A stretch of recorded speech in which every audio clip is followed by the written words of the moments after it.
This video will go through each episode of Game of Thrones Series 3 in vertical footage to showcase what was left out because it was too dark.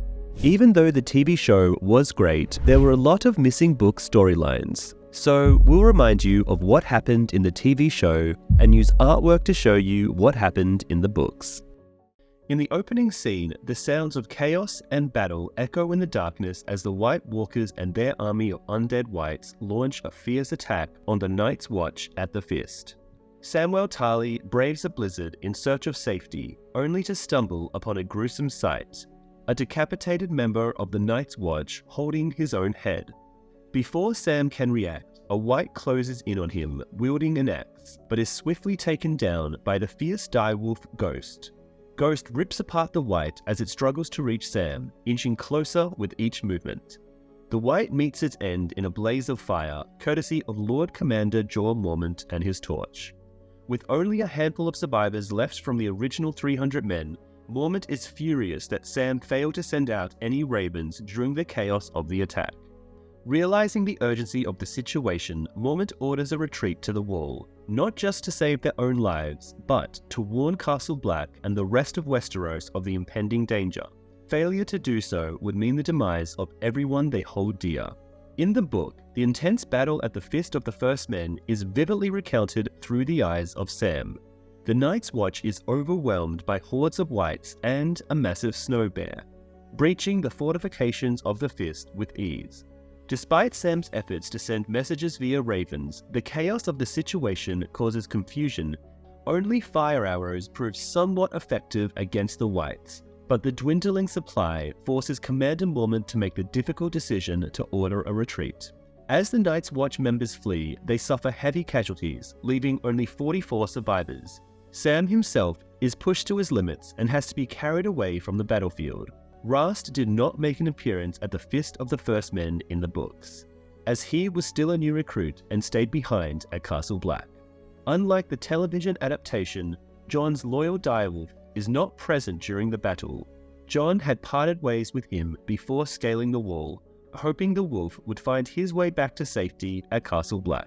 In the Frostfang Mountains, Jon Snow is escorted by Ygritte and the Lord of Bones to the primary wildling settlement. This is not just a military encampment. The entire wildling community is in motion to evade the threat of the White Walkers, with women and children included. Upon their arrival, Jon is taken aback to witness a towering giant strolling by. Many of the wildlings are taken aback by Jon's presence in his Night's Watch's uniform and call out "Crow" as he approaches. Some young boys even throw ice and pebbles at Jon, but Ygritte swiftly intervenes and sends them away.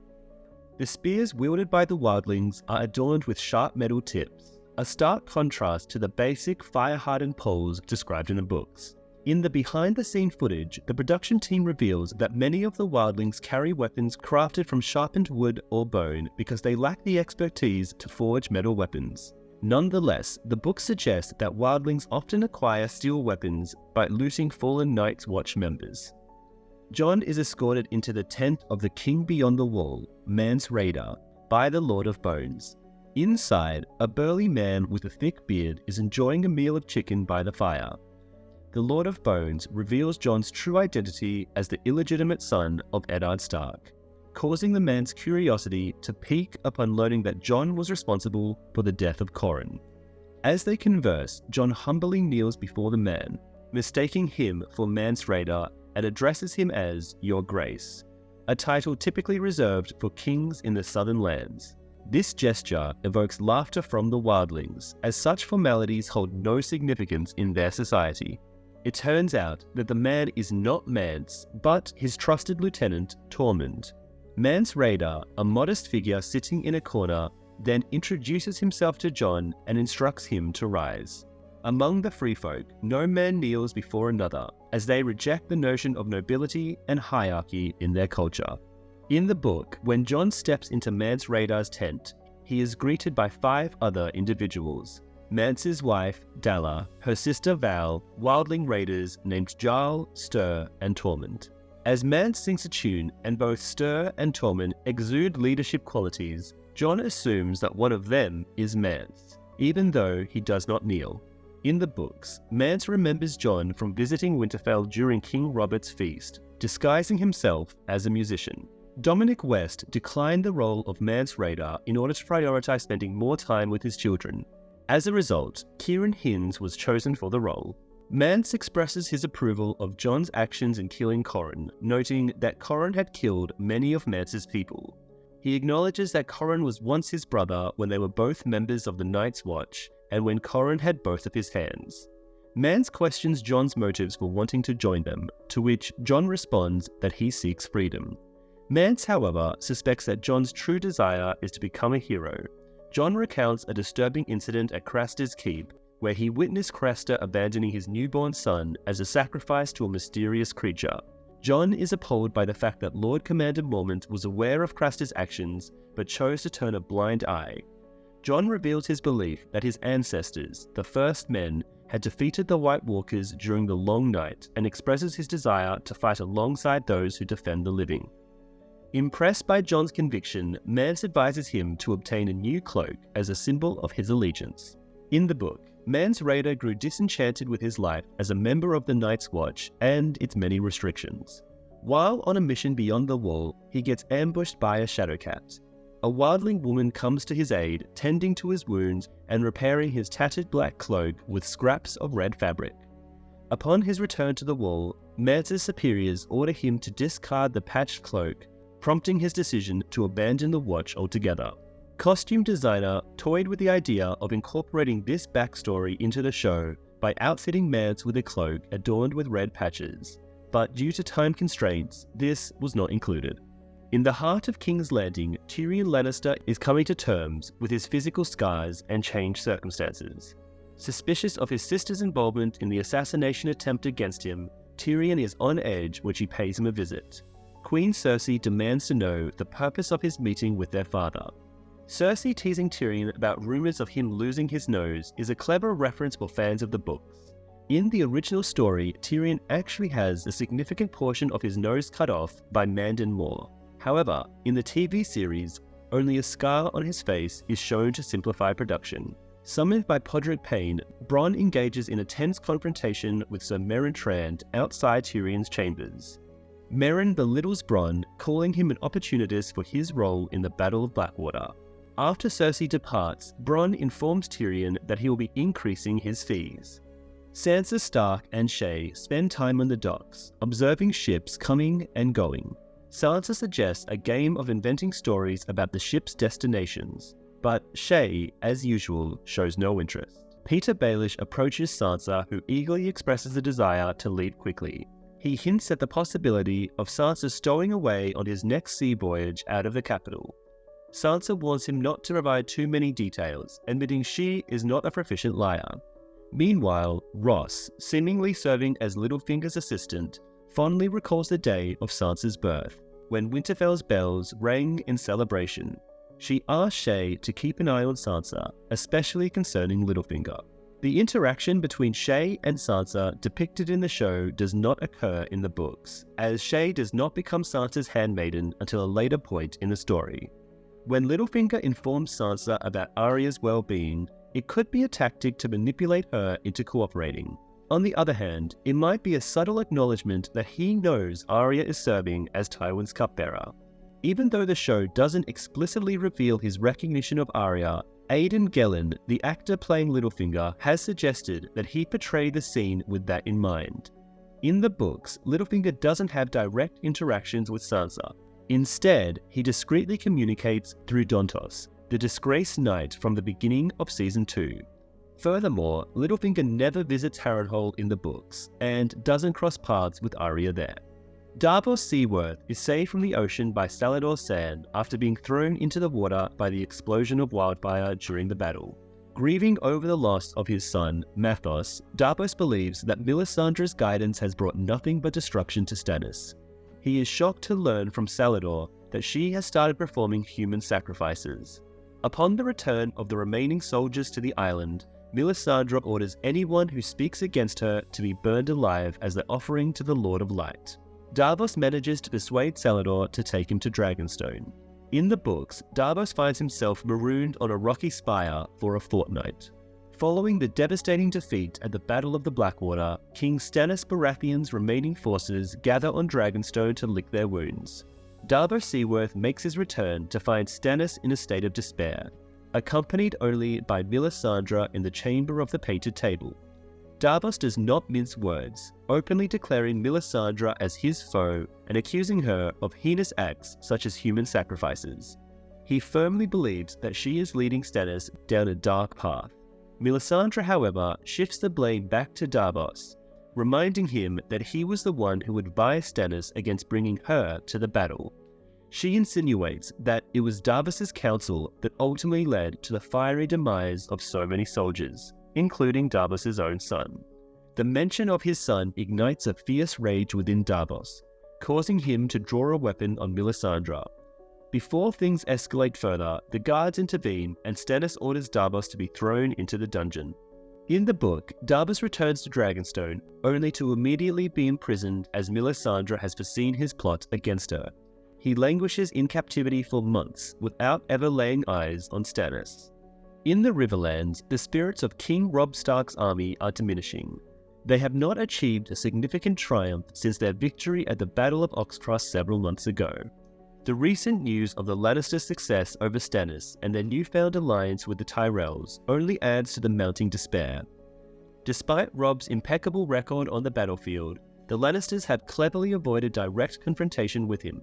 Instead, they have opted to retreat and bide their time, slowly gathering strength and allies while leaving Robb's army to wither away from home. In a bold move born out of frustration, Robb decides to launch an offensive to the east, capturing the formidable fortress of Harrenhal.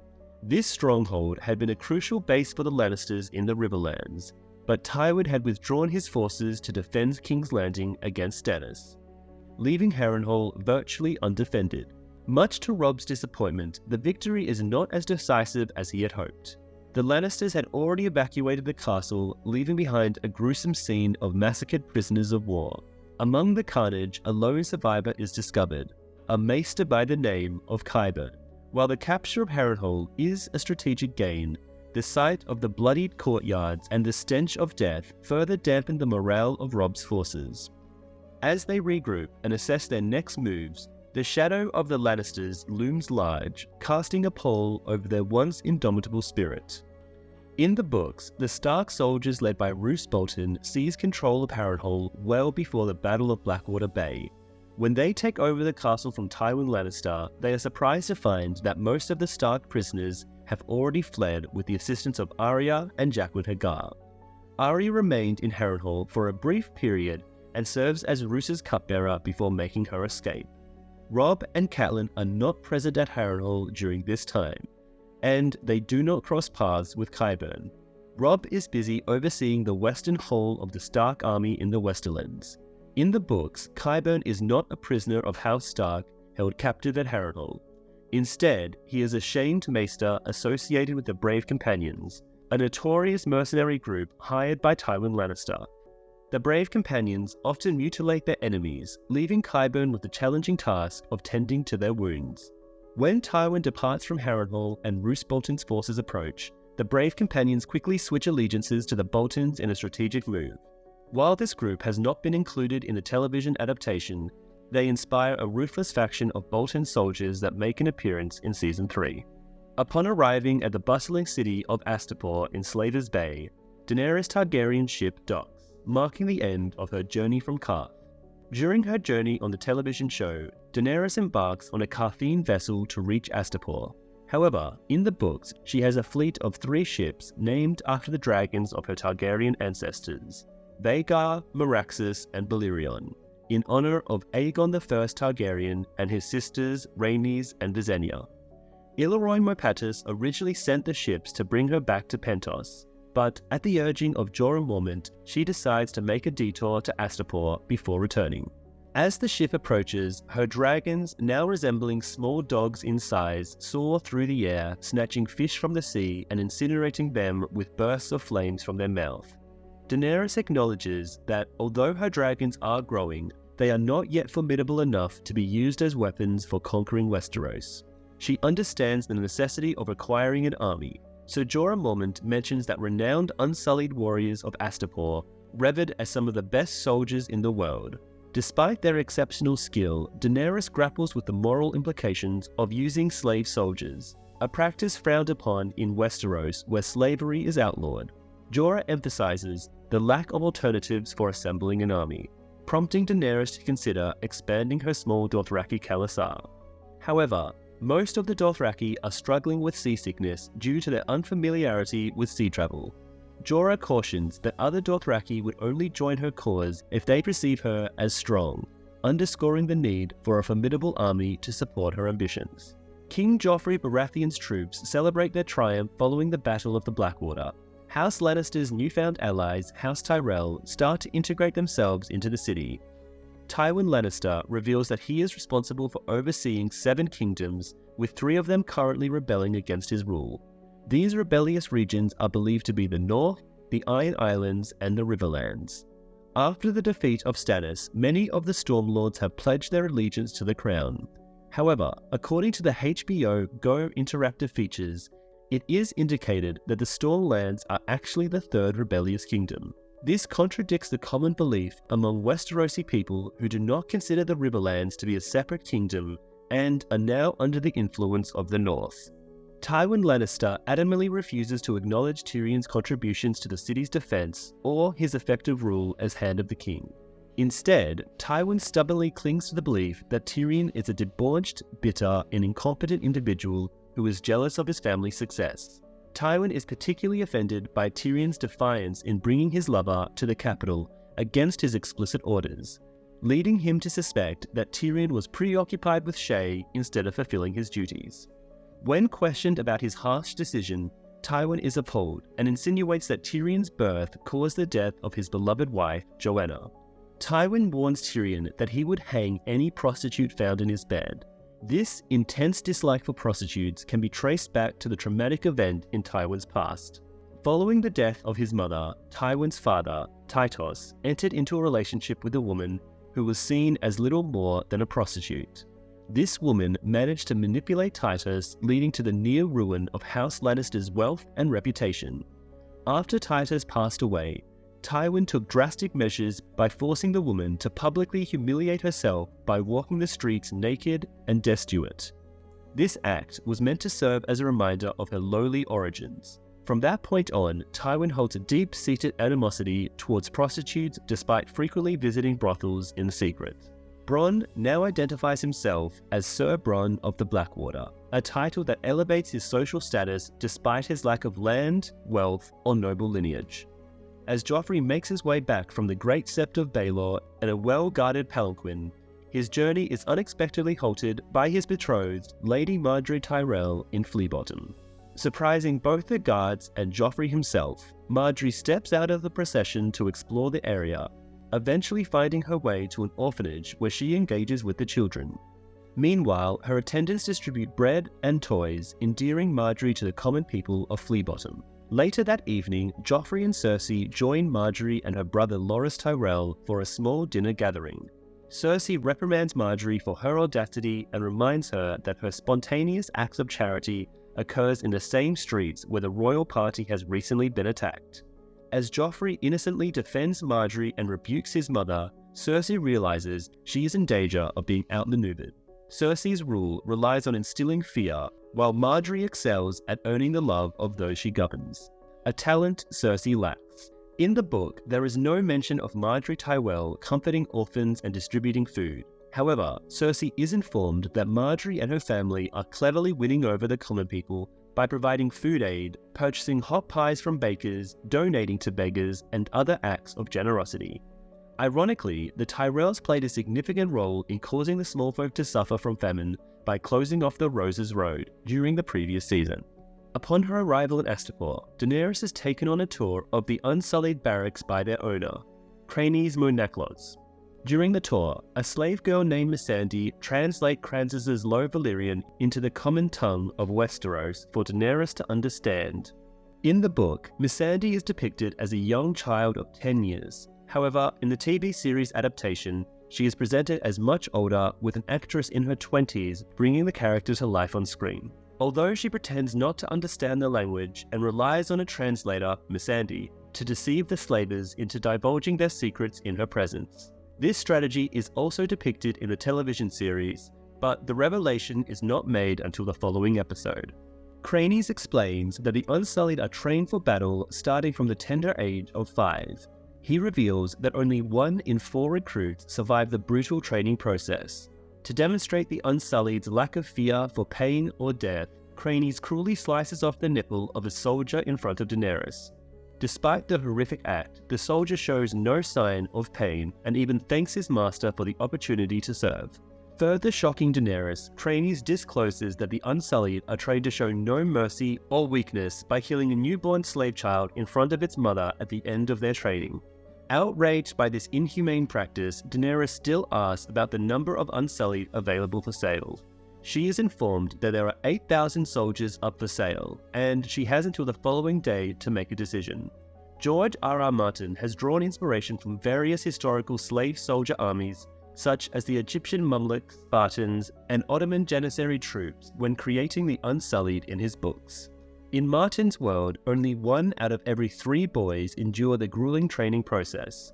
Additionally, the Unsullied are mandated to care for a puppy for a year before ultimately killing it, a brutal and heart-wrenching test of their loyalty and obedience. To further desensitize them to pain, they are administered the wine of courage, which gradually numbs their body sensations. On their way back to the ship, Ser Jorah suggests to Daenerys that she should consider buying the Unsullied. He believes that these slave soldiers would have a much better life serving under her command than under the cruel Cranes and his associates. However, Daenerys is preoccupied by a playful child trailing behind her and Jorah, causing them to overlook a mysterious figure in a black coat following them with a dagger in hand. A young child presents a gift to Daenerys, a wooden ball, but before she can accept it, a mysterious figure in a hood intervenes, causing a struggle that sends Daenerys tumbling to the ground. To her dismay, the wooden ball shatters, revealing a deadly manticore inside. Just as the creature prepares to strike, the hooded stranger swiftly kills it with a dagger and then turns to attack the child, who hisses and disappears using magical powers reminiscent of Pyat Pree. Daenerys realizes that the assassin has likely been sent by the surviving warlocks of Qarth. Despite the attempt on Daenerys' life by the warlocks, it appears that they are still not done with her. However, this episode marks the final appearance of the warlocks. In the book, the attack takes place in Qarth before Daenerys departs for Astapor, as a form of revenge for her actions against the Undying Ones. The assassination attempt is carried out by the Sorrowful Men, a group of hired assassins who always say sorry before killing their victims. Shifting her focus towards the man who saved her, Daenerys is taken aback when he refers to her as his queen and reveals his identity by removing his hood. Curious, she inquires if Jorah recognizes the man. To her surprise, Jorah confirms that he does. The stranger standing before them is none other than Ser Barristan Selmy, the esteemed Lord Commander of Robert Baratheon's Kingsguard in Westeros. Ser Barristan drops to his knees and humbly confesses that after the passing of Robert and his dismissal by Joffrey, he has been on a quest to find Daenerys Stormborn. He seeks her for forgiveness and offers his loyalty, seeking to atone for his past failures in protecting House Targaryen during and after Robert's rebellion, when he had served in her father's Kingsguard.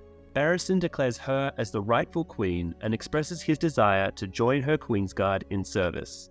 In the books, Barristan Selmy assumes the name Arstan Whitebeard when he comes across Daenerys Targaryen. He tells her that he was sent by Illyrio Mopatis to safeguard her. Later on, it is revealed that Selmy was actually dismissed from the Kingsguard at the suggestion of Varys. Officially, he was let go for failing to protect King Robert, but in reality, it was so Mopatis could arrange for him to join forces with Daenerys. Selmy has purposely changed his appearance by growing out his hair and beard so that even Jorah Mormont would not recognize him. He chooses to keep his true identity a secret until much later. Having served under a mad king in the past, he wants to observe Daenerys' character before pledging his loyalty to her. The show adaptation skips over this storyline to avoid confusion among viewers, who would easily recognize Selmy. Additionally, the show leaves out his companion on the journey, a formidable eunuch warrior known as Strong Belwas, whom becomes a bodyguard for Daenerys.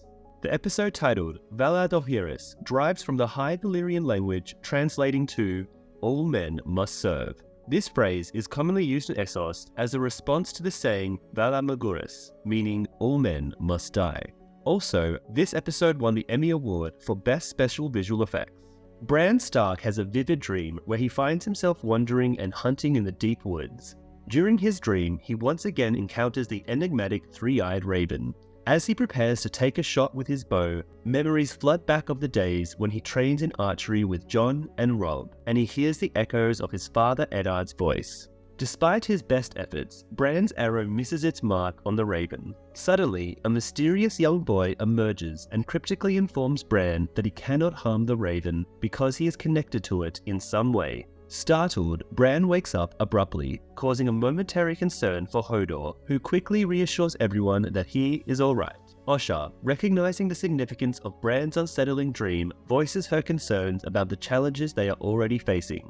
Undeterred, Bran, Rickon, Osha, Hodor, and their loyal direwolves, Summer and Shaggy Dog, press onward towards the northern lands beyond Winterfell, making their way towards the formidable wall. Robb Stark and his wife, Queen Talissa, are seated in the council chamber at Harrenhal when they are interrupted by Roose Bolton, who has brought 2 messenger raven missives bearing grim tidings. Even though it is not explicitly stated, it appears that knowledge of Robb and Talissa's marriage has become public, as Roose Bolton refers to her as "my queen."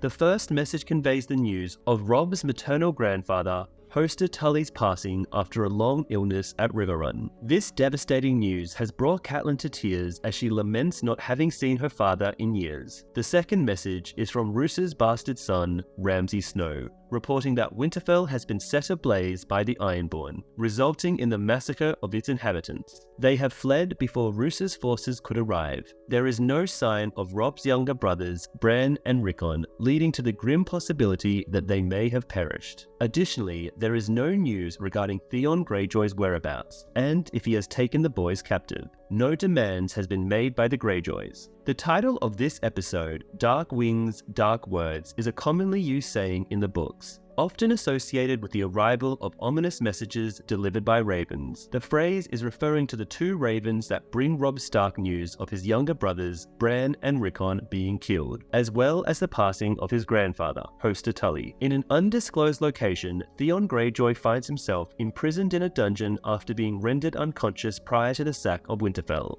A group of men, some clad in Ironborn attire, enter the cell and proceed to interrogate him. When Theon asks about their intentions, one of the captors ominously declares his desire to inflict pain, using a knife to forcefully remove Theon's fingernails. Subsequently, they subject Theon to further torment by utilizing a foot press, gradually driving a screw into his foot until it draws blood, while incessantly demanding to know why he seized control of Winterfell. It becomes apparent that they are indifferent to Theon's responses. Initially, Theon confesses his ambition to impress his father by capturing Winterfell during a vulnerable moment in the north. However, as the interrogation continues, he resorts to fabricating stories in a frantic attempt to appease his captors, falsely claiming enmity towards the Starks. After the guards depart, a young servant approaches Theon and releases him from the foot press, revealing that he has been sent by his sister Yara to facilitate his escape. The servant instructs Theon to bide his time until nightfall when the castle falls into slumber, prompting Theon to don the bag once again as he anxiously awaits his opportunity for freedom, alone and desperate, crying out for assistance. The character Ramsay Snow, who was later revealed to be Roose Bolton's illegitimate son, makes his first appearance in the show before being properly identified as Ramsay Bolton. In the books, Ramsay goes by the alias Reek and is already incarcerated for his crimes at Winterfell when Theon Greyjoy and the Ironborn attack the castle. Ramsay manipulates Theon into trusting him before ultimately betraying and capturing him. Prior to Iwan Rheon being selected for the role, he auditioned for the role of Jon Snow, which would have been interesting. The torment inflicted upon Theon by the Boltons comes from a dance with dragons, predating most of the show's concurrent storylines by 2 seasons. Jaime and Brienne are journeying slowly through the Riverlands towards King's Landing to exchange prisoners for the Stark girls, particularly Sansa. Despite Jaime's continuous taunting, Brienne remains vigilant and keeps a close eye on him, even going as far as watching him while he relieves himself to prevent any any escape attempts. Jaime deduces that Brienne is not from the North, as he would have recognized her from Winterfell. Being from House Tarth, he assumes she is a supporter of the Baratheons. Brienne denies backing Stannis, confirming her allegiance to Renly. Jaime teases Brienne about her feelings for Renly, suggesting that Renly's true affections lay with Loras. Brienne becomes defensive, but Jaime asserts his knowledge of Renly's preferences, having spent years at court. Despite their differences, Jaime acknowledges that people cannot choose who they love. Along the way, they encounter a farmer who suspects they are avoiding soldiers by taking a shortcut. Jaime advises Brienne to eliminate the potential threat, but she refuses to resort to violence. In the books, Sir Cleos Frey, a relative of Jaime Lannister, journeys alongside Jaime and Brienne. In the royal chambers, King Joffrey Baratheon is being measured for his upcoming wedding attire as he prepares to marry Margaery Tyrell. Cersei, his mother, starts to disparage Margaery, accusing her of using charity to manipulate the people's favor and criticizing her fashion choices. However, Joffrey pays little heed to his mother's complaints and bluntly brushes her off. In the books, the discussion regarding Margaery Tyrell between Cersei Lannister and Joffrey does not take place. The rift between them is portrayed more prominently in the TV show. In the privacy of Sansa Stark's chambers, Shae assists her in getting dressed while also sharing some concerning advice about Peter, Littlefinger, Baelish. Shae cautions Sansa about accepting help from Baelish without expecting anything in return, hinting that his kindness may come with ulterior motives. Despite Shae's warning, Sansa innocently mentions Baelish's connection to her late mother as a reason to trust him. Shae then introduces the idea that Baelish may have more than just friendly intentions towards Sansa, suggesting that he may be romantically interested in her. This revelation unsettles Sansa, who struggles to believe that someone much older and powerful as Baelish could have such feelings for her. Continuing her advice, Shae highlights Baelish's reputation for manipulating and warns Sansa about the true intentions of men who often seek out young, attractive women. She emphasizes that these individuals are usually motivated by desires other than genuine love, and caution is necessary when dealing with them. Sir Loras Tyrell appears at the entrance and accompanies Sansa to the gardens where they are to meet Margaery and their grandmother, Lady Olenna Tyrell. Sansa recalls their previous meeting at the Tourney of the Hand. In the books, Sansa discloses to Loras that they have crossed paths previously at the Hand's tourney. However, Loras completely forgot about it and declaring Sansa to be the most beautiful maid. And when Sansa tries to force him to remember by telling him he was riding against Robar Royce, this revelation unsettles Loras as it brings back memories of his involvement in the deaths of Robar Royce and Emmon Key, members of the Kingsguard Loras killed after blaming them for failing to protect Renly.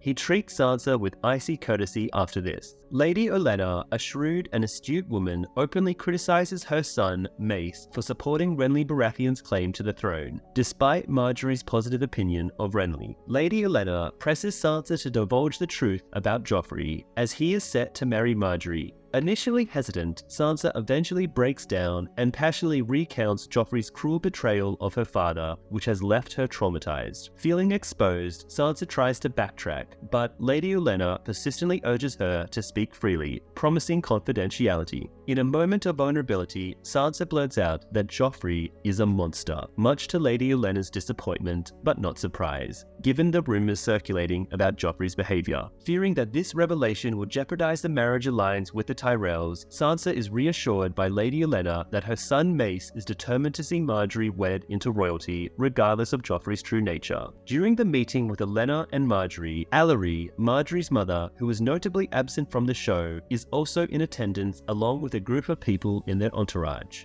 The women propose the idea of Sansa marrying Willis, Margaery's older brother who was disabled, as a potential solution since Loras, being a Kingsguard, cannot wed, and Sansa expresses enthusiasm towards this prospect. Robb entrusts Roose with the leadership of Harrenhal and a portion of the Northern Army, as he himself leads the main host back to Riverrun across the Riverlands. Rickard Karstark expresses his frustration at what he perceives as a pointless maneuver, but Robb explains that they need to reinforce their army with the levies from Catelyn's brother and his uncle Edmure Tully, who is now the Lord of Riverrun. Karstark argues that even with Edmure's support, their forces are still outnumbered by the Lannisters and their new Tyrell allies. Robb questions questions Karstark's commitment to their cause, to which Karstark insists he still seeks revenge. However, he voices his concerns that Robb's vulnerability, having lost his home castle, has shaken the faith of their bannermen. Lord Karstark boldly speaks his mind, proclaiming that he believes Robb's decision to marry Talisa was the downfall of their cause.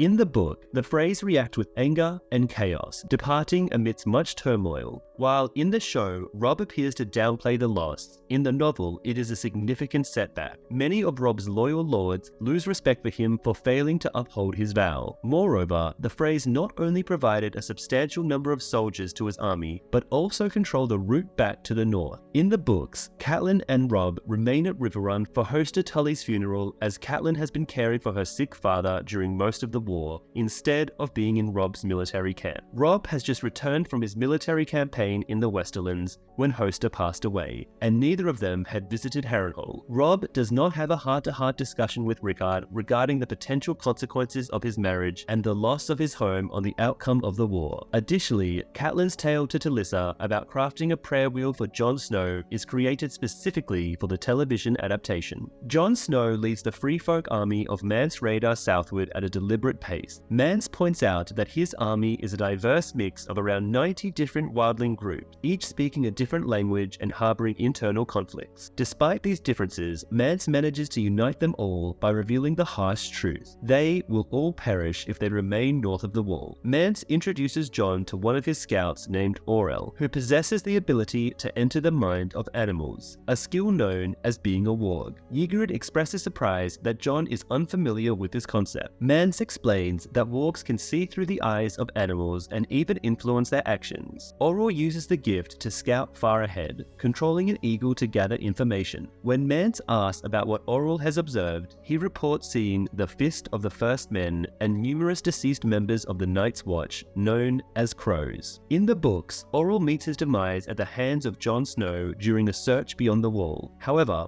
his spirit lives on as he wargs into an eagle. The character of Orell in the show is a blend of his book counterpart and another wildling warg named Varamir Sixskins, who also wargs into the same eagle. The young lad from Bran's vision makes his way towards their camp in the forest without any weapons. Summer growls at him at first, but then sniffs his hand and walks away. Osha sneaks up on the boy with a sharpened wooden spear, only to be caught off guard by the boy's sister, who holds a knife to her throat. The boy introduces himself as Jojen Reed, and his sister as Mira Reed. House Reed is a faithful vassal of House Stark, and they have been on a quest to find Bran and Rickon in order to safeguard them. Jojen and Mira Reed make their debut in the second book, A Clash of Kings, when Bran assumes the role of Lord of Winterfell. They arrive at the castle during a harvest celebration to swear their loyalty to the Starks. The siblings are present when the Ironborn attacks, and manage to flee alongside Bran, Rickon, Osha, and Hodor. The creators of the show have decided to delay their introduction until Season 3, believing that Season 2 already had a large number of new characters. In the books, Rickon, Osha, and Hodor part ways with Bran and the Reeds much earlier than in the show.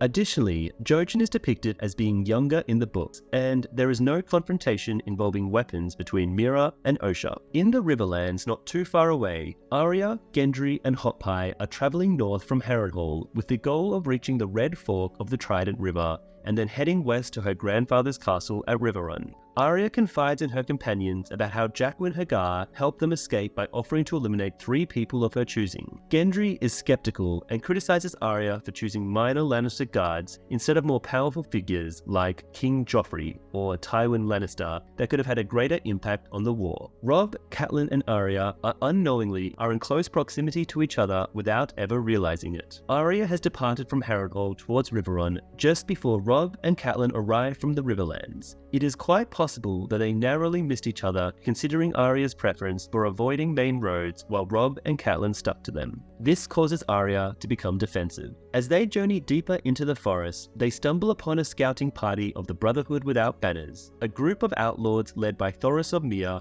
who were singing The Rains of Castamere as they approach. Recognizing them as the group they had heard about at Harrenhal, the children are welcomed by the Brotherhood. They are given food and drink at a nearby inn. Gendry mentions his previous work as a blacksmith in King's Landing under Tobo Moat, which Thoros acknowledges but notes that Gendry charges higher prices than other smiths. Gendry defends himself by claiming his work is of superior quality. Arya insists she is skilled with a sword despite Thoris's doubts, but he easily disarms her during a practice session. While at the inn, more members of the Brotherhood arrive with a captive, Sandor, the Hound, Clegane. As Thoris engages in a verbal exchange with Sandor, Arya tries to slip away unnoticed. However, the Hound recognizes her and questions why they are with the Stark girl, inadvertently revealing her true identity to everyone present. Thoris was born in the vibrant free city of Myr, located in Essos. As the 8th son in his family, his father struggled to provide for him and ultimately relinquished him to the care of the nearby temple of the Lord of Light.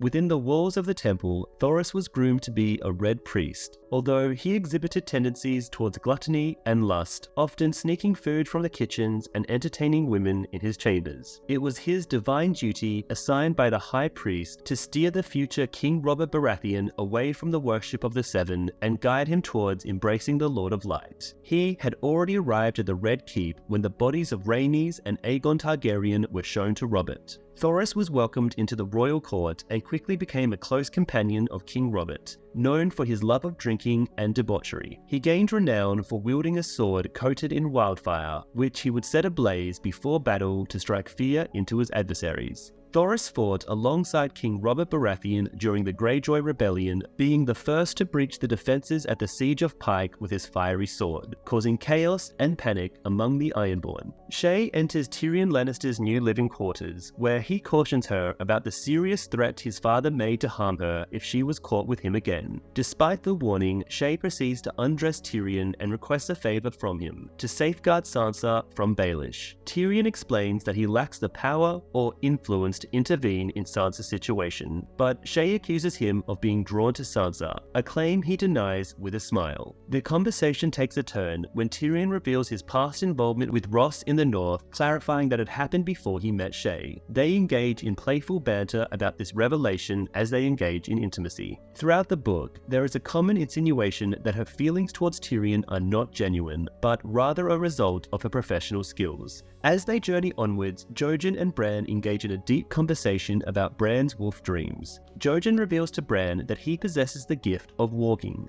allowing him to enter the mind of his wolf and control its actions. Initially, these abilities manifest as vivid dreams, where Bran sees the world through his wolf's eyes, but with patience, he could consciously manipulate his wolf's actions. Curious, Bran asks if having prophetic dreams is also part of being a warg. Jojen clarifies that prophetic dreams are a separate but related ability called the Sight. Those who possess the sight could witness events that have not yet occurred, events from distant past, or events unfolding in faraway places. Jojen recounts a shared experience with Bran where they both dream of Eddard Stark's death, confirming that it is a manifestation of the sight. When Jojen had informed his father, Lord Howland Reed, of the dream, his father had reacted with tears, understanding the significance of Eddard's demise. Bran reminisces about Howland Reed, a loyal friend who had fought alongside Eddard during Robert's rebellion. Jojen reveals that Howland preferred not to discuss the war in great detail. Furthermore, Jojen clarifies that when Bran had dreamed of him previously, it wasn't merely a vision, but a telepathic connection initiated by Jojen, who had also witnessed the three-eyed raven during the encounter. The books introduce unique terms and intricate details to the concept of skin changers. For example, a skin changer is an individual with the ability to perceive the world through the eyes of an animal. The term warg specifically refers to those who can skin change into wolves. Skin changers are believed to have a genetic connection to the First Men, suggesting that this ability is prevalent among the people of the North, the Ironborn, and Wildlings. It is speculated that almost every child of Ned Stark possesses the potential to be a warg. For instance, Arya dreams through the perspective of her direwolf Nymeria, while Sansa, despite losing her wolf early on, hints at having similar experiences. Jon Snow, another Stark offspring, actively enters the consciousness of his direwolf Ghost. Among the Stark siblings, Bran stands out as the most adept skin changer, displaying the exceptional skill of being able to manipulate a human's actions. Afterwards, Brienne and Jaime are faced with the challenge of crossing a river.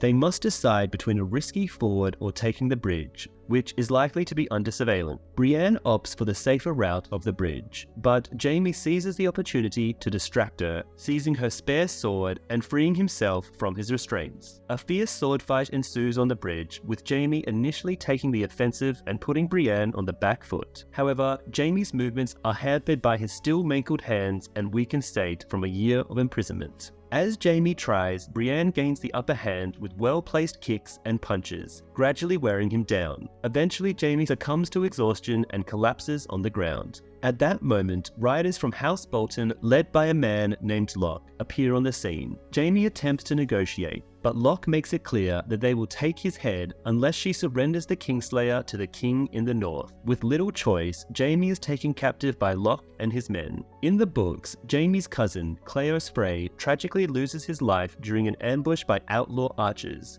Brienne sustains injuries from 2 arrows, while Jaime seizes Cleos' sword instead of Brienne's spare weapon, using it to defend against their attackers. Despite his weakened state due to lack of food and being restrained, Jaime puts up a fierce struggle in the altercation. The skirmish lasts longer than depicted in the television adaptation and even spills into the river before culminating in Jaime's accidental fall. Rather than being betrayed by a local farmer, their presence is discovered by the brave companions attracted by the commotion from their scuffle, a deviation from Locke's hunting party in the show.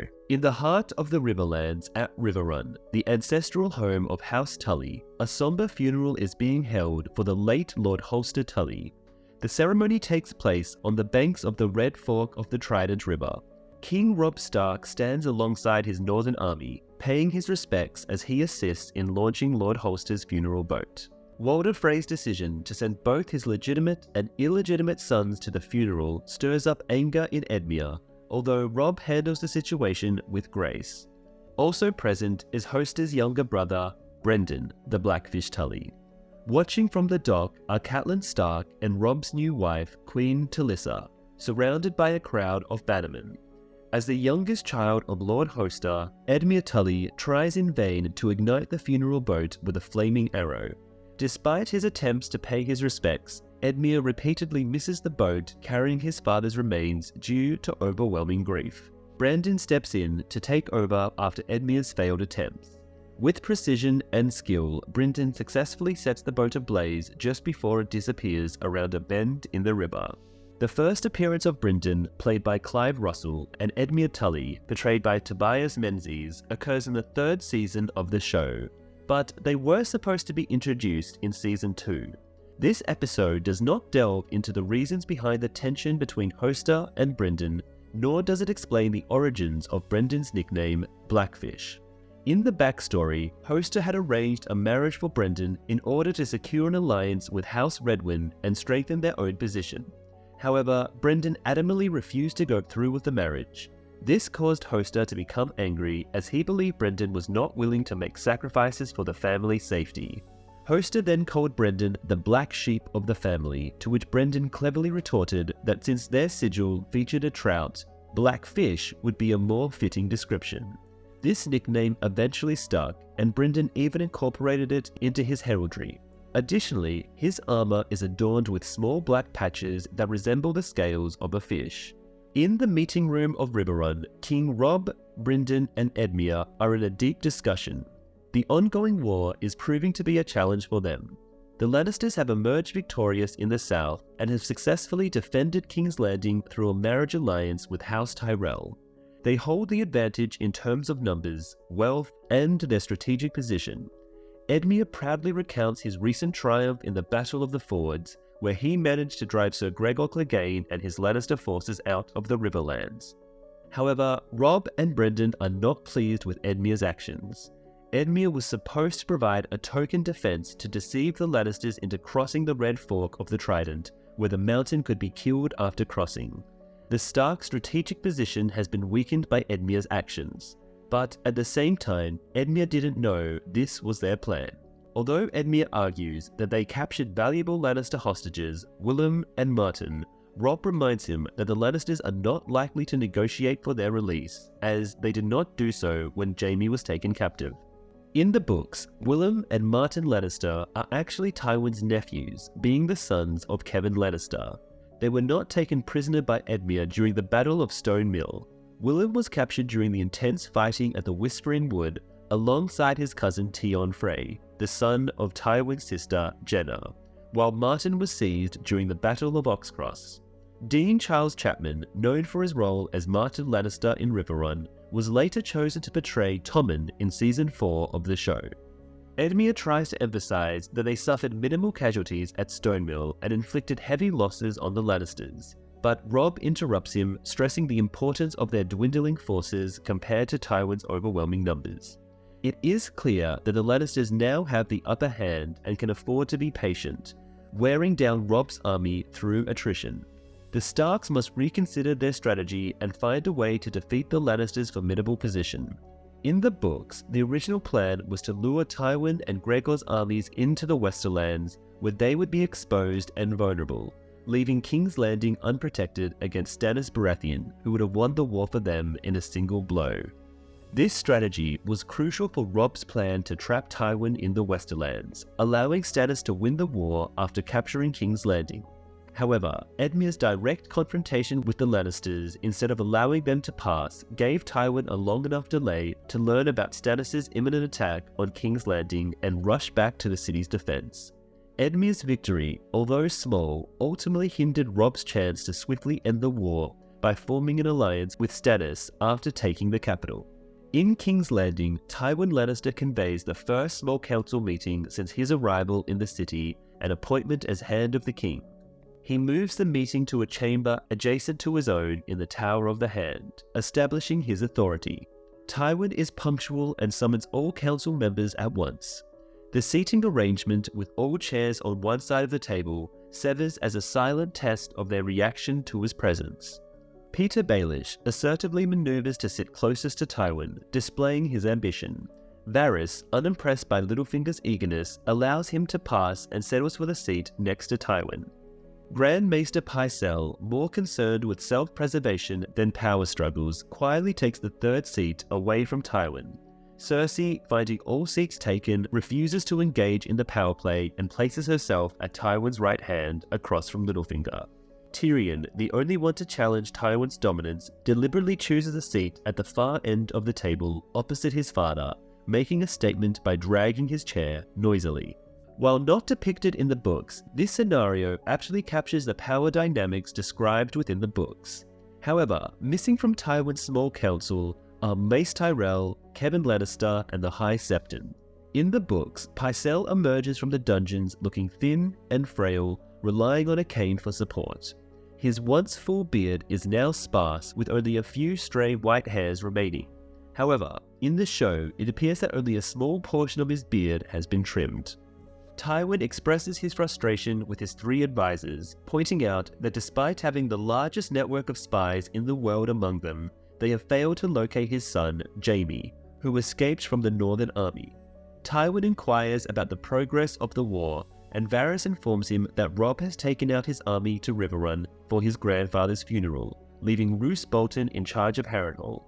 Varys takes a subtle dig at Littlefinger's recent promotion as Lord of Harrenhal, suggesting that in practice, Roose Bolton holds the true power in the region. However, Tywin dismisses this, stating that the title alone gives Littlefinger the social status needed to court Lady Lysa Arryn.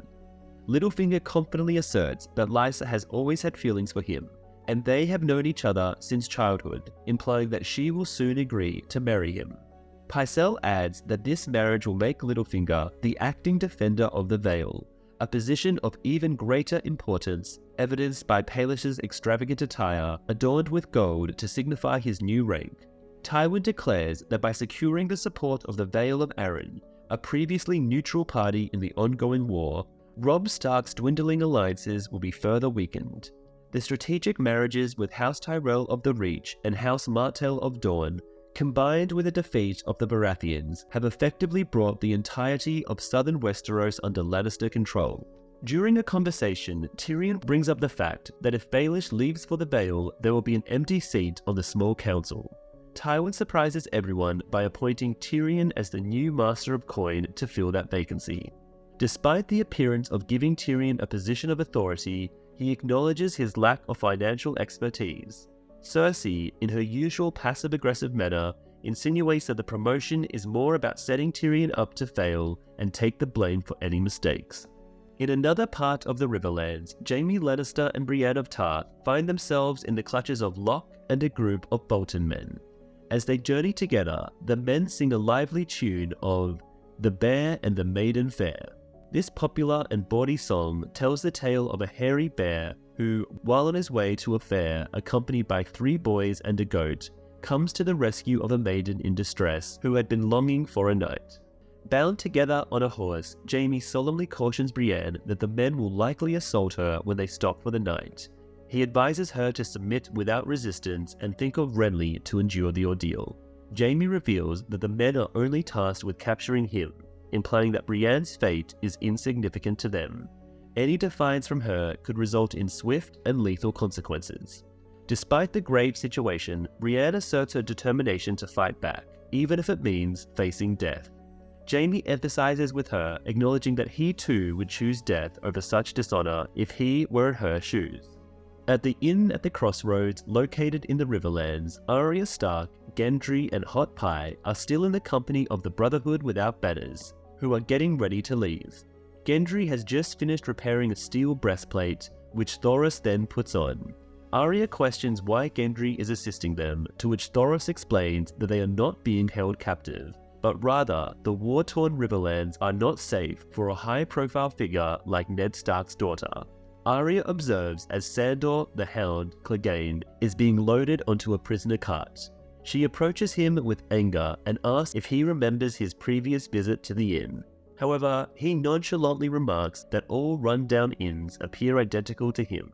Arya asks the Hound about their previous visit to the inn at the crossroads, recalling the tragic incident involving the murder of Micah, the butcher's boy, during their journey to King's Landing in the King's Road. In the books, Arya and the Brotherhood are situated at the Inn of the Kneeling Man, located further south, with the Hound not yet in their company. Hot Pie decides to stay behind as the group prepares to leave. He shares that he has found a new job at the inn, where he impressed the innkeeper with the bread he baked. Hot Pie, who was once a baker's apprentice in King's Landing, feels more at home in the cozy atmosphere of the inn compared to a life of constant fighting and traveling. Thoros has arranged for Hot Pie to work at the inn in exchange for the free meals they enjoyed. Before parting ways, Hot Pie presents Arya with a special gift, a loaf of bread shaped like a direwolf. Arya jokes that the tail looks more like a head, but appreciates the gesture. Despite Arya's gruff demeanor, the three bid each other farewell with well wishes. As they ride off, Arya munches on the wolf-shaped bread and calls out to Hot Pie that it tastes delicious. In the old chamber of Catelyn in the castle, she grieves with her uncle Brynden for the loss of her father. She inquires if he had reconciled with his elder brother after their 30-year-long feud. Brynden reveals that he had indeed made amends. As Hoster lay on his deathbed, he advised Brynden to abandon the moniker of the Blackfish that he had adopted years ago to signify the strained relationship with his brother. Brynden humorously retorted to his dying sibling that his real name had been overshadowed by the nickname Blackfish. Catelyn is relieved that her uncle had reconciled with her father before his demise and regrets not being present at the time. She recalls how she used to watch from the window in her childhood whenever her father departed, but now he will never return. Tearfully, she ponders whether her sons, Bran and Rickon, waited at Winterfell for her return when she failed to rescue them. Brynden reassures her that both he and Robb still hold on to the hope that the boys might be alive and concealed somewhere, urging her to stay strong for Robb. In the books, Catelyn and Robb find themselves at Riverrun at the time of Hoster Tully's passing. Robb breaks the news to Catelyn about Sansa's unexpected marriage to Tyrion, a development that occurs later in the series. In the confines of the prison cells in Riverrun, Queen Talisa tends to the minor injuries of Willem and Martin Lannister, two young boys aged 14 and 15. Curiously, one of them inquires whether Robb truly changes into a wolf and consumes the flesh of his foes. Talisa confirms this, but reassures them that Robb does not harm children except on nights of the full moon. To ease the fears of the frightened child, she checks with a guard to confirm if it is indeed a full moon, ultimately comforting the young boy and ensuring his safety. The Free Folk's army under the leadership of Mance Rayder, the king beyond the wall, arrive at the Fist of the First Men alongside Jon Snow. Upon surveying the aftermath of the battle, Mance expresses a sense of solemnity as he notes the disturbing arrangement of the Watcher's horses' mutilated bodies in a ceremonial spiral, a creation of the White Walkers. Orell mentions spotting human corpses during his reconnaissance mission with his eagle, but they have mysteriously vanished. Jon updates Mance on the presence of 300 Night Watch members at the Fist and asks about Mormont's well-being. Mance speculates that Mormont might have evaded capture, but now finds himself cornered with the White Walkers drawing near. Mance warns Jon that the missing bodies have likely been resurrected as dead minions of the White Walkers, bearing no resemblance to their former selves. Mance Rayder praises the White Walkers for their artistic display of chopped up pieces of dead horses in a spiral pattern. However, the books do not mention the White Walkers displaying corpses in this way. Mance commands Tormund to lead a group of 20 soldiers to climb the wall and launch a surprise attack on Castle Black from its vulnerable near side. The strongholds of the Night's Watch were strategically designed to only defend against threats from the north, with no fortifications on their southern borders to avoid posing a threat to the rulers of the Seven Kingdoms. Mance's strategy involves having Tormund's small team create a diversion by striking Castle Black from the south, while Mance's main army launches a full-scale assault from the north. Tormund will receive a signal from Mance's massive bonfire to indicate that he is ready to attack. Mance confidently declares that he will create the most colossal fire ever witnessed in the north. Mance instructs Tormund to bring Jon along, as Jon is familiar with the layout of Castle Black. This will also serve as a test of Jon's loyalty.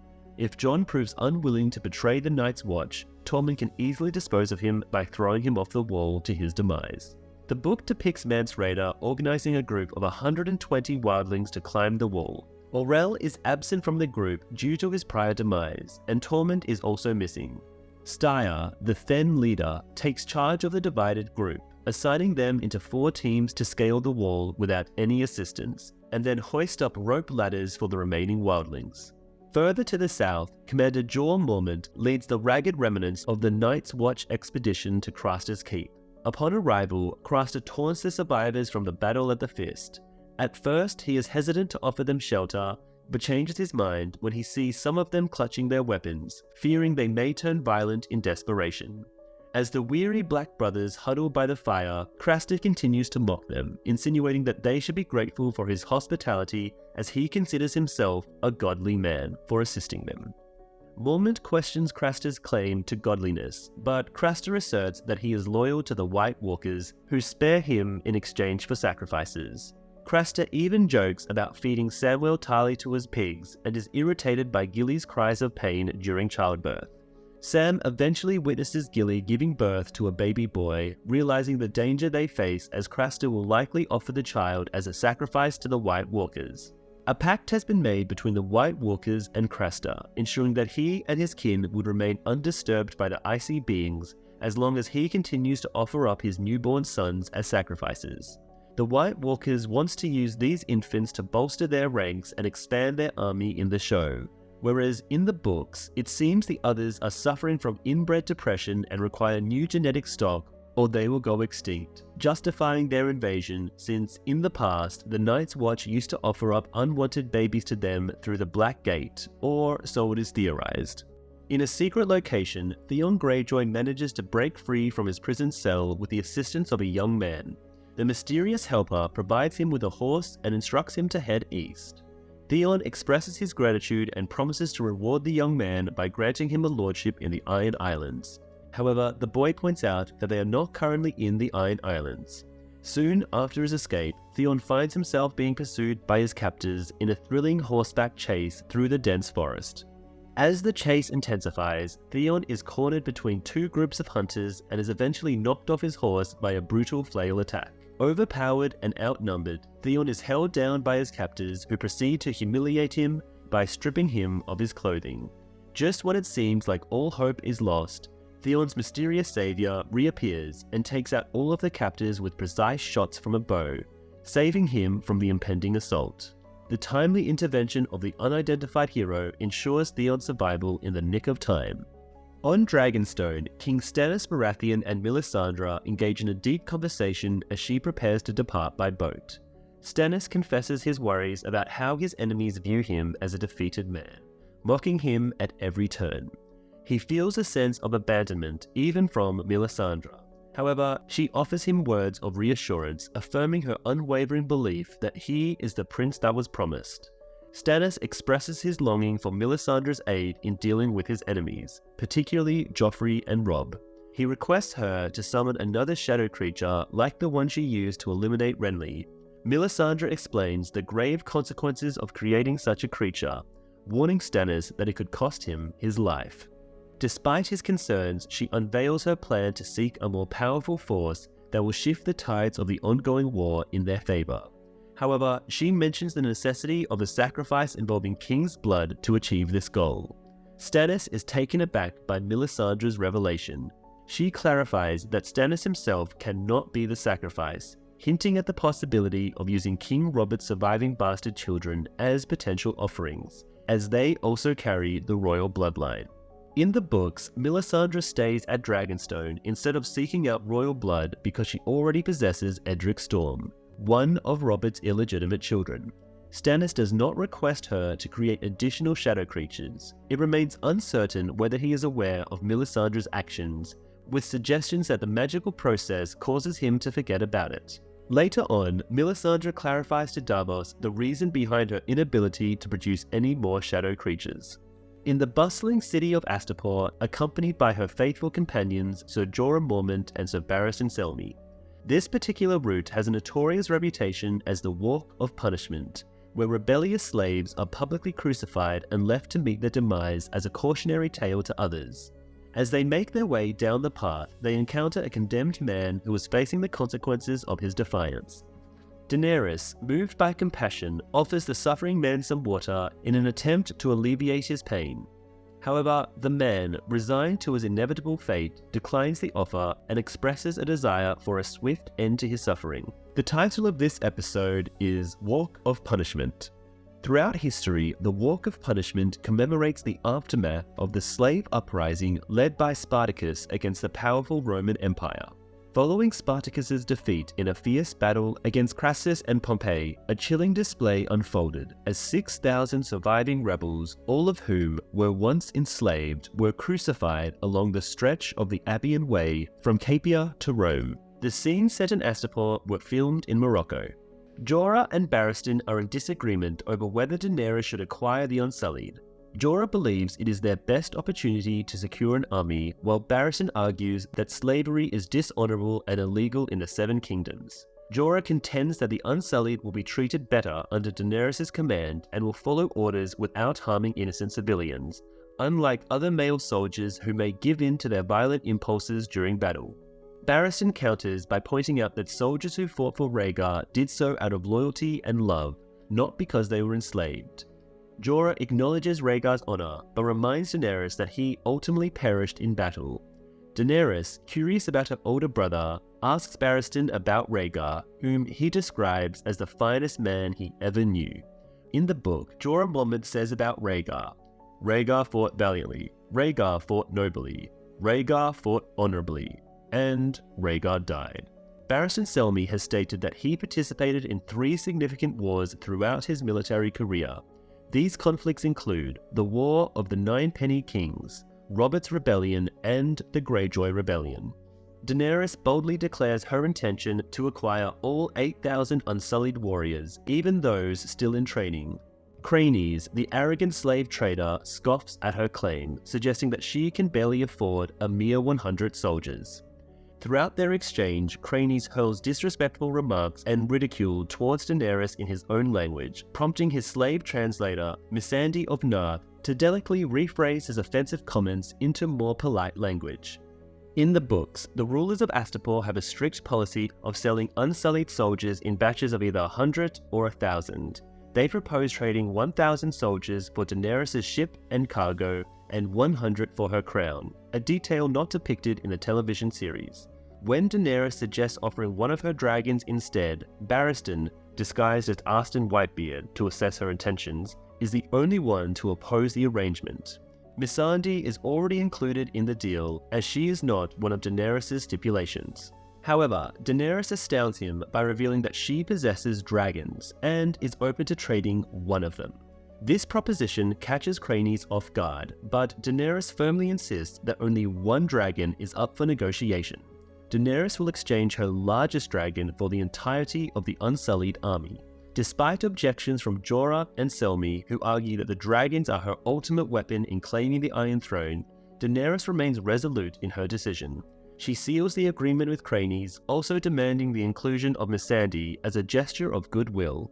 Upon exiting the meeting, Daenerys reprimands Jorah and Selmy for questioning her authority in public, emphasizing that while she values their counsel, they must never doubt her decisions again. Daenerys engages in a conversation with Missandei, inquiring about her family. Missandei responds that she does not have any family. Daenerys recounts an incident where a man refused her offer of water and opts to die instead. Intrigued, she asks Missandei why the man has chosen death. Missandei explains that in the afterlife there are no masters, which makes death preferable to a life in Slaver's Bay. Daenerys then warns Missandei about the risks involved in serving her and asks if she has any reservations. Without hesitation, Missandei responds with the phrase Valar Maguris, meaning all men must die. Daenerys acknowledges the truth in those words, but humorously adds, "We are not men." Later on, Tyrion is engrossed in studying the financial documents and enlightens Bronn on the truth behind Baelish's facade. Bronn inquires if Littlefinger has been embezzling funds from the crown, but Tyrion clarifies that the issue lies in his excessive borrowing. Littlefinger has projected an image of being a financial mastermind capable of generating funds effortlessly, when, in fact, the Iron Throne is deeply indebted. Littlefinger manages to maintain the illusion of financial stability by constantly borrowing huge amounts from foreign banks to keep the books balanced each year. Their significant debt is primarily owed to the Iron Bank of Braavos, the most prominent financial institution in the Free Cities. Tyrion cautions Bronn about the consequences of defaulting on loans from the Iron Bank, explaining that the bank will initially stop issuing new loans and may even support rebellions against the debtors. Tyrion expresses concern that if they fail to repay the debt, the Iron Bank may sever ties with them and instead back either Robb Stark or Stannis Baratheon. Following the meeting, Tyrion, Podrick Payne, and Sir Bronn make their way to Littlefinger's office located in the brothel, where he stores his important ledgers. Podrick diligently loads the ledgers into a cart while Ros playfully flirts with him. Littlefinger explained that the brothel is the safest place to safeguard such crucial records, but Tyrion points out that it hasn't been the safest place for illegitimate children. Littlefinger expresses his well wishes for Tyrion in his new position, acknowledging that he owes him for helping secure the release of Ross when Cersei mistakenly arrests her, thinking she is Shae. However, Tyrion dismisses it as a mere misunderstanding. Subsequently, Tyrion and Bronn guides Podrick to another room in the brothel, where Tyrion reveals his intention to reward him for saving his life during the Battle of the Blackwater.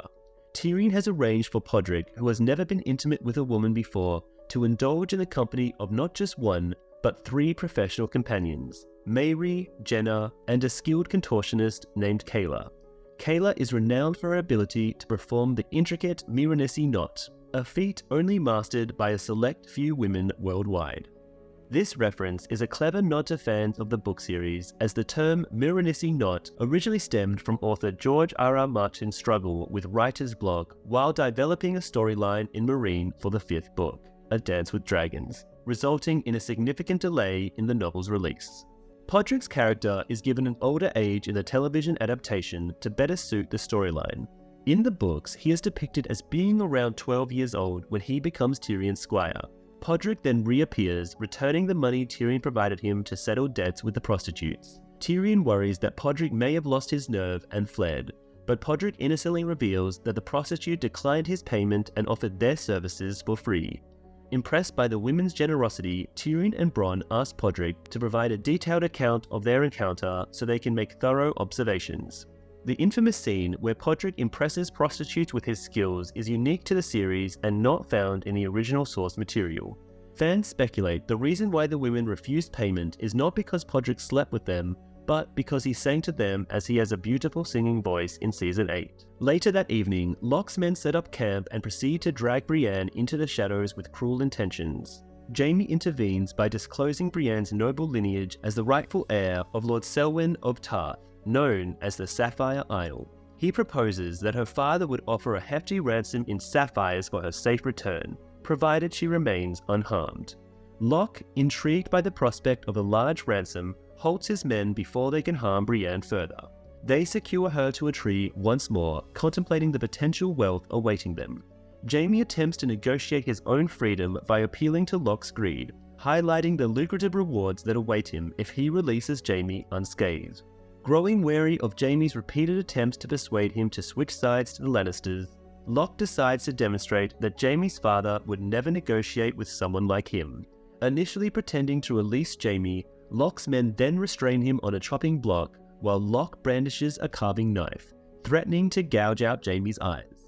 Locke believes that mutilating Tywin's son will prove that the Lannisters would never associate with him, let alone attempt to bribe him. Declaring that Jaime's father cannot save him now, Locke viciously severs Jaime's sword hand with a single swift motion, as Jaime stares in shock at his amputated hand. The realization of what has occurred dawns on him, prompting him to scream in a mixture of horror and agony. Jaime's hand injury unfolds similarly to the novel, with a few notable differences. Vargo Hoat, the counterpart to Locke in the books, is already aware that Brienne's father can offer a ransom for her. This knowledge prompts him to prevent his men from harming her, and he refrains from participating himself. While Hoat does not personally cut off Jaime's hand, he instructs a hefty Dothraki warrior named Zolo to carry out the deed. The decision is not driven by Jaime's arrogance, but rather by Hoat's fear that Roose Bolton, their current employer, may betray them to Tywin, their previous employer whom they double-crossed. By mutilating Jaime, Hoat hopes to sow discord between Tywin and Roose, reducing the likelihood of betrayal. In the Riverlands, Jaime Lannister has suffered a gruesome injury when Locke cut off his sword hand. The next day, Locke's men escort Jaime and Brienne of Tarth back to Harrenhal on horseback. In the books, Jaime had decided to shave his head in the story to prevent himself from being identified before he is captured by Vargo Hoat, who can be seen as equivalent of Locke in the show. Locke takes pleasure in tormenting Jaime, who is unable to defend himself. He cruelly attaches Jaime's severed hand to a rope and hangs it around his neck, making him endure the stench of his own decaying flesh. Jaime is in excruciating pain, feverish and delirious. He is barely conscious and eventually falls off his horse into the mud. Locke sadistically withholds water from Jaime. When a man offers him water, he instead pours it over Jaime's head to taunt him. Jaime weakly warns Locke of the consequences if he dies, but Locke ignores him. Locke hands Jaime a container which Jaime drinks from eagerly, unaware that it is filled with horse urine. Locke cruelly reveals the truth, causing Jaime to vomit. Despite his feeble state, Jaime manages to grab a sword from one of Locke's men. However, weakened by fever, he struggles to wield the sword effectively with his left hand. Realizing his inability to fight back, Jaime seeks to provoke his captors into killing him. Exhausted, he collapses, and Locke refrains from punishing him, only threatening to cut off his other hand if he tries to resist again. In the book, there is a scene where Jaime and Brienne find themselves bound together on horseback as a means of further humiliation. In his desperate state, Jaime resorts to drinking horse urine to quench his thirst, only to regurgitate it shortly after and soil himself. In the northern region, Bran Stark and Jojen Reed are experiencing a shared dream where they find themselves walking together in a dense forest. The mystical three-eyed raven appears before them once again, captivating their attention. Jojen urges Bran to pursue the raven, guiding him to climb a towering tree where the bird has perched. As Bran starts his ascent, he is suddenly overwhelmed with fear, haunted by memories of a previous fall that left him crippled. In a vivid recollection, Bran sees his mother Catelyn warning him not to climb again, a promise he had broken leading to this life-altering accident. The overwhelming dread of Catelyn's abomination causes Bran to lose his grip and plummet from the tree. Bran and Jojen awaken in the woodland camp, both disheartened by Bran's inability to follow the elusive three-eyed raven. Jojen has an innate gift as a greenseer, granting him the ability to receive insights into the past, present, and future through visions. He also has the unique talent of being able to sense other Greenseers, such as Bran Stark. Furthermore, Jojen has the foresight to see visions of his own death, which gives him a sense of fearlessness towards it. In the heart of King's Landing, Tyrion Lannister encounters Varys as he works on opening a large wooden crate. Curious, Tyrion seeks Varys' help in discovering the identity of the person who ordered Sir Mandon Moore to assassinate him during the Battle of the Blackwater. Varys admits that he only has heard whispers implicating Cersei, but cannot provide concrete evidence. Determined to seek vengeance if his sister is indeed responsible, Tyrion urges Varys to reveal the truth. Seizing the moment, Varys revisits a conversation they had before the battle, where he promised to disclose the horrifying story of how he was castrated. Varys recounts his past as a slave in a traveling troupe that traversed the Free Cities, recalling the fateful day in Myr when he was sold to a sorcerer. The sorcerer subjected him to a potion that rendered him immobile but conscious, allowing him to feel the excruciating pain as his manhood was cruelly severed and sacrificed in a mystical ritual. Haunted by the memories of a mysterious voice emanating from the flames during the sorcerer's ceremony, Varys harbors a deep-seated resentment towards those who wield supernatural powers. Determined to rise above his traumatic past, Varys resorted to desperate measures to climb the social ladder, using his wit and cunning to gather secrets instead of engaging in physical exploitation. As Varys concludes his harrowing tale, he unveils the contents of the crate to Tyrion's shock. The elderly sorcerer who mutilated him years ago. Bound and silenced, the sorcerer serves as a grim reminder of Varys' painful past and his unwavering quest for retribution. Encouraging Tyrion to exercise patience in seeking justice, Varys closes the crate, leaving the sorcerer trapped within. Originally, in the episode Blackwater, Varys had plans to share his backstory with Tyrion. However, time limitations led to a revision in which Varys mentions postponing the tale to a later time. As a result, the narrative of his castration was shifted to this episode, with the addition of a sorcerer character not present in the books, although the detail of Varys being born in Lys was omitted. Varys pays a visit to Ross, who has been secretly gathering information on Littlefinger for him. He is taken aback when she reveals what she has learned from the other girls at the brothel about Podrick Payne's impressive activities. Despite her best efforts to uncover the specifics, all she could gather was that it was hard to describe. Ross goes on to share her observations of Littlefinger's frequent visits to Sansa Stark, suggesting that he is fixated on her and plans to help her escape the city. When Varys questions the validity of her claims, she presents him with a stolen copy of the ship's manifest for Littlefinger's journey to the Vale, and points out a crucial detail in the manifest that he has overlooked: the presence of 2 feather beds. This revelation leads Varys to the conclusion that Littlefinger intends to bring someone other than himself on the journey, with all signs pointing to Sansa Stark. In the book, Varys does not engage in a conversation with Ross because he does not have a spy monitoring Littlefinger. Ross is not a distinct character in the book, but rather a composite of multiple characters. Littlefinger's scheme to sneak Sansa out of the city remains unknown to everyone. Tensions are high among the Night's Watch members who have taken refuge at Craster's Keep after the devastating setback at the combat at the Fist. While Gren and Ed are shoveling pig shit, Rast, the former rapist, warns them not to trust Craster because the man sacrifices his own newborn sons to the White Walkers, and there's a good chance he'll turn over the Night's Watch survivors to his real masters if the White Walkers do arrive. Ed and Gren are unwilling to talk about it. When Samwell Tarly pays Gilly a visit, she is incredibly upset about what will happen to her newborn boy.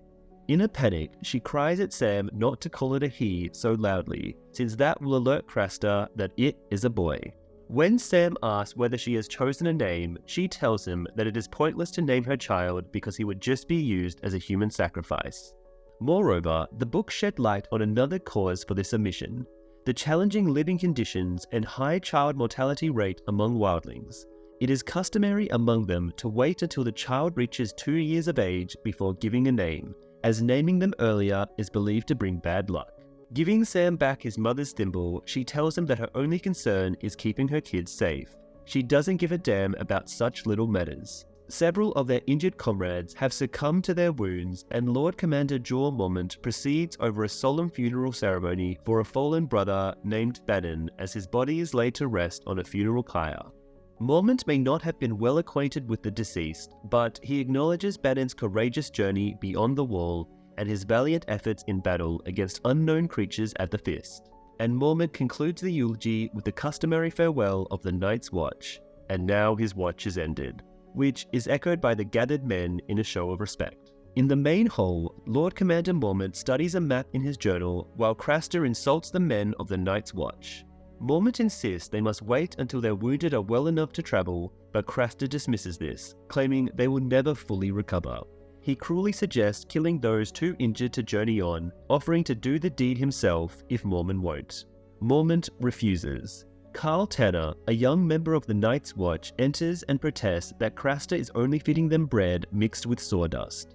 He demands to know where Craster hides his food supplies. Meanwhile, Craster drinks heavily from the wine given to him by the Watch. Rast joins in accusing Craster of hoarding winter provisions but refusing to share. Craster admits to having stockpiles for his women and threatens to kick everyone out to starve outside.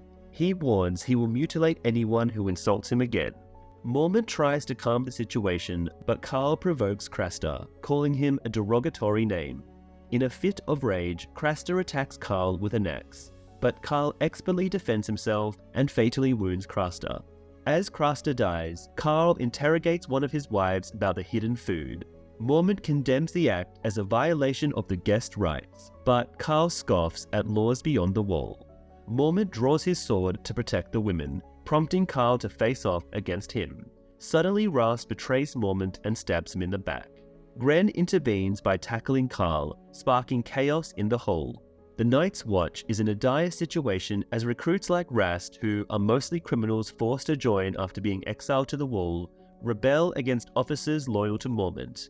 Even some of the other recruits, like Gren, remain faithful amidst the chaos. The fight unfolds quickly, with confusion reigning as the mutiny spreads throughout Craster's keep. In the midst of the turmoil, Mormont confronts Rast despite being wounded. Mormont's fury is evident as he grabs Rast by the throat, effortlessly lifting him off the ground with one hand. With a powerful motion, Mormont hurls Rast against the wall, never releasing his grip. As he tightens his hold, Mormont suddenly coughs up blood, a sign of his mortal wound. As Mormont weakens and collapses to the ground, Rast seizes the opportunity to end his life, repeatedly stabbing him in the throat until the old bear lies lifeless. Meanwhile, Sam urgently rushes to Gilly's hut, urging her that they must flee immediately to have any hope of survival. With Gilly and her baby in tow, Sam leads them out of Craster's keep, witnessing loyal Night's Watch members falling to the mutineers who also commit heinous acts against Craster's wives. In the book, Sam remains by Lord Commander Mormont's side as he breathes his last breaths. Despite Mormont's orders to flee with the rest of the group, Sam chooses to stay. Encouraged by two of Craster's former wives, he decides to take Gilly and her baby and escape. Together, Sam and Gilly ride off on horseback, utilizing the Night's Watch horses that were still available at Craster's keep. In another part of the Riverlands, Arya Stark and Gendry are blindfolded as Thoros of Myr and his companions guide them into a hidden cave known as the Hollow Hill, which serves as the secret refuge of the Brotherhood without banners. The Hound, Sandor Clegane, is also brought along in restraints and faces the leader of the Brotherhood, Sir Beric Dondarrion. Sir Beric was tasked by Eddard Stark to lead a group of soldiers in pursuit of the false knight Sir Gregor Clegane, who was terrorizing the Riverlands under Tywin Lannister's command at the start of the War of the Five Kings. Despite being trapped behind enemy lines, they continued to resist Lannister forces by forming the Brotherhood. As time passed, they recognized the suffering inflicted on the common people of the Riverlands by both Stark and Lannister forces, prompting them to protect the innocent from raiders on all sides of the conflict. Their ranks grew to include deserters from Stark and Baratheon armies, as well as ordinary folk defending their homes. Dondarrion insists that he is still dedicated to the mission given to him by Eddard Stark, which is to bring Gregor Clegane to justice and restore peace to the Riverlands in the name of King Robert. The Hound argues that Eddard and Robert are now deceased, and it makes no sense to fight for their memory. However, Dondarrion claims that the Brotherhood has become like ghosts, striking the Lannisters unexpectedly and then disappearing into the woods. They highlight the atrocities committed by the Lannister forces, including the brutal events at the Battle of the Murmurs Ford, where unspeakable acts were carried out on innocent victims. Sandor clarifies that he was not present at the Battle of the Murmur's Ford and did not partake in the heinous acts described. The Brotherhood continues to recount the crimes of the Lannisters, with Thoros mentioning the massacre at King's Landing where innocent royal children were killed. Sandor maintains his innocence in these crimes, pointing out that many were actually committed by his brother, Gregor. Sandor argues that it is unfair to hold him accountable for the sins of his family, especially since he was simply born into House Clegane. He also expresses skepticism towards the Lord of the Light religion that Dondarrion and his men have embraced, with Thoros serving as a priest. Arya speaks up and accuses Sandor of killing her friend, Mhysa, to which he admits, but claims he was following orders from Prince Joffrey at the time. The Brotherhood decides to give Sandor a fair trial by combat for the murder of Mhysa, with Dondarrion volunteering to face him in the trial. Beric Dondarrion had a brief cameo in A Golden Crown when Ned tasked him with bringing the Mountain to justice for his actions in the Riverlands.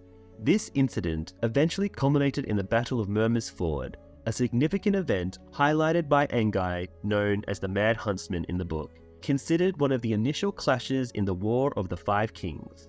Dondarrion's character was recast in Season 3 with Richard Dormer. Not long after, Margaery Tyrell discovers Sansa Stark deep in prayer within the God's Wood of the Red's Keep, gazing out at Blackwater Bay. She sends away the Lannister guards with a veiled threat to report their refusal to the king, allowing her to have a private conversation with Sansa. Margaery engages in light-hearted chatter, attempting to lift Sansa's spirits. She playfully tells a joke about her cousin's demise from a fictional pox, causing Sansa to realize Margaery's playful nature and her own innocence. Margaery extends an invitation for Sansa to visit Highgarden in the Reach in the future. Sansa hesitates, knowing that Queen Cersei would never allow her to leave King's Landing. However, Margaery cleverly hints that Queen Regent Cersei's wishes may not always align with those of Queen Margaery, who would be delighted to host Sansa at Highgarden as a friend or even as a sister-in-law. Margaery subtly suggests that if Sansa were to marry Loras Tyrell, she would naturally become a part of the Tyrell family and reside in Highgarden. The idea of escaping Joffrey, marrying her idol, and joining the esteemed Tyrell family overwhelmed Sansa with tears of joy. The bonus feature, House Tyrell, on the Blu-ray edition describes how during the Targaryen conquest, the Gardeners, the original rulers of Highgarden and the Reach, resisted the Targaryen invasion but were ultimately defeated by Aegon the Conqueror's dragons. The Tyrells, a minor house who had served the Gardeners for generations, surrendered Highgarden to Aegon. In return, Aegon elevated them to Lords of Highgarden and Wardens of the South, despite other families like House Florent having a stronger claim. Due to their loyalty to the Targaryens, House Tyrell sided with the Mad King during Robert's Rebellion, leading to a clash with Robert Baratheon and his brothers and the Siege of Storm's End, their ancestral seat. In another location, possibly in the northern region, Theon Greyjoy is being guided by the young boy who freed him from the dungeon and saved him by eliminating his captors who attempted to recapture him. The boy reveals that he is leading Theon to Deepwood Motte, a fortress on the western coast of the north that was seized by his sister, Yara. Concerned about potential betrayal by the guards, they decide to sneak into the castle through the drainage system until they can meet with his sister directly. As the boy struggles with the keys at a locked gate, Theon collapses to the ground and questions whether his father Balon is aware of his captivity. The boy admits he is unsure, but Theon believes his father likely abandoned him to die. Overwhelmed with regret, Theon mourns the loss of his true father who was beheaded in King's Landing, and reflects on his choice to betray his own family. He admits to destroying everything he held dear, including his beloved home Winterfell, which now lies in ruins. Theon also acknowledges his jealousy towards Robb Stark for effortlessly embodying the noble qualities he inspired to, but struggled to attain due to his own shortcomings. In a moment of desperation, Theon confesses to orchestrating the deaths of two innocent orphan boys in a bid to pass them off as Bran and Rickon Stark, who had actually managed to escape. The boy is taken aback by this revelation, prompting Theon to explain his actions as a misguided attempt to conceal his vulnerability. In the books, Theon never confesses that the two young men he murdered were not Bran and Rickon, nor explicitly revealing his true feelings about Eddard Stark being his true father figure. In the books, Theon mentions that Lord Eddard is a second father to me, But this statement did not reflect his true sentiments. To Theon, Eddard has always been the man responsible for bringing violence and chaos to Pike and tearing him away from his roots. However, in A Dance with Dragons, when questioned by Barbary Dustin about his affinity for the Starks, Theon confesses that he had always aspired to be a part of their family and even hoped of marrying Sansa. The young boy guides Theon through a dimly lit chamber within the fortress, calling out for Yara. As he ignites a torch, the flickering light reveals a familiar sight, the dreaded X-shaped cross that once held Theon captive during his torment. Theon realizes he has been led in a full circle, back to the very dungeon he thought he had escaped from. Suddenly, other guards enter the chamber, and the boy orders them to restrain Theon once again, claiming that it was Theon who had slain the previous guards during his attempted escape. It becomes clear that the boy who was issuing orders is actually one of the chief tormentors. The entire escape plan that Theon had been led on turns out to be just another cruel form of torture, with the boy sadistically playing with his emotions. Later that evening, Jaime and Brienne find themselves tied up by a flickering campfire. Jaime, in despair, refuses to eat and expresses a desire to end his life. Brienne urges him to stay alive for the sake of seeking revenge, but Jaime argues that without his sword hand, he feels like a mere shadow of his former self. He believes that living without his identity is not worth it and would rather die as the man he once was. Brienne, frustrated by Jaime's resignation, reminds him where this is the harsh reality where things people hold dear can be cruelly stripped away. She challenges him to be stronger and not give up so easily. Her words struck a chord with Jaime, prompting him to start eating. Brienne then reveals that she once overheard Jaime's negotiation with Locke to spare her from a terrible fate. She recounts how Jaime had convinced Locke that her father would pay a hefty ransom in sapphires for her release. Despite being a noblewoman from the Sapphire Isle, Brienne clarifies that her homeland holds no actual sapphires, and her family is not wealthy. Confused by Jaime's actions, Brienne questions why he has come to her aid, but Jaime remains silent. Throughout her life, Brienne has faced constant ridicule, rejection, and sympathy at best. Her attempts to conform to societal norms were met with ridicule and disapproval due to a lack of conventional beauty and feminine charm. On the other hand, when she embraced her true calling as a warrior, she was shunned and looked down upon because of her gender, despite her exceptional skill. Afterwards, Cersei has a meeting with her father, Tywin, in his private chambers. She expresses her concern about finding Jaime and ensuring that he is putting all efforts into locating him.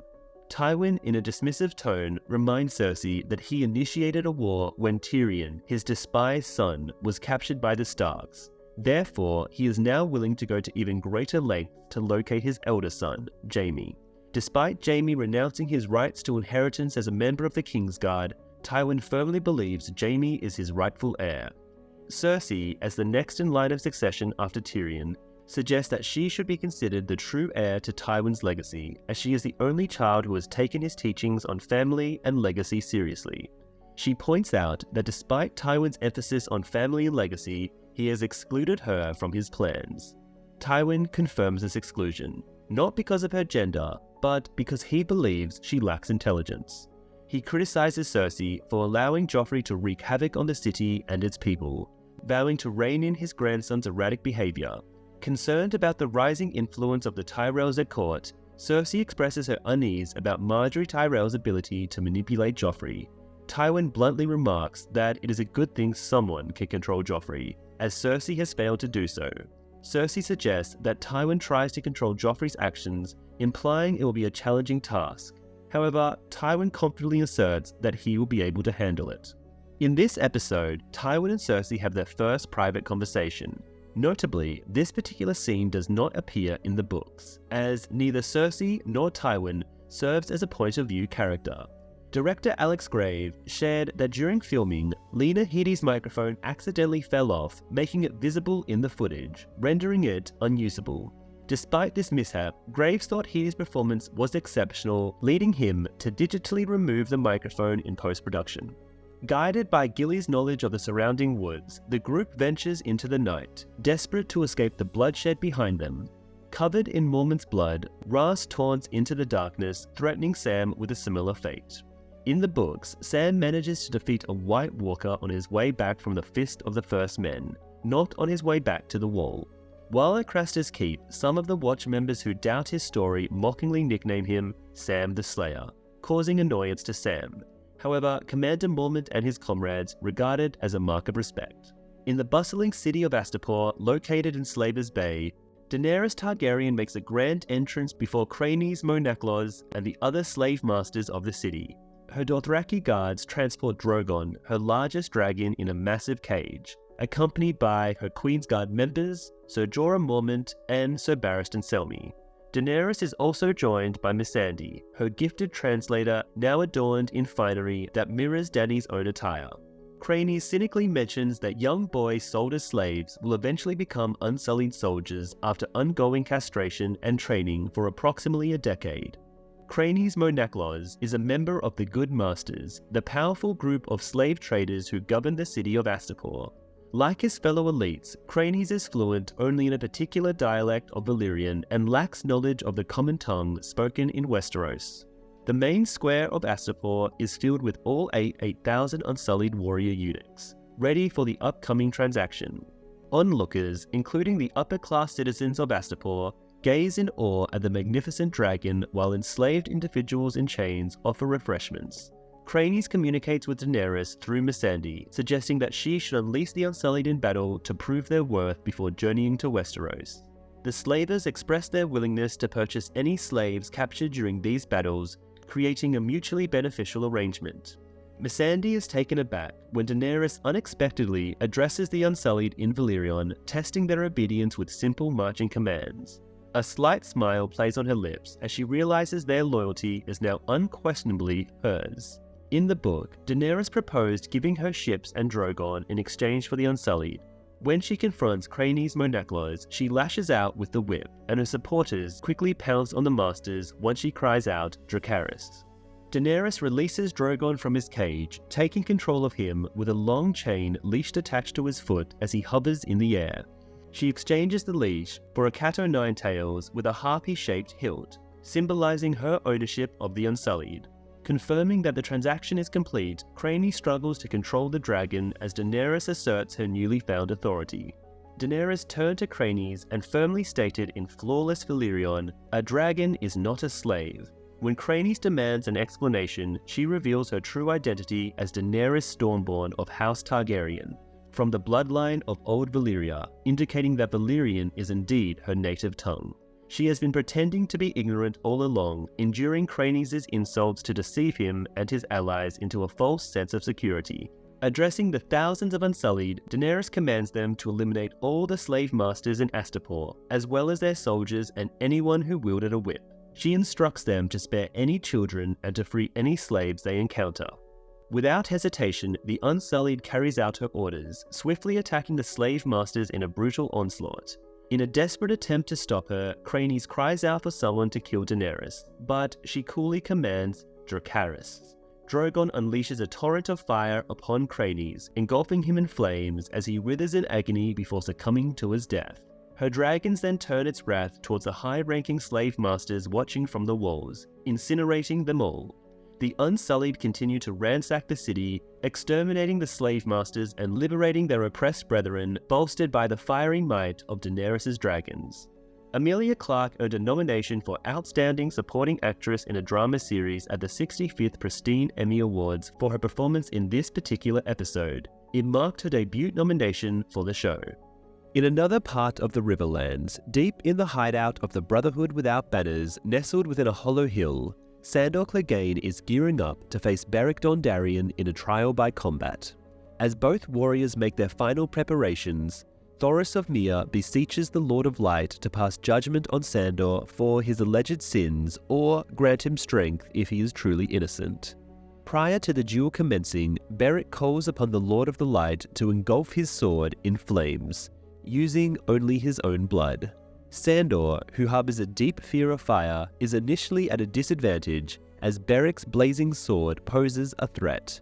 In a daring move, Beric even succeeds in setting Sandor's wooden shield ablaze, causing the Hound to struggle as the shield is firmly attached to his arm. Nevertheless, with a mighty downward strike, he cleaves through Beric's fiery sword, armor, and deeply into his shoulder, ending his life. As Beric collapses, Thoros rushes to his side and implores the Lord of Light to bring him back to life. Meanwhile, Sandor frantically attempts to put out the flames engulfing his shield.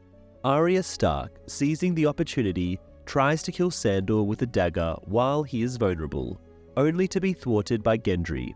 In a moment of spite, Sandor mocks Arya, claiming that the gods favor him over her deceased friend. Their exchange is cut short by the miraculous revival of Beric, who was brought back to life by the power of the Lord of Light.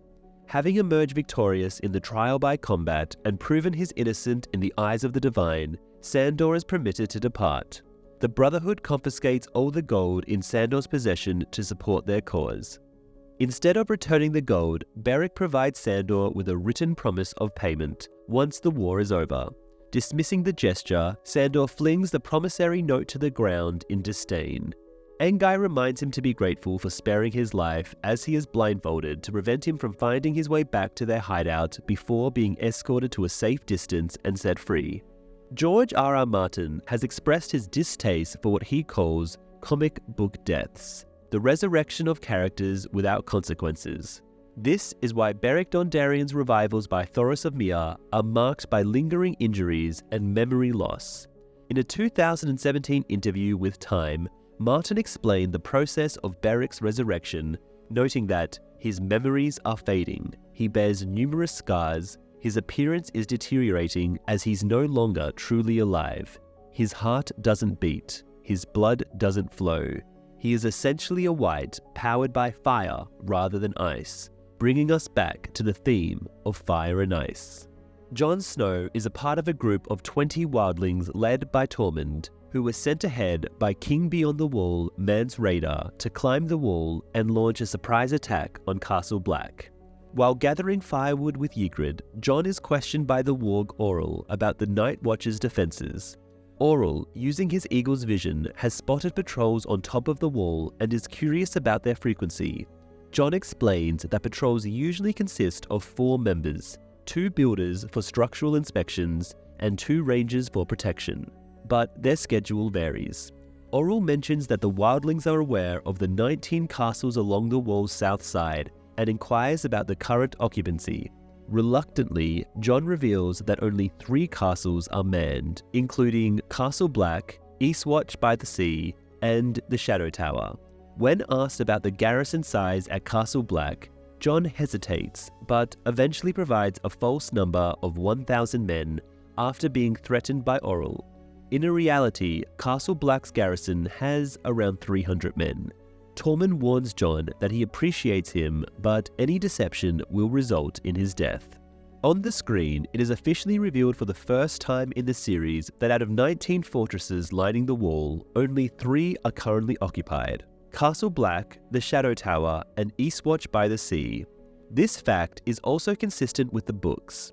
Ygritte identifies Jon as hailing from the south despite being a northerner. This is because the wildlings view everything above the wall as the true north, leading them to see even northerners residing below the wall as southerners. This claim may not be as far-fetched as it seems, given that author George R.R. Martin has clarified that the region beyond the wall is vast and stretches much further than what is typically shown on maps. It is suggested that the lands beyond the wall could potentially encompass about half of the continent of Westeros. Jon and Ygritte stroll away together, but as a playful gesture, she seizes his sword, Longclaw, prompting him to playfully chase after her to retrieve it. Leading him into a nearby cave, they discover a hidden oasis warmed by natural hot springs, with a magnificent waterfall cascading into a crystal-clear pool.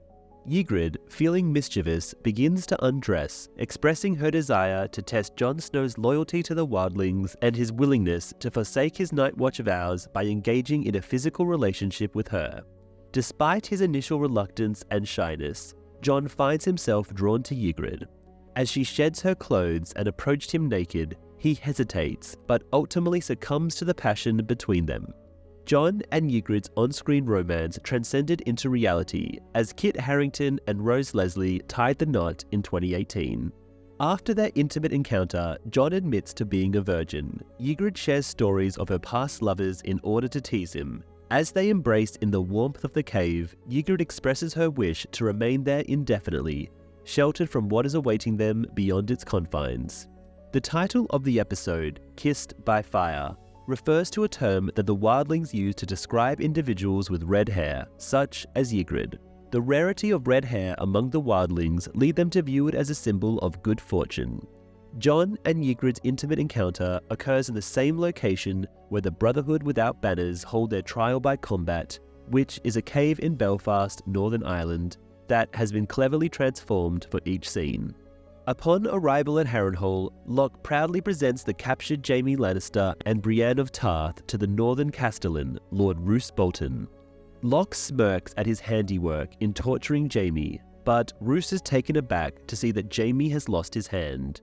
Outraged that Locke has mutilated such a valuable hostage, Bolton orders him to dispose of Jaime's decaying hand and arranges for accommodations for the prisoners. When Jaime asks about news from the capital, Bolton reveals that Stannis Baratheon has attacked King's Landing, but delays disclosing the outcome. Bolton taunts Jaime with a calm demeanor, eventually revealing that Cersei is safe and his father's forces had successfully defended against Stannis' assault. Overwhelmed with relief for his family's safety, Jaime collapses in delirium. Qyburn tends to Jaime's injuries, removing the makeshift tourniquet placed by Locke's men and discovering a severe infection in the stump of Jaime's hand. Qyburn suggests amputating the rest of Jaime's arm at the shoulder to prevent further spread of the infection. But a half-delirious Jaime adamantly refuses and threatens to kill Qyburn if he attempts it. Jaime notices that Qyburn is not a maester, as he lacks the maester's chain of office. Qyburn admits to being expelled from the Order of Maesters for conducting controversial experiments. Despite the risk of excruciating pain, Jaime agrees to Qyburn's alternative treatment plan involving cutting out infected tissue and cauterizing the wounds with boiling wine. As Qyburn begins the painful procedure, Jaime endures the agony without the aid of Milk of the Poppy, determined not to wake up and find his arm missing.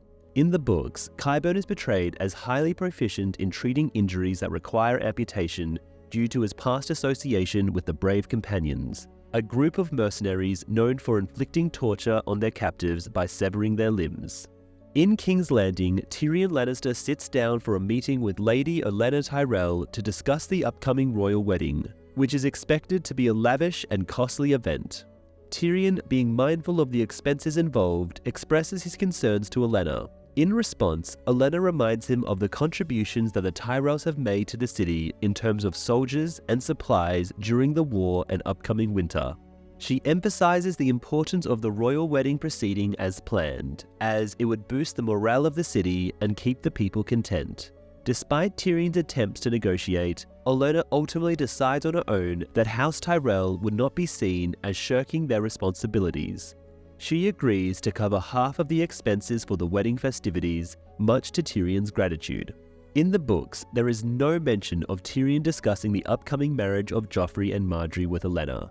However, when Tywin learns of Olenna's intention to have Sansa marry her grandson Willis instead of Loras, who cannot marry due to his position as a Kingsguard, he arranges for Cersei to marry Willis instead.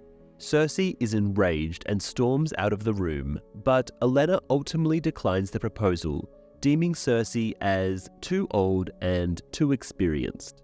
Tywin then proposes Tyrion as a potential husband for Sansa, much to Tyrion's dismay.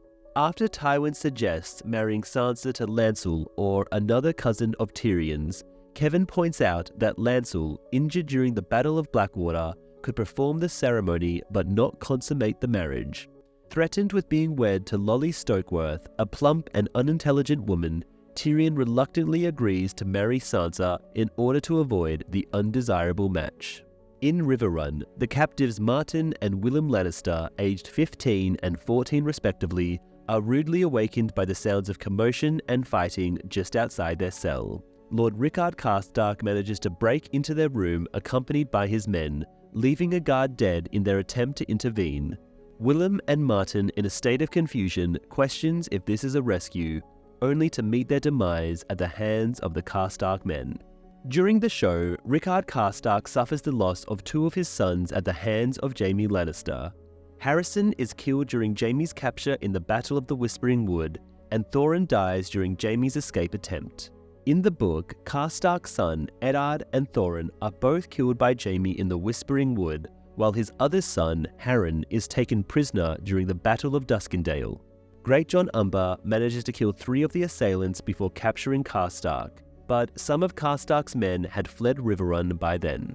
The lifeless bodies of the 2 Lannister captives lay sprawled on the ground before Robb Stark in the Grand Meeting Chamber of Riverrun.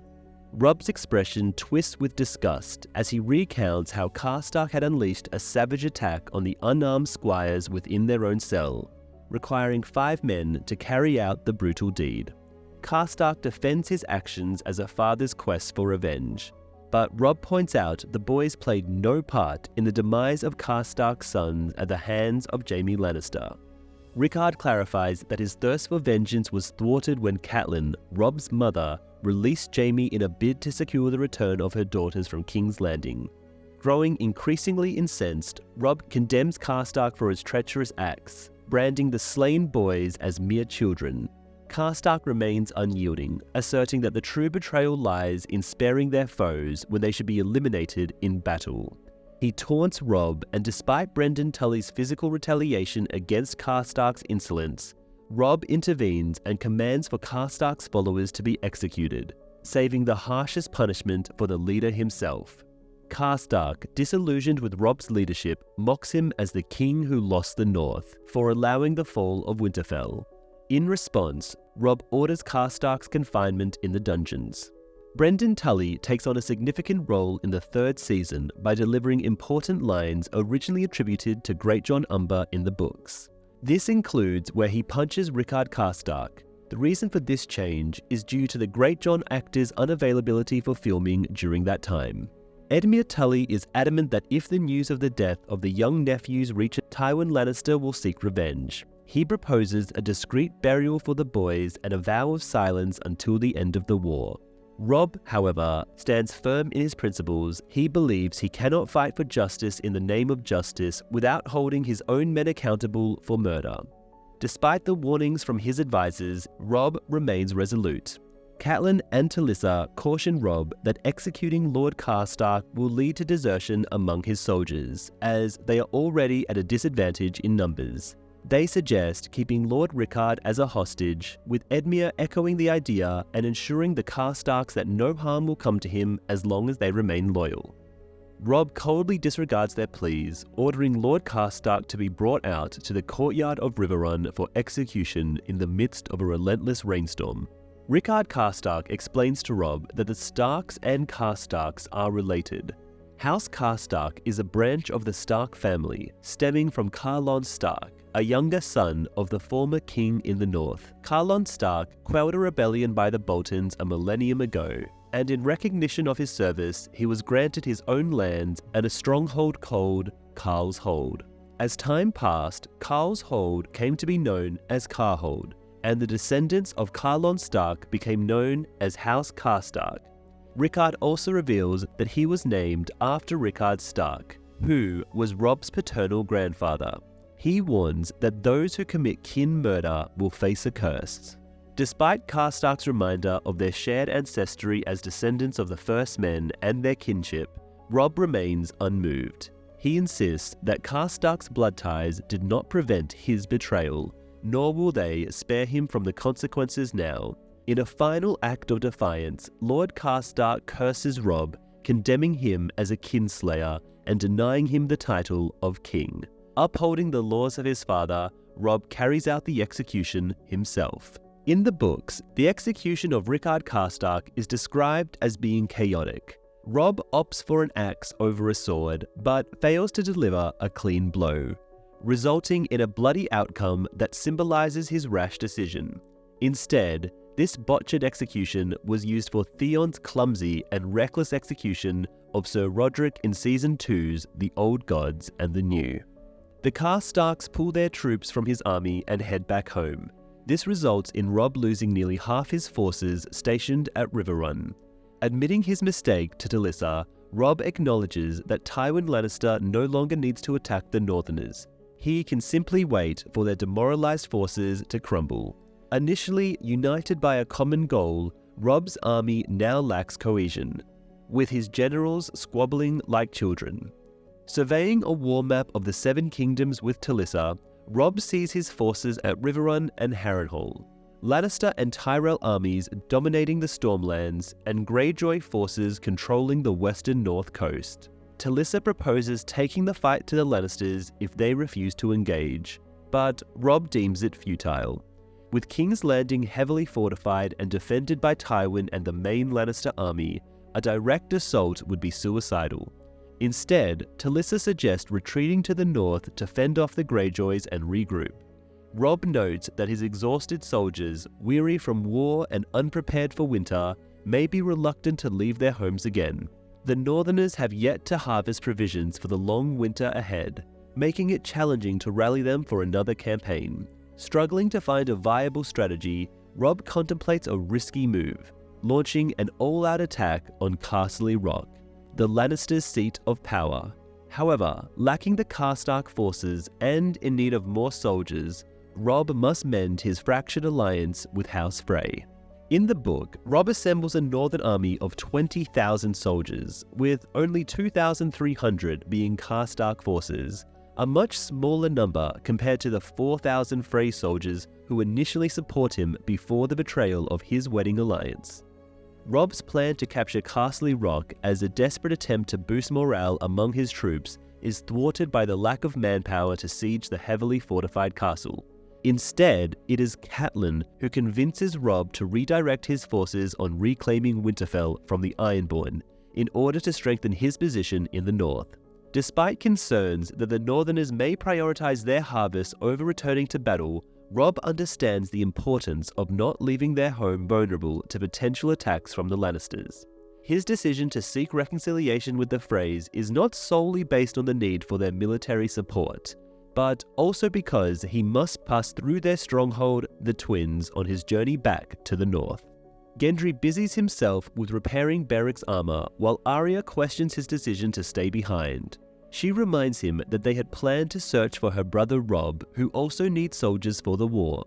Gendry, however, reveals that he has chosen to remain with the Brotherhood without banners as a blacksmith dedicated to protecting the common people. He explains that he has spent his life serving others with nothing to show for it. From Tobio Moat to Tywin Lannister, he has been exploited and betrayed. Despite Arya's offer to consider him family, Gendry acknowledges the social divide between them. He knows that even if he were to accompany her, their differences in status would forever separate them. Later that evening, Arya gazes into the flickering flames of the campfire, silently reciting her nightly litany of prayers for the demise of her foes. Thoros reveals their plan to take her to Riverrun to be reunited with her family, in exchange for a reward from Robb to support their cause. Arya notes that they are essentially holding her for ransom, to which Thoros concedes. Arya harbors quiet resentment towards Beric for releasing Sandor, despite their promise to let him go if he emerged victorious in the trial by combat. She reflects on the fate of honorable men who met their demise for upholding their promises, such as Yoren and her father. She questions Beric's decision to spare Sandor, considering the danger he posed, and then they discuss Beric's resurrection. Thoros credits the Lord of Light for his ability to resurrect Beric, explaining that he has been revived 6 times, including his recent death in combat. Beric bears his scars, a testament to his numerous resurrections, recounting the various ways in which he has perished and been brought back to life. In the books, Beric Dondarrion's second demise does not involve a stab in the abdomen, but rather a brutal blow to the head with a mace. It is speculated that this was altered in the show because depicting the character with a crushed skull would have been too challenging. In the book, Beric was never fatally struck by an axe, and the instances of hanging and eye stabbing occurred separately as his 3rd and 4th deaths at the hands of Armory Lorch and the Mountain respectively. Having been killed twice by the Mountain, Beric ruefully remarks, "That makes 3 times I have met my end at the hands of House Clegane." Arya ponders the responsibility of resurrecting a man without a head, alluding to her deceased father. Thoros and Beric acknowledge her unspoken plea, but express doubt due to the limitations of resurrection. Beric consoles Arya, reassuring her of her father's goodness and the burden of being brought back from the dead. Despite the toll it takes on him, Arya insists that she would wish Beric's revived existence upon her father. In the books, Arya is stopped from attacking the Hound by a Brotherhood member named Lem, who does not appear in the show until Season 6, rather than Gendry. In Dragonstone, following his defeat at the Battle of the Blackwater, Stannis finds himself struggling to rally his spirits. His once formidable army has been decimated, leaving him vulnerable to potential attacks from the Lannisters. However, the Lannisters are unable to strike at Dragonstone just yet due to the loss of much of their fleet at the Blackwater. Stannis decides to pay a visit to his wife, Queen Selyse of House Florent. Selyse, a devout follower of the Lord of Light, is deep in prayer when Stannis enters her chamber. Despite their strained relationship, Selyse holds Stannis in high regard as her king and the prophesied prince that was promised. As Stannis wrestles with guilt over his past actions, particularly his affair with Melisandre that resulted in the death of his brother Renly, Selyse reassures him that his sacrifices in the name of the Lord of Light are justified. She reveals that Melisandre had already disclosed the truth to her, bringing a mix of emotions to Stannis' face. The couple's shared grief over the loss of their stillborn sons had driven Selyse to embrace the Lord of Light's teachings fervently. She laments her inability to provide Stannis with a male heir, but he reminds her of their daughter, Princess Shireen. Alone in her room, Shireen sits drawing and singing a tune about life beneath the ocean. She eagerly anticipates her father's arrival, despite his awkwardness in showing affection towards her. Shireen, a bright but frail young girl with a disfigured face from grayscale, she inquires about Sir Davos Seaworth. Stannis, growing tense, reveals that Sir Davos is now imprisoned as a traitor. Confused and upset, Shireen is instructed to forget about him. In the books, Davos finds himself sharing a cell with Alistair Florent, who is Selyse's uncle and was once Stannis' trusted advisor. Following the Battle of the Blackwater, Alistair attempted to secretly broker a peace deal with Tywin Lannister without Stannis' knowledge. He suggested that Stannis and himself pledge loyalty to King Joffrey in exchange for keeping their lands and marrying Shireen to Tommen. Despite Alistair's well-meaning intentions, Stannis views this as an act of betrayal and orders for Alistair to be imprisoned and ultimately sentenced to death. Later that evening, Shireen stealthily makes her way to the dungeon of Dragonstone and locates the cell of Sir Onion Knight. Startled, he awakens and warns her that she should not be there. However, she reveals that the lazy guard Bert is on duty. Curious, she questions him about the rumors of his betrayal, to which he admits disobeying her father. Unperturbed, she declares him as her friend and expresses concern for his boredom in the cell. She presents him with a book detailing the exploits of Aegon the Conqueror and his dragons, highlighting the Targaryens' connection to Dragonstone. Davos hesitantly confesses his illiteracy, disappointing Shireen. Undeterred, she offers to teach him to read by visiting his cell during Bert's shift. Despite Davos's objections, Shireen jests about the consequences of being caught, suggesting they might be locked up as well. They share a moment of laughter before Shireen begins reading to Davos from the historical tome recounting Aegon's conquest of Westeros. During Shireen's reading lesson with Davos, she explains that the letters A, E, G, when pronounced together, phonetically sound like the word egg. This reference is a subtle nod to Aegon V Targaryen, also known as Egg, in the prequel novellas titles Tales of Duncan Egg. Brienne finds herself in the bathhouse of Harrenhal. Suddenly, Jaime enters clearly in pain and struggling to stand. He heads towards the communal bath where Brienne is already bathing. Despite Brienne's protest about other available baths, Jaime insists on joining her as he fears he might collapse and drown, not wanting to be the first Lannister to die in such a manner. Brienne questions why she should be concerned about his well-being, but Jaime reminds her of the vow she made to safely escort him to King's Landing, a task that has proven difficult given his current state. Making a light-hearted comment about Renly's death under Brienne's protection, Jaime unintentionally provokes her to stand up boldly in front of him. Realizing his mistake, Jaime apologizes sincerely, expressing his exhaustion from constant battles and desire for a truce. In response, Brienne emphasizes the importance of trust for a truce to be established. Despite her doubts, Jaime assures her of his trust and willingness to cooperate. Brienne reluctantly accepts his words. Jaime observes the familiar expression on Brienne's face, reminiscent of the disdain he had encountered for many years. People often labelled him as the Kingslayer, Oathbreaker, and a man without honour. Jaime recounts the gruesome details of the Mad King's cruel fascination with wildfire, reveling in the agony of those burnt alive. The Mad King punished lords who displeased him, as well as those he deemed disloyal, leading to widespread rebellion in Westeros. Aerys strategically placed caches of wildfire throughout King's Landing, including key locations like the Great Sept of Baelor and the Red Keep. Following Robert's triumph at the Trident, Jaime's father, Tywin Lannister, arrived in King's Landing with the Lannister army to defend the city. Despite Jaime's warnings, the Mad King refused to surrender, ultimately leading to the Lannisters sacking the city. In a desperate attempt to stop Aerys from unleashing wildfire on the innocent populace, Jaime slew the pyromancer and ultimately ended the Mad King's life. Reflecting on the events, Jaime questions Aerys' delusions of grandeur, believing he would be reborn as a dragon in the flames. In a final act of mercy, Jaime ensured Aerys' demise by slitting his throat. Brienne is left speechless by Jaime's harrowing account, prompting her to ask why he had never shared this side of the story before. Jaime's bitter response highlights the futility of trying to defend himself against the judgment of honorable figures like Ned Stark. Jaime's anger escalates as he questions Stark's authority to judge him. The emotional toll of reliving his traumatic experience becomes too much for Jaime, causing him to almost collapse into the water. Brienne quickly intervenes, catching him before he falls and calling for assistance for the Kingslayer. As Jaime begins to lose consciousness, he softly mutters to himself, "Jaime, my name is Jaime." Jaime's revelation to Brienne regarding the events surrounding the Mad King Aerys is revealed in two separate instances within the book. The first instance takes place while travelling with Brienne and his cousin Cleos Frey before they are taken captive.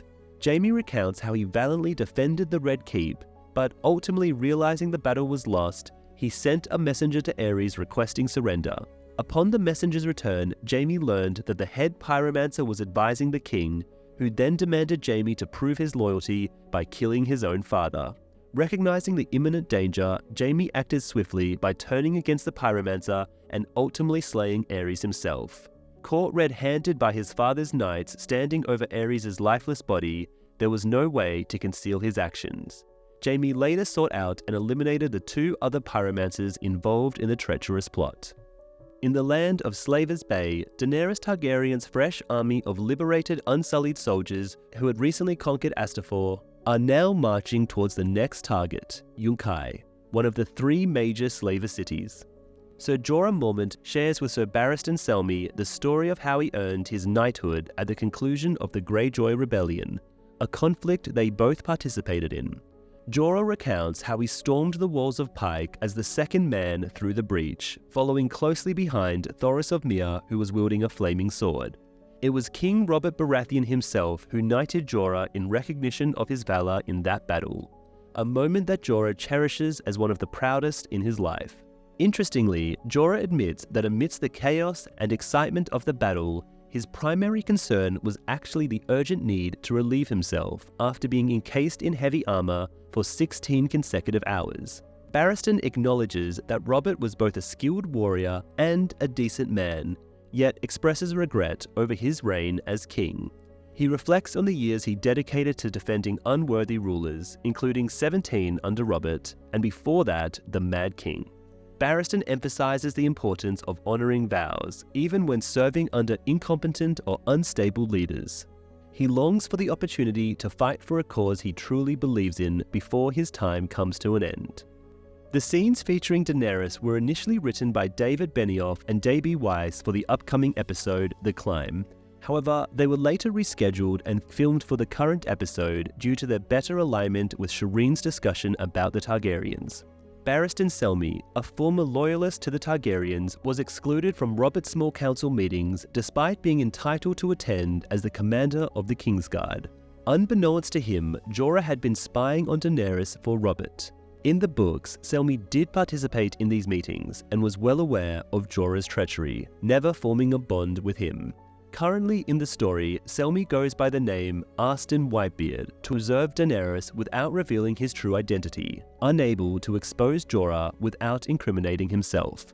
Their conversation shifts towards Daenerys, with Jorah expressing his belief in her and Barristan agreeing that she will have capable advisors by her side. However, Barristan cautions Jorah that it may not be wise for Daenerys to be seen with him when they return to Westeros, due to his tainted past of selling slaves, which is frowned upon in their homeland. Jorah subtly probes Barristan about the advisors on the small council, particularly inquiring if any of them oppose Robert's decision to have Daenerys, the last Targaryen, killed. It becomes evident that Jorah is trying to ascertain if Barristan was aware of his previous role as a spy for King Robert, reporting to Varys. Jorah notes that traditionally the Lord Commander of the Kingsguard holds a seat on the small council, but Barristan clarifies that despite his position as a former Kingsguard member, Robert never fully trusted him and thus excluded him from council meetings. Jorah is relieved to learn that Barristan was not present at any council meeting where his treachery may have been exposed. The two men briefly argue over their respective loyalties to Daenerys and their roles within her inner circle, with Jorah emphasizing that he takes his orders directly from Daenerys herself. In the meantime, Daenerys and Missandei are in a meeting with the officers of the Unsullied army. Speaking in Low Valyrian, Daenerys informs them that they are no longer bound by slavery, but are now free men who can make their own decisions. She urges them to choose a leader from amongst themselves. As the officers part ways, a eunuch named Grey Worm steps forward. Daenerys asks him to unveil his face and reveal his true name.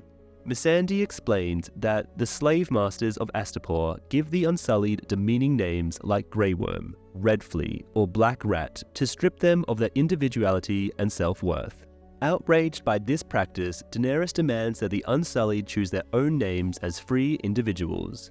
Despite the opportunity to reclaim his original name, Grey Worm chooses to keep his current name as a symbol of pride and luck, as it was the name he bore when he gained his freedom thanks to Daenerys. The Unsullied in the book are not assigned permanent names. Instead, they receive a new one daily through a random draw from a barrel. These names typically consist of a color and a type of small creature. Although Grey Worm cannot recall his birth name, he adopted his current moniker on the day he gained his freedom from Daenerys. Jacob Anderson had made his debut as Grey Worm in this episode. The series linguist David J. Peterson praised Anderson as the most skilled Valyrian speaker in the cast, frequently assigning him the most impressive lines to showcase his impeccable pronunciation. In the castle gardens in King's Landing, Sansa Stark and Margaery Tyrell observe the intense training sessions of Sir Loras and his squire. Sansa admires Loras's skill in combat and casually brings up the topic of their impending marriage, part of the Tyrells' plan to safeguard her from the clutches of the Lannisters. Margaery assures Sansa that she will subtly introduce the idea to Loras after her wedding to Joffrey. Despite Sansa's doubts about Joffrey's willingness to release her, Margaery is convinced that he will comply once she becomes his queen. Following the sparring session, Sir Loras's new squire, Oliver, makes his advances towards him, eventually leading to a passionate encounter in Loras's chambers. As they lie together, Loras reveals his betrothal to another, a detail that Oliver promptly shares with his true master, Littlefinger, who intends to inform Cersei of this development. Loras is next in line to inherit the Tyrell family in the television series. However, in the books, he has two older siblings, Willis and Garland Tyrell. Willis is the preferred choice to marry Sansa, as Loras is now part of Joffrey's Kingsguard and unable to wed. With Willis and Garland absent from the show, Loras is the unofficial heir of House Tyrell and a potential suitor for Sansa. In the book version, the Lannisters discover these intentions when Sansa unknowingly discloses them to Dontas Hollard, not realizing he is in league with Littlefinger. Shortly after, Littlefinger has a meeting with Sansa where he presents her with an opportunity to join him on his voyage from the capital to the Vale of Arryn. Sansa decides to try her hand at deceit and expresses her reluctance to leave before Joffrey's wedding out of concern for his safety in case their plan goes awry. Littlefinger picks up on Sansa's hidden agenda but chooses not to confront her at that moment. Instead, he appreciates her apparent worry for his well-being and requests that she addresses him by his given name, Peter. Tyrion makes his way to the small council chamber to update his father, Tywin, on his successful endeavors. However, his mood sours when he sees Cersei already in attendance. Tywin reveals that the Tyrells are scheming to marry Sansa off to Sir Loras in an attempt to gain control over the North, which Tywin vehemently opposes. Despite Sansa's older brother still being alive, Tywin explains that Robb Stark's forces have been weakened by the Karstark's betrayal, leaving him vulnerable against the Lannister-Tyrell alliance. Theon Greyjoy's actions at Winterfell have made Sansa the heir to Robb, and Tywin is determined to prevent the Tyrells from seizing power in the north. Tyrion raises concerns about risking their alliance with the Tyrells by rejecting the marriage proposal. However, Tywin argues that since the Tyrells' plan is a secret plot against them, they are not technically refusing anything. He also points out that the Tyrells will delay their scheme until after Joffrey's wedding, giving the Lannisters a window of opportunity to secure a different husband for Sansa before the Tyrells can act. After a brief moment of silence, Tyrion becomes aware that his father and sister are discussing him. He tries to argue that it is unjust to force him to marry Sansa, especially after all the suffering she endured at the hands of Joffrey. Tywin dismisses his concerns, questioning whether Tyrion plans to mistreat Sansa and emphasizing that her happiness is not a priority. Despite Tyrion's objections that Sansa is still a child, Cersei argues that she is now a woman capable of bearing children. Tyrion adamantly refuses the marriage proposal, reminding his father of his past marriage to Tysha. Tywin, however, sees Sansa as a valuable asset due to her claim to the north and insists that it is time for Tyrion to wed. Cersei, who initially gloats over Tyrion's predicament, is shocked when Tywin commands her to marry Sir Loras instead. Despite her refusal, Tywin is unwavering in his decision, seeing the strategic advantage of uniting the Lannisters with the North and the Reach through marriage. As arguments ensue, Cersei pleads with her father to reconsider, emphasizing her autonomy as Queen Regent. However, Tywin asserts his authority as her father, demanding obedience and insisting that she marry Loras to dispel rumors surrounding her relationship with Jaime. In a final act of defiance, Tywin storms out, expressing his disgust at the behavior of his children and their tarnishing of the Lannister name. Cersei, desperate for a different outcome, turns to Tyrion for support, but finds him preoccupied with his own troubles. Episode 6 starts with Samwell struggling to start a fire at the campsite. Gilly comes to his aid and he takes the opportunity to share stories about the Wall and Castle Black. Despite his admission of being a terrible singer, he joins in singing to Gilly's son. Additionally, he reveals a mysterious black glass dagger he found at the Fist of the First Men, hinting at its potential significance. Dragonglass, also known as obsidian, is a widely recognized substance in the world that is formed from volcanic glass. Alongside Valyrian steel, it is one of the only two substances known to have the power to defeat White Walkers. Additionally, Dragonglass is effective against whites in the show, but not in the books. In Old Valyria, it was referred to as Frozen Fire. Meanwhile, in the north, Mira and Osha are engaged in a tense moment as they attempt to skin rabbits, with tension escalating to the point where they almost turn on each other. Bran intervenes to prevent a conflict, while Jojen experiences a disturbing vision-induced episode. Upon regaining consciousness, Jojen reveals a vision of Jon Snow in peril, surrounded by enemies.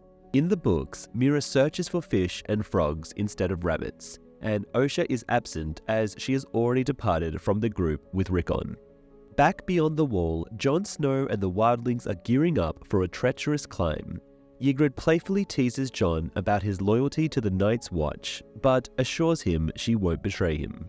Despite their tender moment discussing their reliance on each other, Ygritte's warning about the consequences of betrayal dampens the sentiment. Tormund arrives to offer Jon practical advice for the climb, emphasizing the importance of not screaming in the event of a fall. Tormund Giantsbane observes the flourishing trees near the wall and recalls how there used to be no such vegetation there. Jon Snow, feeling overwhelmed by the massive ice barrier, confides in Ygritte about his fear. Ygritte, on the other hand, is filled with excitement as she has been eagerly anticipating this climb her whole life. Despite knowing that Jon's loyalty still lies with the Night's Watch, Ygritte expresses that she doesn't mind. She argues that neither of their factions can guarantee their survival. In a pledge of love and loyalty, the two lovers vow to never betray each other. On the screen, it is officially revealed that the wall stands a towering height of 700 feet, 213 meters. Tormund mentions that the Night's Watch strategically cuts down trees within a 1-mile radius of the wall to eliminate potential cover for wildlings during surprise attacks. The presence of trees growing near the wall suggests that many of the castles along the wall are now abandoned by the Watch. Also, its tunnel is deliberately collapsed to prevent wildlings from utilizing it, forcing them to find alternate ways to cross over. In the books, Jon and Ygritte do not ascend the wall alone, but instead, a group led by a wildling named Jarl. Tormund and Orell are absent from the group. As they attempt to climb, large pieces of ice fall, resulting in the tragic death of Jarl and several others. The survivors manage to reach the top by using ropes to pull up rope ladders. Jon and Ygritte utilizes one of these ladders to reach the summit, where Ygritte discloses the coveted secret power sought by the wildlings in the Frostfangs, the fabled Horn of Winter. The ancient artifact, once wielded by the legendary King Beyond the Wall, Jormungand, has the ability to awaken giants from the earth, or it might be able to bring down the wall. In the Riverlands, Arya practices her archery skills by shooting arrows at a target while reciting her personal mantra. Thoros of Myr watches with amusement as Angai offers her some tips on shooting. In the books, Arya is never shown shooting an arrow either at Winterfell or with the Brotherhood. This is not due to lack of interest, but rather because she struggles with the physical strength required to draw a bow. Angai once offered to craft a lighter bow for her, but it never came to fruition. Melisandre arrives and engages in a conversation with Thoros in High Valyrian, discussing his past attempts to convert Robert Baratheon. In the Season 3 bonus feature, Lord of Light, it is revealed that the High Priest had predicted Robert's rise to power as ruler of the Seven Kingdoms. Thoros was therefore sent to Westeros with the hope that he could convert Robert to the faith of the Lord of Light. However, when Thoros arrived, he discovered that Robert was more interested in indulging in vices such as fighting, carousing, and drinking. With his own faith starting to waver, Thoros found himself joining in Robert's debauchery rather than guiding him towards the Lord of Light. On the other hand, Melisandre was able to successfully convert Stannis to their cause. Thoros and Melisandre talk in High Valyrian, which George R.R. Martin has described as the equivalent of Latin in his fictional world. Over time, High Valyrian branched out into various forms of Low Valyrian in Essos, much like how Latin gave rise to the Romance languages such as Italian, French, Spanish, Portuguese, and Romanian. For the first time in the show, the Valyrian expression Valar Morghulis has been met with his rightful reply, Valar Dohaeris, on screen. In the books, the Brotherhood without banners never crosses paths with Melisandre because she does not venture to the Riverlands in search of royal blood. Gendry is not handed over to her. Instead, he remains with the Brotherhood and eventually earns the title of Knight. The storyline of Gendry on the show is a blend of his character and that of Edric Storm from the books. Edric Storm, another illegitimate child of Robert Baratheon, is taken to Dragonstone by Stannis following his conquest of Storm's End, with the initial intention of using him as leverage against Cersei. After Stannis suffers defeat at Blackwater Bay, Melisandre believes that Edric's royal lineage can be utilized in a ritual sacrifice.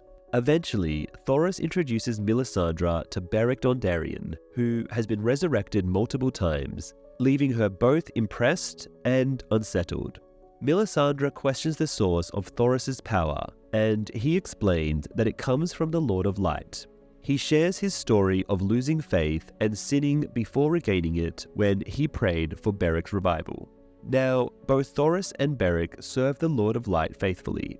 Melisandre hints at needing king's blood, leading to Gendry being captured and put in chains.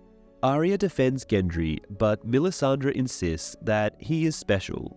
In this episode, Melisandre and Arya come face to face, leading to Melisandre's chilling prophecy about witnessing eyes peering out from a shadow within Arya, which she will eventually close forever. This encounter is not depicted in the original books, as Melisandre never crosses paths with the Brotherhood without banners. However, the inspiration for the prophecy regarding Arya can be traced back to a chapter in A Storm of Swords, where Arya and the Brotherhood seek out the enigmatic Ghost of High Heart at High Heart. This mysterious figure is described as an elderly, frail dwarf woman with prophetic dreams of the future. During their interaction, the ghost initially senses the scent of death emanating from Lord Beric Dondarrion, who has undergone multiple resurrections. However, she soon realizes that the source of the ominous aura is actually Arya, whom she refers to as Wolfchild and Bloodchild. Elsewhere, the cleaning boy awakens Theon Greyjoy to continue torturing him. The boy threatens to remove Theon's pinky finger if he cannot guess the boy's true identity and their current location. He gives the impression that Theon guessed right when Theon says he is the younger brother of Torrhen Karstark, Rickard Karstark's son, and that they are in Carhold. But then the boy tells Theon he was lying and begins flaying Theon's finger while telling him that he is torturing Theon only for his own amusement. At Riverrun, Robb and his advisors meet with Black Walder and Lothar Frey to discuss an alliance for his planned attack on Castle Rock. The Freys carry Walder Frey's demands for an alliance, which includes a formal apology from Robb, the Castle Harrenhal and all of its lands and incomes, and for Edmure Tully to marry Rosalind, one of his daughters. Edmure is reluctant to marry a woman he has never met, but is eventually convinced by the group to go through with the arrangement. Brendan's frustration with his nephew Edmure's reluctance to marry Rosalind for the benefit of Robb's cause is somewhat ironic. Brendan himself had rejected all potential marriage partners suggested by his brother, Hostor, Edmure's father, in an effort to strengthen House Tully, contributing to the tension between the brothers. Despite this, Brendan believes that Edmure should fulfill this duty to Robb, especially since Edmure failed to eliminate the Mountain in Walk of Punishment. Lothar and Walder Rivers, along with the Stark family, meet at Riverrun to discuss a potential agreement. They share news of Winterfell's destruction at the death of Roderick Castle and claiming that Theon is being held at the Dreadfort. In Harrenhal, Jaime, Brienne, and Roose Bolton share a meal. Bolton informs Jaime that he will dispatch him to King's Landing as compensation for his severed hand, but with the stipulation that Jaime must pledge to his father that Bolton had no direct involvement in his disfigurement. Jaime presumes that Brienne will join him on this journey, yet Bolton plans to detain her, accusing her of aiding treason.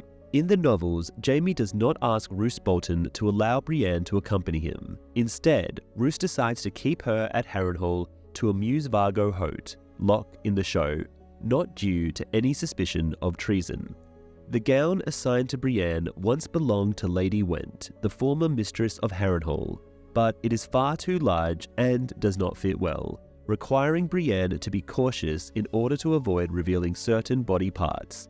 In the television adaptation, Brienne's attire is specifically tailored to fit her well, causing her discomfort as it compels her to embody the traditional femininity she has long rejected by wearing armor and male attire.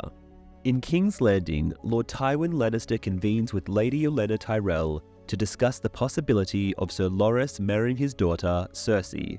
They engage in a heated exchange regarding Cersei's age, her fertility, and the rumors of incest with Jaime, as well as Loras's homosexuality.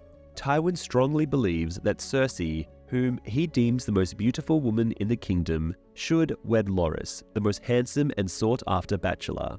Olenna flatly refuses to give her approval, insinuating that Joffrey might be a product of incest. Tywin counters that if that were true, Joffrey has no legitimate claim to the throne, and the Tyrells essentially dishonored themselves. In response, Olenna expresses her reluctance to risk another scandal if Cersei fails to produce heirs for the Tyrells. Recognizing Olenna's unwavering stance, Tywin threatens to name Loras to the Kingsguard, thereby forfeiting his right to marriage and inheritance of Highgarden. Eventually, Olenna relents and agrees to the union between Loras and Cersei. In the books and show, it is widely known that Tywin was enraged when the Mad King employed the same tactic against him. Their relationship deteriorated after the king appointed Jaime to the Kingsguard. It remains ambiguous in both the TV show and the books Whether Tywin truly thinks the rumors about Jaime and Cersei's incestuous relationship are false slander, or if he harbors suspicion but opts to dismiss the rumors as falsehoods. The discussion between Tywin and Olenna is a condensed version of a subplot from the books, which has Tywin actually speak with Olenna's son Mace at a later time. Tywin proposes a marriage between Cersei and Willis, Loras's older brother and heir of House Tyrell, a storyline omitted from the show. However, Olenna rejects the idea, partially out of spite towards Tywin for marrying Sansa to Tyrion. Olenna had hoped Willis could marry Sansa, but also because she believes Cersei is too old and experienced for her grandson. Tywin does not bring up the proposal again and explores other potential marriage alliances. He does not resort to blackmailing the Tyrells by threatening to appoint their heir as a Kingsguard member. In the Northern Lands, Jon and the wildlings continue their treacherous climb up the wall. A sudden ice collapse sends several wildlings plummeting to their demise, leaving Jon and Ygritte dangling in peril.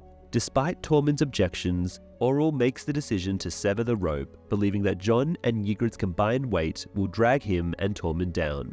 Just as the rope is on the verge of being cut, Jon manages to swing them both to safety. Kit Harington and Rose Leslie tied the knot on June 23, 2018, following a long courtship. In February 2021, the pair joyfully welcomed their first child into the world. Meanwhile, in the gardens of King's Landing, Loras and Sansa are seated by a fountain, sharing a somewhat awkward date. Loras appears uncomfortable, while Sansa is elated to finally be escaping King's Landing. He cheers up a little while discussing their upcoming wedding. Sansa, however, quickly realizes that Loras is more interested in the food and wedding joust than in her. Loras promptly reassures her with a kind remark before detailing the wedding dress he has imagined for her. Sansa expresses her anticipation of visiting Highgarden, having only resided in Winterfell and eagerly awaiting her departure from King's Landing. In this exchange, Loras discovers an unforeseen connection with her and concurs that the Red Keep is indeed the most dreadful place imaginable. In the books, Sansa and Loras do not develop a pleasant but awkward bond. Cersei and Tyrion Lannister are observing the couple from Cersei's chambers, which overlook the garden. In a sarcastic tone, Tyrion questions which of the four of them has the most unfortunate situation. He then proceeds to accuse his sister of attempting to have him killed during the Battle of the Blackwater. Exhausted from their ongoing conflicts, Cersei remains silent as Tyrion deduces that only two individuals possess the authority to command the Kingsguard. Tyrion comes to the realization that although Cersei has the power to give such orders, she would not be foolish enough to command Sir Mandon Moore to publicly assassinate him. Instead, Tyrion concludes that it was Joffrey who instructed Sir Mandon Moore to kill him, as Tyrion was the only one who dared to stand up against the young king. Cersei reassures Tyrion that his life is no longer in danger from Joffrey, as he would not dare to make any further attempts now that Tywin is the hand of the king. They proceed to discuss the potential return of Jaime to King's Landing, with Cersei pondering his whereabouts. Curious, she asks Tyrion which of them should be responsible for informing Sansa about this development. In the books, this conversation does not take place, leaving the true orchestra of Mandon Moore's attack on Tyrion a mystery. However, Tyrion reasons that only Cersei or Joffrey would have the authority to command a Kingsguard member to carry out such a deed. However, it was most likely Littlefinger, since Mandon was from the Vale appointed by Jon Arryn, who didn't like him, which means it was Lysa's suggestion and probably done because Littlefinger told her to do it because he is his man. Tyrion makes the decision to crush Sansa's hope without delay.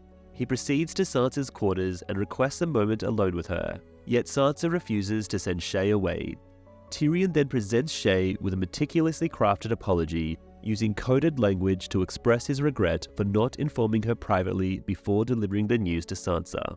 Unlike the show, Sansa does not share a close relationship with Shae, who is already informed about the marriage through various sources before Tyrion breaks the news to her. Shae's indifferent reaction to the news makes Tyrion question her true feelings for him. Elsewhere, Littlefinger is seated near the Iron Throne, admiring it. Varys joins him, engaging in their customary witty banter. They then discuss the significance of the Iron Throne and the role of pageantry and propaganda in shaping nations and solidifying dynasties. Varys emphasizes his commitment to serving the realm, but Baelish dismisses the notion, claiming that the realm is merely a construct created by Aegon the Conqueror. Baelish then reveals his knowledge of Varys' arrangement with Ross and discloses that he has handed her over to a friend who is eager for a fresh experience. Baelish takes pleasure in the chaos he has orchestrated, likening it to a ladder that ambitious individuals can ascend, rather than a pit of despair as perceived by Varys and others. Peter Baelish ridicules the Iron Throne, pointing out that it falls far short of the rumoured 1,000 swords of Aegon's defeated foes. He estimates the actual count to be under 200.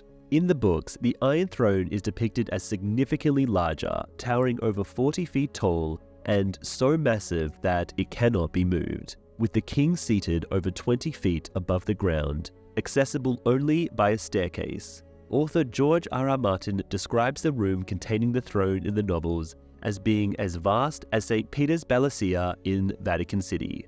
However, Martin recognized that these proportions were too impractical for the TV series, and that if the throne had been portrayed as enormous as in the books, it would have seemed ridiculous for the king to interact with people standing 40 feet away. In another location, Sansa sheds tears as Baelish's ship sails away, leaving both of her intentions to escape King's Landing in ruins. In the books, Littlefinger did not directly invite Sansa to accompany him. Instead, he offered her a way out of the capital with the help of Sir Dontis Hollard, a disgraced knight who secretly works for Littlefinger. Sansa is aware of this connection.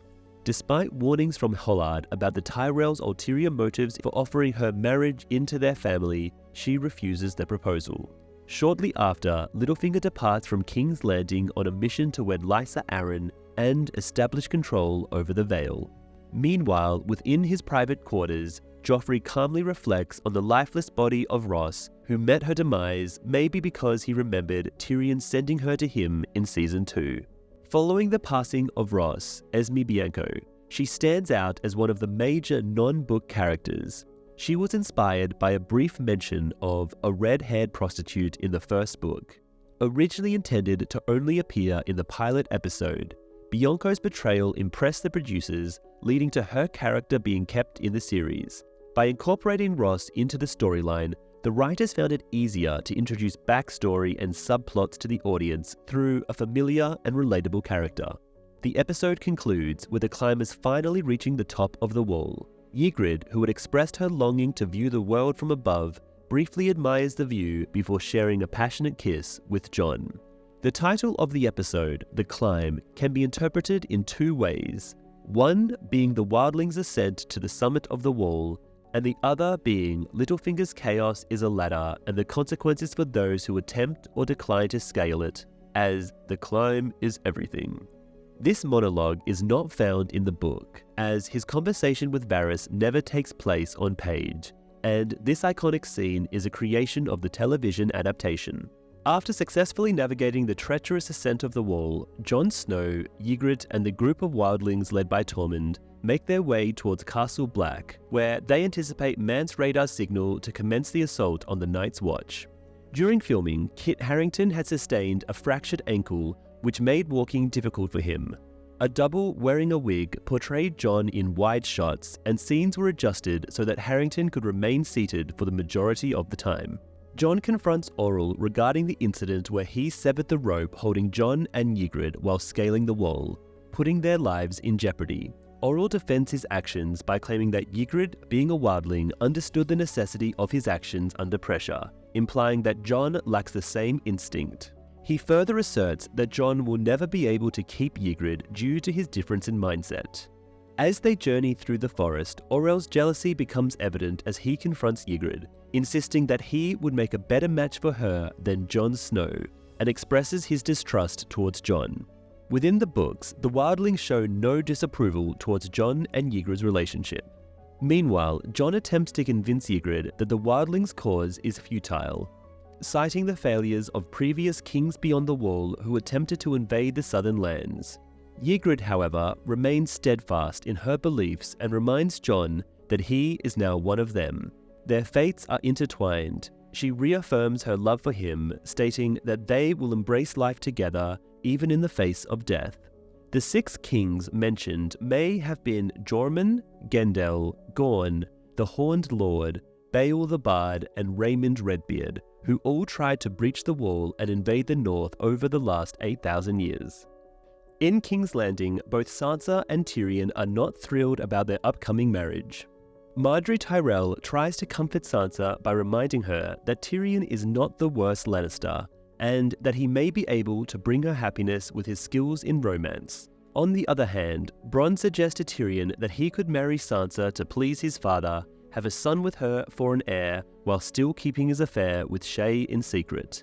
This way, Tyrion would have 2 women and a kingdom to rule. However, Tyrion is worried that Shae may not agree to this plan, and is hesitant about having a wife, a mistress, and the North against him. Bronn advises Tyrion that trying to be universally loved is a waste of time. Tyrion's concerns are validated when Shae straightforwardly informs him that she will no longer be intimate with him once he marries Sansa. Margaery's mother is briefly mentioned in this episode.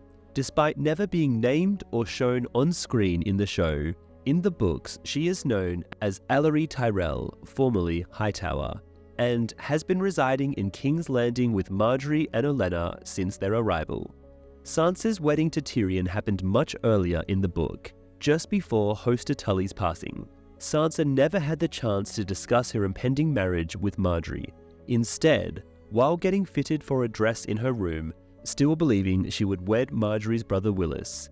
And then Cersei enters, declaring she will marry Tyrion, leaving Sansa no choice but to go through the wedding right then and there. Nonetheless, following the wedding with their plans thwarted, the Tyrells withdraw from Sansa, no longer engaging with her even after the event. In the books, Tyrion refrains from bringing up Sansa and Shae in a conversation with Bronn. Surprisingly, Shae shows a lack of interest in Tyrion's impending marriage, dismissing it as insignificant by stating, "I don't care, she's only a little girl, you'll give her a big belly and come back to me." At the same time, Tywin Lannister makes his way to the throne room in response to a request from King Joffrey. After engaging in some insincere pleasantries, Tywin inquires about the reason for his grandson's summoning. Joffrey seeks an update on the activities of the small council. Tywin informs Joffrey that he is welcome to attend any small council meetings if he so wishes. However, Joffrey claims to be too preoccupied to participate in such gatherings and questions why the location of the council meetings has been changed. Tywin explains that the meetings are now being held in the Tower of the Hand for efficiency. When Joffrey complains about the number of steps he would have to climb to attend, Tywin silently climbs the steps to stand beside the throne, staring down at Joffrey before suggesting that he could arrange for him to be carried. A flustered Joffrey shifts the conversation to Daenerys Targaryen. Tywin is surprised by Joffrey's knowledge of the exiled princess. Tywin confirms that the reports of the last Targaryen being alive and having hatched dragons are indeed true. Joffrey questions why they should not take action against her, but Tywin dismisses the threat, comparing Daenerys' dragons to mere curiosities rather than formidable weapons of war. He reassures Joffrey that even if the dragons prove to be powerful, they pose no immediate danger to his rule as they are located on the other side of the world. Tywin advises Joffrey to listen to his advisors on matters he does not fully understand. Joffrey protests that he has not received any counsel, to which Tywin cryptically responds that he is currently being advised and will inform Joffrey if necessary. With a slight smile and bow, Tywin leaves Joffrey feeling unsettled on the Iron Throne. The interaction between them makes it clear who truly holds power in the kingdom. The exchange between Tywin and Joffrey is not found in the books, as neither of them are point-of-view characters in the series. Tywin does receive information from Varys regarding the birth of a 3-headed dragon in Qarth, but he seems largely uninterested in the news. In the ancient city of Yunkai, Daenerys Targaryen leads her army towards their next conquest in Slaver's Bay. Alongside her trusted advisor, Barristan Selmy, she is determined to claim victory over the city, known for breeding bed slaves rather than warriors. Despite their confidence, Ser Jorah provides a strategic insight by warning that Yunkai defenders are unlikely to engage in a traditional open battle. Instead, he anticipates that they will resort to guerrilla tactics from behind their fortified walls. Jorah cautions Daenerys that capturing Yunkai may not align with their ultimate goal of reclaiming the Iron Throne in Westeros. However, Daenerys remains resolute in her decision to liberate the countless slaves held captive within the city. She commands Grey Worm to send a message to the rulers of Yunkai, demanding their surrender or face the same fate as Astapor. The fate of Yunkai hangs in the balance as Daenerys prepares to unleash her wrath upon the slavers. The Yunkish messenger is brought to Daenerys' encampment on a litter carried by slaves, escorted by unsullied soldiers. Missandei introduces the visitor as Razdol Moeraz, a leader among the ruling wise masters of Yunkai. Daenerys greets him in her tent, accompanied by her dragons who playfully compete for her attention and scraps of meat she offers them. They growl menacingly at Razdul when he approaches too closely. Razdul boasts about the ancient history and resilience of Yunkai, claiming that many armies have tried and failed to conquer the city in the past. Despite Razdul's attempt to intimidate her, Daenerys remains unfazed, remarking that a challenging battle would only benefit her unsullied warriors. Razdul shifts his approach, suggesting that their faction can peacefully coexist, offering to overlook Daenerys' previous attack on Astapor and providing her with resources such as gold and ships to aid in her journey to Westeros. In return, he asks that Daenerys refrain from causing trouble in Yunkai. Razdul Moeraz notes that our empire existed long before dragons roamed old Valyria. He is talking about the ancient Giscari Empire, a prosperous civilization in Essos that later faced conflict with and fell to the emerging Valyrian freehold. The cities of Astapor, Yunkai, and Meereen along Slavers Bay still showcase Giscari pyramids and their emblem, the Harpy, as a reminder of their past. Daenerys presents a new proposal. In exchange for sparing Razdul and the slave masters of Yunkai, she demands that every slave in the city, regardless of age or gender, be set free and provided with food, clothing, and property as compensation for their labor. She issues a warning that if her terms are rejected, Yunkai will face severe consequences. Razdul, feeling insulted, boasts that Yunkai will pose a greater challenge than Astapor or Qarth, and threatens to unleash the wrath of the city's powerful friends, who he claims will delight in defeating her army and enslaving the survivors. In response, Daenerys' dragons growl menacingly, causing Razdul to protest that he was promised safe passage. Daenerys retorts that her dragons never made such a promise and are angered by his threats against their mother. When the dragons prevent Razdul's slaves from retrieving the chests of gold he brought with him, he storms out of the meeting in frustration. Daenerys instructs Jorah to gather more information about Yunkai's allies before deciding on whether to launch an attack on the city. Within the book, the Yunkai representative is known as Grazdin Moeraz, honoring Grazdin the Great, who established the Giscari Empire. On the show, he was renamed Razdul to prevent mix-ups with another character named Grazdan. With him are slave troops and mercenaries, as he proposes to pay gold, excluding ships, in exchange for Daenerys' departure. However, she turns down both the proposal and the gold, and commands Drogon to burn his garments as he escapes. Journeying back from the Riverlands, a vessel transporting Melisandre and Gendry sets sail from King's Landing and navigates through Blackwater Bay. Melisandre gazes at the remnants of Stannis' fleet decimated by wildfire, speculating that had she been there, the outcome of the battle may have been different. She engages Gendry in conversation and is taken aback to discover that he is oblivious to his father's true lineage. As they pass the imposing Red Keep, Melisandre unveils to Gendry the shocking revelation that he is the illegitimate offspring of King Robert Baratheon. When Melisandre discloses to Gendry the identity of his father being Robert, a familiar tune reminiscent of the King's arrival from the first season can be heard. This melody was previously played during Robert's entrance to Winterfell, serving as the signature theme for House Baratheon. In the book, Gendry chooses to remain with the Brotherhood without banners, continuing to live in ignorance of his true lineage. In the encampment of the Brotherhood Without Banners, Arya grows disheartened by their decision to sell Gendry and seizes a chance to flee under the cover of night. Just as she begins to make her getaway, she is abruptly captured by Sandor Clegane, who had been lurking in the shadows waiting for her. Miranda, Charlotte Hope, makes her debut as the Kennel Master's daughter and Ramsay's lover. Although her name is similar to an unrelated character in the novels, a House Royce daughter who later becomes friends with Sansa in the Vale, the show's portrayal of Miranda was likely influenced by a group of Ramsay's followers known as the Bastard's Boys, led by the Kennel Master. Similar to Miranda, Ramsay uses the Bastard's Boys for his own purposes without much regard for them. Additionally, the character Violet is a creation of the show, as the only character with that name in the source material is an elderly woman who frequents Riverrun in search of shoes. In Harrenhal, Jaime has a final conversation with Brienne before his departure. He expresses gratitude to Brienne for saving his life during their journey and for giving him a newfound purpose that helped him overcome his despair after losing his hand. Brienne urges Jaime to honor his debt by fulfilling his promise. Jaime vows to keep his word and ensure the safe return of Catelyn Stark's daughters.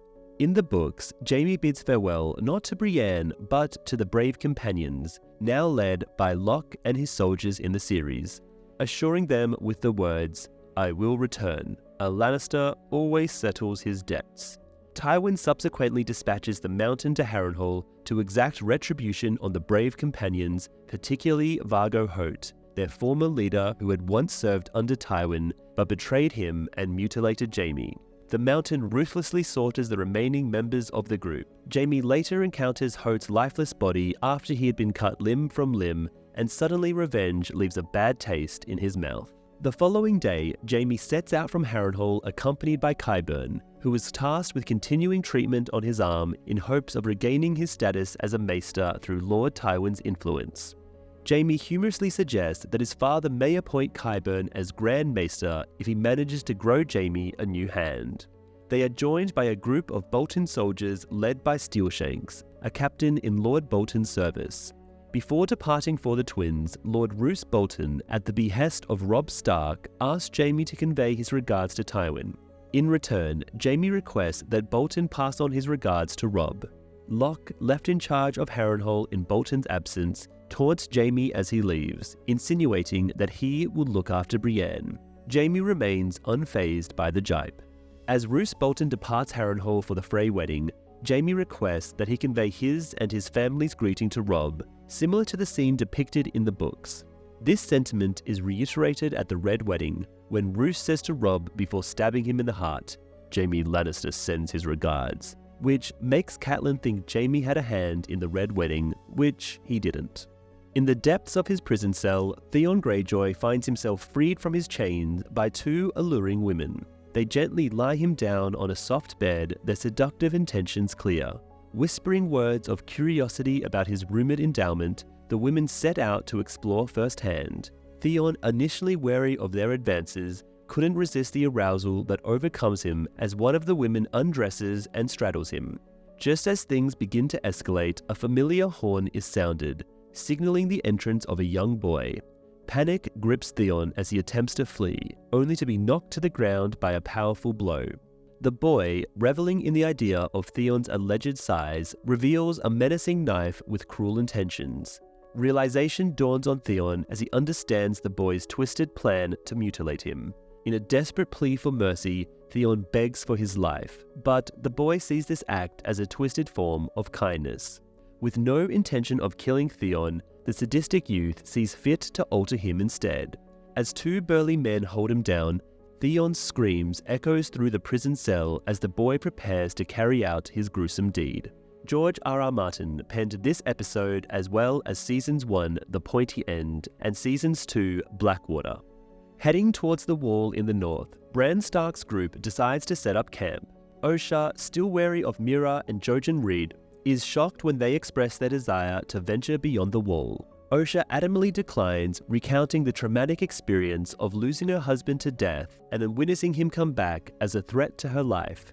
She passionately argues that the others do not comprehend the dangers that await beyond the wall. insisting that there is nothing of value for humanity in that desolate place. Osha was once married to a man named Bruni, whom she cherished deeply, but one fateful day he vanished without a trace. To her horror, he returned to their home one night as a ghastly wight, leaving Osha with no other option but to set fire to their dwelling with him still inside. After setting up their camp for the night, Qyburn tends to Jaime's missing hand. Curious, Jaime inquires about how Qyburn was stripped of his maester status. Qyburn confesses that he was expelled for conducting experiments on the sick and dying in an attempt to gain a deeper understanding of diseases. Jaime is repulsed by this revelation, but Qyburn argues that his research has ultimately saved countless lives, prompting him to question Jaime on his own life-saving deeds. Jaime admits to having taken many lives, but he also recounts the time he prevented the Mad King from unleashing devastation on King's Landing, thus saving 500,000 people. In the book, Jaime chooses not to share with Qyburn the heroic act of saving King's Landing from the Mad King. He also refrains from questioning Qyburn about the reason for his expulsion, which may be related to inappropriate behavior with young boys. This could be linked to Septon Newt, a member of the Brave Companions alongside Qyburn, who was known for his despicable acts of pedophilia and child murder before meeting his end at the hands of the Brotherhood Without Banners. Jaime then shifts the conversation to Brienne, and Qyburn reveals that a ransom has been offered for her return by her father, Lord Selwyn Tarth. However, Locke mistakenly believed Lord Selwyn to be dishonest, rejects the offer. Qyburn mentions that the men in their company are keen on harming Brienne for amusement before they face their own fates in battle or the harsh winter. Feeling responsible for putting Brienne in danger by lying to protect her, Jaime urges Steelshanks to take her back to Harrenhal. Initially hesitant, Steelshank is persuaded by the promise of a reward and the looming threat of Tywin Lannister's wrath. As per the show's creators, David and Dan, the original plan was for Locke, played by Noah Taylor, to meet his demise in the third season finale by being thrown into a bear pit by Jaime as an act of vengeance for his hand being maimed. However, due to Noah Taylor's superb portrayal, they decided to spare his character and creatively incorporate him into the storyline for the fourth season. In the book version, it is Armory Lorch, an associate of Tywin who meets a gruesome end in the bear pit under Vargo Hoat's command on Roose Bolton's instructions. Subsequently, Hoat suffers the loss of an ear inflicted by Brienne when he assaults her. Upon his arrival at Harrenhal, Jaime is taken aback and filled with anger to discover that Locke and his associates have callously thrown Brienne into a pit with an enraged bear, armed only with a wooden sword to defend herself. They cruelly sing "The Bear and the Maiden Fair" as they watch the terrifying spectacle unfold. Jaime demands that Locke retrieve Brienne from the pit and offers to pay any ransom he desires, but Locke callously refuses, finding pleasure in the prospect of Brienne's demise. In a moment of desperation, Jaime bravely leaps into the pit to assist Brienne. Just before the bear could harm either of them, Steelshanks intervenes and shoots the beast with a crossbow, diverting its attention long enough for Jaime and Brienne to be rescued from the pit. Despite Locke's attempts to prevent their escape, Jaime defiantly reminds him that Lord Bolton prioritizes returning him safely to King's Landing over the satisfaction of his underlings. With Steelshanks and his men at their side, Locke is powerless to hinder their departure. Jaime then departs from Harrenhal with his guards and Brienne by his side, leaving Locke seething with frustration. This particular episode of the series stands out as the sole one to have scenes filmed in the United States. The bear pit scenes were shot in Los Angeles due to the presence of a live bear named Bart the Bear and the strict regulations surrounding the transportation of large animals like bears across international borders. The bear pit was constructed particularly on a parking lot in LA, with the Jaime and Brienne actors and the bear itself present during filming, and remaining cast members filmed their scenes on a full bear pit set located in Northern Ireland. The shots from both sets were later merged digitally during post-production to create a seamless final production. Gwendoline Christie bravely found herself in a pit with a real bear. Bart the Bear, a trained bear, was present and well guided by the crew, ensuring Christie's safety. Due to her dedication to doing her stunts, 6 dresses were ruined in the process. The only stunt she didn't perform was the one where the bear hits her, for which a stunt double dressed as Christie took the hit. Interestingly, in the books, Jaime only goes back to save Brienne following a vivid dream about Brienne that might have been sent to him through glass candles. Jaime's group of guards from the north, led by Steelshanks, Roos's right-hand man, eliminate the bear using crossbows, and their larger numbers enable Jaime and Brienne to depart unscathed. Arya Stark, now held captive by Sandor Clegane following her abduction by the Brotherhood Without Banners, grabs a stone and stands above him, contemplating striking him. Assuming he is fast asleep, she is taken aback when he awakens and offers her a chance to strike him and end his life, warning that failure will result in him breaking her hands. Later, as they ride together on a horse, Arya remains silent and rejects the food he offers her. Despite her animosity towards him, Sandor remarks that she could have fallen into the hands of a much more sinister captor. He recounts how he saved Sansa from a group of potential attackers, a claim that Arya finds hard to believe. However, he suggests that she can confirm the story with Sansa if they ever reunite. Upon reaching a river that Arya mistakes for the Blackwater, Sandor clarifies that it is actually the Red Fork of the Trident.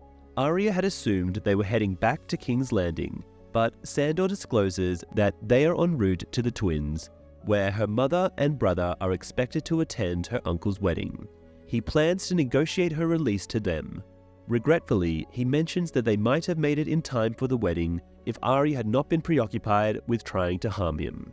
Arya's lips curl into a faint smile as the Hound urges the horse into a swift gallop. The Hound informs Arya that if she believes he is cruel, she should encounter his brother, Gregor. Unbeknownst to him, Arya had already witnessed Gregor's brutal reputation during the Joust Games and while he was torturing people in Harrenhal in Season 2.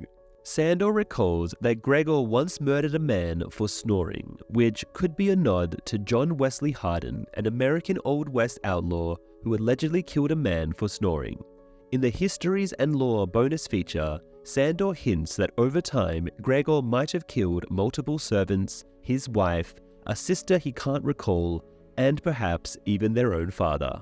Daenerys, Jorah, and Barristan crouch behind a dilapidated building observing the encampment of the Second Sons, a renowned mercenary group hired by the Yunkish as their powerful allies.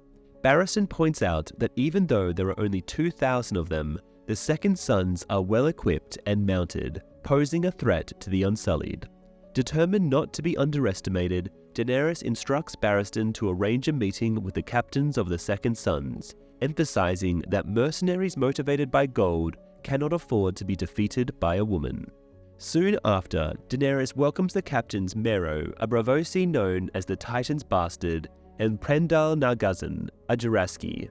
Accompanying Prendal is his capable lieutenant, Daario Naharis, who captures Daenerys' attention with his striking presence. Ed Skrein made his debut as Daario Naharis in this episode. Despite Mero's crude behavior and disrespectful remarks, Daenerys maintains her composure and offers an alliance with her larger army. However, the captains decline. Grey Worm, despite primarily communicating in Low Valyrian, demonstrates his comprehension of the common tongue by responding to Mero's sexually suggestive remarks towards Daenerys. In the book, there is no indication that Grey Worm learns to speak or understand Common. Additionally, Prendal Nargazan also speaks disrespectfully to Daenerys, prompting her warrior Strong Belwys to offer to punish him. Unfazed, Daenerys reminds them of her rapid rise to power, from having no army to commanding dragons in a short period. With a calm demeanor, she gives the captains 2 days to reconsider their decision and sends them off with a barrel of wine as requested by Mero. As they leave, Daario exchanges a smile with Daenerys, hinting at a potential connection between them. Once the captains are out of sight, Daenerys drops her facade of diplomacy and instructs Barristan to prioritize eliminating Mero if conflict arises with the Second Sons. Barristan assures her of his readiness to carry out the order, displaying his unwavering loyalty to Daenerys. The novel features Daario Naharis and Prendal Nargazan as the leaders of a group of mercenaries known as the Stormcrows, along with Salor the Bold. In the book, Mero commands the Second Sons. Together, they have around 1,000 soldiers under their command. However, in the show, the Stormcrows and the Second Sons are combined into an army of 2,000 men. In the book, Daenerys does not offer Mero a flagon of wine. Instead, he requests one himself. When Daenerys presents him with a full barrel, he insists on a wagon full of barrels as a gesture of good faith. She agrees, knowing that the Second Sons will become intoxicated quickly and be unable to fight. In the mercenary encampment, Mero caresses a Yunkish pleasure slave as he converses with Prendal and Daario about their predicament. Prendal concedes that the Second Sons are no match for Daenerys' powerful Unsullied army, prompting Mero to propose the idea of assassinating her. Mero then hands the slave 3 coins, each representing a different city: Volantis, Meereen, and Braavos, instructing her to distribute them randomly to the 3 mercenaries. The one who receives the Braavosi coin is tasked with carrying out the Queen's assassination. The title Second Sons not only refers to a mercenary group in Essos, but also to various literal second sons in the story. Characters like Tyrion, Sandor, and Stannis, who all embody the theme of being second-born. Even Samwell Tarly, the firstborn son of his parents, is treated as a second son by his father. That evening, while Daenerys is enjoying her bath, she is taken aback to discover that Missandei is fluent in a whopping 19 languages. Missandei nonchalantly mentions that it isn't that unusual, pointing out how quickly Daenerys picked up Dothraki in just a year. The Queen is slightly offended by the implication that her Dothraki skills are merely reasonable, and she switches to the language to prove a point. However, Missandei gently corrects her pronunciation. Suddenly, an unsullied soldier barges in and holds a knife to Missandei's throat, warning the woman not to make a sound. He removes his helmet, revealing himself to be Daario. He confesses that he was sent to assassinate Daenerys on orders from his superiors. Daario then presents the severed heads of his captains as proof. Intrigued by the turn of events, Daenerys stands up from her bath and asks Daario if he will pledge his loyalty to her. He kneels before her and swears to serve her with his sword, his men, and his heart. In the book, Daario Dohaeris, the captain of the Stormcrow, infiltrates her camp without taking hostages, but is apprehended by the Unsullied. Nevertheless, he presents her with the heads of his fellow captains, Prensdal Nalgezin and Salor the Bold, pledging the loyalty of the Stormcrows to her. Under the cover of night, she sends her troops into Yunkai, swiftly capturing the city. Mero escapes the battle and later tries to assassinate Daenerys before being thwarted and slain by Barristan Selmy, who had been posing as Arstan Whitebeard, and finally discloses his true identity. Melisandre returns to Dragonstone with Gendry, much to Stannis' disappointment. Stannis is unimpressed by the presence of the illegitimate boy, who is actually his nephew. He is puzzled when Melisandre instructs for Gendry to be taken care of, believing it to be futile since they plan to sacrifice him. However, Melisandre confesses that it is all a facade to deceive Gendry and make him feel safe, much like shielding a sacrificial lamb from the impending danger. In the books, Gendry's storyline is combined with that of Edric Storm. Melisandre asserts that the power of royal blood can awaken stone dragons, but it remains uncertain whether she refers to fossilized dragon eggs or the stone carvings of dragons at Dragonstone. Due to Stannis' reservations about harming an innocent boy, he, not Davos, insists on witnessing a demonstration of magic before ordering Edric's execution. In the meantime, Davos Seaworth remains confined to his cell when Stannis pays him a visit. Stannis informs Davos about the upcoming sacrifice of Gendry. Davos strongly opposes this decision, pointing out that unlike Renly, who rebelled against the rightful king, Gendry is innocent who has never harmed Stannis in any way. Stannis argues that sacrificing Gendry will ensure his victory, which he believes is necessary to protect all the people of Westeros from the impending darkness. Stannis questions how Davos can question the power of Melisandre's god when he himself has witnessed visions of a significant battle in the snow and the supernatural being she gave birth to. Davos suggests that Stannis may have visited him because deep down he harbors doubts about the morality of his actions, and he knew Davos would speak the truth regardless of the consequences. After securing a promise from Davos not to oppose Melisandre again, Stannis orders his release from captivity. Davos has been imprisoned for several months in the book ever since his return to Dragonstone. During his time in jail, Stannis never visits him, but Melisandre does. Surprisingly, she does not take any responsibility for Stannis' defeat at Blackwater Bay or the death of Davos' 4 sons, only one died in the show.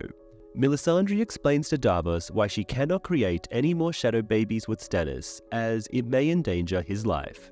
However, she offers to create one with Davos instead. Davos firmly declines any involvement with her and her dark magic. When Stannis eventually releases Davos, Davos is engrossed in a tale about Visenya and her mighty dragon, Vhagar. Visenya, who was both the sister and wife of Aegon the Conqueror, played a crucial role in their conquest of Westeros. Alongside her sister Rhaenys, they successfully established the dominance of House Targaryen over the entire continent. When Stannis eventually releases Davos, he does not express any sorrow for the loss of his sons, nor does he make Davos swear to never act against Melisandre again. In Gendry's chambers, Melisandre employs her seductive charms to captivate Gendry, only to swiftly bind him to the bed and apply leeches onto his flesh. With Stannis and Davos entering the room, she clarifies that Davos desired a practical exhibition of the potency residing in royal blood. Subsequently, she removes the leeches and ignites a fire in a nearby brazier. As the mystical ritual unfolds, Stannis obediently hurls the leeches into the flames under Melisandre's guidance, while uttering the names of 3 individuals he wishes to see perish: the Pretender, Robb Stark; the Pretender, Balon Greyjoy; the Pretender, Joffrey Baratheon. Melisandre conducts a mystical ceremony using leeches to bring about the demise of Robb Stark, Joffrey Baratheon, and Balon Greyjoy. This prophecy comes to fruition in subsequent episodes. In the retrospective book, Fire Cannot Kill a Dragon, Martin explains, "There is room for interpretation. Melisandre wanted people to believe that her leech ritual caused the deaths of the 3 kings. However, an alternate theory suggests that her prophetic visions foretold their fate as their deaths were orchestrated by other characters. Anticipating their demise, she orchestrated the ritual to claim credit for their downfall. Actual leeches were utilized during the scene where Melisandre placed them on Gendry's stomach in a close-up shot, while the leeches that actually bite him were prosthetic." In the books, Davos participates in the ritual using Edric's leeches, but remains unaware of its purpose. Melisandre performs her blood ritual on Edric, claiming it to be a medical treatment, and she never engages in any sexual activity with him. Stannis names Joffrey first, followed by Balon, and hesitates before mentioning Robb Stark, possibly because he does not view Robb as a legitimate false king. In the Grand King's Landing, Tyrion engages in a conversation with Sansa before their wedding at the majestic Great Sept of Baelor. Despite being aware of Sansa's lack of enthusiasm about marrying him, Tyrion assures her that he will treat her with respect. Sansa acknowledges that there are more undesirable Lannisters she could have been betrothed to. Prior to the wedding ceremony, Margaery Tyrell attempts to establish a friendly bond with Cersei by mentioning that they will soon be sisters through marriage. Cersei responds by recounting the brutal tale of the Rains of Castamere, depicting the demise of House Rhaen of Castamere after their failed rebellion against House Lannister. This serves as a warning to Margaery, insinuating that House Tyrell could face a similar fate if they conspire against the Lannisters. Cersei ends the conversation by threatening Margaery with dire consequences if she ever refers to her as a sister again. The wedding ceremony itself is a somber affair, with Joffrey arrogantly escorting Sansa down the aisle in place of her absent father. Joffrey putently removes the stool intended for Tyrion to stand on while cloaking Sansa in Lannister colours, causing snickers from the attendees until Lord Tywin's disapproving glare silences them. Despite the humiliation, Tyrion gently asks Sansa to kneel as he drapes the cloak around her shoulders, symbolizing their union. As they become husband and wife, the newlyweds partake in a reception dinner that mirrors the dreary atmosphere of the ceremony. In the book, Sansa is caught off guard when she learns she is to marry Tyrion, mistaking the dress she tries on as being for Joffrey's wedding. Despite her initial shock and reluctance, she is forced into the union. Tyrion, understanding her discomfort, offers her an out by suggesting she marry his cousin Lancel Lannister instead. During the ceremony, Joffrey tries to embarrass Tyrion by taking away his chair, which prompts laughter from the crowd, leading Tyrion to stand on Sir Dontos Hollard's back to cloak her. The Tyrells do not attend the wedding, but they do join the feast that follows. During the wedding feast, Tyrion indulges in heavy drinking and mocks his father's concerns about his ability to impregnate his wife while intoxicated. He jokingly refers to himself as the gods of tits and wine, reminding Tywin that he has always viewed him as a drunken and lustful creature, so performing his marital duties should not be an issue. Meanwhile, Joffrey also drinks excessively, leading to a decline in his already limited inhibitions. His behavior becomes offensive to both Sansa and Tyrion. Despite Cersei's feeble attempts to intervene, Joffrey taunts Sansa about marrying into the Lannister family and openly discusses the possibility of raping her after Tyrion. He even suggests a traditional bedding ceremony where the newlyweds are stripped by their guests before being taken to their marriage bed. Tyrion vehemently opposes the idea of the bedding ceremony, threatening Joffrey with a sharp dagger if he continues to push the matter. This act of defiance ignites the tension in the court, with Joffrey seething with anger and Tyrion glaring at him with pure contempt. Tywin steps in to defuse the situation by agreeing to forego the bedding ceremony, attributing Tyrion's outburst to his drunken state. Sensing an opportunity to avoid further confrontation, Tyrion exaggerates his drunkenness, humiliating himself and claiming his outburst was just a bad joke. Despite doubts about the true cause of Tyrion's behavior, everyone present plays along to ease the tension. Tyrion, pretending to be barely able to stand from intoxication, escorts Sansa to their bedchamber amidst the lingering unease in the room. Tywin's decision to forego the traditional bedding ceremony for Tyrion may appear unexpected, considering his usual tendency to belittle and mistreat his youngest son, and perhaps he also had personal reservations about the tradition. In the book A Dance with Dragons, Tywin's aversion to the custom is further highlighted through his own unpleasant experience at his wedding to Joanna. The Mad King's drunken behavior during the bedding ceremony, where he openly pursued Joanna inappropriately, left a lasting negative impression on Tywin.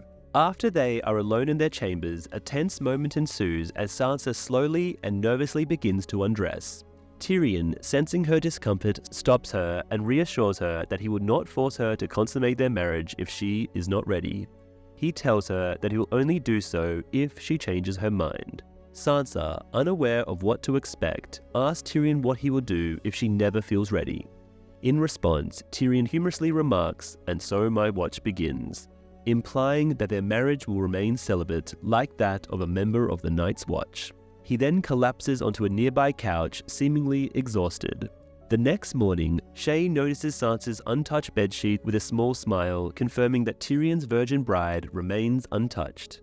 Sansa informs Tyrion about her age, stating that she is 14 years old. Sophie Turner, born on February 21, 1996, was 17 at the time this episode was initially broadcasted. However, in the book, Sansa's age is depicted as 12 when she enters into marriage with Tyrion. Samwell Tarly and Gilly are on their way to Castle Black, seeking shelter in a dilapidated cabin by a heart tree. As they approach, two crows perch on a branch of the tree, cawing loudly. That night, Sam struggles to start a fire while Gilly effortlessly succeeds.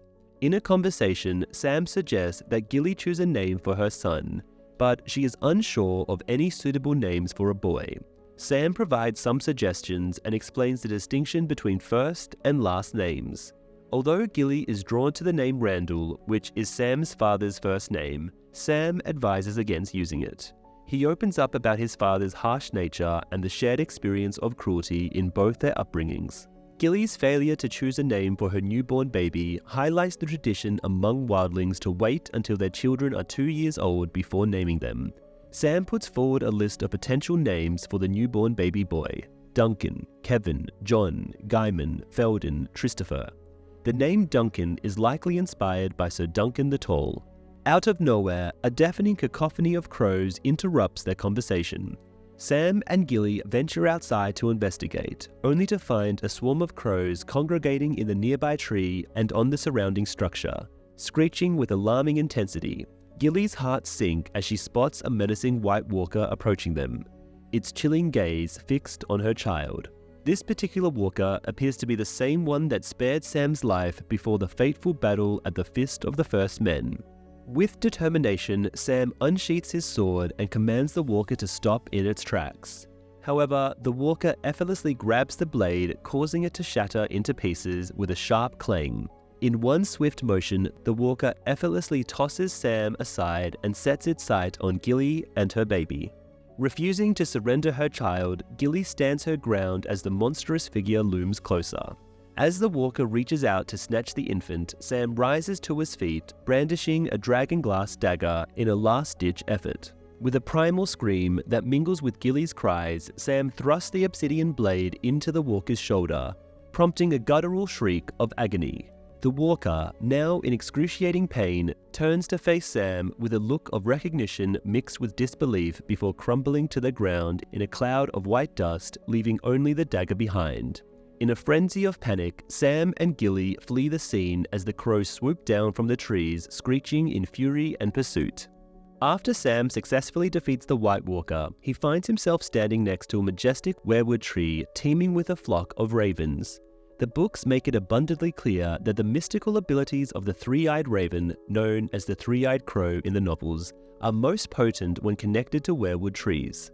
Some fans have speculated that the presence of the weirwood tree, the cacophony of ravens perched upon its branches, and the eerie close-up of the tree's visage could hint at the three-eyed raven observing Sam's historic feat of vanquishing the first walker in a millennium.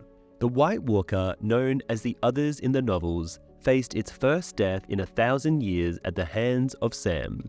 The pivotal moment occurred much earlier in the book, right after the intense battle at the Fist of the First Men, but without Gilly by Sam's side. Exhausted from the chaos, Sam collapses as the Night's Watch members retreat.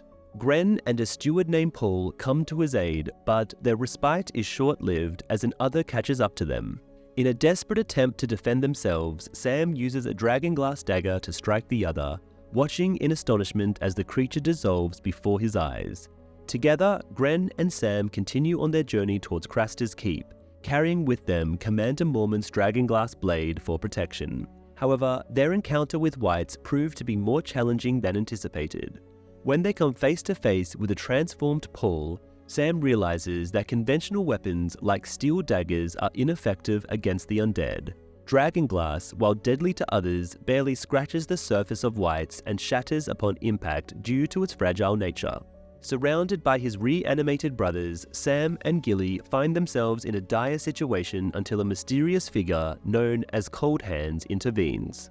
With the help of a swarm of ravens, Cold Hands swiftly dispatches the Whites and guides Sam and Gilly to safety at the Night Fort. Sam places the dragonglass dagger in the snow after the walker freezes over and violently explodes. In the books, the dagger causes the creature to melt into a chilling liquid pool. Sam requests Gren to retrieve it as there were only a limited number of daggers in the hidden stash they discovered at the Fist. Initially, the blade is too frigid to handle after the stabbing, emitting steam, and requires time to warm up before Gren can safely pick it up. On their journey to the twins in the Riverlands, Robb seeks his mother's counsel regarding the idea of attacking Castle Rock. Robb argues that capturing Tywin's stronghold would expose his vulnerability to the Lords of Westeros. However, Catelyn highlights the need for Lord Frey's cooperation in this plan. She also warns that if reinforcements from King's Landing arrive before the castle is taken, the Stark army will face destruction. After carefully examining the map, Catelyn sternly declares, "Let them experience the pain of losing what they hold dear." In the book, Robb has no desire to engage in battle with the Lannisters in their own domain, and Catelyn does not support this course of action. Instead, she strongly advises him to reclaim Winterfell from the Ironborn first, warning that failure to do so will result in the loss of respect and backing from their northern allies. Robb acquiesces, acknowledging his neglect of Winterfell's flight for too long due to his singular focus on seeking vengeance against the Lannisters. Additionally, Robb exercises his authority as king to legitimize Jon and designate him as his successor, despite Catelyn's disapproval. However, it remains uncertain whether this proclamation is ever officially sanctioned. Eventually, Robb's forces reach the Twins, the ancestral seat of House Frey, for his uncle Edmure's wedding. Despite enduring Lord Walder Frey's insults towards him and his wife, Robb publicly apologizes to Lord Frey's daughters and granddaughters for breaking his promise to marry one of them. Surprisingly, Lord Frey accepts the apology and extends his hospitality to the Starks and their men. Upon their arrival at the Twins, the Starks are presented with bread and salt, which symbolizes the guest right, an assurance of protection while staying under the roof of another lord. Edmure meets his bride, Rosalind Frey, that evening and is pleased to find her to be beautiful. The wedding ceremony and the subsequent feast are filled with joy and liveliness as everyone is in a cheerful mood. Will Champion, the drummer of Coldplay, is seen performing alongside other musicians at the wedding celebration just before the infamous Red Wedding takes place. Catelyn informs Roose Bolton that there was no traditional bedding ceremony during her wedding due to Eddard's prohibition. However, the books clearly describe a bedding ceremony taking place at Eddard and Catelyn's wedding, where she recalls specific instances such as a lord tearing her gown, another lord making inappropriate jokes followed by an apology, and yet another lord complimenting her to Eddard. Outside Yunkai's walls, Daenerys Targaryen and her commanders are strategizing an attack on the city. Daario Naharis, her newest captain, proposes a plan involving a lightly defended back gate, allowing a small group to infiltrate the city and open the main gates for the army to enter. Despite Jorah Mormont's doubts about the plan and Daario's loyalty, Daenerys decides to give it a chance after consulting Grey Worm about his trust in Daario. Grey Worm confirms his trust in Daario. Additionally, Daario flirts with Daenerys by touching her hand, seeking her favor. As the captains prepare to depart, Sir Barristan offers to join, but Jorah reminds him that a Queen's Guard's duty is by the Queen's side, regardless of personal pride. Emilia Clarke is the only credited top-billed actor in this particular episode. Meanwhile, to the north of the Wall, Samwell Tarly and Gilly are making their way southward, having narrowly escaped a White Walker. During the encounter, Sam successfully defeated the creature with a dragon glass dagger. Sam informs Gilly that they are quite a distance to the west of Castle Black, but assures her that it is not an issue as they are near the Night Fort, the original base of the Night's Watch, which was deserted long ago due to declining numbers. Sam reveals his plan to use a hidden sally port to cross the wall directly into the Night Fort. Gilly expresses astonishment at Sam's knowledge of history acquired through reading, playfully suggesting that he is a wizard, much to Sam's amusement. She is left in awe when she catches sight of the wall. Sam and Gilly's destination in the book is Castle Black, not the Night Fort. However, Sam is uncertain whether they are located northwest or northeast of the castle. Bran Stark and his companions have ventured so far north that they have departed from the main territories of the Seven Kingdoms and have entered the region known as the Gift. This particular area of land, located south of the Wall, was bestowed upon the Night's Watch many centuries ago by Brandon the Builder.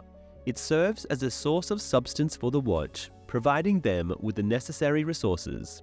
The Reeds find themselves perplexed by the Gift, as it possesses fertile land suitable for farming, yet it appears deserted. Bran, much to Osha's unease, clarifies that the constant threat of wildling attacks from beyond or over the Wall has forced the majority of the common folk to abandon the Gift over the course of many years. Additionally, due to the dwindling numbers of the Night's Watch, they no longer require extensive support from the Gift, which explains the absence of Watch members working the lands. Seeking refuge from a thunderstorm, Bran's group seeks shelter in an abandoned mill. Although Rickon makes appearances in subsequent episodes, this particular episode marks the end of his spoken dialogue. Throughout the 2 episodes of Season 6 in which he appears, he remains silent.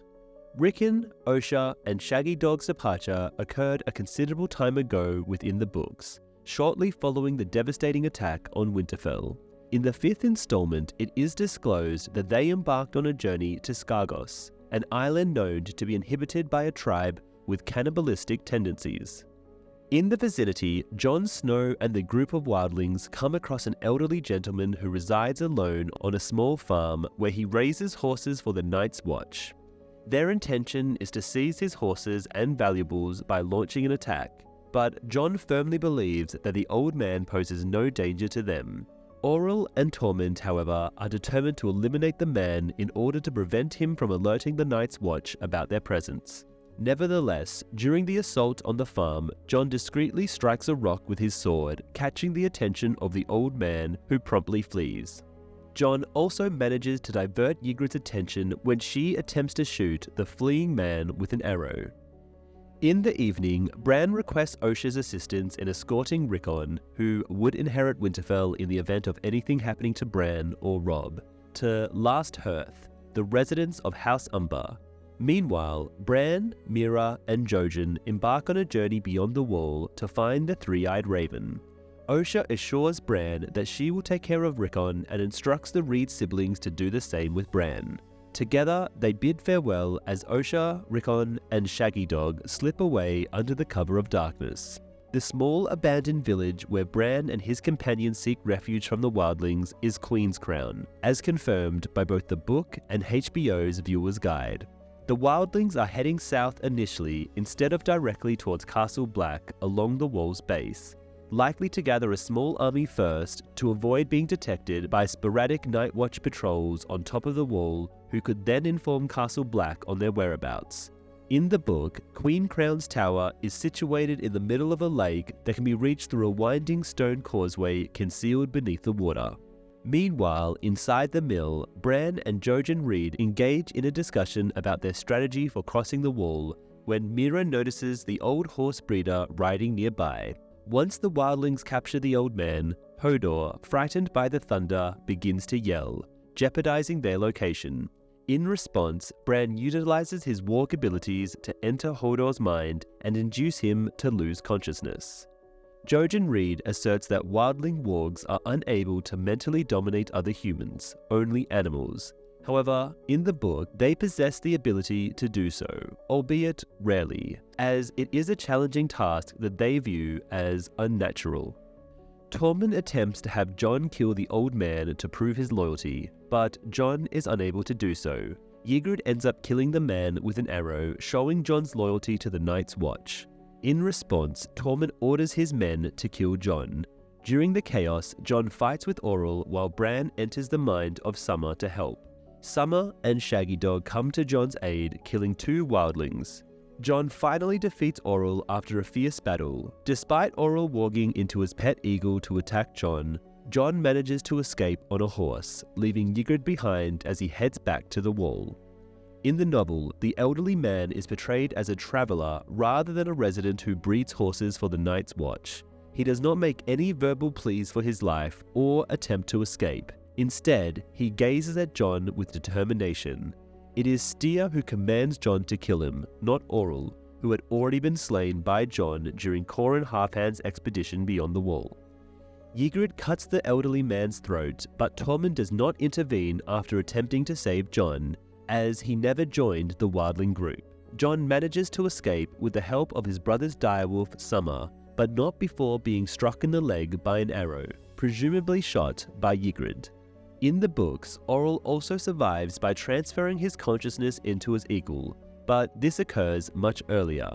He aids the wildlings in tracking and capturing Jon and Qhorin, and later attempts to claw out Jon's eyes when the wildlings inspect the Fist of the First Men, not during Jon's betrayal at Queen's Crown. Under the cover of night, Ser Jorah, Daario, and Grey Worm stealthily enter the city and engage in combat with the slave soldiers guarding Yunkai.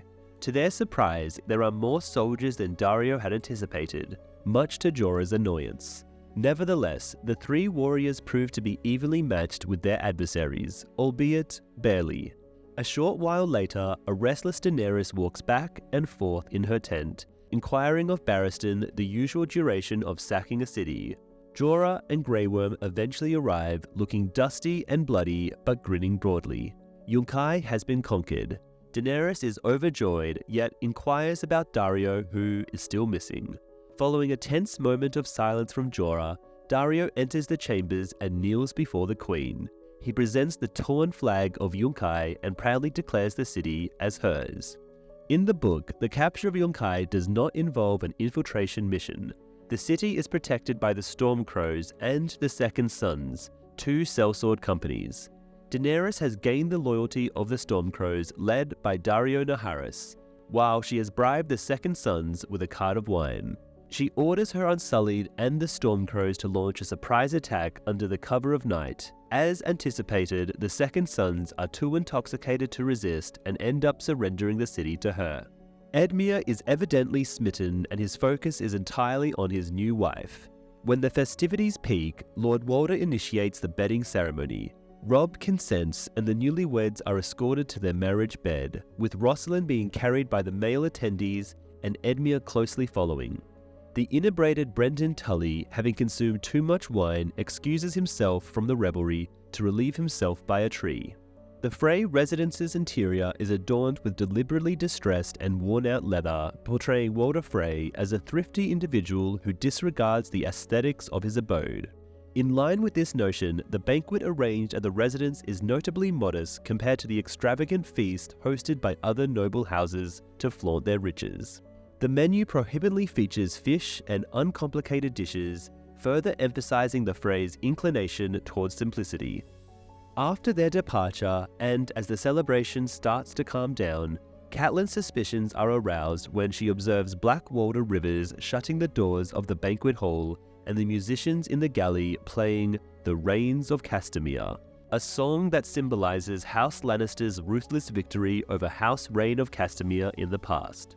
Walder stands up to propose a toast to Robb, and Catelyn, seated next to Lord Roose Bolton, notices the chainmail hidden beneath his attire. Understanding that they are ensnared, Catelyn slaps Roose in the face and shouts a warning to Robb, but it is already too late. Lord Walder gives a signal to his men to launch their attack. In the books, both Brendan and Robb's wife Jean Westerling, who is replaced by Talissa in the show, are absent during the Red Wedding. Robb instructs Brendan to remain at Riverrun and oversee the rearguard, while Jean is kept there at Catelyn's insistence. Catelyn fears that Jean's presence might offend Walder Frey or provoke him to insult her, potentially leading Robb to act impulsively. Robb agrees to this arrangement, particularly due to his uncertainty about Frey's true intentions. When Frey offers Robb bread and salt, it falsely reassures Robb as he believes as no lord would violate the sacred guest right. However, in the show, Brendan happens to be outside relieving himself when the massacre begins, and the subsequent episode confirms his survival and escape. In the books, Jean Westerling is alive and not pregnant at this point, although her absence during the wedding has led many readers to speculate about her potential pregnancy. During the notorious Red Wedding, Lothar uses a knife to fatally stab the pregnant Talissa in the abdomen, resulting in the death of her unborn child. Talissa crumples to the ground amidst the ensuing chaos. Robb is then ambushed by the musicians, who shoot him multiple times with crossbows, causing him to collapse. Several other Stark soldiers are either struck down by crossbow bolts or attacked by Frey troops. Catelyn is also shot in the back by one of the musicians before falling to the ground. Decided to eliminate Talissa due to her pregnancy with Robb's child. This decision was made to dispel any notions that Robb's future offspring would grow up seeking retribution for the family. The sequence in which Robb tenderly holds Talissa's lifeless head in his lap had to be filmed multiple times. Ona Chaplin, who portrays Talissa, found it challenging to keep her eyes open due to her emotional state and continued shedding tears throughout the scene. Arya Stark and the Hound Disguised are denied entry by Frey guards as the massacre commences at the Twins.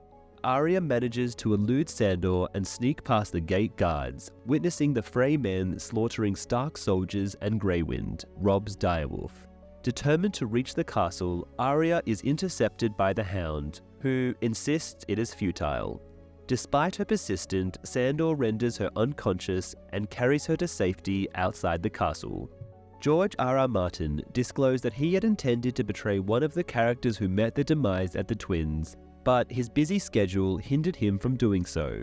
Ultimately, he concluded that it was more advantageous for him not to be involved, considering that his participation could have caused unnecessary distractions. The book included a scene where Robb is instructed to leave his direwolf Greywind outside the castle after the Starks are greeted by the Freys. Greywind's menacing behavior towards the hosts, even startling a horse, prompts Robb to comply with the order, despite his reluctance. The show's writers decided to omit this scene as they were concerned it would reveal Frey's malicious intentions too early, and they did not want the wolf inside the castle acting as Rob's protector. Catelyn, wounded, seeks refuge under a table as Walder signals for the soldiers to stop the violence. Walder taunts Rob as he approaches his dying wife, cradling Talissa in his arms as she passes away. Catelyn seizes the opportunity to emerge from her hiding place and grab Walder's frightened young wife, Joyce, from beneath the table. Holding a knife to the girl's throat, Catelyn threatens to harm her unless Walder agrees to end the attack. Despite her plea to take her as a hostage and allow Rob, who mourns beside his deceased wife, to depart, Walder refuses, citing the broken oath of Rob marrying his daughter. He questions the necessity of agreeing to such terms, prompting Catelyn to swear on her honor as both a Tully and a Stark that if he refuses to let Rob go, she will end the wife's life. Walder chuckles and casually remarks, "I'll just find another." Rob rises and calls out "Mother," as Roose Bolton, who had left the hall during the chaos, grabs Rob and whispers, "The Lannisters send their regards," before fatally stabbing him. Despite the tragedy, Rob maintains eye contact with Catelyn as he falls to the ground. Overwhelmed with sorrow for her eldest son's death, Catelyn screams in despair and takes the life of Walder's wife, fulfilling her vow. Consumed by grief, she stands motionless, accepting her destiny as Black Walder sneaks up behind her and ruthlessly slits her throat. With a heavy thud, she collapses to the ground.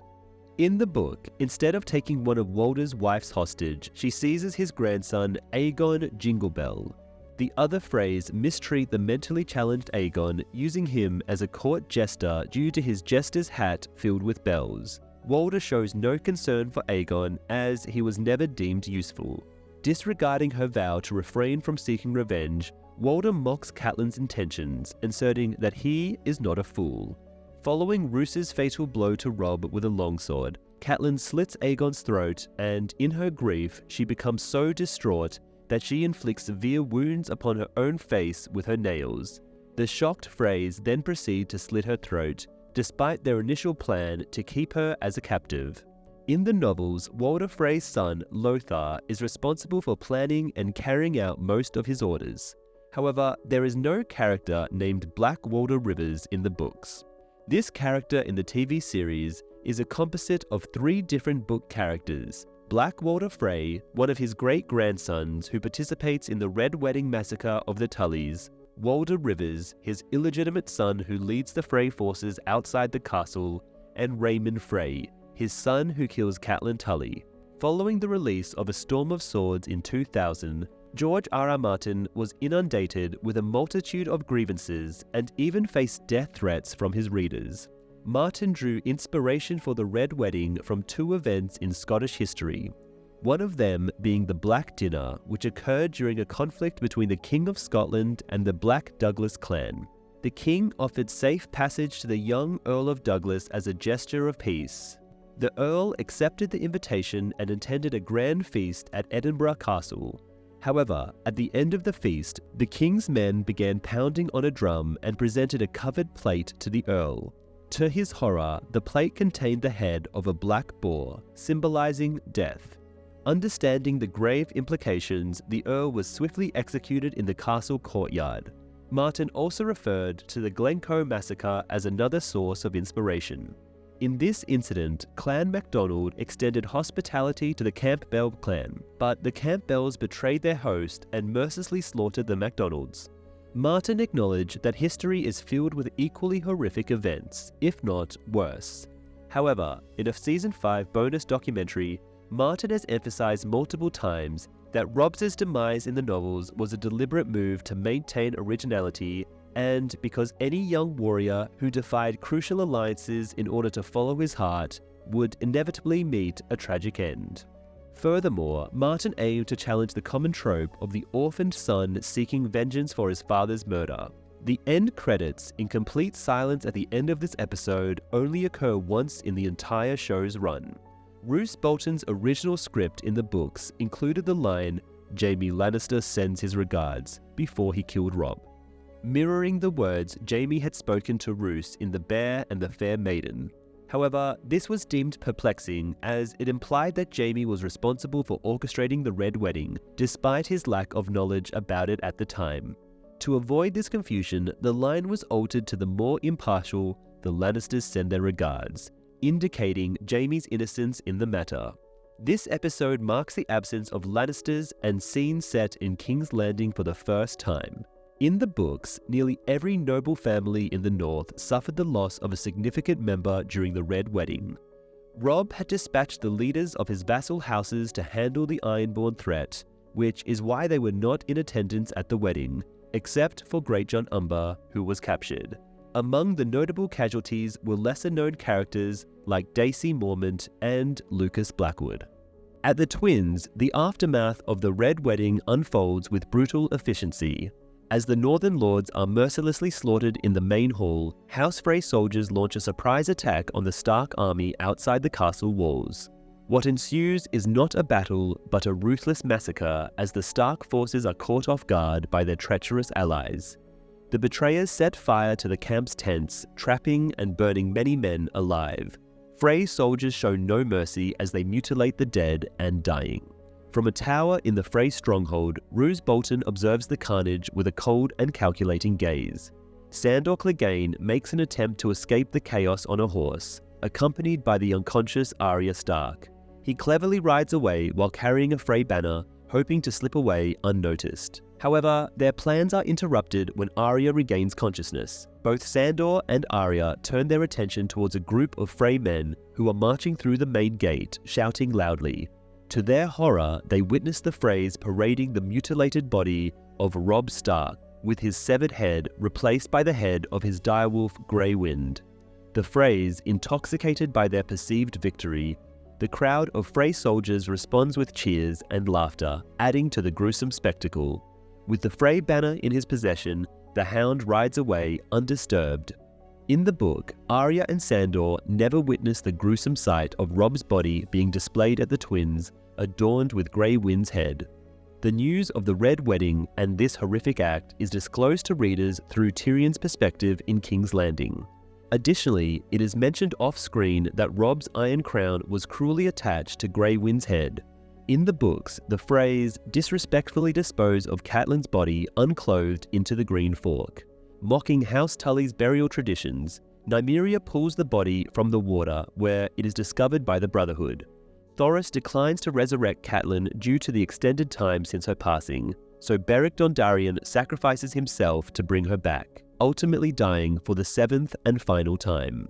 This results in Catelyn's return as the disfigured and vengeful Lady Stoneheart, leading the Brotherhood to seek out and execute those who betrayed her kin, as well as anyone with even the slightest connection to the Lannisters, resorting to dishonorable acts akin to those of outlaws. This significant plot development was completely left out of the television series, and is one of the changes from the books that author George R.R. Martin has expressed regret over. The show creators later clarified that they wanted to avoid relying too heavily on resurrecting deceased characters, as another prominent resurrection was already planned for a future season, and believed that undoing the impact of Catelyn's death would have cheapened it.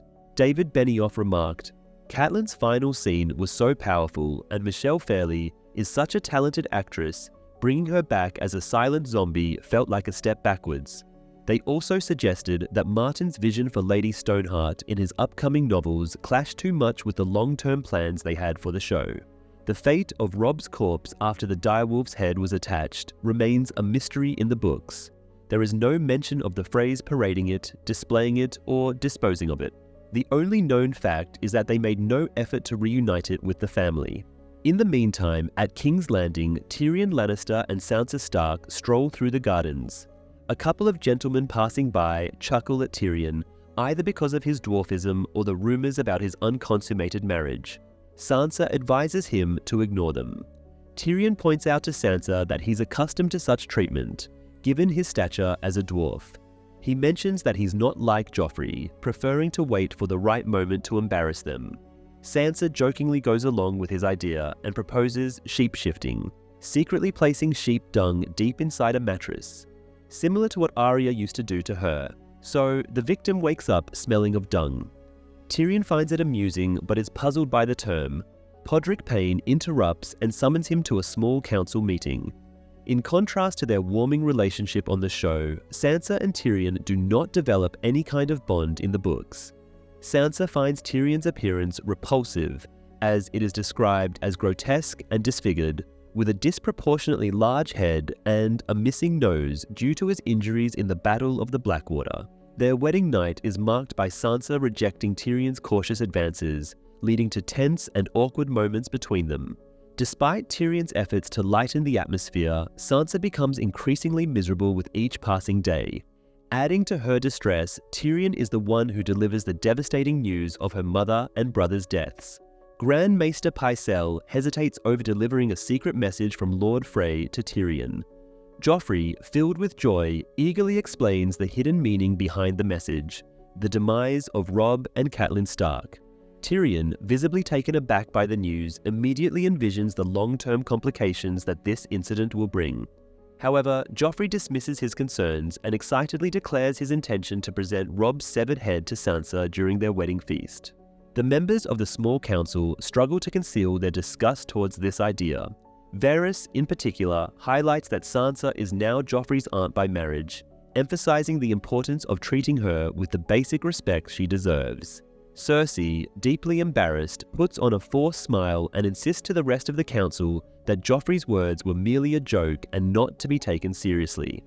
This confuses Joffrey, who straightforwardly asserts to his mother that he did mean what he said, and he intends to have Robb's head served at his wedding feast. Tyrion firmly prohibits this and informs Joffrey that Sansa is no longer his to torment. In a fit of anger, Joffrey proclaims himself as the king, asserting his right to torment anyone he pleases. However, Tywin counters by stating that a true king does not need to remind his subjects of his authority. This enrages Joffrey, who attempts to confront his grandfather, insulting Tywin as a coward who hid while his father, King Robert, won the war against the Targaryens. The entire small council anxiously awaits Tywin's response to this shocking insult. Surprisingly, Tywin remains composed and coldly declares that the king is tired, advising the Queen Regent to escort him to bed.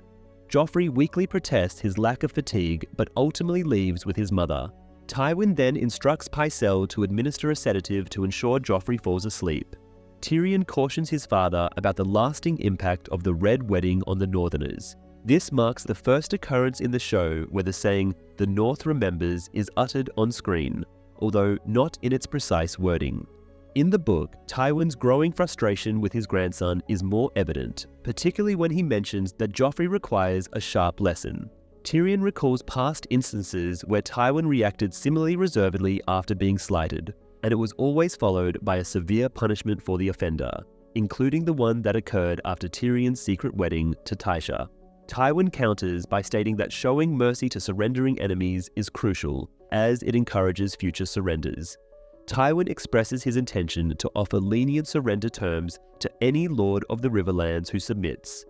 Joffrey, on the other hand, advocates for executing them all. While Joffrey hurls insults of cowardice at Tywin, the latter maintains a chillingly calm demeanor. However, the rest of the group, excluding Joffrey, can sense the immense anger that Tywin is concealing. It is possible that Tywin's suggestion of using Essence of Nightshade to help the king sleep is actually a veiled threat. This is supported by Pycelle's statement in Blackwater that small doses of nightshade can calm nerves and induce sleep, but larger quantities are always fatal.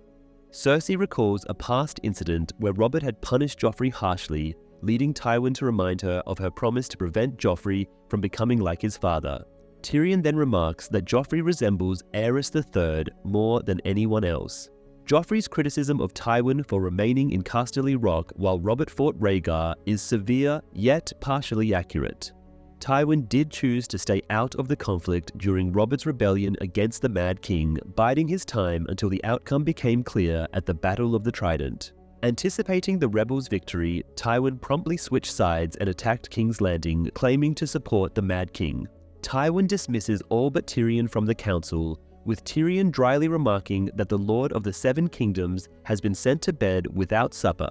He accuses Tywin of orchestrating the Red Wedding, deducing that Walder Frey alone wouldn't have had the courage to carry it out. Tywin casually confirms this, dismissing Tyrion's concerns about the Northerners' retaliation. He argues that the memory of the massacre will deter future rebellions. Tyrion expresses his disgust at the choice of a wedding for such a brutal act, but Tywin questions the morality of killing soldiers in battle versus guests at a wedding. Tywin once again emphasizes the importance of family, pointing out Tyrion's failure to consummate his marriage to Sansa. Tyrion refuses to force himself on Sansa and highlights that she is unlikely to warm up to him after the Lannisters killed her mother and brother. He challenges Tywin on ever prioritizing the family over his own interests. Tywin counters by recalling the day Tyrion was born, revealing that he initially wanted to drown his newborn son but chose to raise him as a Lannister instead.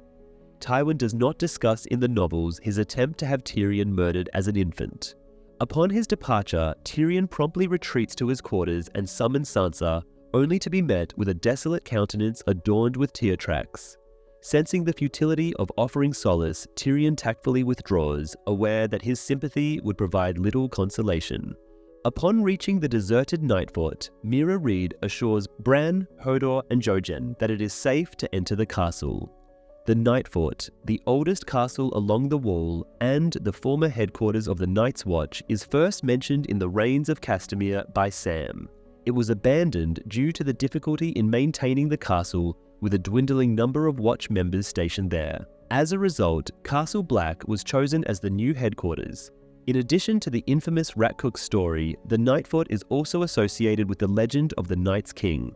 Millennia ago, the Night's King, a former Lord Commander of the Watch, was seduced by a female White Walker and unleashed a reign of terror through sorcery and human sacrifices. According to lore, they were eventually defeated by a united alliance between the Starks and the Wildlings. While gathered around the fire, Bran recounts the tale of the Ratcook, a member of the Night's Watch who committed a grave sin by killing a guest under his roof, an act unforgivable by the gods. By paying attention to the narrative, Bran hints at what his sister Arya will do to Walder Frey before ultimately ending his life. In the story, the Ratcook prepares a pie made from the king's sons, which the king finds delicious and requests more of. Similarly, Arya mirrors this act by cooking Walder's sons into a pie and presenting it to their father. In the book, Bran refrains from disclosing the tale of the Ratcook to the others. Instead, he reminisces about the stories of the Nightfoot that old Nan used to narrate to him. While attendants tidy up the mess of blood left behind by their former wedding attendees, Lords Walder Frey and Roose Bolton revel in their triumph and the spoils gained through their deceit. Frey is set to take over as Lord of Riverrun, with the Freys supplanting the Tullys as the Lannisters' subjects in the Riverlands. Bolton has been named the new Warden of the North, displacing the Starks, although Tywin Lannister plans to eventually pass on the title to a future Lannister heir born from Tyrion Lannister and Sansa Stark. Bolton expresses his concern over Brynden Tully's escape from the massacre, but Walder dismisses his worries by highlighting that the Blackfish and the remaining Tully garrison at Riverrun are vastly outnumbered by the combined forces of the Lannisters, Boltons, and Freys. Despite this, Bolton remains visibly anxious. He openly shows his disdain for Robb Stark, deeming the late boy king as arrogant, politically inept, and unwilling to heed Roose's counsel or make the tough decisions necessary for victory. Walder questions Roose about his plans to govern the North from Winterfell, to which Roose responds that he may consider relocating his seat of power there once it is reconstructed. This prompts Walder to inquire about Winterfell's current state of ruin. Roose clarifies that his illegitimate son, Ramsay Snow, acting on behalf of Robb Stark, promised the Ironborn occupiers clemency in exchange for Theon Greyjoy, only to betray them, showcasing his own brutal methods. In the book, there is no dialogue between Roose and Walder Frey, and it is not Walder but his son Emmon who is bestowed with the title of Lord of Riverrun. The events in the book unfold in a slightly different manner when it comes to the Bolton betrayal and its aftermath. Contrary to what was promised, none of the Ironborn were flayed after agreeing to give up Theon and Winterfell in exchange for freedom. Instead, Roose Bolton's illegitimate son Ramsay initially acted as Theon's advisor at Winterfell and offered to bring reinforcements against the besieging northern forces. However, just as Theon was on the verge of surrendering, Ramsay turned on him, setting fire to Winterfell and mercilessly slaughtering all its inhabitants, regardless of their allegiance, and taking the women captive. Prior to the Red Wedding, Roose presented a piece of Theon's flayed skin to Robb as evidence of his capture. At the Dreadfoot, Ramsay Snow indulges in his morning meal consisting of a hearty sausage, while cruelly mocking Theon about his recent castration. Ramsay takes pleasure in pointing out the evidence of Theon's emasculation as he gestures towards his blood-stained and sewn-up trousers. He sadistically laughs as Theon, consumed by despair, pleads for death as a means of escaping his living nightmare. Ramsay, however, asserts that Theon's life holds more value than his death, firmly denying his request. Observing Theon's repulsive odor, Ramsay decides to bestow upon him a new name, Reek. Despite Theon's resistance and insistence on his true identity as Theon Greyjoy, Ramsay subjects him to a brutal beating. Eventually, Theon succumbs to the torment and tearfully admits that his name is now Reek. Theon was believed to have perished in a clash of kings following his betrayal and defeat at Winterfell in the novels. His reappearance did not occur until A Dance with Dragons, where it was disclosed that he had been held captive by Ramsay Snow throughout that period. This particular episode serves as confirmation of the true identity of the Bolton boy, who is revealed to be Ramsay, the illegitimate son of Roose Bolton. Prior to this revelation, Ramsay and Roose had deceived Robb Stark into believing that the Ironborn were responsible for the castle's destruction and subsequent escape. This revelation further implies that the Boltons' betrayal of the Starks began with the sack of Winterfell during the events of Valar Morghulis, which occurred shortly after the Lannister triumph at Blackwater Bay. Consequently, it can be inferred that Roose has been betraying Robb ever since that time. Ramsay compels Theon to adopt the moniker Reek. In the books, Reek was a living individual. He served as Ramsay's depraved servant and was apprehended by Stark soldiers alongside Ramsay while assaulting a commoner. Following Reek's demise during the altercation, Ramsay assumed his identity, leading the Starks to believe they had eliminated Ramsay Snow.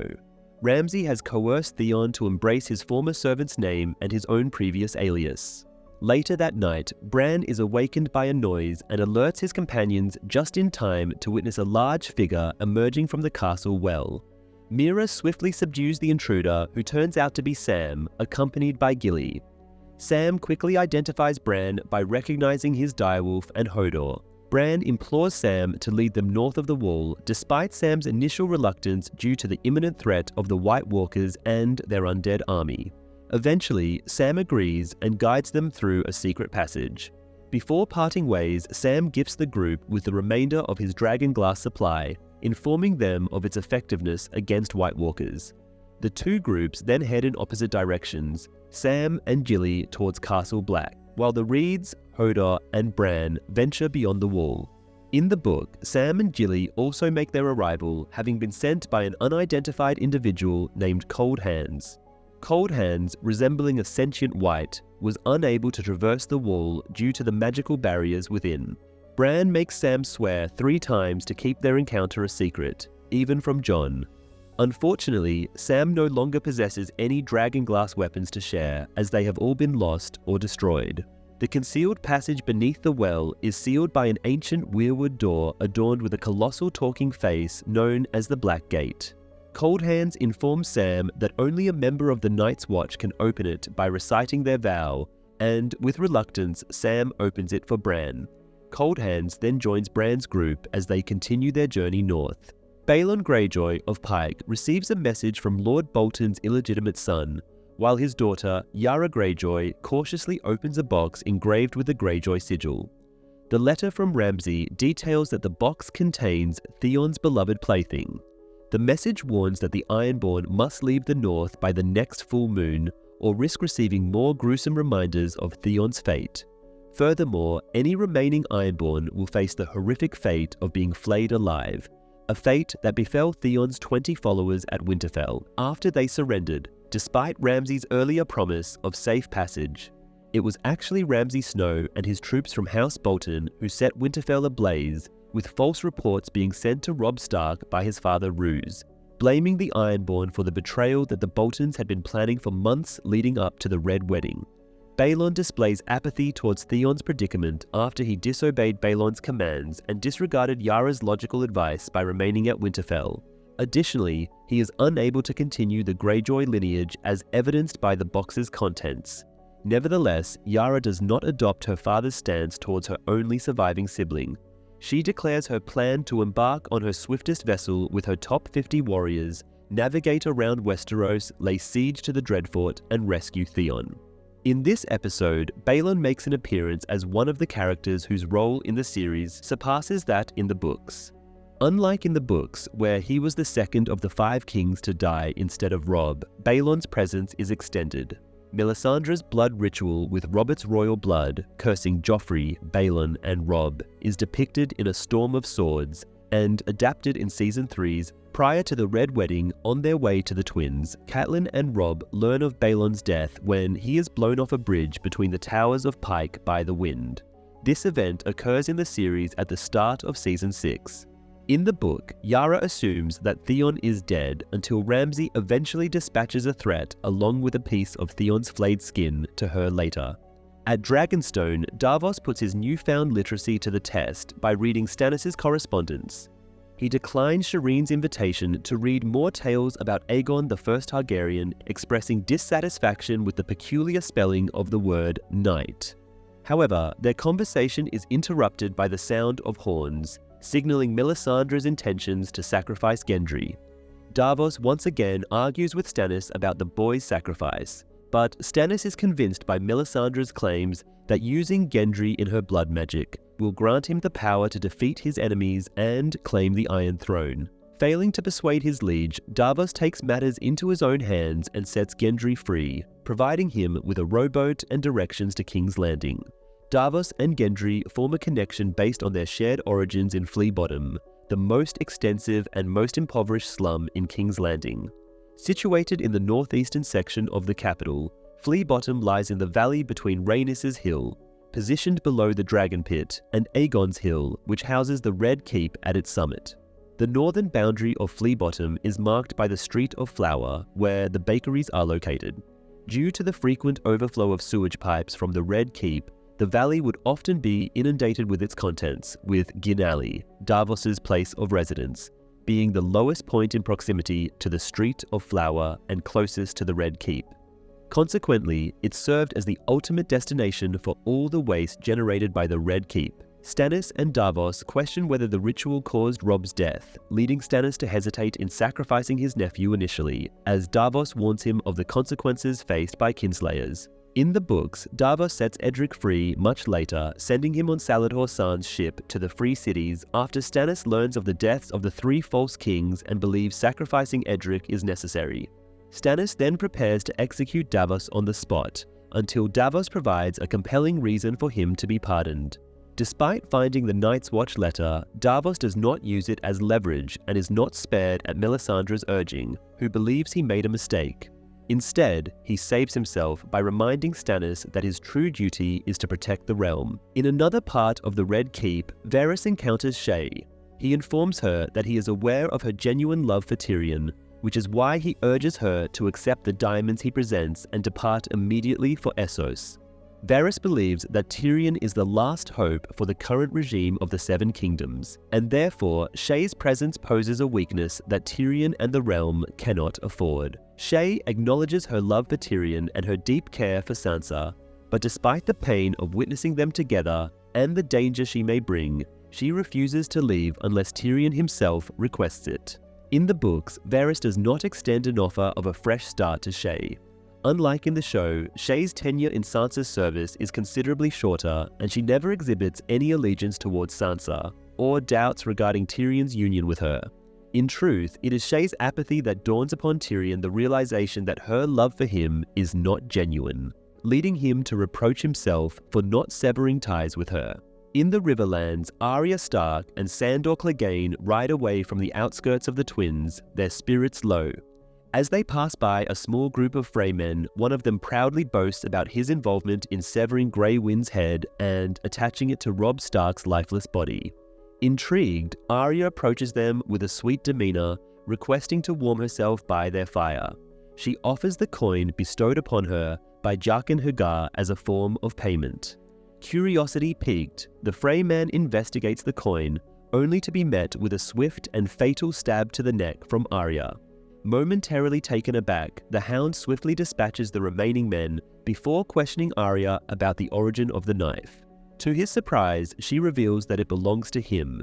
He scolds her, urging her to inform him beforehand if she plans to engage in such actions. While he grumbles and tidies up the aftermath, Arya retrieves the coin and softly whispers, "Valar Morghulis." The occurrence of Arya confronting a group of Frey soldiers is not depicted in the book. The closest resemblance is when the Hound is identified by 3 Frey soldiers at the Twins during the Red Wedding.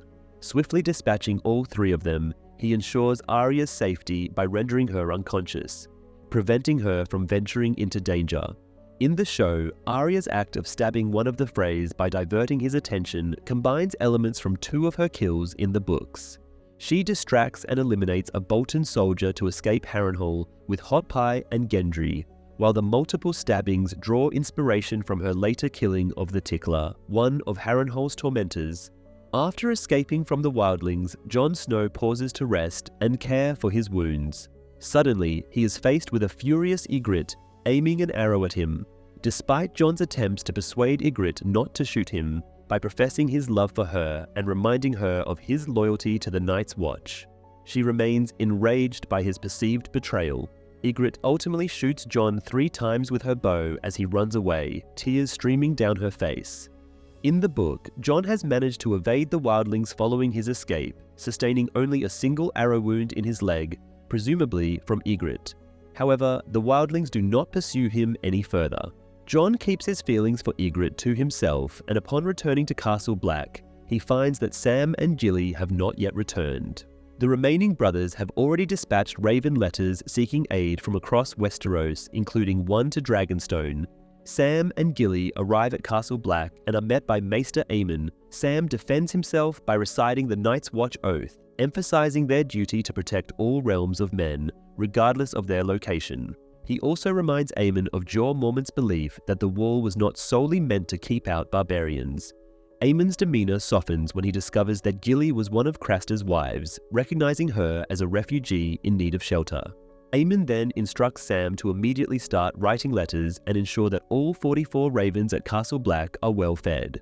The urgency is clear. The White Walkers have returned and Westeros must be alerted. Stannis sentences Davos to death. However, the Onion Knight surprises everyone by producing a letter from the Night's Watch. Davos insists that it is Stannis' duty to aid the Black Brothers and that he will require Davos' assistance in rallying troops and mercenaries. Melisandre burns the letter and acknowledges the truth. The War of the Five Kings is inconsequential compared to the impending threat in the north, where evil and death are advancing towards the wall. She also recognizes that Davos has a crucial role to play in the upcoming events. Stannis sarcastically laughs at the Lord of Light's ironic sense of humor, acknowledging that the god Davos often mocks has chosen him for a greater purpose. Liam Cunningham achieved Davos's missing finger bones effect by placing his hand inside a glove with his fingers bent. This method, although inexpensive, was slightly uncomfortable.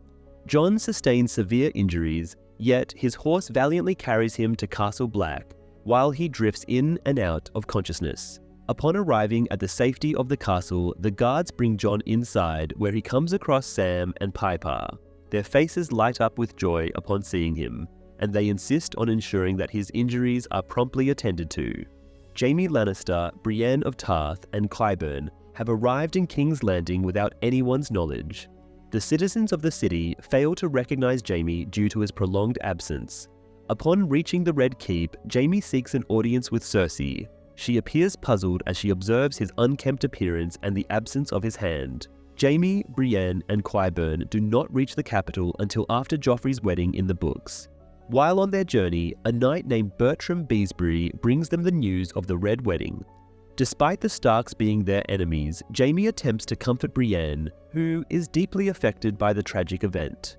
Upon their arrival in King's Landing, they are met by the Gold Cloaks, but Loras questions Brienne regarding Renly's death. Doubting her account of the shadow creature, Loras challenges her to a duel. Eventually, Jaime manages to convince Loras of Brienne's innocence. Daenerys Targaryen and her advisors stand outside the walls of Yunkai, awaiting the appearance of the city's slaves. Daenerys is concerned that the Yunkish slaves, who are treated better than those in Astapor, may have grown accustomed to their chains and may not desire freedom. When the gates finally open, the freedmen pour out. Missandei begins to recount how Daenerys the Unburnt liberated them, but Daenerys asserts that it is the slaves' own decision to seek freedom. One of the freedmen reaches out towards Daenerys and exclaims, "Mhysa." Soon others join in, until the entire crowd is chanting Mhysa. Perplexed, Daenerys looks to Missandei, who explains that the term means mother in the old Giscari language. As the slaves approach her, the Unsullied prepare to intervene, but Daenerys instructs them to stand down.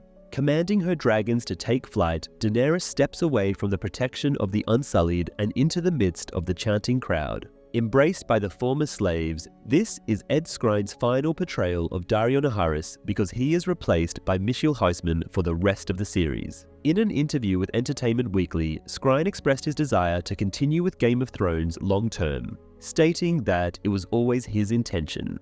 Despite enjoying his time on the show, he mentioned that political reasons ultimately led to their separation.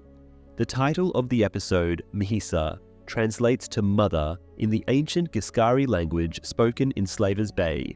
It is used by the freed slaves of Yunkai to refer to Daenerys after she liberates them. The Giscari Empire was once a powerful civilization in Essos that clashed with the Valyrian freehold.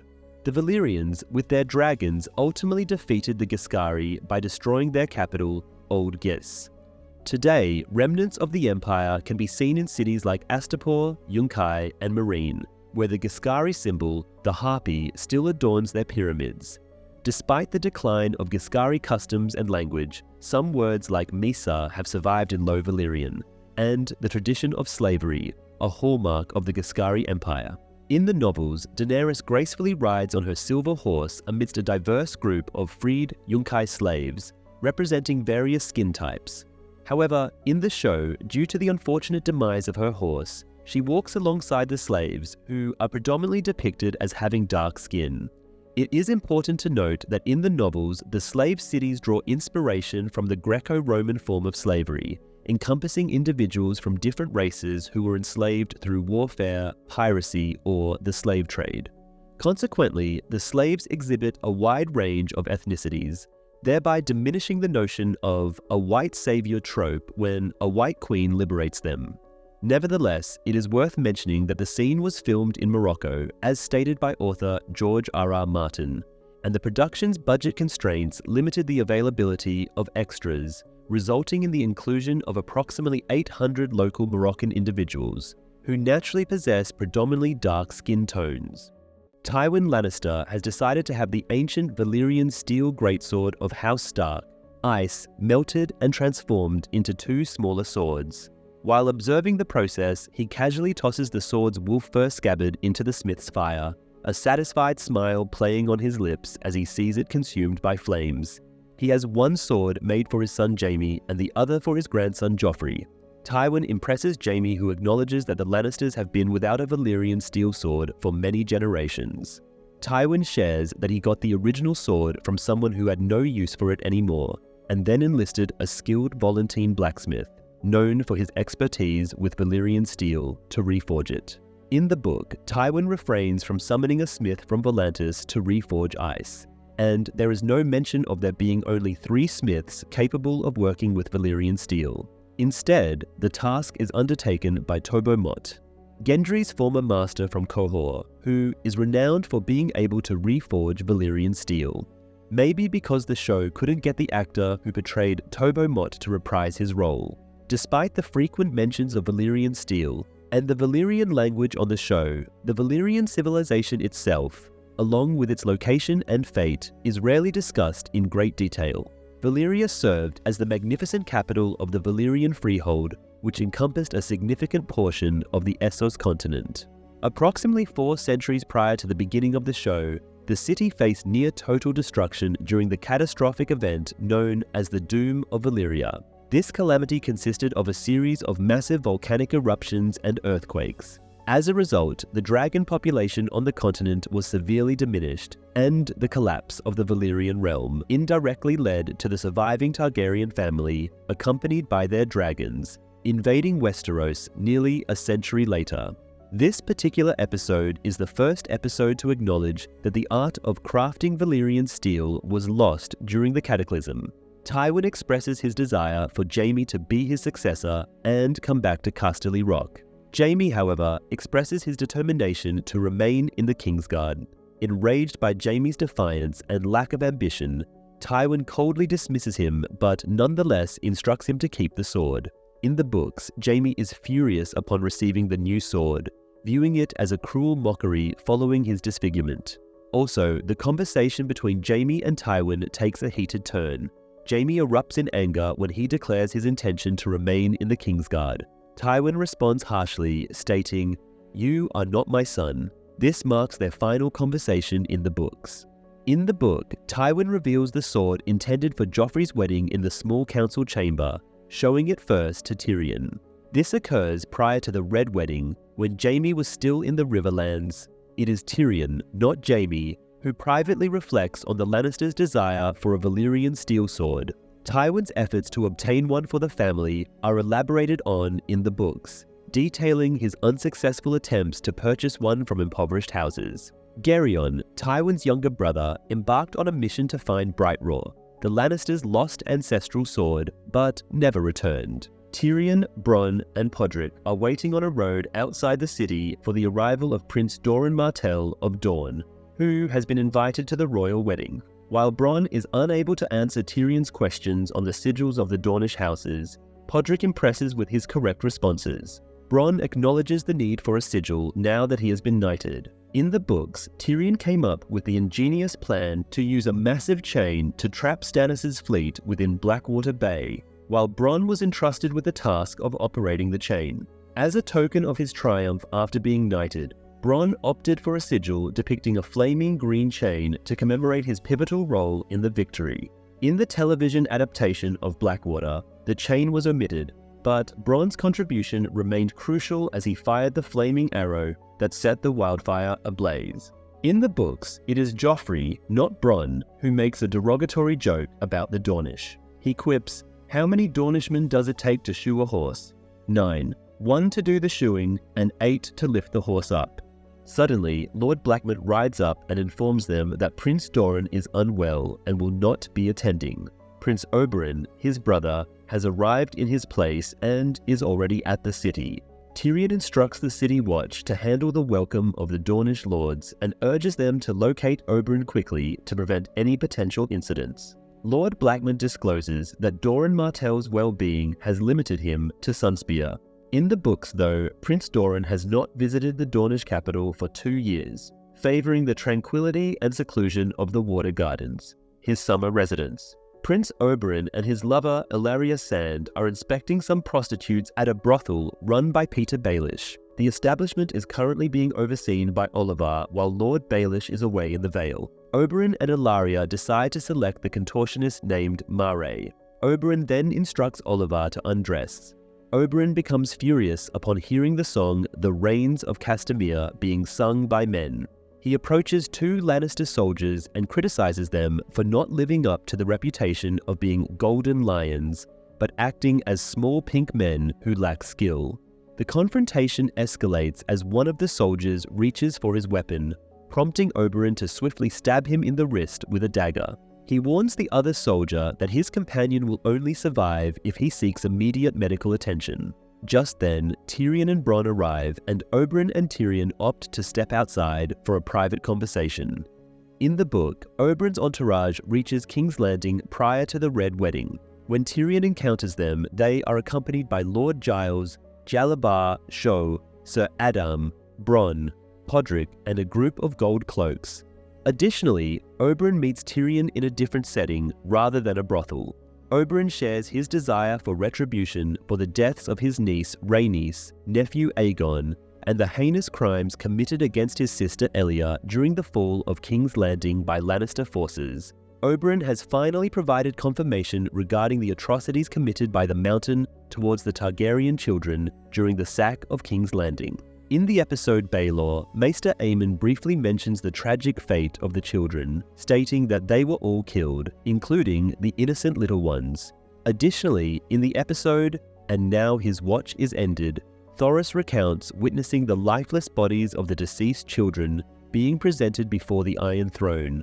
It is evident that Viserys and Daenerys would have suffered a similar fate if they had not been sent away to Dragonstone beforehand. In the books, the brutal slaying of Elia Martell and her children Rhaenys and Aegon is vividly described in the first novel. However, it is important to note that while the Mountain was responsible for the deaths of Elia and Aegon, it was Amory Lorch who mercilessly stabbed the 4-year-old Rhaenys nearly 50 times due to her persistent screams and resistance. When Tyrion and Oberyn have a private meeting, they share a humorous moment about being the second sons in their families. Interestingly, Oberyn might have once been a member of the Second Sons mercenary group while in Essos. Oberyn's introduction in the show mirrors Tyrion's in Winter is Coming, as he is discovered in a brothel after arriving ahead of the royal envoy. Daenerys Targaryen is seated by the sea alongside her 3 dragons, each one comparable in size to a small horse. While Daenerys affectionately pets Drogon, Rhaegal and Viserion engage in a scuffle over a deceased lamb. Drogon eventually joins the fray. Despite Daenerys' efforts to pacify him, Drogon suddenly snaps at her with a hiss, signaling her not to intervene. Subsequently, he lets out a roar and heads towards the disputed prey. Witnessing her own offspring defy her authority and grow beyond her control visibly unsettles Daenerys. Jorah Mormont then approaches her and conveys that dragons can never truly be tamed, not even by their own mother. Upon her return to the Unsullied army, Daenerys notices the absence of Grey Worm and Daario Naharis. Informed that they are gambling, she embarks on a search to locate them. Eventually, she discovers the 2 men engaged in a face-to-face contest, each holding their weapons in front of them. Their endurance challenge has been ongoing since midnight. Daario clarifies that they are determining who will have the privilege of riding up front with Daenerys in the vanguard. Feeling frustrated, Daenerys declares that Ser Jorah and Ser Barristan will be bestowed with this honor, as they did not keep her waiting all morning. She commands Grey Worm and Daario to ride at the rear of the army alongside the livestock. Additionally, Daenerys asserts that the last man holding his sword will need to seek a new queen to fight for. Instantly, both men drop their weapons. It is never mentioned in the books that Grey Worm has any romantic interest in Missandei.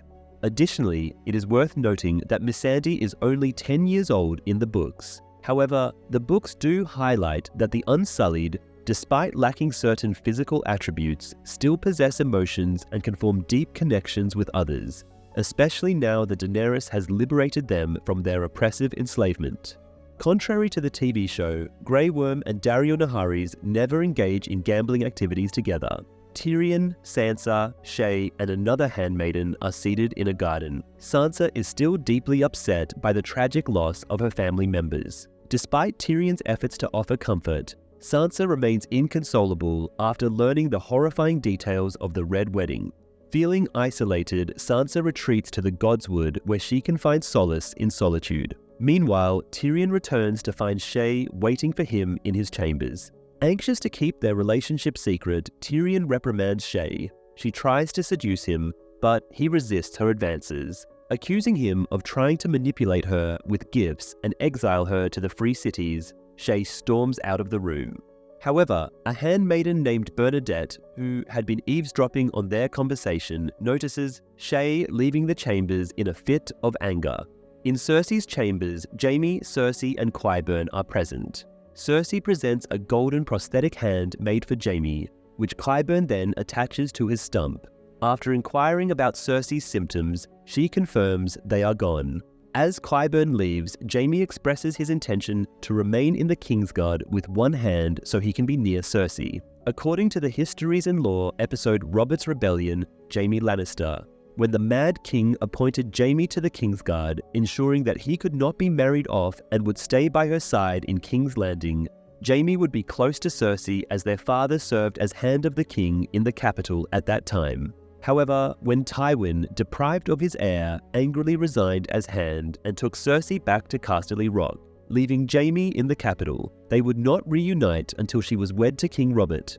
Jaime attempts to kiss her, but she rejects him, leaving Jaime both confused and angered. Cersei implies a shift in their relationship. Bernadette suddenly interrupts with important information for Cersei. George R.R. Martin had a final meeting with the showrunners before leaving the show after the 3rd season to outline the general plot of his last 2 novels. There has been speculation that Cersei might become pregnant again, as hinted in the 4th and 5th novels, and the showrunners attempted to foreshadow this in an episode when they initially planned for 7 seasons, despite Cersei and Jaime not having had intercourse yet. However, with the show extended to 8 seasons, Cersei's pregnancy storyline was pushed to season 7. It is also possible that Cersei could have become pregnant from one of her other partners and sought an abortion from Qyburn.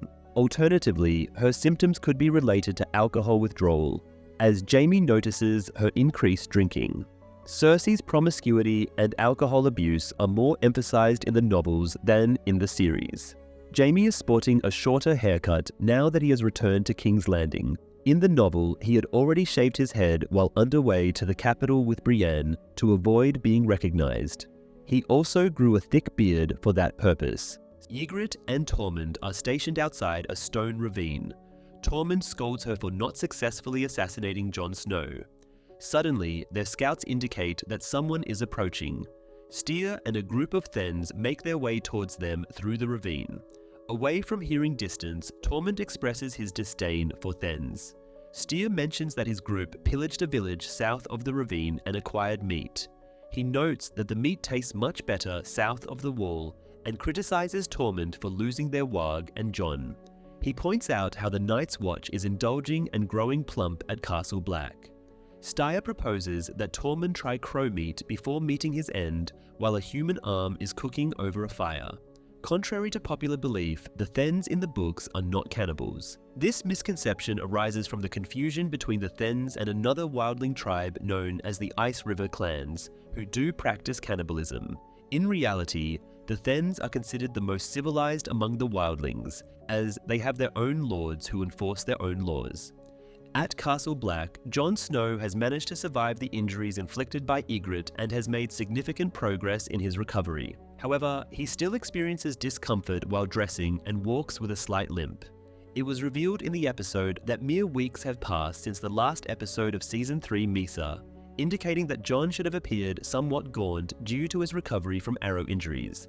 However, as Kit Harington had been working on Pompeii 2014, during the gap between the 3rd and 4th seasons, he was actually in better physical condition than ever before. In order to conceal this, Harrington's character was not shown shirtless throughout the entirety of the 4th season. Upon learning about Robb's demise, Jon confides in Samwell Tarly, expressing his long-standing envy towards Robb for receiving more affection from their father and excelling in riding, fighting, and even with the opposite sex. Despite these feelings, Jon admits that he could never bring himself to harbor hatred towards Robb. In response, Sam reveals that he has experienced similar sentiments towards Jon, acknowledging that Jon surpasses him in every aspect except for reading. In the book, Jon asserts that he is a superior swordsman compared to Robb. Jon has been summoned to testify before a panel of 5 sworn brothers. This panel includes Maester Aemon, Acting Lord Commander Alliser Thorne, First Builder Othel Yarwick, and the exiled former Lord Commander of the King's Landing City Watch. Both Thorne and Slynt openly display hostility towards Jon, doubting much of what he says. During the hearing, Jon confesses to killing Corran but asserts that it was not murder. Instead, Corran wanted Jon to kill him in order to gain credibility with the wildlings and infiltrate Mance Rayder's army as a spy. Slynt dismisses Jon as the illegitimate son of a traitor, while Thorne, who was friends with Corran, reacts with disbelief that Jon would dare to claim he knew the Half-Hand. Jon responds by reminding Thorne that Corran would have done anything to protect the Night's Watch. In the Nightlands, or Season 2, Slynt Dominic Carter was banished to the Wall by Tyrion. Now, in Jon Snow's absence, Slynt has finally reached his destination. Meanwhile, Alliser Thorne, who was hinted to have returned to King's Landing in the same episode to alert the king about the White Danger, has also come back. He has taken on the role of Lord Commander after Jorah Mormont's demise. Alliser Thorne's absence in Seasons 2 and 3 was due to prior commitments by the actor. When Jon refers to the wildlings as free folk, Slynt accuses him of assimilating with them to the point of adopting their language. Jon retorts, acknowledging that he does speak like a wildling and admits to living among them, sharing meals with them, and even climbing the wall alongside them. He stops short of admitting that he slept with one of them, but he implies it nonetheless. Slynt demands Jon's execution for breaking his vows. Aemon highlights the impracticality of executing every ranger who engages with a woman and remarks that the wall would be manned by headless men. Thorne argues that there is a distinction between sneaking off to the Molestown brothel and sleeping with the enemy. The questioning of Jon occurs at a later point in the novels. Upon Jon's arrival at Castle Black, both Sir Alliser and Lord Janos were absent as they were stationed at Eastwatch by the Sea. The role of acting Lord Commander was initially assumed by Bowen Marsh, followed by the blacksmith Donal Noy and eventually by Janos Slynt. When Sir Alliser and Lord Janos eventually interrogated Jon, Maester Aemon had already been content with his explanation. Jon refrains from defending himself in this instance. Rather, he reveals that Mance Rayder is planning to launch an assault on the Night's Watch with his massive army of 100,000 wildlings, providing valuable information on Mance's strategy. While Thorne and Slynt remain skeptical of Jon's claims, Aemon acknowledges the veracity of Jon's words.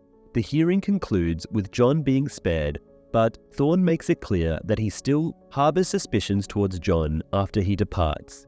Jon refrains from defending himself in this instance. In the book, Jon estimates the wildling army to be 30 to 40,000 strong while he is traveling with them, including elderly, women, and children. Saturn, with a full view of the horde from the top of the wall, estimates it at 100,000. While the royal wedding plans progress, Margaery Tyrell and her grandmother Olenna get interrupted by Brienne of Tarth, causing Olenna to be pleasantly surprised by the confirmation of Brienne's reputation.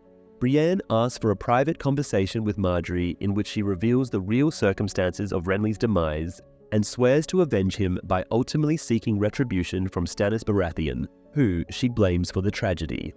As they pass by, there is a sculpture depicting King Joffrey triumphing over a slain direwolf, representing the defeat of the Northern Uprising. Diana Rigg's astonishment at Gwendoline Christie's height was completely genuine when she approached her table. Rigg knew that Gwendoline was taller than most women, but she was not prepared for just how tall she was. The producers decided to keep this surprise because it fit perfectly with her character. In the Red Keep, Jaime, Sir Meryn Trant, and King Joffrey are discussing security for the upcoming wedding. Jaime is visibly annoyed by Joffrey's arrogance and Meryn's sycophantic agreement as Joffrey boasts about keeping the people fed, which Jaime knows is the Tyrells' doing, and claims he single-handedly won the war. Jaime points out that the war is far from over since Stannis is alive and will likely raise new armies, despite Joffrey's dismissive attitude about the threat Stannis poses after losing at Blackwater. As Joffrey flips through the Book of Brothers detailing the Kingsguard's history, he mocks Jaime's brief entry, implying someone forgot to record his great deeds. He also questions whether Jaime can serve in the Kingsguard with one hand. Jaime defensively quips that using his left hand makes it more challenging. In the book, Jaime is not the one who claims that Stannis will continue fighting despite his defeat at the Blackwater, but Tywin also thinks so. He conveys this message to Pycelle during a small council meeting. Notably, Joffrey and Meryn Trant are absent from the gathering. In the White Book of the Kingsguard, Joffrey makes reference to Sir Duncan the Tall, the protagonist of George R.R. Martin's Dunk and Egg trilogy. This marks the second occasion that Duncan is mentioned in the show. Additionally, the show introduces Sir Arthur Dayne for the first time, a renowned member of the Kingsguard who bestowed knighthood upon Jaime and played a significant role in Robert's rebellion, as explored in the 6th season. During the journey to Meereen, Daenerys converses with Missandei, who warns her that Meereen should be wary of her impending arrival.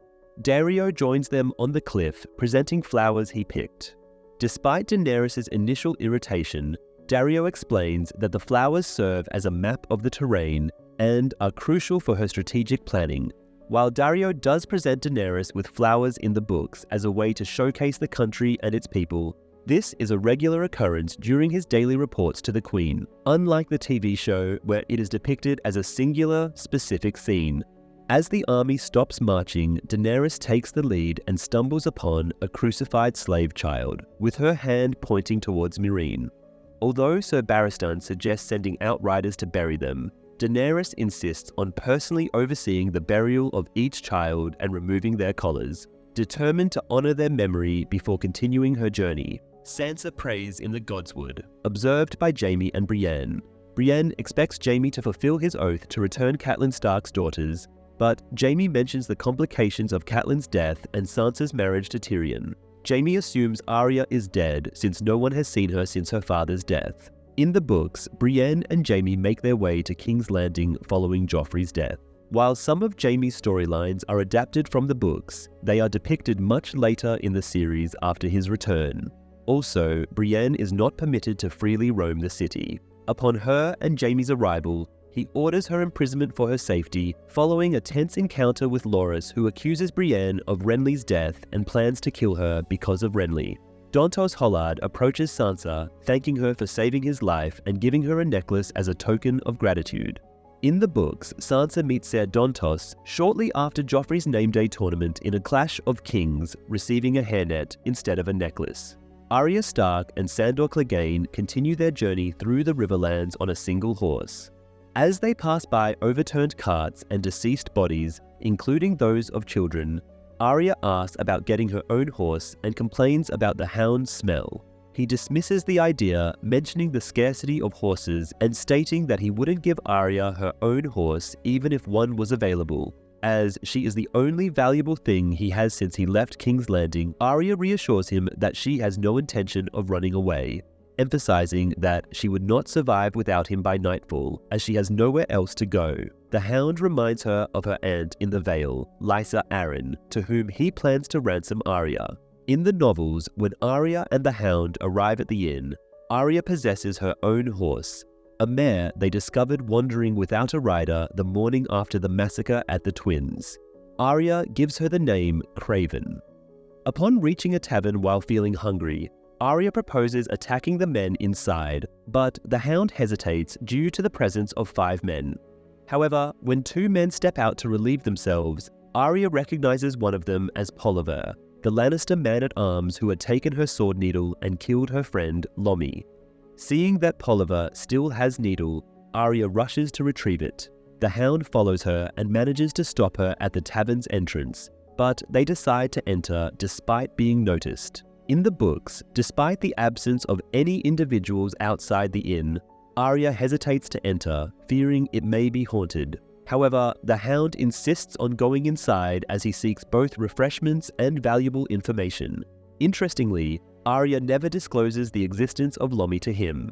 It is evident that Polliver and his companions are causing trouble and have intentions of harming the innkeeper's daughter. In the novel, the girl sits on Polliver's lap and no one else touches her. The innkeeper does not mention the girl, and there is no indication of any familial relationship between them.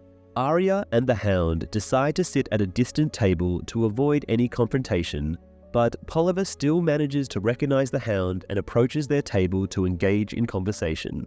Real chickens were prepared for the scene at the inn, as the actors needed to be depicted eating them. An excess amount was actually created, and despite the Hound's declaration that he would consume every chicken in the room, the leftovers were taken home by Maisie Williams.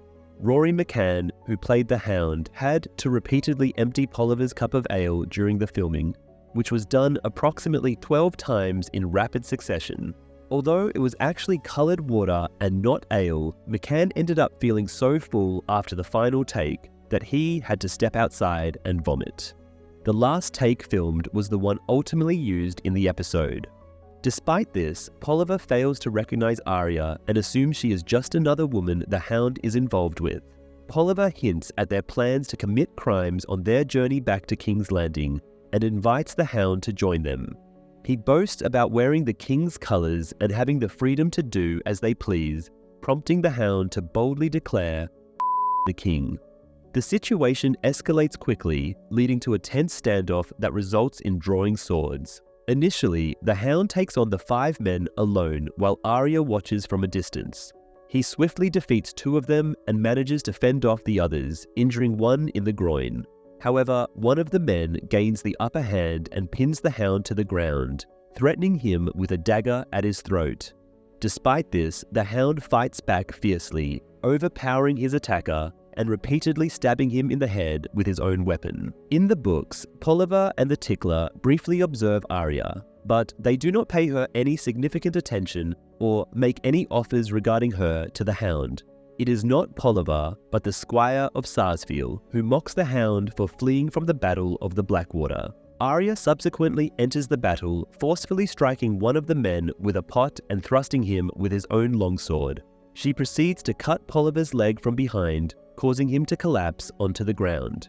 Retrieving Needle from Polliver, Arya positions herself above his defenseless body. She repeats the words he had uttered to Lomi before ending his life, although Polliver remains oblivious to her identity and the meaning behind her words. It is only when Arya echoes his previous statement about Needle that Polliver finally recognizes her and succumbs to fear. In a manner mirroring his own actions, Arya slowly drives Needle into Polliver's throat, ultimately killing him. Subsequently, Arya and the hound depart from the tavern, taking a horse for Arya and a chicken for the hound. In the books, Arya Stark's act of killing Polliver combines elements from 3 different deaths in the books. Polliver took Needle from Arya, while it was Raff who killed Lomi by thrusting a spear through his neck. The Tickler, on the other hand, was the main torturer at Harrenhal. In the TV series, the Tickler is killed by Jaqen H'ghar, but in the books, Arya has Jaqen H'ghar kill another guard named Chiswick. Additionally, in the books, Arya fights against 3 men, namely Polliver, the Tickler, and their squire, whereas in the TV series, it is Sandor who kills Polliver, while Arya kills the Tickler.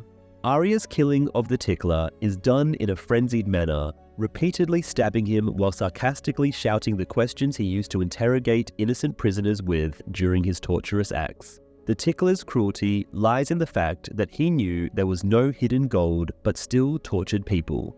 Arya continues stabbing him until Sandor physically intervenes and pulls her away from his lifeless body. It is worth noting that Sandor himself sustains severe injuries during the fight. In a separate scene, Arya kills Raff, the man who killed Lomi in the books, by placing him in the same position Lomi was in when he was brutally killed. Arya stabs Raff in the leg, causing him to beg her to take him to a healer. She then sarcastically quotes the cruel taunt he made to Lomi before killing him and proceeds to stab him through the throat. As Raff's role was combined with Polliver in the TV series, Polliver is the one who meets his demise at Arya's hands as described in the books. In the woodlands encircling the Dreadfort, the ancestral home of House Bolton, Ramsay Snow embarks on a cruel hunt for a common girl, purely for his sadistic pleasure. Theon Greyjoy, now known as Reek, and Miranda join him in this gruesome pursuit, accompanied by a pack of ferocious hounds. Eventually the girl is captured and mercilessly torn apart by the savage dogs, leaving Reek horrified by the gruesome spectacle. Ramsay's hunt for a girl in the woods in the opening scene is considerably less graphic in the TV series compared to the books. In the books, Ramsay typically the women he captures during his hunts and either gives them a quick death or flays them alive based on their performance. This brutal behavior is hinted at in the TV series through Ramsay's dialogue with Miranda. During a meal, Jaime and Tyrion engage in a conversation about Jaime's gilded steel hand. Jaime confesses to Tyrion that he is unable to fight anymore, as his left hand throws off all his instincts. In the book, Jaime's hand is crafted from solid gold, unlike the gold-plated steel hand depicted in the TV series. This revelation troubles Jaime as he fears that people will discover his inability to fight. Jaime accidentally knocks over a glass with his golden hand twice during meals in the books, but not in Tyrion's presence. In response, Tyrion advises him to train with someone trustworthy who can help him improve his skills with his left hand, emphasizing the importance of protecting the king as the Lord Commander of the Kingsguard. The conversation between Jaime and Tyrion does not take place in the books. Later, Jaime waits in a courtyard by the sea for his designated training partner arranged by Tyrion. To his surprise, Bronn appears with 2 training swords. Jaime mentions that he hasn't sparred with a sword since he was 9 years old. As their training begins, Bronn employs his usual underhanded tactics and gains the upper hand over Jaime. Not only does Bronn teach Jaime to utilize his offhand, but he also encourages him to fight more ruthlessly. In the books, it is Jaime's friend Adam Marbrand and later Ilan Payne who train him to use his left hand because Payne can't speak or write. Shortly thereafter, Roose Bolton arrives at the Dreadfort with a detachment of his army, accompanied by Locke and his new wife, Walder Bolton. Ramsay warmly welcomes his father and stepmother, while privately commending Locke for his brutal disfigurement of the renowned Kingslayer.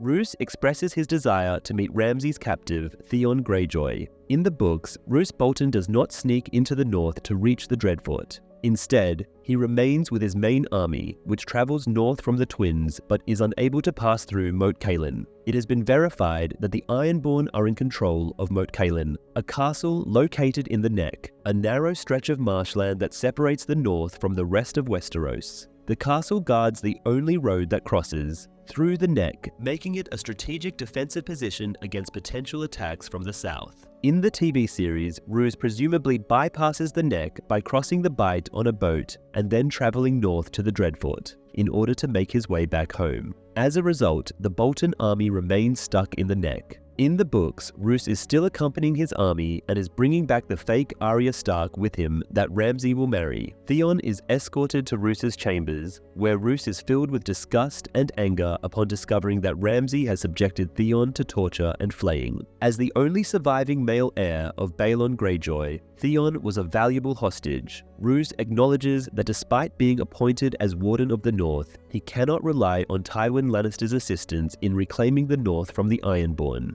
Initially, Roose had planned to exchange Theon for control of Moat Cailin. Ramsay counters by stating that he had already proposed terms to Balon, but Balon rejected them. This revelation infuriates Roose, as Ramsay acted without his consent. However, Ramsay proves that his actions have rendered Theon submissive and incapable of betraying them. After instructing Reek to shave him, Ramsay persuades him to confess that Bran and Rickon Stark are still alive. Ramsay points out to his father that the boys are now the rightful heirs to House Stark's control of the North after Robb Stark's demise. He emphasizes that most Northerners who are outraged by the betrayal of House Bolton and House Frey against the Starks will support Bran and Rickon over Roose if they discover that the boys are alive. Ramsay, aware of Theon's close relationship with Robb, mocks him by disclosing details of the Red Wedding, taking pleasure in the fact that it was Roose who personally killed Robb. Despite being visibly disturbed by the news of the death of the man he once considered a brother at the hands of his captors, Theon does not show any outward reaction.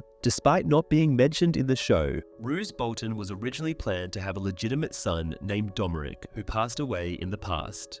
This detail would have clarified why Roose maintains a close relationship with his illegitimate son, Ramsay, despite their contentious dynamic. In various behind-the-scenes features and interviews, George R.R. Martin, the Ramsay and Roose actor, have indirectly referred to Domeric, indicating that the character was likely intended to be included in the series, but was ultimately omitted. Deleted dialogue from the official game, Game of Thrones, a Telltale game series, has Ramsay explicitly mentioning Domeric's demise, albeit in a mocking manner that suggests his involvement. In the books, Domeric's death is attributed to a bowel disease, yet rumors circulate that a jealous Ramsay may have secretly poisoned him. Roose sends Locke on a mission to locate and eliminate Bran and Rickon. Reek proposes that Jon Snow might be harboring the boys at Castle Black, or at least have knowledge of their whereabouts, while Ramsay suggests killing Jon as a precaution, as his Stark lineage could pose a threat. Roose also gives Ramsay his own set of instructions, to lead an army with Theon to Moat Cailin and recapture the stronghold from the Greyjoys. If successful, Roose will consider legitimizing Ramsay as a true member of House Bolton. In the books, Cersei conspired to have Jon Snow killed, not the Boltons. However, this plan never comes to fruition. In the books, Ramsay does not form a friendship with Vargo Hoat, Locke's counterpart in the books. Vargo Hoat, Locke's book equivalent, never visits the Dreadfort in the novels. Meanwhile, Tyrion encounters Varys on his way to a breakfast celebration on the day of Joffrey's wedding. Varys reveals that Shae has been spotted and that Cersei has been informed. Varys expresses his inability to protect Shae any longer due to the fear of Tywin Lannister or Cersei discovering his lies. Tyrion asserts that Shae will not leave King's Landing. During the morning feast, Mace Tyrell presents Joffrey with a splendid golden chalice adorned with 7 facets, symbolizing the major houses of the 7 kingdoms, and wishes him and Margaery Tyrell a joyous and enduring union. Joffrey graciously accepts the gift. Cersei notices Shae's presence and informs Tywin that she is Tyrion's paramour, leading to Tywin ordering her confinement in the Tower of the Hand before the wedding. Tyrion overhears this exchange, appearing perturbed, but proceeds to approach Joffrey. In the books, the breakfast takes place in the Queen's ballroom, not outdoors. Tyrion is not forewarned about Cersei discovering Shae's true identity as a prostitute and his lover in the books, so he does not arrange for her to be sent away to Pentos or elsewhere. There are significantly more guests attending the breakfast in the books than in the TV series.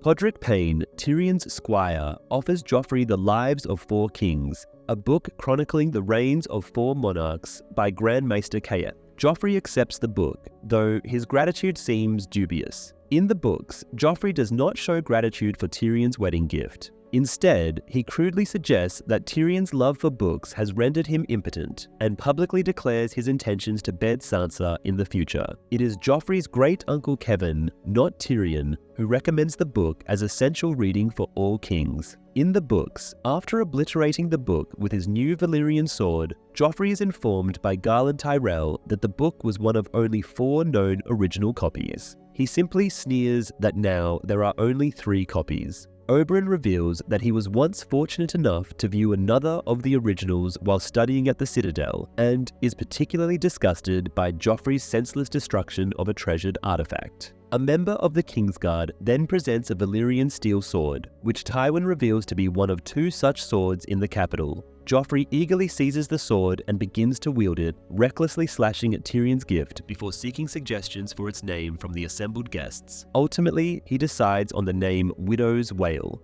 Joffrey receives multiple suggestions for the name of his new sword. The initial suggestion that resonates with the crowd is Stormbringer. In the books, Joffrey carelessly wields his new sword, causing some knights to step back. Sir Adam Marbrand, not Pycelle, advises Joffrey to handle Valyrian steel with caution, eliciting his response, "I'm no stranger to Valyrian steel." This remark, along with Joffrey's reaction to Tyrion's suggestion of carrying a Valyrian steel knife to accompany it, leads Tyrion to suspect Joffrey's involvement in the assassination plot on Bran. He then worries that Joffrey may try to have him killed to keep the secret. Upon receiving a new Valyrian steel sword, Tyrion realizes that Tywin had ice, the Stark's ancestral greatsword, melted down and reforged. Tyrion regrets not returning the sword to the Starks when they requested it. Following the breakfast, Shae visits Tyrion in his chambers, prompting him to inform her of a ship waiting to transport her to Pentos and declaring an end to their relationship. Recognizing Shae's determination to remain despite the danger, Tyrion harshly rejects her in a bid to compel her departure from King's Landing for her own safety. Despite the emotional toll on both of them,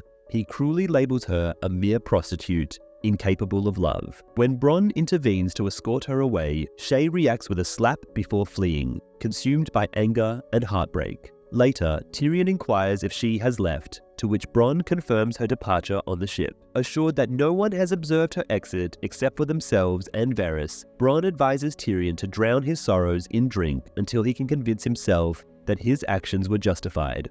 Shae does not attend the wedding in the books. She seeks permission from Sansa, but Tyrion denies her request. On the shores of Dragonstone, Melisandre oversees a public burning ceremony where 3 individuals are chained to stakes and set ablaze as an offering to the Lord of Light. Among the condemned is Queen Selyse Baratheon's brother, Axel Florent, who is executed for his lack of faith in the Lord's power. In the books, Alistair Florent is the uncle, not the brother of Queen Selyse. Sir Davos Seaworth silently observes the ritual, his disdain for both the ceremony and Melisandre evident. Selyse takes great pleasure in the event. Later, Stannis and Selyse dine together, with Melisandre joining them at the table. The royal couple argue about their daughter, Princess Shireen Baratheon. Selyse believes her disfigurement is a punishment from the Lord of Light, but Stannis vehemently opposes any physical punishment for their daughter. Selyse then suggests that Melisandre speak to Shireen instead. Stannis does not object, but Melisandre does not appear particularly enthusiastic about the idea.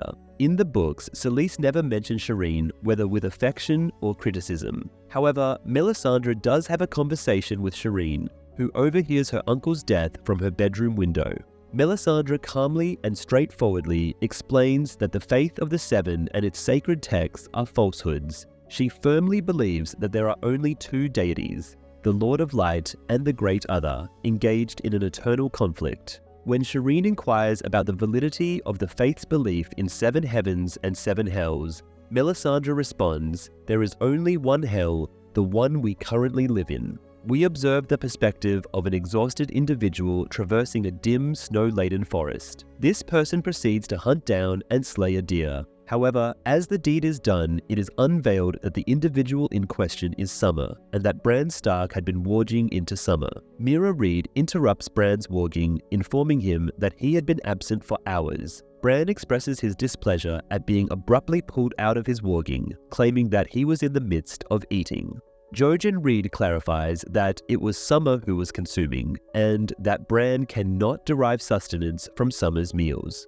Jojen and Meera caution Bran about the dangers of warging for extended periods. Although it grants Bran the mobility he lost due to his injury, it also poses the risk of him becoming trapped, forgetting his loved ones, his home, and even his own identity. If Bran loses himself, they all stand to lose everything.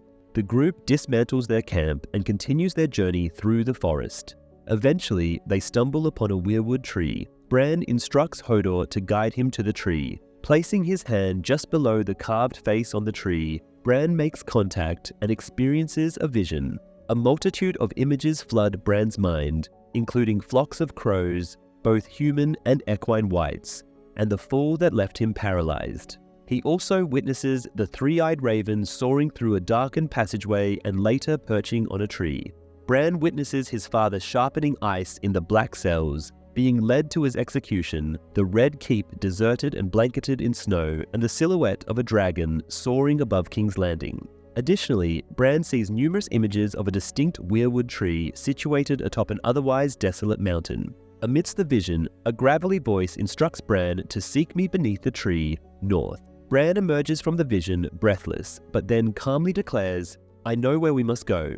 It has been verified by George R.R. Martin that each of the 6 Stark children possesses the ability to wog, albeit with different levels of conscious control. While all wogs are considered skin changers, it is important to note that not all skin changers are wogs. The term wog specifically refers to individuals who have formed a bond with a wolf. Joffrey and Margaery's nuptials are held in the Great Sept of Baelor under the guidance of the High Septon, with the couple exchanging vows in the presence of both gods and men. During the wedding celebration, King Joffrey addresses the attendees on the topic of reflecting on history. In the book, Margaery does not aim to distribute all the excess food from the wedding to the common people. On the contrary, Tyrion reflects that the citizens would revolt once more if they witnessed the extravagant amount of food the nobles had readied for the wedding. As part of the festivities, 5 dwarves emerge from a large golden lion symbolizing Joffrey, Renly Baratheon, Stannis Baratheon, Robb Stark, and Balon Greyjoy, the 5 contenders in the War of the 5 Kings. The dwarves engage in a performance involving jousting, combat, and lewd acts, much to the amusement of Joffrey, his brother Tommen, and Cersei. Dean Charles Chapman made his debut as Tommen Baratheon, taking over the role from Callum Worry, who portrayed the character in the first 2 seasons. As Tommen's character became more prominent in Season 4, the decision was made to bring in a more experienced actor. Chapman had appeared as Tommen's cousin, Martin Lannister, in Season 3. When the decision was made to recast Tommen, Chapman happened to be available and was deemed to be a suitable choice. However, the Tyrells, Margaery, Olenna, Mace, and Loras, Prince Oberyn, Tywin, Tyrion, and Sansa Stark, do little to conceal their revulsion. Loras storms off in anger after witnessing the disrespectful betrayal of his late lover Renly, depicted riding a horse resembling Laura's, while Sansa watches in sorrow as the dwarf representing her brother Robb is slain after his wolf's head is removed. In the books, Loras remains at the wedding throughout. Neither Joffrey nor Cersei ever conversed with Brienne in the books. Various people unjustly accuse Brienne of Renly's death, but Joffrey is not among them. In the books, Jaime and Brienne do not attend the wedding, as they return to King's Landing after Joffrey's death. Joffrey praises the performance and intends to reward the champion dwarf, but then mockingly suggests a fight between Tyrion and the dwarf instead. Tyrion cleverly turns the tables by proposing that Joffrey should engage in the combat, reminding him of the valor he exhibited during the Battle of the Blackwater and warning him about the champion dwarf's questionable intentions.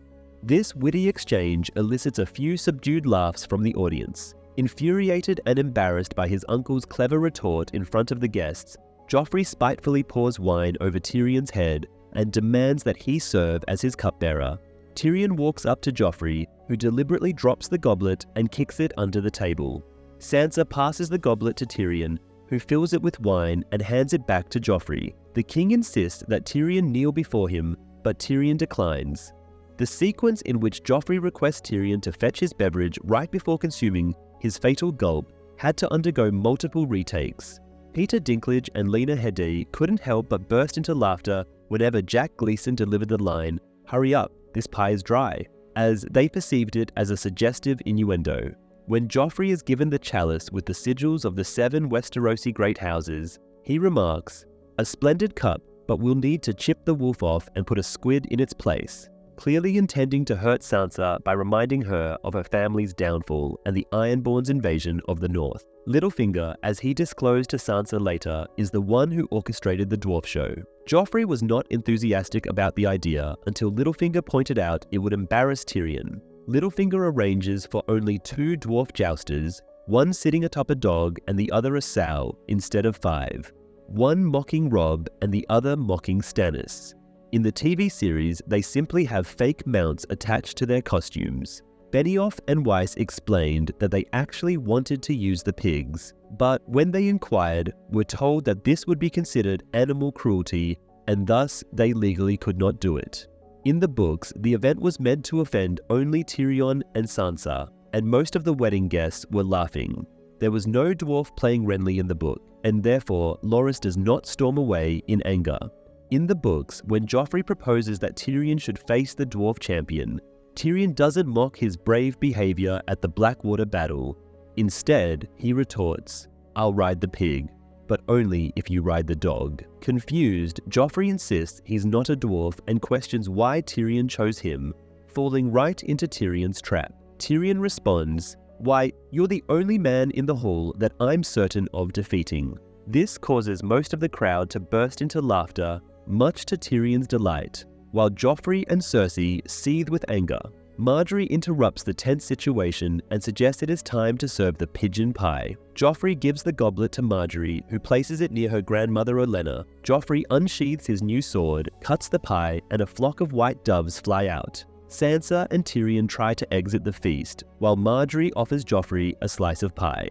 Joffrey orders Tyrion to pour him wine to accompany the pie. Tyrion gives the goblet to Joffrey, who hastily drinks all of it. Joffrey attempts to speak, but starts coughing. He clutches his throat, and Margaery and Olenna shout that he is choking and requires assistance. During the wedding ceremony, as the High Septon utters the words, "Cursed be he who would seek to tear them asunder," Olenna Tyrell makes a subtle appearance beside Margaery, hinting at her involvement in Joffrey's demise. It is quite ironic, considering her later conversation with Sansa at the feast regarding the atrocity of killing a man during a wedding. If one observes closely while she speaks to Sansa, her right hand, except for the index finger, forms a loose fist and moves towards her hip, resembling a magician or thief palming something, after fiddling with Sansa's necklace. Subsequently, the necklace is missing a stone in all following scenes. The production team was initially meant to replace the necklace with one missing a stone,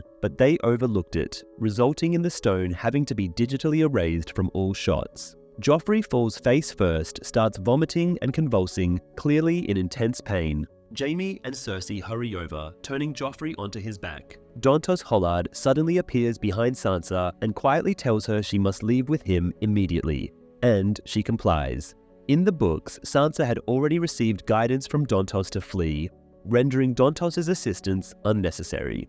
Garland Tyrell is the first to come to Joffrey's aid when he collapses, swiftly followed by Osmond Kettleblack and Meryn Trant. In the literary version, amidst the chaos, Tyrion seizes the wedding chalice, which still holds a portion of wine. After contemplating for a moment, Tyrion proceeds to empty the chalice for reasons unknown. As Joffrey struggles for breath, he desperately scratches at his throat in a gruesome manner, leaving behind bloody gashes. However, in the television adaptation, Joffrey briefly claws at his throat, but the act is significantly less violent compared to the books. Joffrey points an accusing finger towards Tyrion as he inspects the wine goblet, although it is uncertain if Joffrey is accusing Tyrion or the wine itself. Joffrey's eyes turn red, blood trickles from his nose, he stops convulsing, and passes away.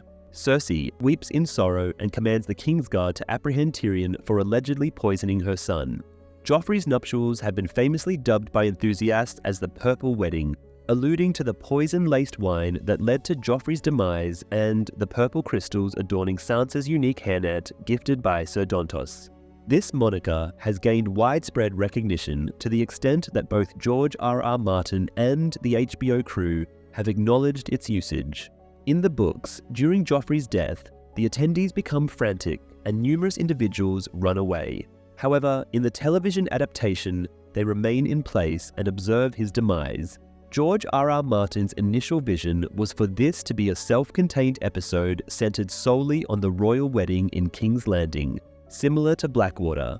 Nevertheless, the showrunners managed to persuade him that there were various other storylines that needed to be addressed urgently. However, the plotlines of Daenerys, Jon, the Wildlings were not included. George R.R. Martin has stated that he drew inspiration from the demise of Prince Eustace of Boulogne in 1153 for Joffrey's fatal incident during his wedding feast. The historical event involved Prince Eustace choking on his food during dinner. This episode was honored with an Emmy Award for its exceptional costumes. After the demise of King Joffrey, Cersei grieves for her eldest son while cradling his lifeless body. In her sorrow, she demands the capture of Sansa Stark, the person she believes to be responsible for Joffrey's death. To ensure that no one escapes, her father orders the capital to be sealed off. Sansa manages to escape King's Landing with Ser Dontos Hollard, and they make their way to a ship waiting off the coast. As Sansa boards the ship, she is greeted by Lord Baelish. Littlefinger recalls that he still owes Dontos his payment, but instead of fulfilling his promise, he orders 2 men to kill him using crossbows. Littlefinger explains to Sansa that Ser Dontos was nothing more than a drunken fool and an unreliable ally who only helped her for money and would betray her for money as well. To prove his point, he reveals that the precious necklace Dontos had given her was actually commissioned by Baelish himself a few weeks ago. Sansa is left feeling confused and horrified, but Baelish assures her that he will protect her and keep her safe. In the books, Dontos meets his end with 3 crossbow bolts striking his chest, throat, and belly. Following this, Lothar Brune ignites the body with a burning torch, leaving no trace behind. Upon returning to King's Landing, Margaery Tyrell finds herself stunned by the deadly consequences of her Black Widow kiss. With Renly and now Joffrey meeting their demise, it's understandable that potential suitors might be wary. Olenna provides some comforting words, reminding Margaery that the world is filled with terrible things, but death surpasses them all. She also points out that witnessing Joffrey's death may not have been pleasant, but it's preferable to being married to him. The exchange between Olenna and Margaery is not featured in the novels. Meanwhile, Prince Tommen Baratheon pays his respects to his deceased brother within the solemn halls of the Great Sept of Baelor. Jack Gleeson's final portrayal of Joffrey marked his last appearance on the show. Interestingly, the scene depicting his lifeless body lying in state was actually filmed prior to his death scene in the previous episode.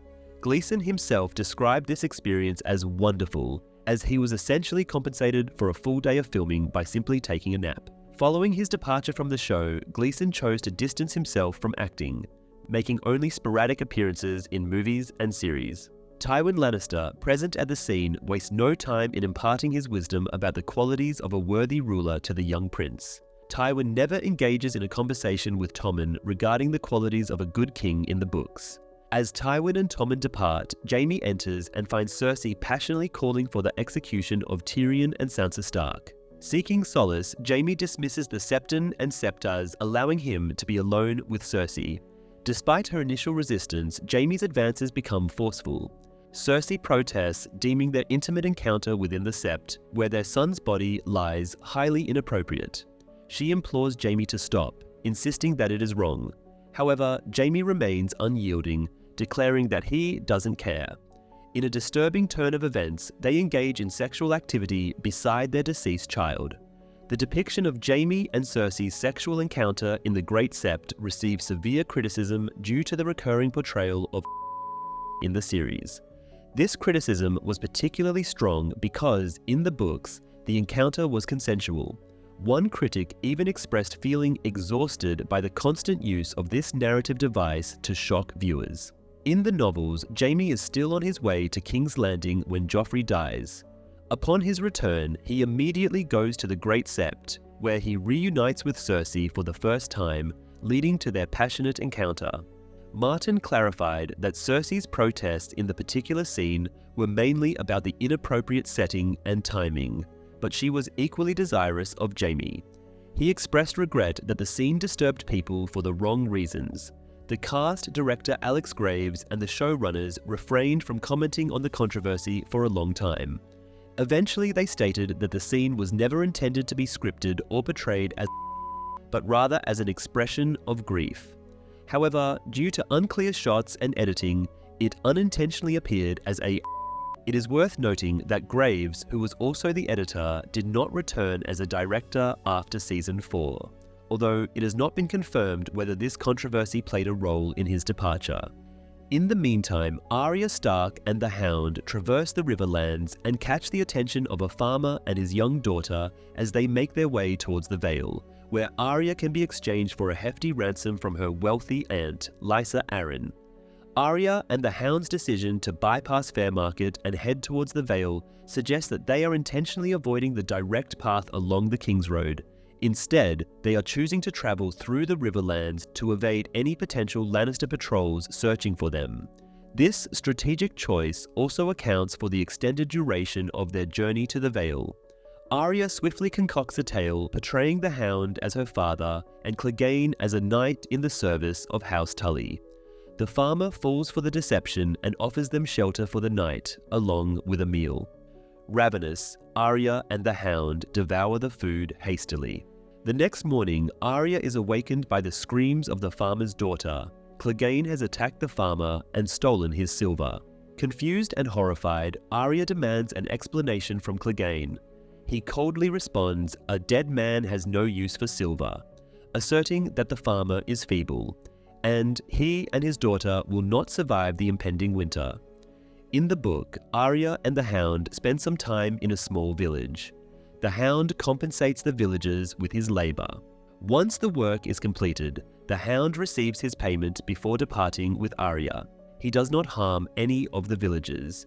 The characters of Sally and her father are absent from the novels. A village located south of the protective wall has fallen victim to a brutal attack orchestrated by marauding wildlings led by Tormund and the savage Thenns.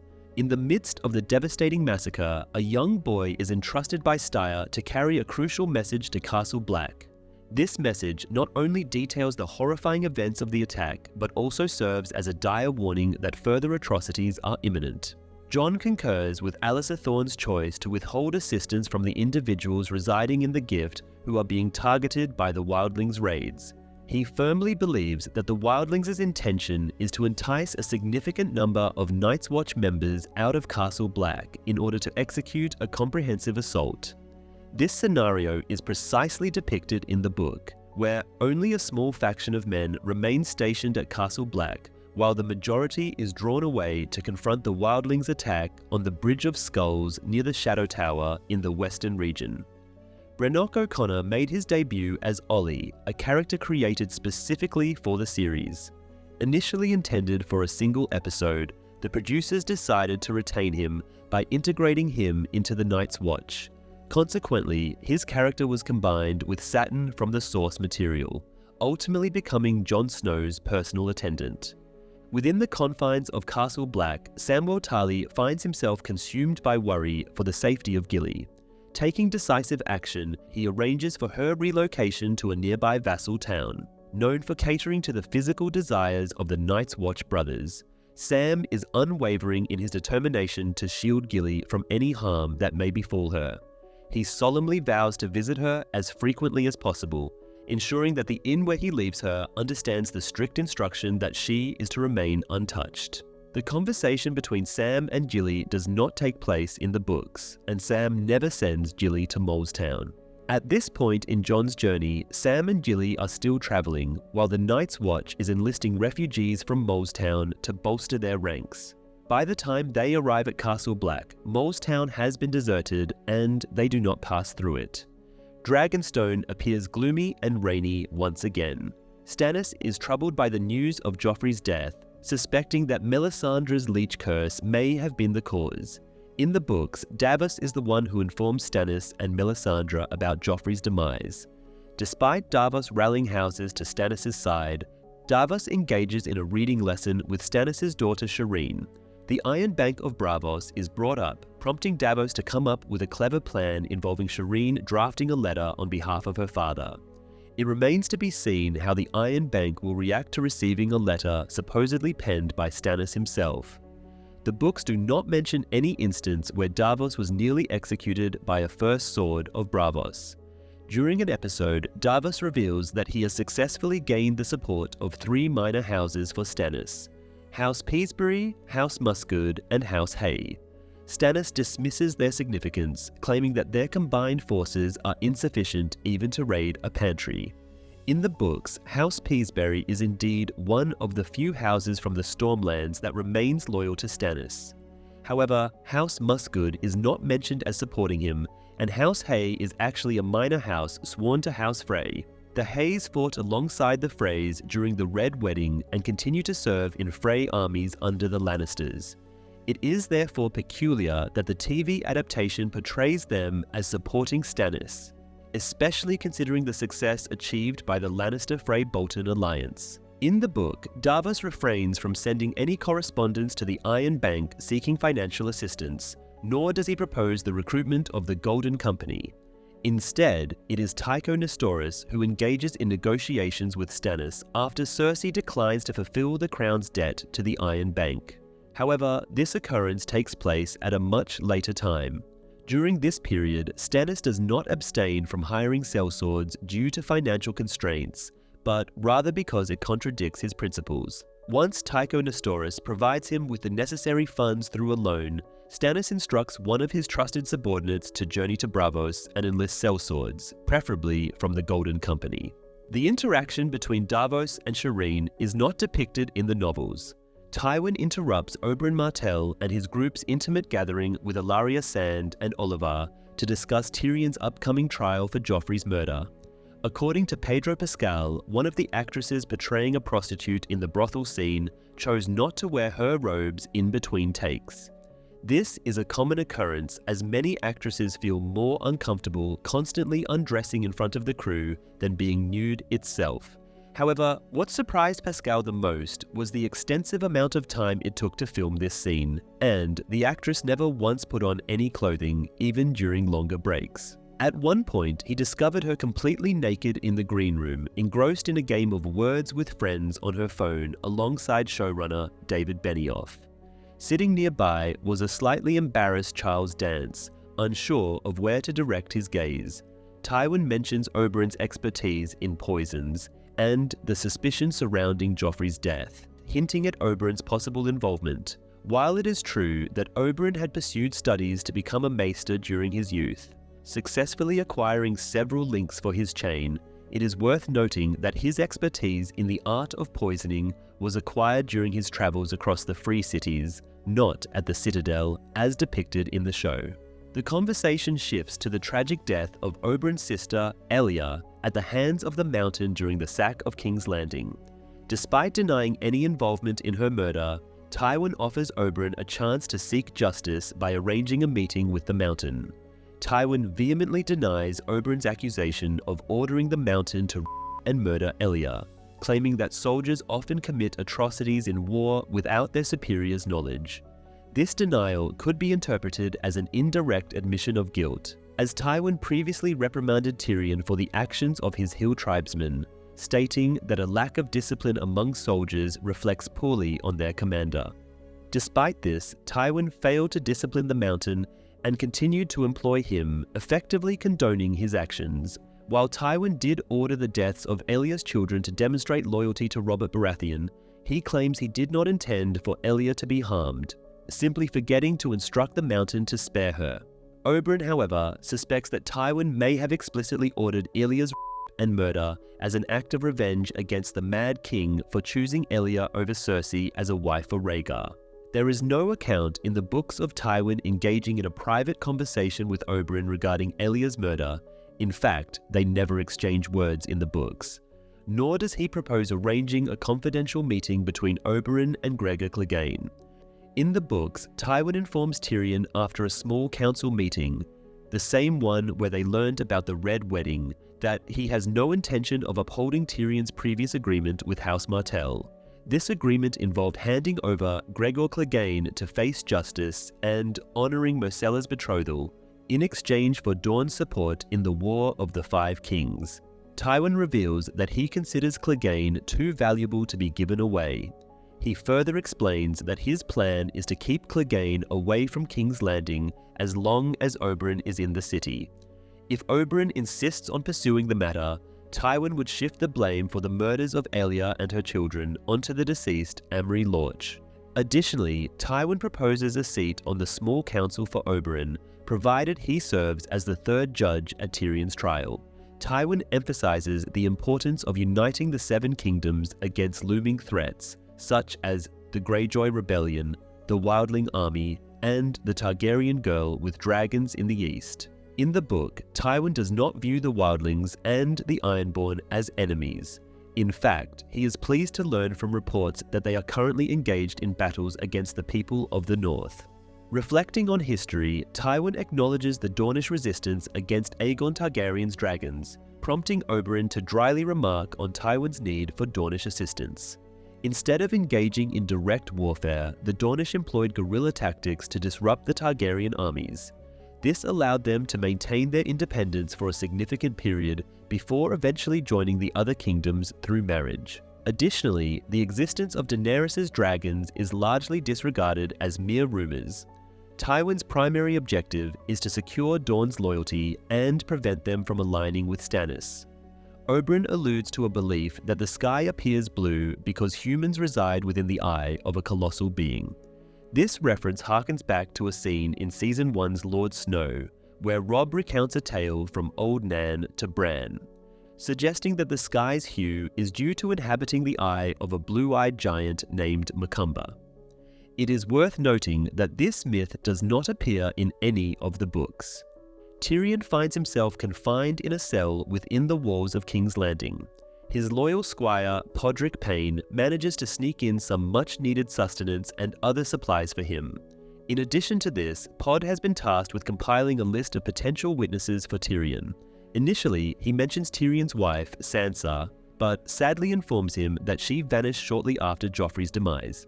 Bronn, another close associate of Tyrion, is also off-limits for discussion. Tyrion is relieved to hear that there has been no news of Shae, interpreting it as a positive sign. Seeking solace and companionship, Tyrion requests to speak with his brother Jaime. However, he cautions Pod to remain vigilant and cautious of their surroundings, as there are spies lurking about, belonging to the likes of Tywin, Cersei, Varys, or anyone else for that matter.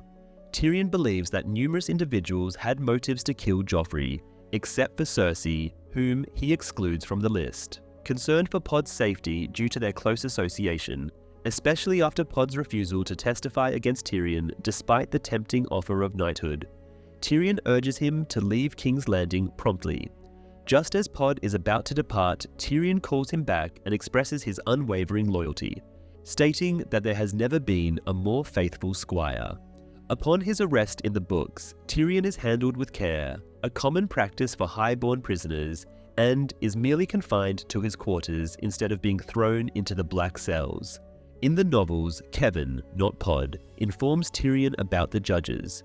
When Tyrion questions Pod about his thoughts on whether he killed Joffrey, Pod hesitates and attempts to speak, but only manages a feeble sputter. This adds to Tyrion's despair, yet he expresses gratitude to Pod for his loyal service. Upon receiving news of the Wildlings' attacks in the southern regions, the Lord Commander acknowledges the lack of manpower to venture away from the wall. However, their conversation is abruptly interrupted by the arrival of Ed and Gren, who have successfully escaped from Craster's Keep. Jon discloses that he informed Mance Rayder about the 1,000 men guarding Castle Black, emphasizing that once Mance reaches Craster's Keep, Rast and Karl Tanner will undoubtedly expose the truth. Consequently, Jon strongly urges the Night's Watch to dispatch a party to Craster's Keep in order to eliminate their treacherous brethren before Mance reaches them. Gren, Ed, and several others have remained loyal to Mormont. They have managed to return to Castle Black before Jon in the novels. There is no mention of them being chained up after the mutiny. They simply escape without engaging in a fight due to being outnumbered by the mutineers. This adjustment is likely made to address the time gap resulting from stretching the third novel's plot over 2 seasons. The mutiny at Craster's Keep occurs in the middle of the third novel. However, the TV series needed to provide an explanation for their absence during a full season. Jon never suggests marching on Craster's Keep to confront the mutineers, either before or after the Battle of Castle Black, as the Free Folk and Thens were already launching attacks on Castle Black. In the region of Slaver's Bay, Daenerys Targaryen proceeds towards the city of Meereen, commencing her assault on the slave city. A challenge arises in the form of a duel proposed by a knight from Meereen, who offers her the opportunity to select a champion to fight on her behalf. Despite Grey Worm, Jorah, and Barristan volunteering to stand as her champion, she deems them too valuable to risk, and declines their offers. However, Daario Naharis, the leader of the Second Sons, steps forward and offers himself as Dany's champion, which she accepts. With swift precision, Naharis defeats the Meereen champion by slaying the champion's horse. Following this victory, Dany initiates her siege of the city by addressing the gathered slaves, speaking of freedom, and symbolically launching the broken chains of those she has liberated over the city walls, showcasing her previous triumphs. As the slaves examine the shattered chains, the Great Masters observe, possibly filled with apprehension. During her address to the slaves in Meereen, Daenerys conveys in Valyrian that their adversary offers nothing but the oppressive restraints and anguish. The dialect in Astapor closely resembles High Valyrian due to its proximity to ancient Valyria, making it easier for Daenerys to grasp. On the other hand, Meereen's dialect has evolved differently over time due to its distance from Valyria. In the books, Osnak Sopal engages in a fierce battle with Strong Belwas, a character who has not yet been introduced in the television series. After a series of successful charges, Belwas manages to injure Osnak's mount, forcing him to confront Belwas on foot. Surprisingly, Belwas allows Osnak to wound him before ultimately beheading him, and then proceeds to defecate beside his lifeless body. However, the TV adaptation alters this scene by depicting Daario urinating in the general direction of Meereen slave masters. Contrary to the books, Daenerys does not give the order to launch the chains and collars of liberated slaves over the walls of Meereen in barrels. In the novels, Dany is occasionally called Breaker of Chains. The taunts hurled at Daenerys and her army by the Meereenese champion are derived from the insults directed at King Arthur and his men by the French soldiers in Monty Python and the Holy Grail, 1975, but cleverly adapted into Valyrian as an inside joke. Missandei imparts her knowledge of the common tongue to Grey Worm, who discloses that his only memory since his castration is being born in the Summer Isles. In return, Missandei reveals that she remembers witnessing the burning of Narth when she was enslaved in Slaver's Bay. These 2 islands are located along the coastline of Sotharos, an infrequently visited continent positioned to the south of Westeros and Essos. Low Valyrian in the novels is depicted using glyphs instead of letters. Similar to the common tongue of Westeros in the books, Grey Worm is not taught how to read by Missandei or anyone else. There is no indication that Grey Worm learns the common tongue. Acting on Daenerys' command, Grey Worm and a group of Unsullied disguises themselves as slaves and infiltrate Meereen to persuade the enslaved population to revolt against their masters. They visit a slave pen where a debate is taking place among the slaves regarding whether or not to rise up against the Great Masters. The conversation among the Meereenese slaves does not take place in the books. While some older slaves argue against rebellion due to past failures, a young slave is already attempting to convince his fellow captives to fight back. Grey Worm arrives and empowers them, presenting them with weapons. The uprising is a resounding success, resulting in the city falling under Daenerys' control. In retaliation for the crucifixion of 163 slave children on the road to Meereen, Daenerys orders the crucifixion of 163 Great Masters. Sir Barristan advises her against this act, suggesting that mercy may be a more appropriate response to injustice. However, Daenerys, displaying her Targaryen heritage, firmly declares that she will mete out justice in response to injustice. From atop the Great Pyramid of Meereen, where the golden harpy of Gis has been replaced by the banner of House Targaryen, Dany hears the cries of the crucified Great Masters. With the conquest of all 3 cities on Slaver's Bay, Daenerys solidifies her control over the region. The original plan for the liberation of Meereen closely followed the events in the books, where the process was expected to be more prolonged. Jorah and Barristan, not Grey Worm, managed to infiltrate the city through the sewers and release the slaves. The freed slaves then created a distraction for the city's defenders, while Daenerys' forces entered through the gates, utilizing catapults and battering rams constructed from their ships. Showrunners Benioff and Weiss decided to deviate from the books by having Daenerys motivate the slaves to rebel independently, with assistance from Grey Worm, who had experienced slavery himself.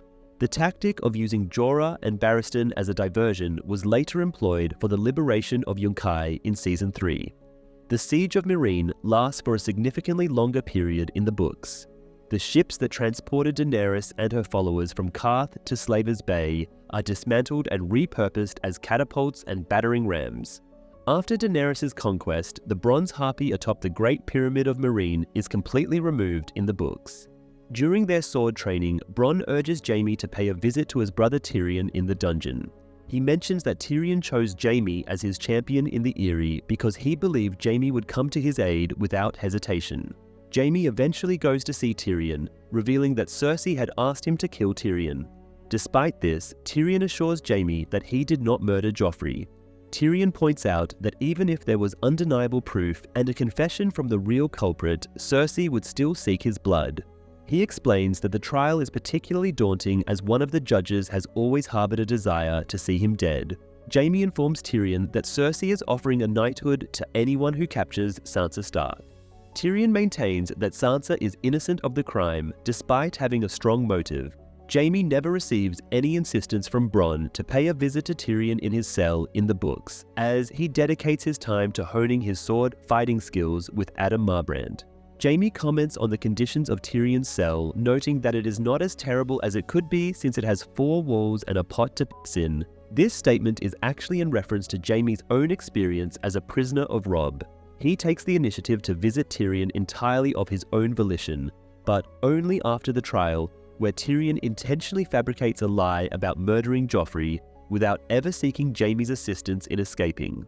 Bronn never states his belief in Tyrion's innocence. Also, Jaime and Bronn do not engage in any conversations throughout the books. Sansa confronts Peter Baelish with the accusation of being involved in Joffrey Baratheon's murder. Initially, Baelish denies the accusation, pointing out his absence and suggesting Tyrion as a possible culprit. Sansa defends Tyrion, convinced of his innocence, and questions Baelish's choice of Ser Dontos as an accomplice. Impressed by Sansa's intuition, Baelish admits Tyrion's innocence and discloses Sansa's unwitting role in Joffrey's death. The necklace from Ser Dontos was the murder weapon, with a poisonous stone slipped into Joffrey's wine.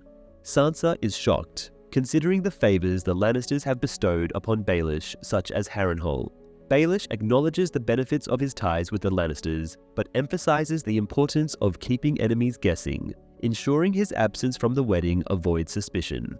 Despite Baelish's explanations, Sansa remains skeptical, doubting his involvement in poisoning a king for chaos.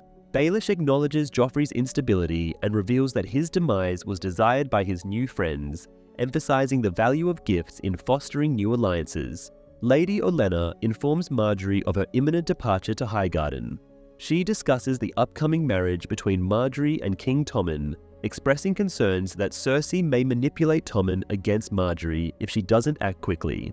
Meanwhile, Cersei is preoccupied with falsely accusing her brother of her son's murder. Despite Margaery's doubts about Tyrion's innocence, Olenna assures her that he is innocent and admits she would never allow Margaery to marry him. Shocked, Margaery is left speechless as her grandmother concludes the conversation. In the books, Olenna never confesses to anyone about poisoning Joffrey. In The Lion and the Rose, there is a scene where Olenna appears to be tampering with Sansa's necklace while expressing her shock at the death of Sansa's brother during a wedding. In the series, Tommen's pet cat, Sir Pounce, only makes a single appearance.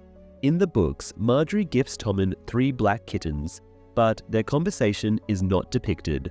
The purpose of the cat's presence was to highlight Tommen's gentle nature compared to Joffrey. However, according to writer Brian Cogman, the cat proved to be quite a challenge to work with. Cogman described it as a sumo wrestler cat that was afraid of candles and refused to jump on the bed. Natalie Dormer, who plays Margaery, became frustrated with the cat. This led to the cat never appearing again. In a playful interview with Entertainment Weekly, David Benioff jokingly stated that Cersei despised the name Sir Pounce so much that she orchestrated a diabolical execution for him. The details of Sir Pounce's gruesome demise were deemed too disturbing to be shown on air. Later, during the arrival of the wedding cake, Joffrey hands his cup to Margaery, who places it on their table next to Olenna's. It can be assumed that Olenna discreetly placed the stone into the cup, while Joffrey was distracting the audience by cutting the cake, or humiliating Tyrion once again. The conversation between Olenna and Margaery in the gardens is not featured in the books. Later that night, Margaery sneaks into Tommen's chambers, charming him with compliments and promises of future visits. She subtly plants the idea of their future together, leaving Tommen falling asleep with a smile on his face. However, in the show, Littlefinger discloses this information to Sansa, after she realizes that one of the gems from her hairnet necklace on the show is absent. The books do not clarify whether Margaery becomes aware of the plot. During her initial meeting with Sansa, Olenna does mention her previous betrothal to an unspecified Targaryen. Luthor Tyrell was engaged to Shaira Targaryen, not Viola Redwyn, who is not mentioned in the books. Olenna did not have to seduce him because Shaira eloped with her brother Dohaeris.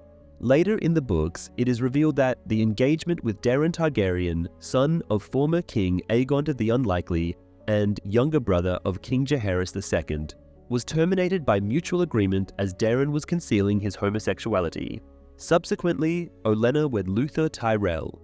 Between the 3rd and 4th seasons, Black Friday 2013 was launched, mocking the numerous scenes in Game of Thrones where characters engage in political discussions while walking through palace gardens. In reaction, showrunners David Benioff and D.B. Weiss intentionally reduced the number of such scenes and included a humorous moment where Olenna declares, "If I have to endure another leisurely walk through these gardens, I'll jump off the cliffs." Jon Snow and Grenn are instructing a group of recruits, which includes Locke and Ollie, on how to defend against wildlings. Alliser Thorne reprimands Jon, reminding him of his role as a steward, not a ranger, in an attempt to provoke him into making a mistake that would justify his execution. Jon exits the training area and converses with Locke, who pretends to be from the Stormlands and expresses genuine intentions to protect the realm. Janos Slynt points out to Thorne that Jon is well liked while Thorne is not, and that Maester Aemon's suggestion of an election for a new Lord Commander would likely result in Jon being chosen over Thorne.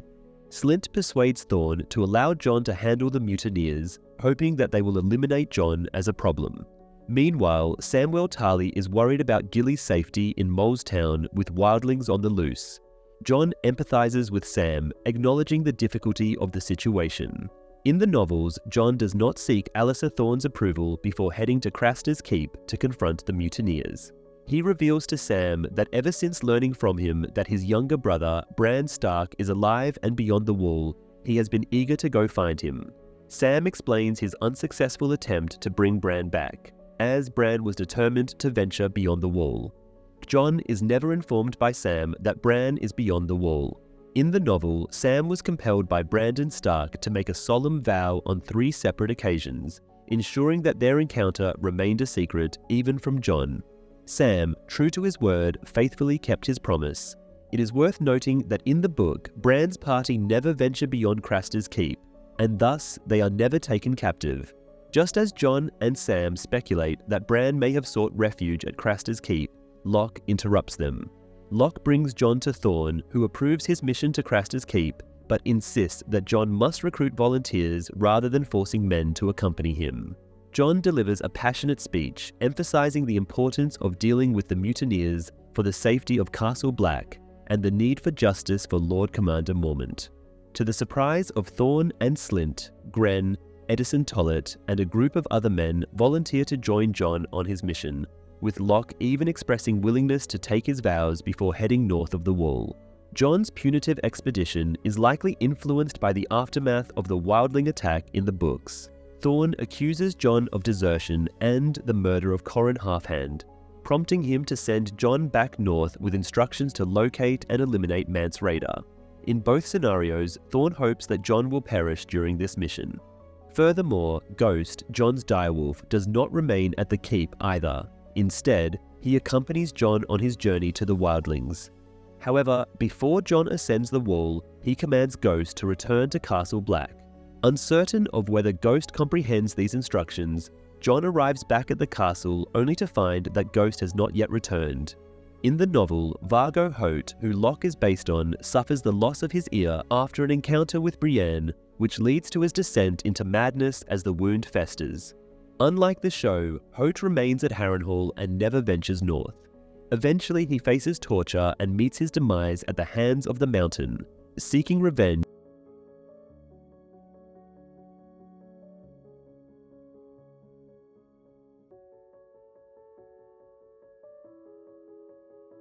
Alone. She is grieving the loss of her son Joffrey and worrying about the safety of her other son Tommen, who is seen as uninteresting and dull. Jaime arrives at her summons but is met with the usual coldness from Cersei. She instructs her beloved brother to increase the number of guards outside Tommen's chambers, and he implores her to consider Tyrion's innocence.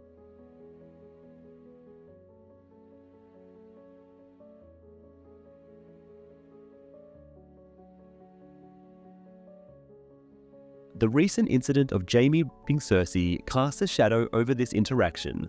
The scene is designed to evoke sympathy for Jaime, who is striving to protect innocent individuals such as Tyrion and Sansa. Nevertheless, it is understandable for Cersei to be hostile towards Jaime given the recent violation she experienced. The show appears to be pushing the boundaries of emotional manipulation.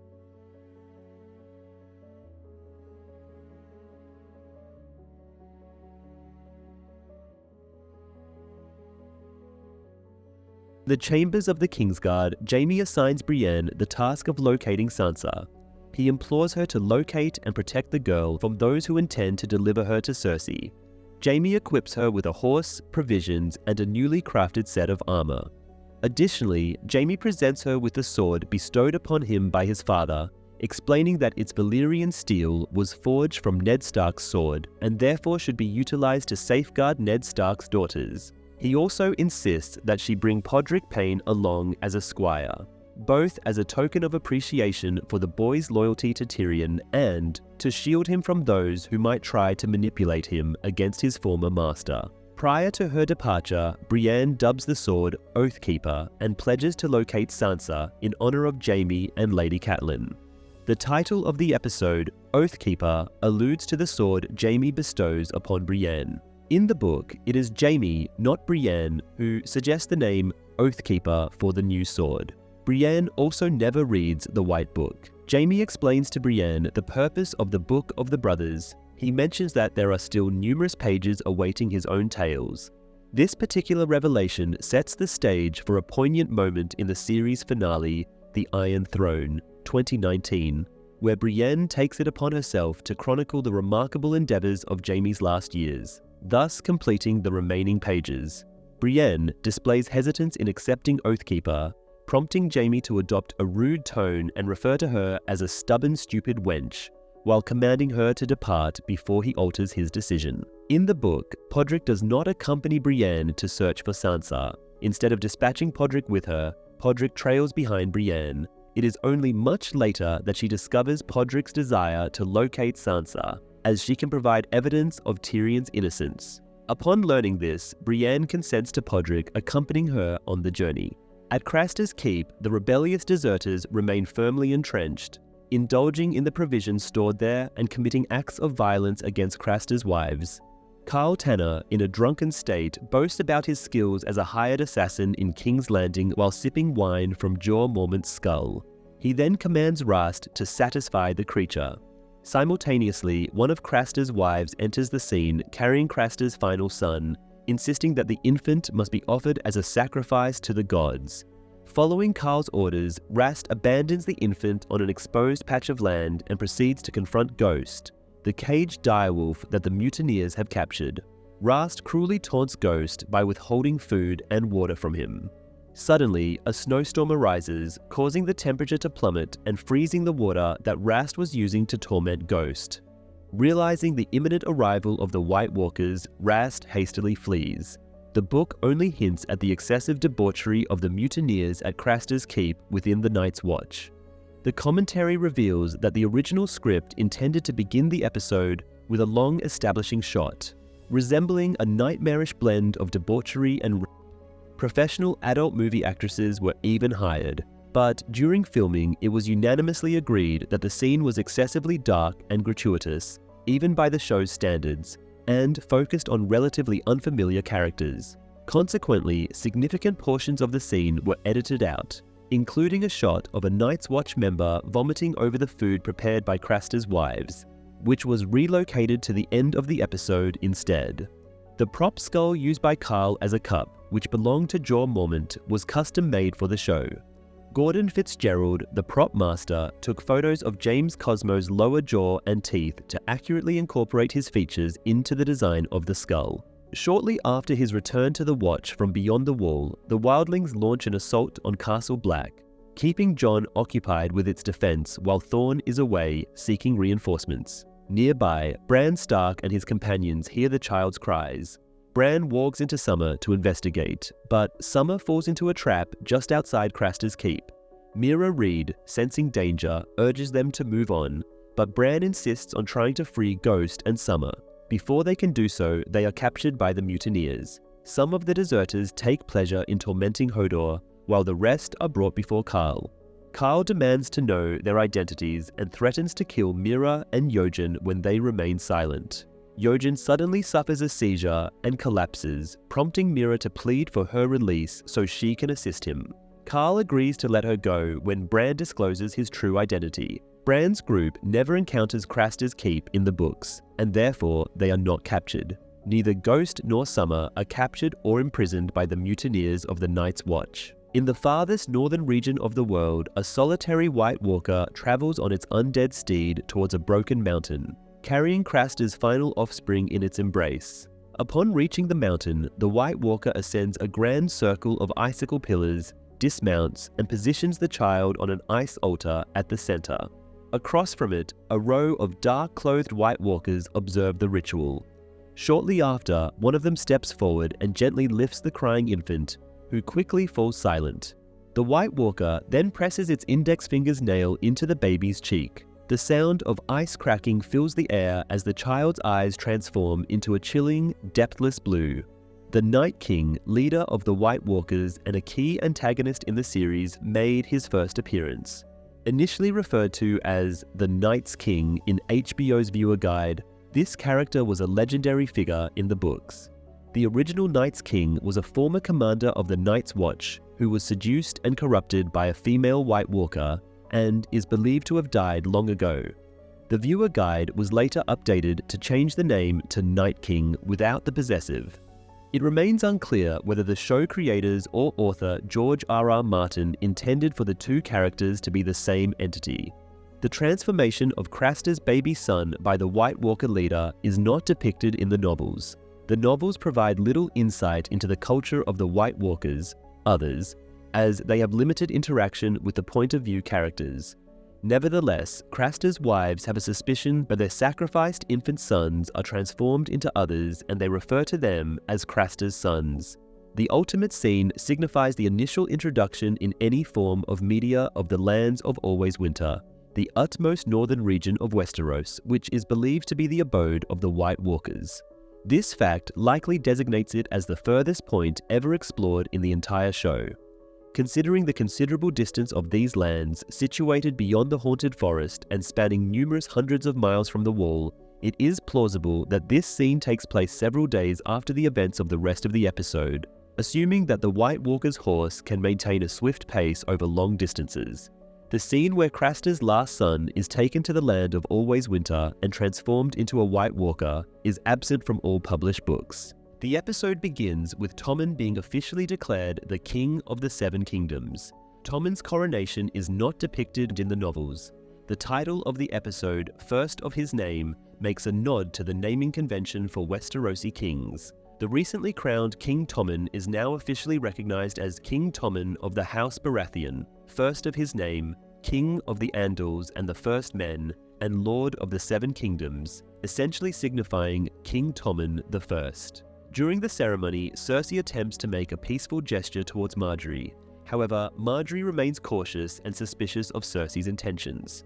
In the books, it is the Tyrells who propose the idea of Tommen marrying Margaery, even if it cannot be consummated.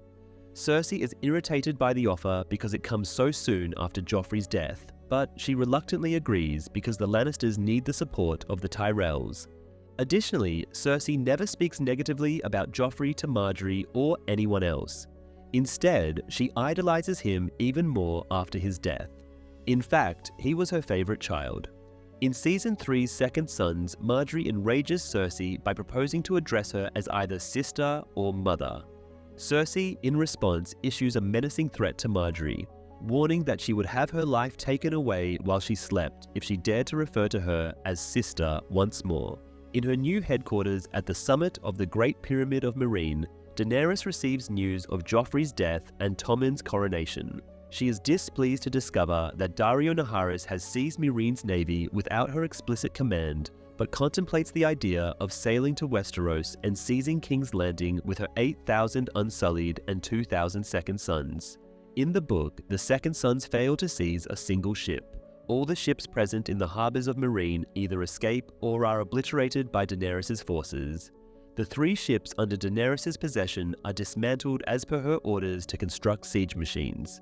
Barristan Selmy is hopeful about their prospects, believing that ancient Westerosi families will rally to their cause once Daenerys crosses the Narrow Sea, bolstering their forces.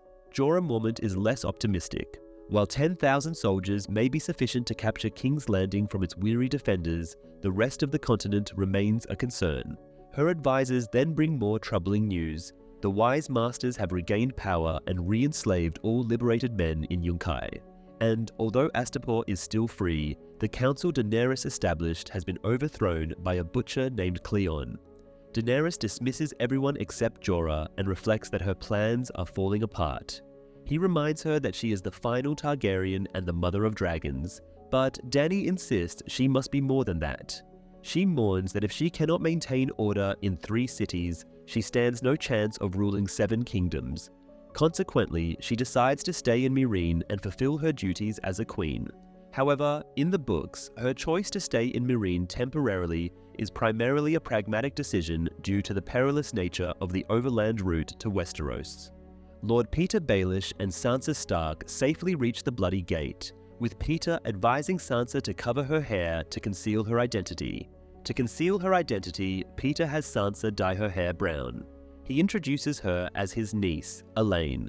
In the books, Littlefinger brings Sansa to the Vale of Arryn and disguises her as his bastard daughter, Elaine, with her hair dyed brown. However, the show doesn't go into much detail about this book plotline. The distance between the Eyrie and the Bloody Gate is also significantly greater in the books. Upon reaching the Eyrie, Sansa tries to maintain her alias, but her aunt, Lysa Arryn, recognizes her immediately. Lysa expresses regret over Sansa's mistreatment in King's Landing, disregarding Sansa's defense of Tyrion. Robin Arryn is excited to see Petyr and to show Sansa the Moon Door. Lysa, granting Robin some freedom, instructs him to keep Sansa's true identity a secret and to escort her to her chambers. In the series, there are plans for Sansa to marry her cousin Robin, whereas in the books, Littlefinger intends for her to marry Harold Harding, who is the closest living relative of Robin.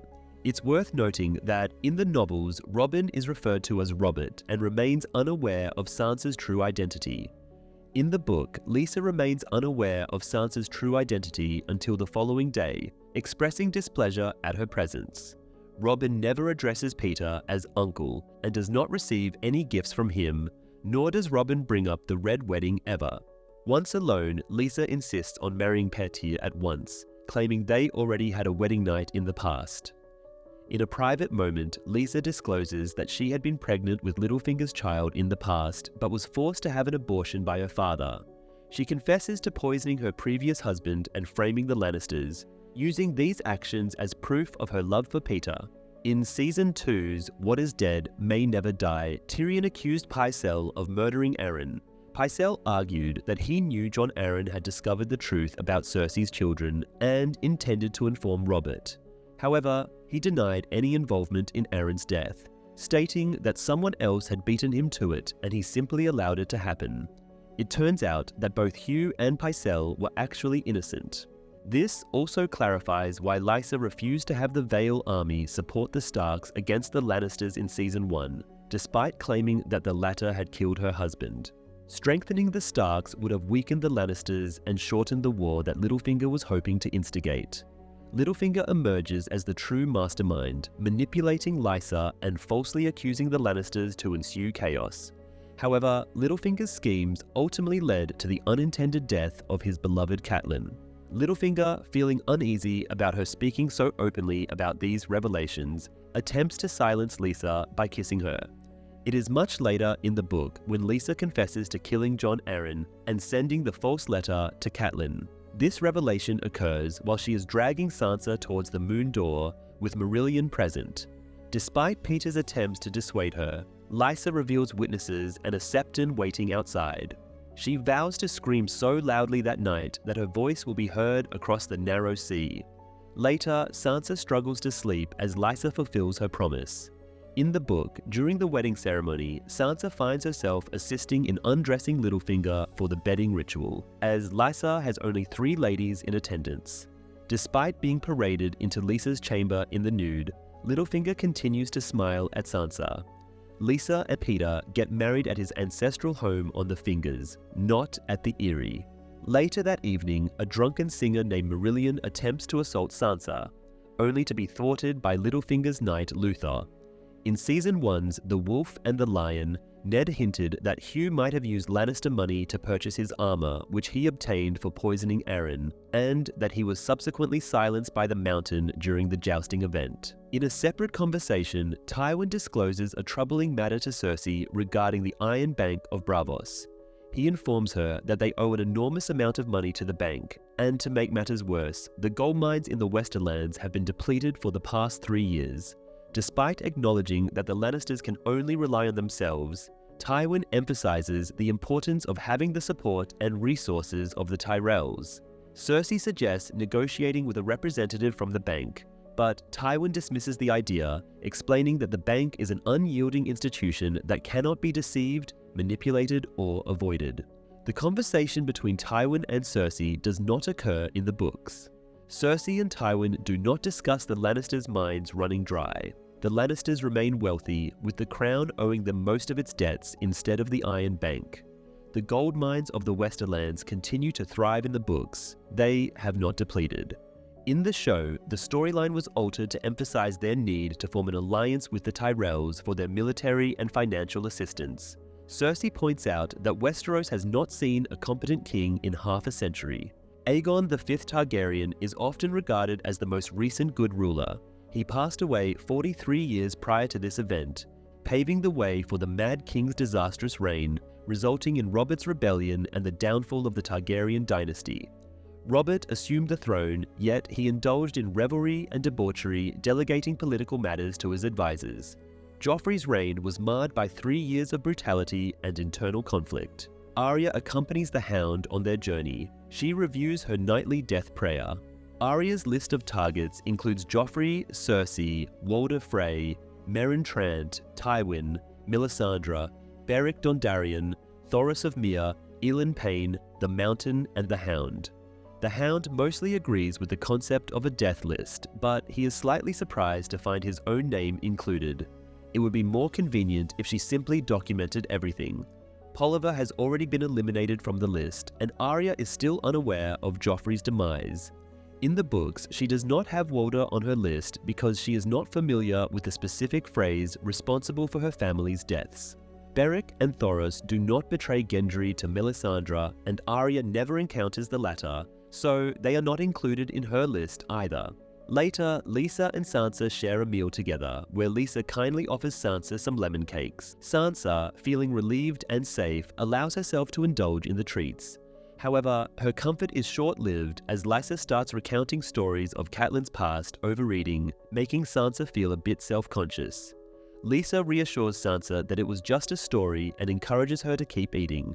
She even reveals that Peter had gone to great length to bring 3 crates of lemons from the Crownlands just for Sansa's cakes. Sophie Turner had to consume multiple lemon cakes during the filming of the emotional scene between Sansa and Lysa. Kate Dickie mentioned that Turner was sick after filming. Suddenly, Lysa's demeanor drastically changes from that of a caring aunt to that of a jealous and unstable newlywed. She demands to know why Peter cares so much about Sansa and questions if he has been intimate with her, just like he has been with his prostitutes. Lysa also goes on a rant about Catelyn's love for Sansa's uncle Brandon and how he almost killed Petyr. This horrifies Sansa, causing her to burst into tears. She insists that she is still a virgin and reveals that Peter sees her as a naive girl who knows nothing and always tells the truth. In a sudden shift, Lysa immediately calms down and comforts Sansa, assuring her that she believes her. She states that since neither Tyrion nor Peter have slept with Sansa, she can proceed with marrying Robin. Sansa is unsure of how to process this information. In the book, Lys is portrayed as being more wary of Sansa's connection with Littlefinger, and their initial interaction does not involve a pleasant conversation over lemon cakes. There is no indication in the books that Catelyn had a fondness for sweets or that she needed to go on a diet. Lysa perceives Sansa as a danger to her son, given that she is being pursued by the Lannisters. Kate Dickie, Lysa Arryn, promptly read Game of Thrones books upon being cast in Season 1, thus gaining full knowledge of her character's deceitful nature and manipulative tendencies right from the start. Meanwhile, on their journey to the Eyrie, Sandor Clegane and Arya Stark continue their verbal and physical sparring. Clegane particularly mocks Arya's water dancing skills and insults Syrio Forel for being defeated by someone like Meryn Trant, whom he considers to be nothing more than a thug. They argue back and forth. Arya showcases some impressive sword skills. On the other hand, the Hound argues that if Forel had a proper sword, he could have easily defeated someone like Trant. The fate of Forel remains uncertain, as he could have potentially picked up a sword from one of the other Kingsguard members who were disarmed. However, without armor, he most certainly died like the Hound demonstrates in this scene. This mirrors the strategy employed by Jorah Mormont in defeating Kotho in Season 1's Baelor. Despite Kotho's superior speed and agility, his sword proves futile against Jorah's armor. Cersei extends an invitation to Oberyn Martell to take a leisurely walk within the confines of the Red Keep. She expresses her sorrow over the fact that despite their influential positions, both of them were unable to prevent the unfortunate tragedies that befell their families. The Queen Regent inquires about her daughter, Myrcella, who is currently under the guardianship of Dorne, and proudly presents the sailing ship she had specially crafted for her. Oberyn reassures Cersei that her daughter is secure and pledges to personally deliver the thoughtful present. In the books, Cersei isn't interested in her daughter, so she doesn't request Oberyn to send Myrcella a gift. This episode explicitly states that Oberyn, as in the books, has 8 daughters, yet only 3 of them are actually shown in the show. He does mention his 5th daughter, Elia, but she does not appear on screen. While traveling, Podrick's presence becomes a challenge for Brienne. He encounters difficulties with his horse and accidentally causes a rabbit they were cooking to catch fire. Brienne attempts to release Podrick from the vow he made as her squire in order to part ways, but her efforts are unsuccessful. Their destination is Castle Black, where Brienne suspects Sansa may have sought refuge with her half-brother, Jon Snow. Brienne wants to know about Podrick's responsibilities as a squire to Tyrion. He explains that his duties mainly involved serving wine and performing other menial tasks. Brienne then questions whether Podrick had any combat experience.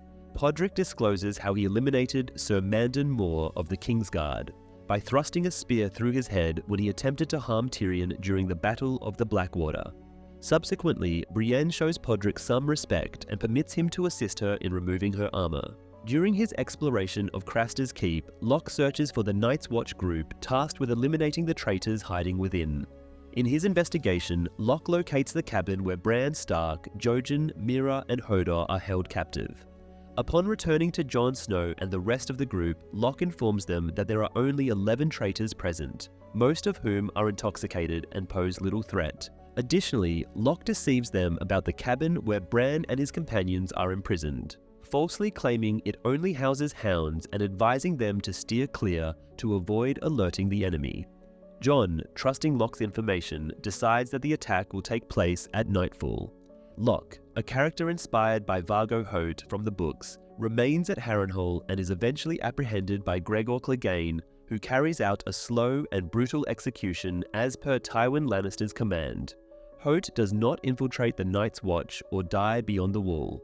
That evening, Khal enters the prisoner's hut and tries to assault Mhysa, but Jojen interrupts Khal by revealing his possession of the site and claiming to have foreseen Khal's death before the night ends.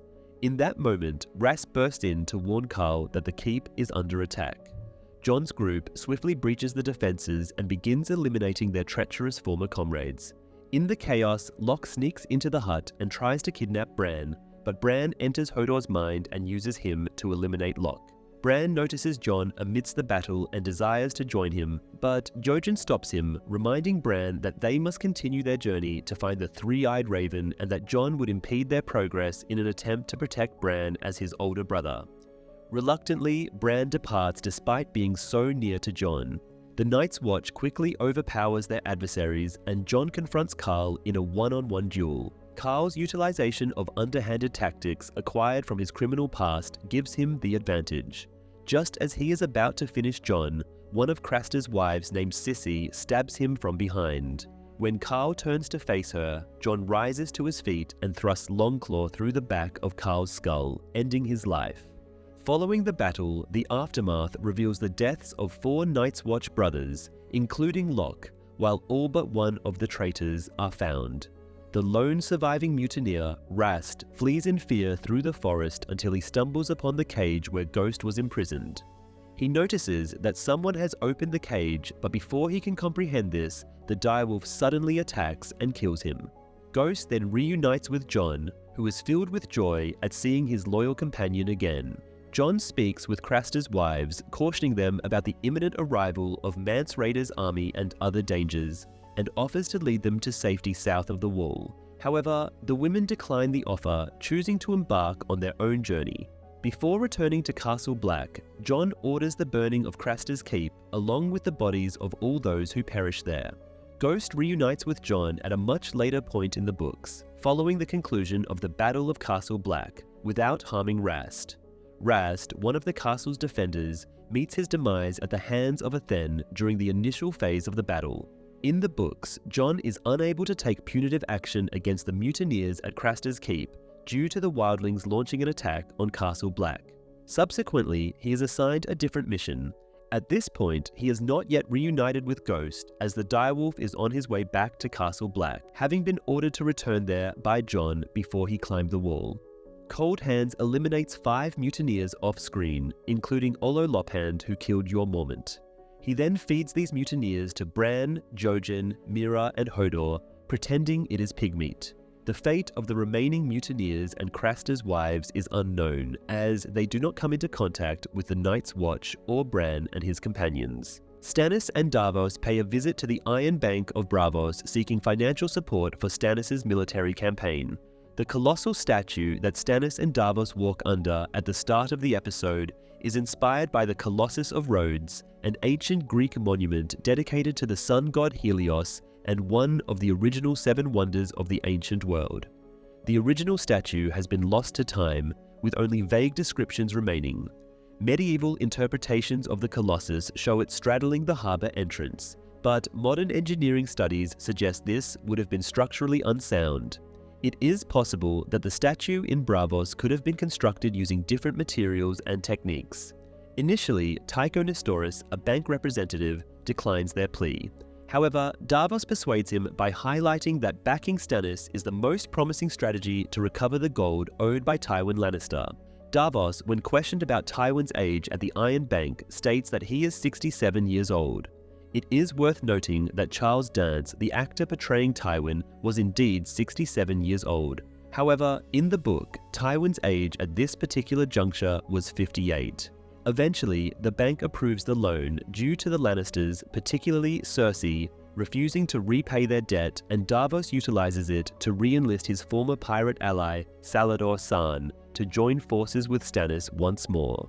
In the books, Stannis does not seek financial assistance from the Iron Bank until the 6th novel, The Winds of Winter, long after the battle at Castle Black, after he successfully defeats the wildlings beyond the wall. Also, it happens when the situation with his army is far less critical compared to the television adaptation. After the Battle of Blackwater Bay, he is left with approximately 1,500 to 1,600 soldiers, with a majority of them hailing from House Fleuron.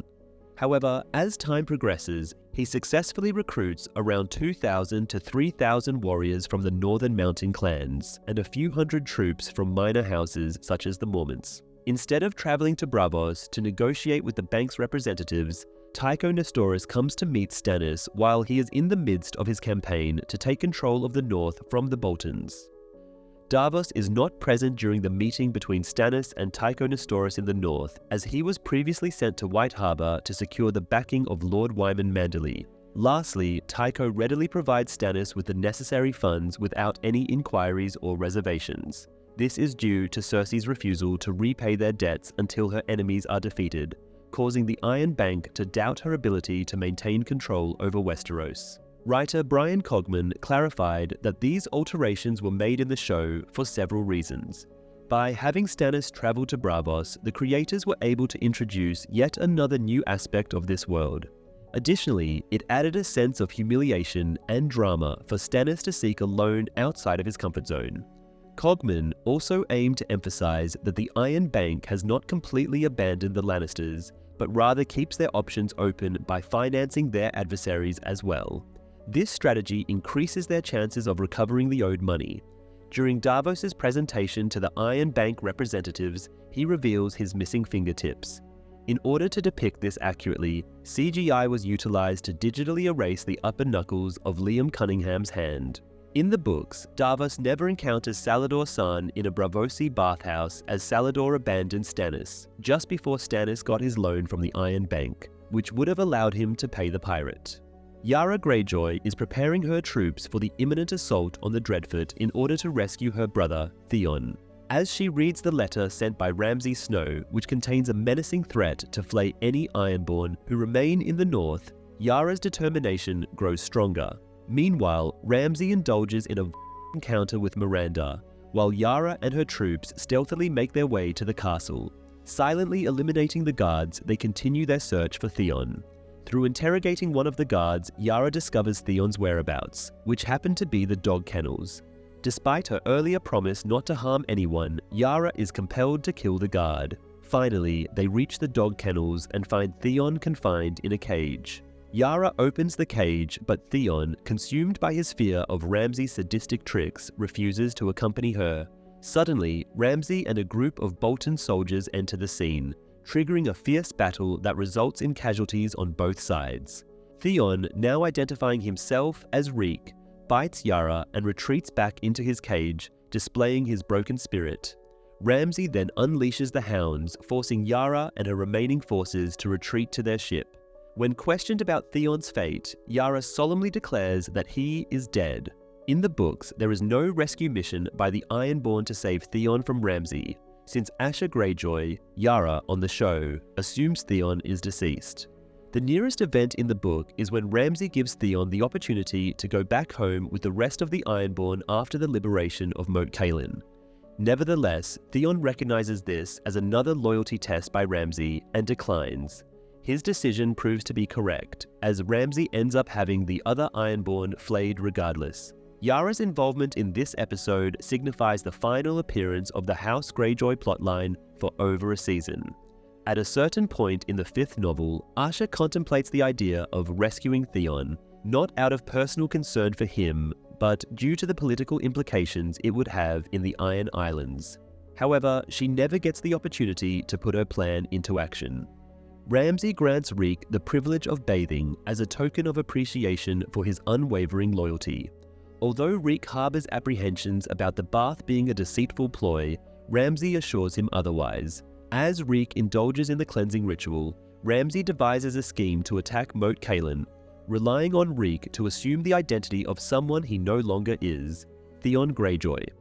Theon's abuse at the hands of Ramsay is depicted more severely in the books. He appears to be 40 years older due to stress and starvation, with pale skin from lack of exposure to sunlight, and missing teeth from Ramsay's violence. Those familiar with Theon struggle to identify him.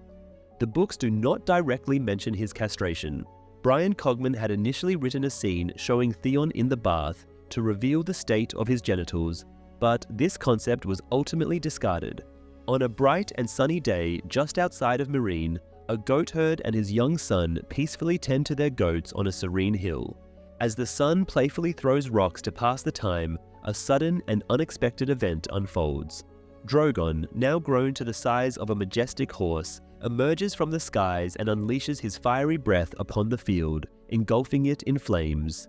In the midst of the chaos, he ruthlessly takes the life of a flock of goats, but not without snatching one away with him. Filled with despair and a sense of loss, the goat herd decides to embark on a journey to Meereen, seeking an audience with the Queen. Carrying the charred remains of his once thriving flock, he hopes to present them before Daenerys, fearing her wrath and believing it to be a form of punishment. Upon meeting the grief-stricken goat herd, Daenerys expresses her sincere apologies for the actions of her dragon, Drogon. She acknowledges the devastation caused and assures the goat herd that she will make amends for his loss. In a gesture of goodwill, she promises to compensate him threefold for the value of his flock. Understanding the significance of his livelihood and the impact of this tragic event. After his departure, his Darzo Lorak presents a petition requesting permission to bury his father's remains in the Temple of the Graces. His father was one of the Meereenese great masters who were crucified on Daenerys' orders. In response, Daenerys reminds him that his father was among those who crucified the 163 children. However, Lorak reveals that his father had actually opposed the crucifixion of the slave children but was overruled. Despite his father's stance, he was still killed as a result of Daenerys' judgment. This revelation somewhat appeases Daenerys, leading her to grant Lorak permission to bury his father. As Lorak departs, Daenerys inquires about the number of remaining supplicants. Missandei informs her that there are still over 200 more waiting. Hisdar Zo Lorak's father is not mentioned in the books. According to writer Brian Cogman, the inspiration for Hisdar pleading with the Queen to grant his father a dignified burial came from the Greek tragedy Antigone. In this episode, the eastern continent is commonly known as Essos. However, it is often referred to by most characters as the East or across the Narrow Sea, or they mention one of its distinct regions like Slaver's Bay or the Free Cities. Essos can be loosely compared to Eurasia. During a small council meeting, Tywin announces to the council members that Tyrion's trial will commence later that day. Lord Varys informs Tywin about the Hound's presence in the Riverlands, prompting Tywin to issue a bounty on his head. In the books, no bounty is placed on the Hound's head. Varys also updates the council on Daenerys' successful conquest of Meereen, leading Tywin to devise strategies to prevent her from launching an invasion. According to Tywin, it has been 300 years since dragons emerged victorious in a war. This statement refers to the initial Targaryen invasion of Westeros, which took place 3 centuries ago. Originating from Essos, the Targaryens were the sole house possessing dragons, enabling them to swiftly conquer most of the other houses and nearly the entire continent. Subsequently, dragons were not required to win any further wars, as their mere existence served as a deterrent against uprisings in the following decades. However, dragons were used during the Dance of the Dragons over a century later. In the books, there is no interaction between Oberyn and Varys. The novel details Oberyn's 5-year stay in Essos as a consequence of his involvement in a formal duel resulting in the death of a lord from House Ironwood. He was essentially exiled to Essos for a number of years to facilitate the reconciliation of relations between the Martells and the Ironwoods. In the dungeon, Jaime has Tyrion restrained and brought into the throne room to initiate his trial. Instead of speaking with Jaime, Tyrion engages in multiple conversations with his uncle Kevin prior to the trial. Before the trial, Tyrion contemplates a trial by combat, but Kevin assures him that Cersei will choose the Mountain as her champion. As the trial takes a turn for the worse, Kevin suggests that Tyrion should plead for mercy and join the Night's Watch. The trial of Tyrion lasts for 4 days in the book. King Tommen excuses himself from the proceedings and appoints his grandfather Tywin, Prince Oberyn Martell, and Lord Mace Tyrell as judges. Several witnesses are summoned to testify for the prosecution, including Sir Meryn Trant, Grand Maester Pycelle, Queen Regent Cersei, and Varys, all of whom provide evidence supporting the accusations against Tyrion. Pycelle lists 9 types of poison, including Tears of Lys. Cersei does not testify in the books. Instead, Osney and Osfred Kettleblack testify about the threats Tyrion made towards her, promising to turn her happiness into ashes in her mouth. During recess, Jaime approaches Tywin and makes a plea on behalf of Tyrion. He offers to break his oath to the Kingsguard and return to Casterly Rock, becoming Tywin's heir if Tyrion is spared. Tywin agrees to this proposition and informs Jaime that Tyrion will be given the opportunity to join the Night's Watch after being found guilty of Joffrey's murder, as long as he pleads for mercy. Before recess concludes, Jaime has a conversation with Tyrion and encourages him to accept the offer. However, Tyrion remains skeptical, recalling how Eddard Stark was promised a similar deal but still lost his life. Despite Tyrion's doubts, Jaime implores him to trust their father and assures him that Tywin will honor his word. He advises Tyrion to remain silent and avoid any further outbursts. Tywin's swift agreement to spare Tyrion's life during their negotiation with his father leaves Jaime in a state of shock. This unexpected response prompts Jaime to question whether his offer to leave the Kingsguard was part of Tywin's plan all along. The showrunners have confirmed that Tywin did indeed intend for this outcome from the moment Tyrion was arrested. In the books, the conversation between Tywin and Jaime does not occur. Their final interaction is the argument where Tywin disowns Jaime, as depicted in Season 4, Episode 1's Two Swords. Upon returning to the trial, Tywin instructs the next witness to take the stand, Shae.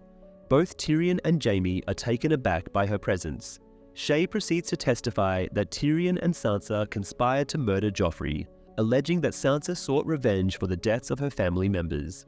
She also reveals intimate details about Tyrion's personal life, causing him great embarrassment. In a fit of rage, Tyrion interrupts her testimony and declares his guilt, expressing regret for not letting Stannis Baratheon destroy King's Landing. Tywin assumes Tyrion is confessing to Joffrey's murder, but Tyrion corrects him, admitting to a different crime, being a dwarf. Despite Tywin's dismissal, Tyrion insists that his stature has always been his trial. When prompted to defend himself, Tyrion chooses to remain silent, except for one statement. He confesses his desire to kill Joffrey, emphasizing his disdain for Cersei and her son. As he is escorted away, Tyrion vehemently rejects the unjust accusations and demands a trial by combat, refusing to accept a death sentence for a crime he did not commit. In the television series, Shae provides a fabricated testimony against Tyrion as an act of vengeance for his abandonment and derogatory remarks towards her. In the books, the testimony remains unchanged. She accuses Tyrion of making her his and mistreating her, but it becomes evident that Shae does not genuinely love Tyrion. Additionally, it is revealed through a flashback in the 4th novel, A Feast for Crows, that Cersei bribed Shae to give false testimony. A number of viewers expressed their confusion regarding Shay's presence in King's Landing, despite Bronn witnessing her boarding a ship in the Lion and the Rose. In response, writer Brian Cogman clarified that following Joffrey's demise, Tywin commanded the halt of all ships in the port, leading to her retrieval. Oberyn offers to stand as Tyrion's champion in his trial, before Shay gives her testimony. Varys takes an entire day to deliver his testimony along with Shay. Tyrion appears to be the least affected by Varys' testimony. While it is true that Tyrion advised Joffrey to choose his words more carefully, Varys conveniently neglects to mention that this advice was prompted by Joffrey's horrifying threat to serve Sansa Robb's severed head. Tyrion's lack of surprise can be attributed to the fact that, as revealed in behind-the-scenes documentaries, Varys had already made it clear that he would never jeopardize his own life to save Tyrion from Tywin or Cersei. Numerous other witnesses, such as Balon Swan and Taena Merryweather, also take the stand. Boros Blount, who violently slapped Sansa and was threatened by Tyrion, not Meryn Trant, is the one who presents his case against Tyrion. Bronn is not investigated for any involvement in Joffrey's murder in the books. Peter Dinklage submitted this episode for consideration in the supporting actor in a drama series category at the 2014 Emmy Awards, marking his 4th nomination for the show, which he won. This episode marks a departure from the usual presence of a Stark family member or one of their closest allies. It was not intentional, as typically scenes filmed for one episode are repurposed for others, often including a brief appearance by a Stark child. However, due to the heavy focus on the Lannister storyline in this particular episode, there was no room to incorporate the Stark family or their allies. The title of the episode, The Laws of Gods and Men, alludes to Tyrion's trial and the legal framework of Westeros. While awaiting the trial by combat, Tyrion finds solace in the new predicaments he has caused for his father. In his cell, Tyrion and Jaime are discussing Tyrion's fate and the irony of Lord Tywin striking down both his heirs if Jaime were to die as Tyrion's champion. Jaime refuses to be Tyrion's champion, citing his inability to fight effectively with his left hand. Tyrion then asks Jaime to bring Bronn to him, hoping that the sellsword will stand for him just like he did at the Eyrie. Tyrion acknowledges to himself that Cersei thwarts his actions before he even takes them. Meanwhile, Gregor Clegane, also known as the Mountain, is ruthlessly executing prisoners with a greatsword. Conan Stevens and Ian White, who portrayed the Mountain in seasons 1 and 2 respectively, have been replaced by Hafthor Julius Bjornsson for the rest of the series. This makes Bjornsson the only character to have been recast twice. It is possible that White was unavailable for the role due to his commitment to playing one of the giants in Season 4. Cersei approaches him and expresses her gratitude for his prompt return to King's Landing as her champion for the trial by combat. Gregor asks about his opponent, to which Cersei questions if it truly matters, and he simply shakes his head. The exchange between Cersei and Gregor Clegane does not take place within the pages of the books. Traveling in the Riverlands, Arya and Sandor debate entering a burned-out village. They do, and find a man dying of a stab wound to the stomach and the subsequent agony of a long drawn-out infection. He doesn't even know who the brigands fought for. The three of them have a philosophical conversation on death, until Sandor puts the man out of his misery. He points out where the heart is to Arya before wiping the farmer's blood off his dirk. The conversation is a purposeful nod to Samuel Beckett's play Waiting for Godot, a playwright whom the showrunners admire. Barry McGovern, the actor portraying the dying farmer, has participated in numerous stage adaptations of the play, as well as in the 2001 film version of Waiting for Godot. Suddenly, Biter ambushes Sandor and leaps onto his back, sinking his teeth into his neck. Sandor rips and twists Biter off of him, after breaking Biter's neck, killing him instantly. Rourke appears on the scene and engages in a brief conversation where he informs Clegane of the Purple Wedding, as well as the sizable reward for his death. Arya then recognizes him as one of the men in the cage bound for the wall. "Is he on your little list?" asks Sandor. "He can't be, I don't know his name." When Sandor asks for his name, the man replies with Rourke. Arya thanks him and then quick draws with all the grace of a water dancer and puts needle through his heart, slaying the murderer who once threatened. The Hound compliments her with some approval. Brienne, not Arya, is the one who kills Rourke in the books.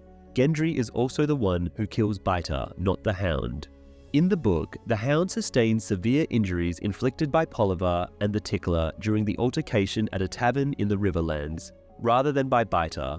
Arya and the Hound discovered the dying man who had been wounded by an unidentified Bolton soldier, rather than by Rorge and Biter.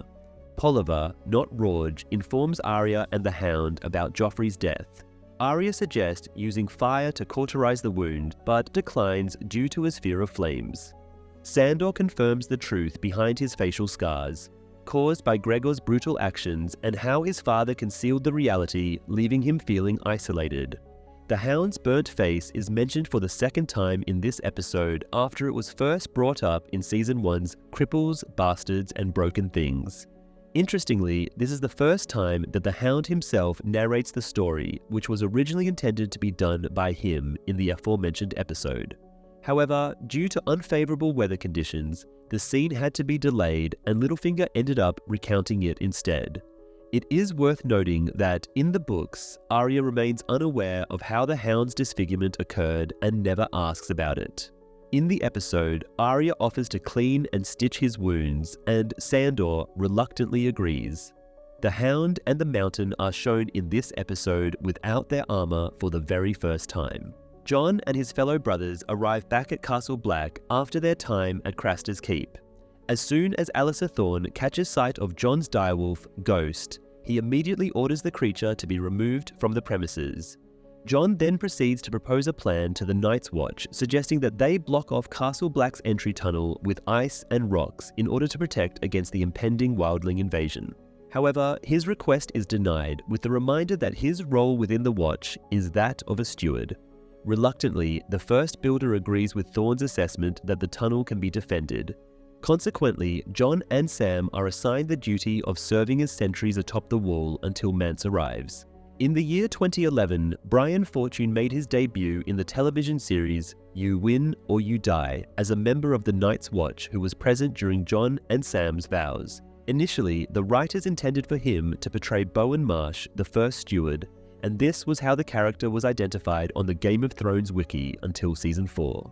However, Fortune's character was actually First Builder Othel Yarwick, retroactively altering his role in the show. Bronn arrives at Tyrion's side dressed as a lord, having been promised to Lolly Stokeworth by Cersei. He declines to face the Mountain, citing both the absence of a suitable reward and his belief that Clegane poses too great a threat. Despite feeling heartbroken over Bronn's choice, Tyrion comprehends his decision and bids him farewell. In the book, Bronn declines the offer to be his champion, detailing a hypothetical scenario of the fight. Interestingly, his description perfectly foreshadows the trial by combat in the subsequent episode. Before the series, Flynn, who plays Bronn, and Lena Headey, who plays Cersei, were involved in a real-life relationship that allegedly ended on such negative terms that they had a clause in their contracts, ensuring they would always be kept separate, both on and off screen. Despite Flynn's denial of this in interviews, their characters have never appeared together on the show, except for a brief moment in Season 3's Valar Dohaeris, even though Bronn and Cersei have interactions in the books. Daenerys is taken aback by Daario's sudden appearance in her private chambers. She pretends to be upset by the intrusion, but eventually agrees to listen to his grievances. Daario expresses his frustration, stating that he excels only in killing men and seducing women, yet lacks the opportunity to showcase these skills. Dany points out that the Second Sons are currently serving as Meereen's peacekeepers, and that there are plenty of women in the city who would be interested in him. However, Daario belittles the Second Son's current role and reveals that the woman he desires is not reciprocating his feelings. He pleads with Daenerys to allow him and the Second Sons to engage in real warfare. Instead, Dany focuses on Daario's other talent and commands him to undress. Queen Selyse converses with Melisandre while she is enjoying a bath. Melisandre jokes that the Lord of Light mentioned it would be her last good bath, but Selyse doesn't catch on. To solidify Selyse's loyalty as Melisandre's top follower, the Red Priestess discusses using potions and illusions in the service of the Lord of Light, emphasizing that some theatrics and deceit to reveal the truth will be pardoned in the future. When Selyse inquires if Melisandre used potions during her encounter with Stannis, she denies it. Selyse then expresses her wish to leave their daughter Shireen behind when they journey to the north, but Melisandre disregards Shireen's heresy as usual and assures Selyse that Shireen will play a crucial role in their destination.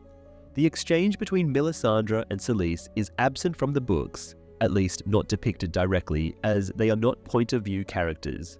In the books, Melisandre discloses to Mance Rayder and Jon about her employment of illusionary enchantments, which manipulate individuals into perceiving what aligns with their expectations. In the books, Stannis does not provide an explanation for taking Shireen with him.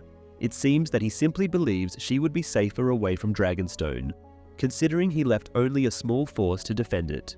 Additionally, the looming threat of the Lannisters utilizing the Tyrell's fleets to blockade Dragonstone adds to the urgency of their departure. Melisandre requires Shireen due to the power that lies within a king's blood. In this particular episode, Melisandre is depicted indulging in a bath while not wearing her necklace. Observant viewers have subsequently pointed out that in later seasons, whenever she removes her necklace, she instantaneously undergoes a transformation into an elderly woman. Actress Carice Van Houten later acknowledged this inconsistency during an interview with Ella, suggesting that it was merely an oversight. Daario unexpectedly encounters Ser Jorah the morning after the passionate night Daario spent with Daenerys. Daario mentions that it's an opportune moment to approach the Queen, as she is in high spirits, hinting at his recent intimacy with Daenerys. Jorah is unimpressed, but Daenerys disregards any concerns about her personal life. She informs Jorah that she dispatched Daario to lead the Second Sons to Yunkai in order to regain control of the city and eliminate the resurfaced Masters. Jorah draws a parallel to Eddard Stark's merciful approach towards slavery and convinces Daenerys to bring the Masters to justice without resorting to execution. After contemplating for a moment, Daenerys instructs Jorah to appoint Hizdahr zo Loraq as her ambassador, who will offer the Masters a choice. They can either embrace the new world she envisions and live freely, or cling to their old ways and face death. The Second Sons will be stationed in Yunkai to enforce whichever decision the Masters make. Additionally, she instructs Jorah to inform Daario that it was him who influenced her change of heart. In the book, Jorah's service in the Golden Company is never mentioned. Daenerys is deeply discouraged by the news concerning Yunkai. However, she refrains from attempting to conquer it once more. After the events of Season 1's You Win or You Die, Jorah Mormont is once again referred to as Jorah the Andal. Interestingly, individuals from Essos, such as Daario Naharis, tend to use the terms Westerosi and Andals interchangeably. In the meantime, Brienne and Podrick make a stop at an inn where they are served a kidney pie prepared by none other than Hot Pie. Surprisingly, Hot Pie takes the opportunity to explain in great detail the process of finding the perfect ingredients for the pie. Curious about Brienne's purpose, he asks about her business, to which she honestly responds that she is in Lady Stark's service, on a mission to locate and safeguard Sansa Stark. Hot Pie, however, abruptly leaves after referring to the Starks as traitors. Hot Pie, portrayed by Ben Hawkey, makes his return in the series after Arya departed from him at the inn at the crossroads in Season 3's Walk of Punishment. Despite mispronouncing Winterfell as Winterhell in both episodes, his baking skills in creating direwolf-shaped bread have notably improved. The actor mentioned that approximately 70 breads were baked that day to ensure the authenticity of at least one. In the books, Hot Pie's character does not reappear after bidding farewell to Arya and Gendry. Thus, the encounter with Brienne and Podrick is non-existent. As Brienne and Podrick prepare to depart from the inn, Podrick cautions Brienne about the potential dangers of revealing their quest to others. Nevertheless, Brienne's sincerity is quickly rewarded when Hot Pie approaches them and presents a loaf of bread shaped like a wolf. Although he admits to having no knowledge of Sansa's whereabouts, he reveals that he has encountered Arya, her sister, alive and in the company of the Hound. This revelation surprises Brienne, as Arya had been presumed dead since her disappearance following her father Ned's execution. They deduce that Arya's captor likely intends to ransom her. Utilizing his extensive knowledge of the intricate family trees of the great houses, Podrick speculates that Arya's aunt, Lysa Arryn, presents the Hound's only remaining chance of receiving a reward for her return. Consequently, Brienne and Podrick make the decision to head towards the Eyrie, Oberyn Martell approaches Tyrion and expresses his disappointment from their initial meeting. Oberyn recounts how, as children, he and his sister Elia were regaled with tales of the Lannister monster and his severe deformities. During a childhood visit to Casterly Rock, Cersei dramatically presented Tyrion to Oberyn and Elia. Oberyn reveals that he saw no monster, only an infant. Cersei falsely informed Oberyn and his sister that Tyrion was responsible for their mother's death, and then proceeded to mistreat Tyrion until Jaime intervened. Oberyn conveys his and Ilya's deep unease at Cersei's intense animosity towards Tyrion, causing Tyrion to be moved to tears. Oberyn discloses his quest for justice for his sister's demise, to which Tyrion responds, "You are in the wrong place." Oberyn counters that he is precisely where he needs to be. All those he intends to hold accountable for his sister's murder are within reach. Pledging to commence his retribution with Gregor Clegane, Oberyn offers to act as Tyrion's champion in the impending trial by combat. In the book, Oberyn converses with Tyrion during the trial, not after it. When Oberyn discovers that the Mountain was responsible for the deaths of his sister and nephew, and that in the event of a trial by combat, the Mountain will fight as Cersei's champion. Oberyn volunteers to be Tyrion's champion. Should Oberyn emerge victorious, Mace Tyrell will undoubtedly be infuriated by the fact that the very man who crippled his son Willis, who has been excluded from the TV series, has aided the escape of the individual responsible for nearly poisoning his daughter. Conversely, if Oberyn were to lose, Prince Doran would undoubtedly demand an explanation as to why his brother met his demise in King's Landing, especially at the hands of Gregor Clegane when he had sought justice. In fact, Dorne may even respond by proclaiming Myrcella as queen. As per Dornish law, she would be considered Joffrey's rightful heir rather than her younger brother Tommen. The interaction between Oberyn and Tyrion marked Pedro Pascal's initial recorded scene. During filming, he unintentionally leaned too far back, almost causing a flaming torch to fall out of its holder. Pascal managed to prevent the torch from landing on his shoulder or igniting his hair. While strolling through the airy, snow-covered courtyards, Sansa constructs a snow replica of Winterfell. Robin stumbles upon her and appears impressed by her efforts. The cousins enjoy each other's company until Robin wants to know about the location of the moon door. Sansa explains that Winterfell does not require a moon door. Despite this, Sansa agrees to include one, but Robin accidentally topples a tower in the process. Insistent on its replication, Robin's demand irritates Sansa, leading to a tantrum from Robin that results in the destruction of the replica. Overcome with anger, Sansa slaps Robin. The prop department crafted 6 Winterfell snow replicas using a combination of Epsom and cooking salt. Lino Facioli, Robin Arryn, took on the task of demolishing each model in 6 separate takes. In the books, Sansa also constructs a snow replica, but with the assistance of Littlefinger, who plants a kiss on her before her cousin interrupts. Without any provocation, her cousin proceeds to destroy the miniature castle with his doll, claiming to be a giant. Instead of slapping him, Sansa accidentally tears his doll, triggering a tantrum that requires him to undergo leeching.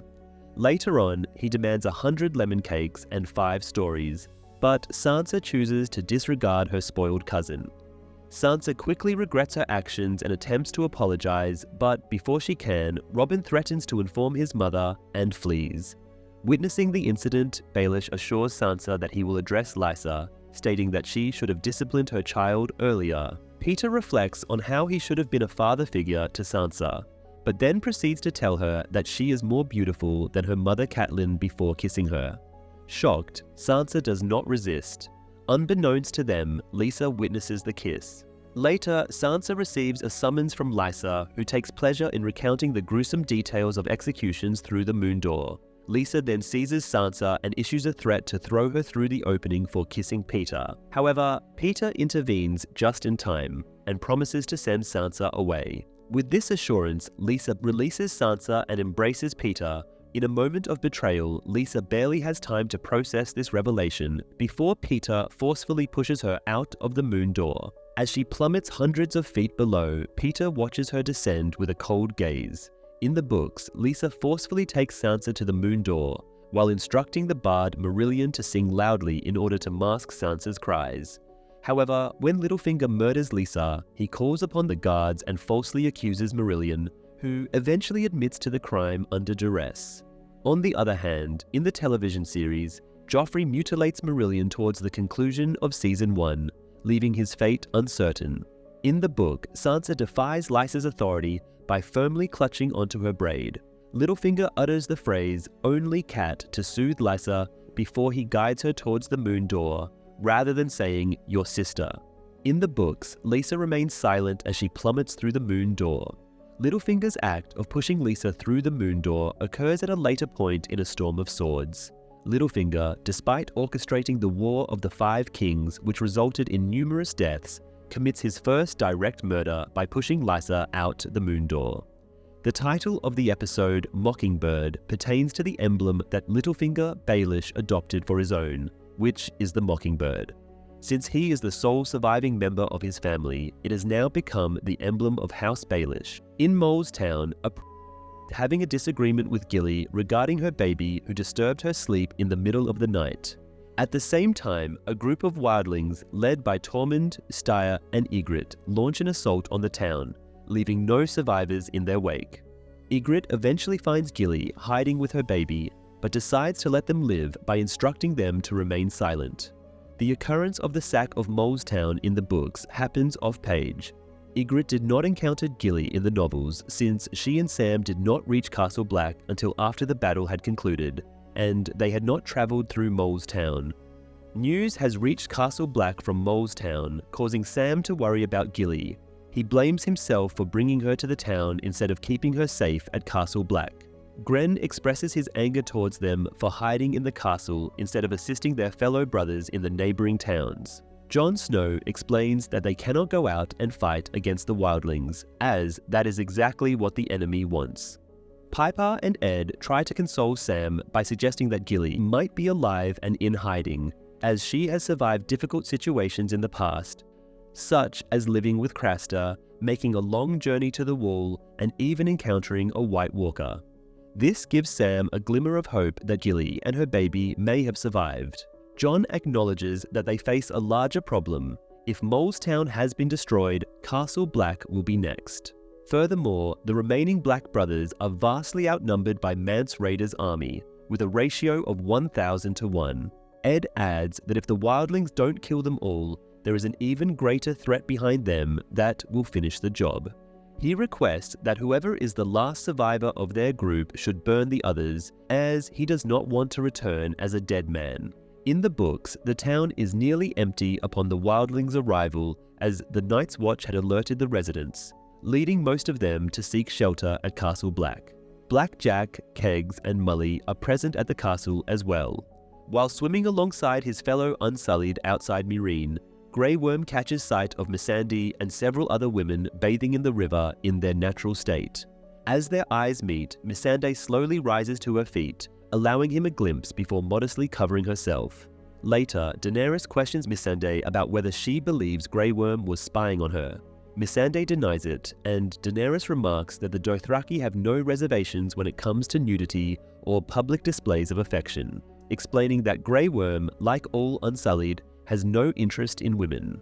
Surprisingly, Missandei reveals that he did show interest, leaving both Daenerys and herself taken aback. Again, Missandei is portrayed as a young girl of 9 to 10 years old in the books, and Grey Worm never displays any signs of attraction or affection towards her. Curious, Daenerys asks if, when a slave is castrated, everything is taken away, including the pillar and the stones. Uncertain, Missandei admits she doesn't know, prompting Daenerys to inquire if she has ever pondered about it. In the book, it is widely known that Yunkai slaves have their testicles removed, while in Astapor, the Unsullied undergo the removal of both testicles and penis. In Daenerys' audience chamber, Grey Worm approaches Missandei to offer an apology, but she reassures him that it is unnecessary. Concerned that he may have frightened her, she assures him that he did not. Speaking to her in the common tongue, Grey Worm expresses his gratitude for the valuable lessons she imparts. Politely correcting his choice of words, Missandei points out that she does not recall teaching him the term precious. Grey Worm reveals that Jorah was the one who taught him that word. When she inquires about his birth name, Grey Worm admits that he remembers nothing. Missandei then asks if he remembers the moment he was castrated, to which Grey Worm shakes his head in denial. Expressing her sympathy for what he endured, Missandei tells him that it was a cruel act. Grey Worm argues that without that sacrifice, he would not have become an Unsullied, gained his freedom, been chosen to lead, or met her. Touched by his words, Missandei is visibly moved. Grey Worm apologizes once more, but she interrupts him as he tries to leave, expressing her gratitude for his presence. He reciprocates the sentiment, stating that he is also glad to have seen her. Ramsay Snow dispatches Reek, who is coerced into reclaiming his former persona as Theon Greyjoy, to negotiate with the Ironborn garrison stationed at Moat Cailin. This stronghold prevents the forces of House Bolton from re-entering the north. Moat Cailin in the novels is depicted as consisting of 3 towers grouped together near the causeway, rather than a solitary keep. Additional structures have either sunk into the swamps or crumbled into disrepair in the vicinity of the surviving trio. Theon ventures into the fortress only to discover lifeless bodies strewn about due to relentless attacks, while disease runs rampant among the remaining Ironborn, who are ill-equipped and vastly outnumbered. Ralph Kenning, the commander of the garrison, dismisses Ramsay's offer of safe passage in exchange for surrender, suspecting Theon to be an imposter. However, one of Kenning's men swiftly dispatches him and accepts the offer on behalf of the soldiers. Despite the Ironborn's surrender, Ramsay callously orders their execution and flaying. Ralph Kenning in the books was on the brink of death upon Theon's arrival, plagued by his festering wounds, and did not hold authority over the Ironborn garrison. Theon granted him a merciful death. However, it is Dagon Cod who declines Theon's proposition and meets his demise from an axe blow to the head. None of the Ironborn in the books peruse the scroll. Theon is nearly positive that they lack the ability to read. In the show, Theon Reek uses a white flag to indicate peace talks. However, in the novels, he uses a flag with rainbow colours, which is a common symbol for parley in the Seven Kingdoms. This choice is influenced by the faith of the Seven, where the number 7 holds significance and rainbows are associated with the religion. The TV series opted not to include this detail, perhaps due to concerns about audiences thinking Theon was carrying an LGBTQI flag. Baelish is giving his testimony in front of a tribunal composed of Lord Jon Royce, Lady Anya Waynwood, and Sir Vance Corbray. In the book, it is actually Nestor, Lord Jon Royce's cousin, along with his son Albar, to investigate Lysa's death. In the show, the lords are skeptical about the circumstances surrounding Lysa Arryn's sudden death following her marriage. Littlefinger informs Lord Nestor Royce rather than Jon Royce in the books that Lysa frequently referred to him as her steadfast support. Baelish refers to his great-grandfather being from Braavos. The books add that Peter's grandfather became a knight and founded House Baelish, but held no lands until Peter's father obtained a small piece in the Fingers, hence the nickname Littlefinger, after serving in the War of the Ninepenny Kings. House Baelish remained an impoverished family until Pete became prominent as King's Landing's Master of Coin. Despite Baelish's efforts to portray it as a suicide, the lords remain unconvinced, considering Lysa's strong attachment to her son. They reject Littlefinger's explanations and opt to hear from the only other witness, his supposed niece, Elaine. Once Sansa confirms that Baelish can remain present for her testimony, she discloses her true identity and recounts her ordeal of being held captive and escaping from King's Landing. Sansa proceeds to honestly describe Lysa's mental instability, jealousy, and demise, making minor alterations, claiming that Littlefinger only kissed her on the cheek and Lysa threw herself through the moon door. As Sansa breaks down in tears, the lords are swayed by her account. However, when their attention is diverted, she shoots Littlefinger a cold, unyielding stare.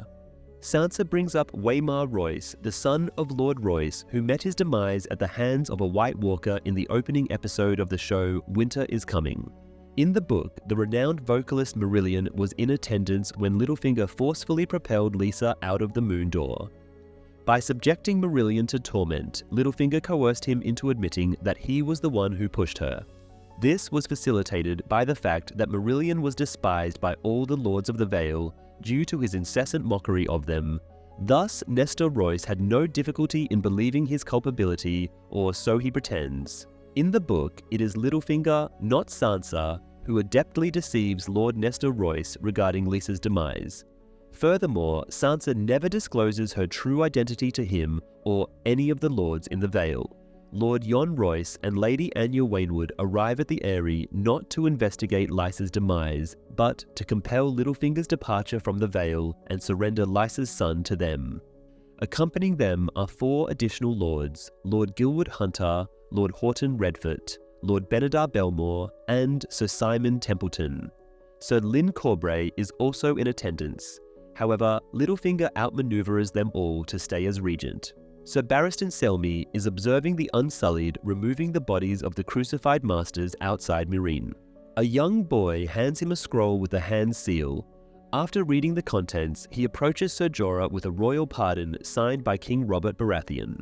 Barristan suspects Jorah of spying on Daenerys in exchange for the pardon. Jorah pleads for a private conversation with her, but Barristan refuses, stating that he would never be alone with her again. During an audience with Daenerys, she demands an explanation from Jorah, who claims it is a scheme by Tywin Lannister to create discord. Daenerys points out that the pardon was signed the year they met. Jorah admits to providing Varys with information about Daenerys' activities in Essos. Daenerys is furious, blaming him for her near poisoning by a wine merchant after he revealed her pregnancy by Khal Drogo. Jorah defends himself, stating that he prevented the poisoning because he was aware of the danger. Despite Jorah's pleas for forgiveness, Daenerys rejects him, accusing him of betrayal and selling her secrets to the man responsible for her family's demise. She spares his life but gives him a day to leave Meereen, warning that if he returned, he would face severe consequences. Jorah is last seen riding out of Meereen on a horse. In the book, Sir Barristan discloses Jorah's secret much earlier, even before their conquest of Meereen. Moreover, he was aware of Jorah's role as a spy not due to a letter from Varys, but because he had been present at the small council meeting where Varys informed King Robert about Jorah bringing news of Daenerys' pregnancy. The TV series had intended to delay this shocking revelation until the Season 4 finale. In the books, Barristan divulges Jorah's secret as soon as he discloses his true identity to Daenerys. In the book, Daenerys initially intends to grant Jorah forgiveness, but becomes infuriated by his demeanor. He lacks remorse and remains stubborn and defensive regarding his actions. In the show, she appears numb and composed when banishing Jorah, whereas in the novels, she struggles to hold back her tears and is deeply distressed. Furthermore, Jorah is forcefully removed from her presence by Strong Belwas, a character absent from the show. Daario Naharis offers to eliminate Jorah on her behalf, but she chooses to spare him. After securing Moat Cailin, Ramsay has a meeting with his father and offers him the Greyjoy banner that was displayed at the stronghold. As a gesture of acknowledgement, Roose hands Ramsay a decree of legitimization, thereby formally inducting him into House Bolton.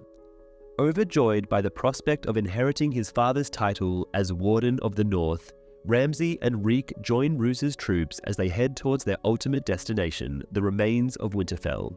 In the book, Ramsay receives his legitimization prior to the events of the Red Wedding, and well in advance of his manipulation of Theon to capture Moat Cailin. Roose refrains from discussing Ramsay's treatment of the Ironborn at Moat Cailin, whether in a positive or negative light. However, he does reprimand Ramsay for openly committing his heinous acts without specifically referring to any particular deed. This particular episode serves as confirmation that individuals like Ramsay Snow, who are born out of wedlock, can be officially recognized and given legitimacy. However, the show fails to clarify that this legitimacy is granted solely through a royal decree. The official letter held by Roose Bolton, which bears the seal of the king, depicting both a stag and a lion, reveals King Tommen legitimizes Ramsay as a reward for the Boltons' assistance in defeating the Starks. Nevertheless, even with this legitimization, the social stigma of being born out of wedlock does not always disappear, nor does it automatically grant the recipient's inheritance rights. In fact, more than a century prior, a prolonged conflict known as the Blackfire Rebellions erupted due to King Aegon the Unworthy legitimizing several of his bastards. These newly legitimized individuals then violently clashed with their true-born relatives in a struggle for the Iron Throne. Afterwards, Baelish pays a visit to Sansa and inquires about the reason behind her false statement on his behalf. Sansa clarifies that she is completely unaware of the intentions of Royce, Corbray, and Waynwood if Baelish were to be eliminated, but she is well aware of what he desires. Littlefinger appears to be impressed by her strategic decision-making, yet he tries to sow seeds of doubt by questioning her certainty about his desires.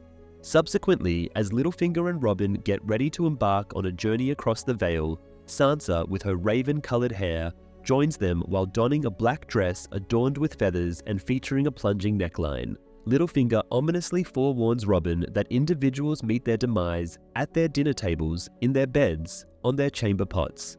This foreshadowing proves to be chillingly accurate, as the significant deaths of Joffrey, Shae, and Tywin in King's Landing during Season 4 indeed happen at a dinner table, in a bed, and on a chamber pot, respectively.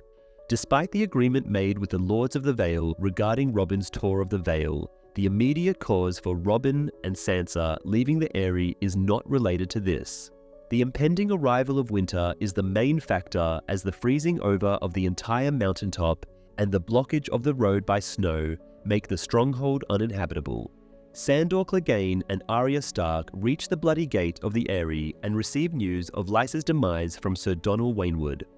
The Hound is left in a state of astonishment, while Arya finds herself overcome with laughter, compelled by the irony of the situation.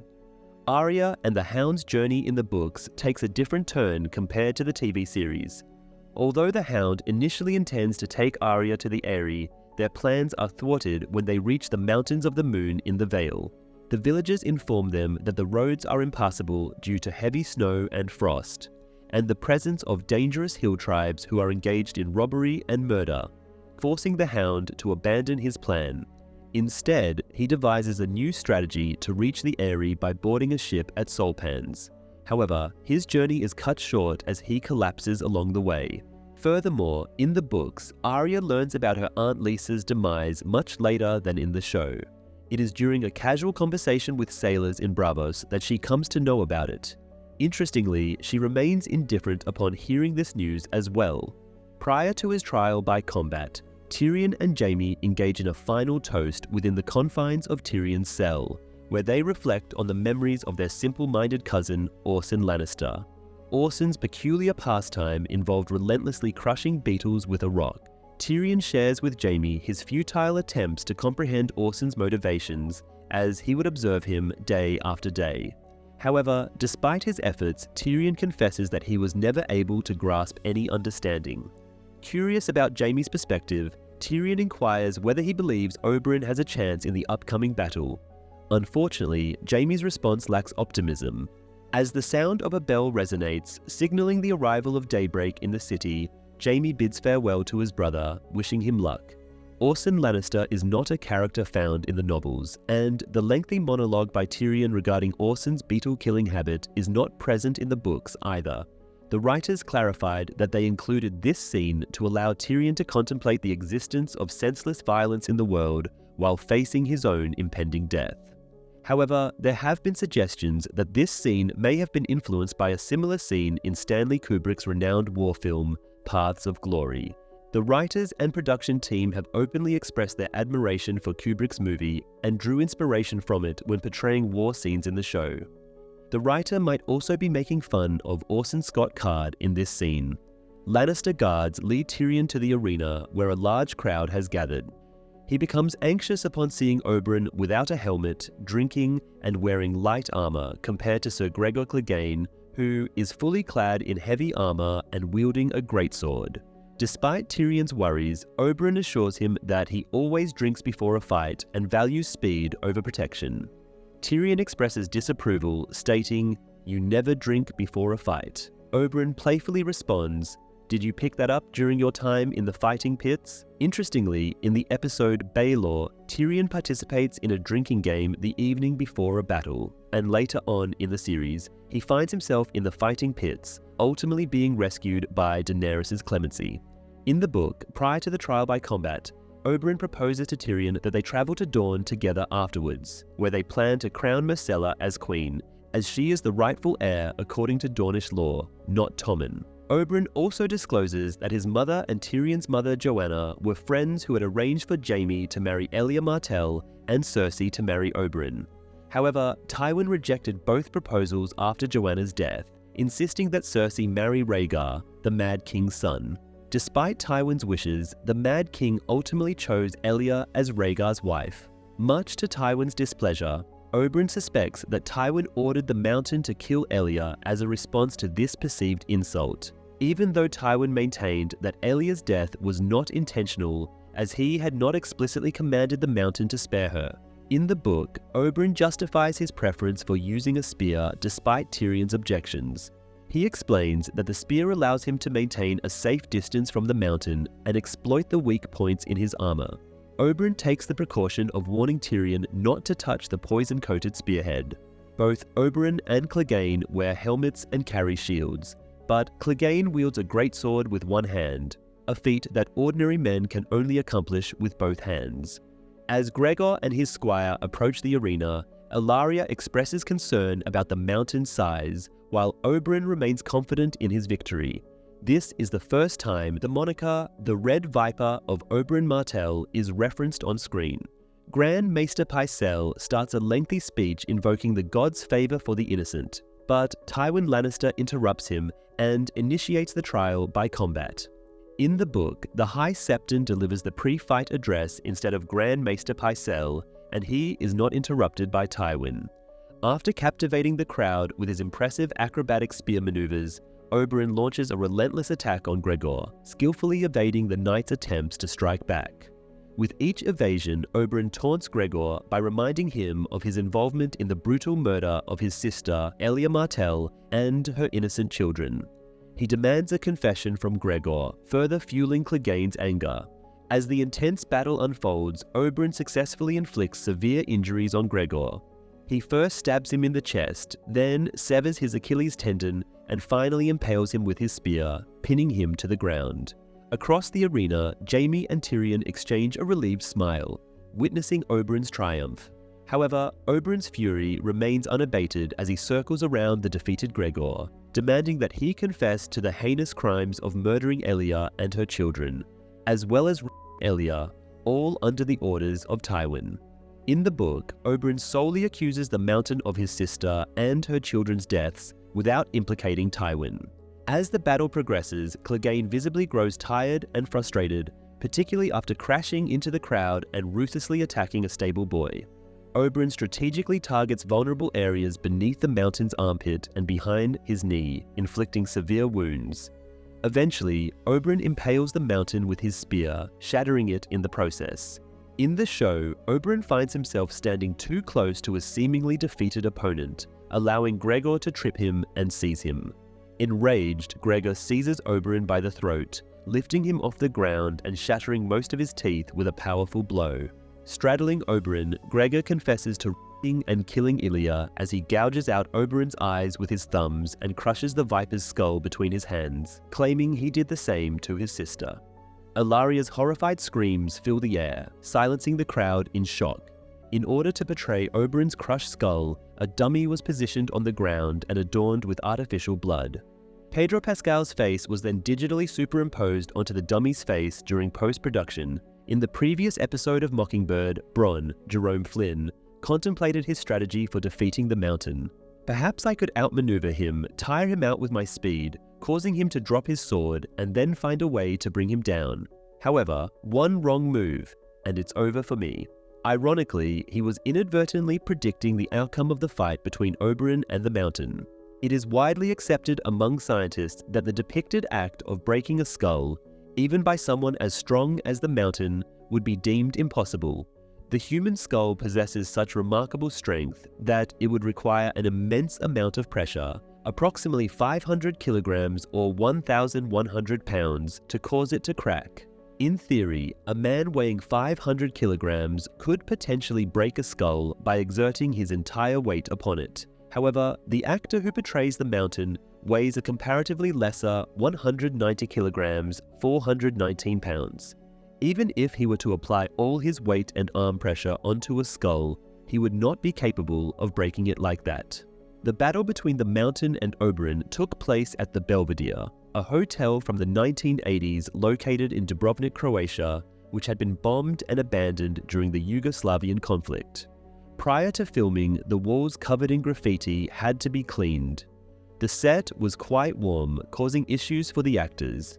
The Mountain's heavy full metal armor was a challenge for the actor, who was then ranked as the world's third strongest man, as it was difficult to wear and move around in for long periods of time, and it caused him to quickly overheat. The brief moment of joy for Tyrion and Jaime is shattered when Tywin rises to declare Tyrion guilty and sentenced to death, leaving Tyrion and Jaime speechless in disbelief as they gaze at Oberyn's lifeless body. Cersei, on the other hand, watches with a smirk of satisfaction as their father pronounces Tyrion's fate. Jon and Sam stand vigilantly on top of the wall, gazing into the darkness of the north, anticipating the imminent wildling invasion. Sam endeavors to inquire about Jon's experience with a woman, recognizing that with their impending deaths, this may be his final opportunity to discover. Sam mentions that the Night's Watch vows explicitly prohibit members from marrying or having children, but leave room for interpretation regarding other activities. Jon somberly responds that Alliser Thorne is unlikely to be concerned with their interpretations. As Sam persists in his questioning about his encounter with Ygritte, Jon struggles to articulate his feelings, frustratedly declaring that he is not a skilled poet. In the books, Jon is never questioned by Sam about Ygritte. Jon volunteers to bring the watch up alone so Sam can head below. As Sam enters the wooden lift and starts descending the wall, an owl perches on top of the wall and starts hooting loudly. The owl is controlled by a Then Warg who is part of the group of wildlings led by Tormund and Styr, camping just outside the southern entrance to Castle Black. The owl perching on the wall was indeed genuine. Director Neil Marshall nearly abandoned the idea of using a live owl after spending close to 2 hours trying to get it to land on a specific spot, only for it to repeatedly miss. However, just when he was about to give up and consider using a digitally created owl, the animal managed to hit the mark perfectly on the following attempt. Tormund brags about a bear he claims to have had relations with, which prompts Ygritte to interrupt him and question the truth of his story. In the book, Tormund recounts the tale of his encounter with a she-bear to Jon Snow rather than to Ygritte. This is due to the fact that Tormund is not affiliated with any wildling group involved in the assault on Castle Black.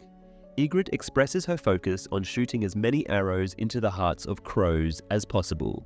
She angrily discusses how the people south of the wall have used it to keep the wildlings out and hunt them down as enemies.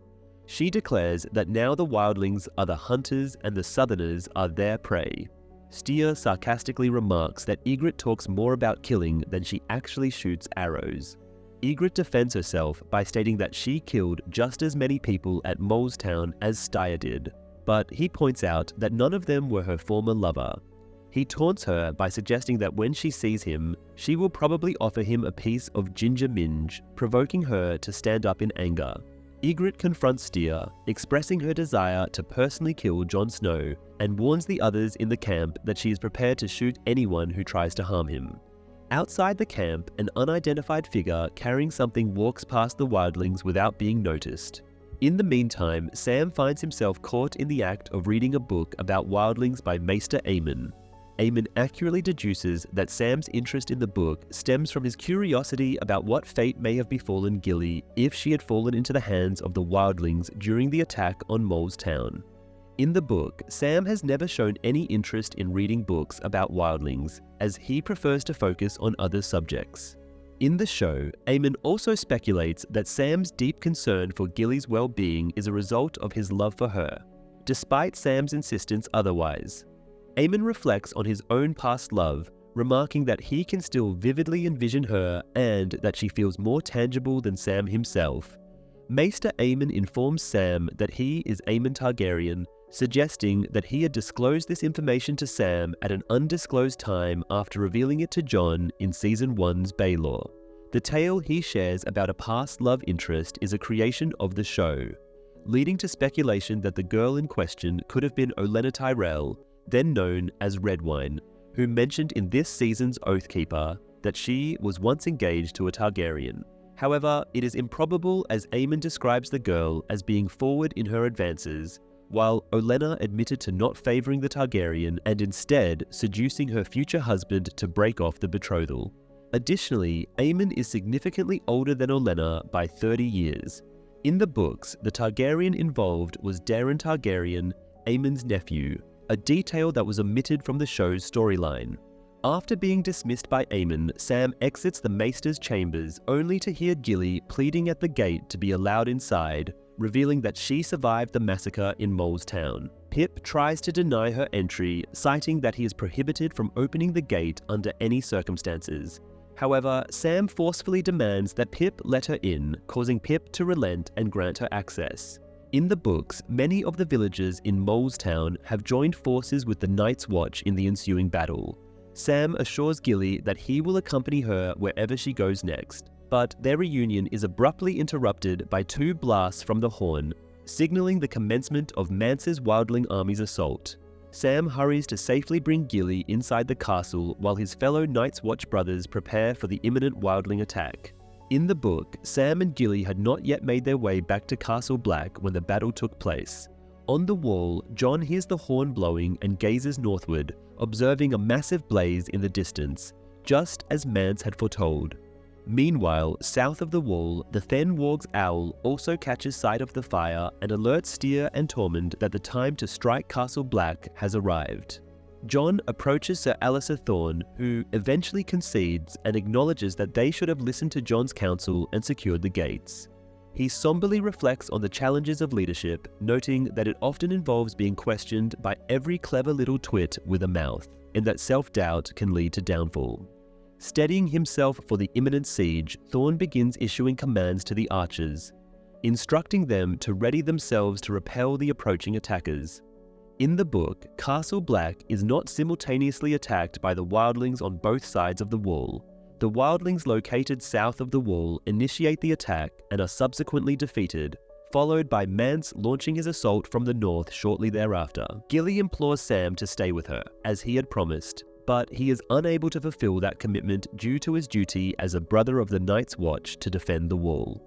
Before parting ways, Gilly pleads with Sam to assure her that he will not perish, and in a tender moment, they share a kiss. Hannah Murray improvised Gilly's surprised and bewildered response to Sam's kiss, assuming that Gilly's lack of experience with romantic gestures from her father-husband Craster would leave her unsure of how to react. Meanwhile, as Sam and Pip prepare arrows at the southern gate, Pip expresses his regret for never having witnessed a real battle or wielded a weapon. Pip wonders how Sam was able to slay a White Walker despite his fear, and Sam explains that in that critical moment, he felt compelled to take action to protect Gilly and her baby from harm. The dialogue between Sam and Pip is not found in the books.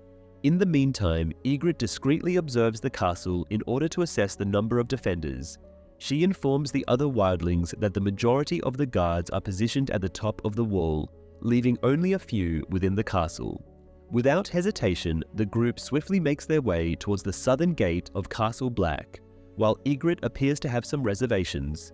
The wall set's upper portion underwent a redesign and expansion specifically for this episode, allowing for more space to accommodate walk and talk scenes and action sequences.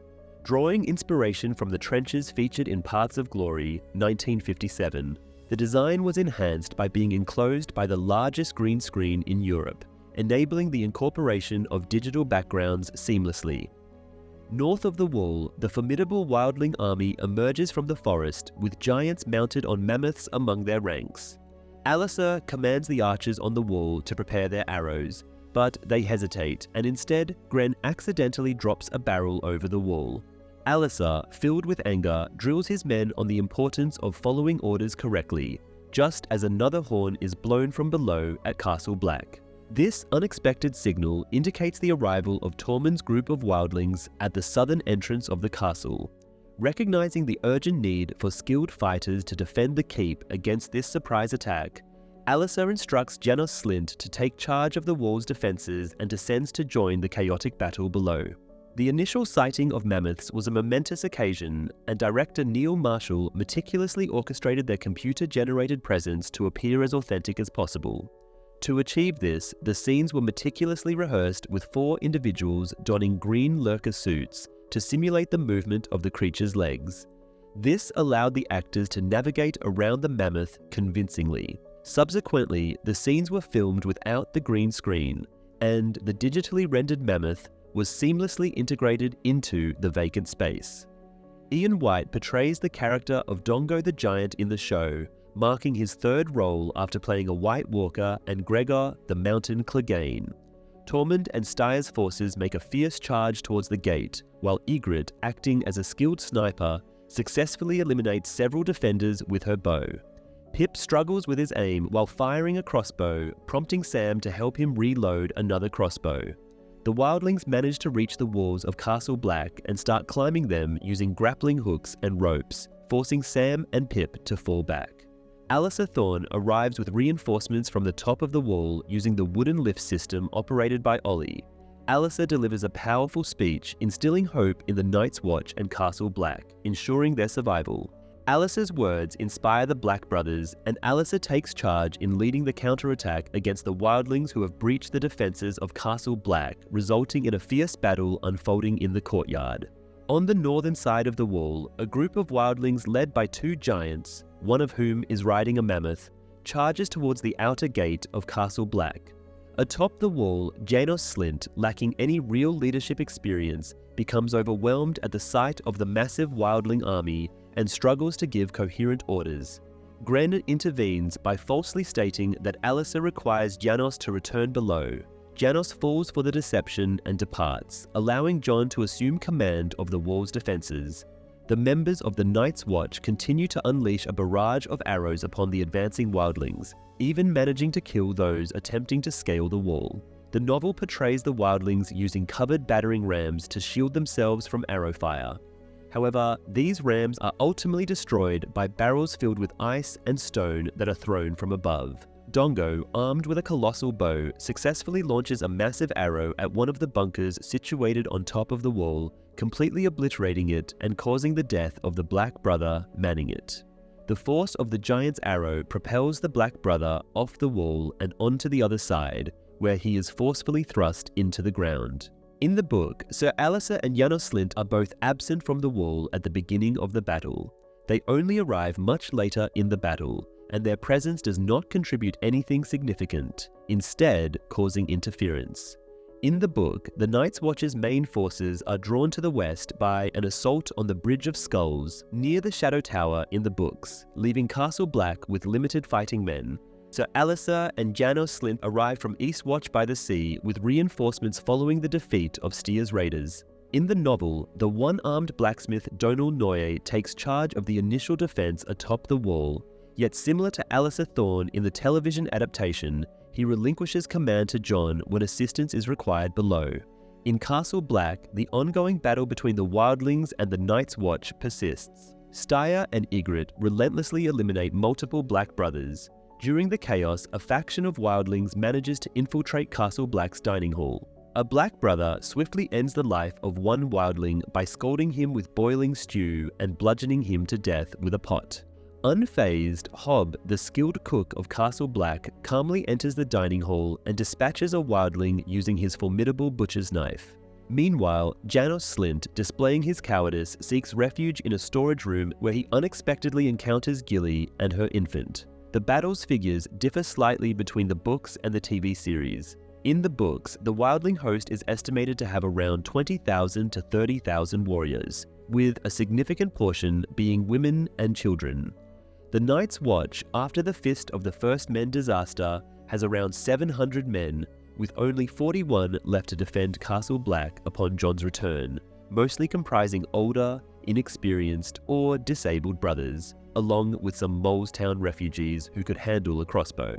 After successfully taking down a wildling with his crossbow, Pip falls victim to a fatal shot from Ygritte.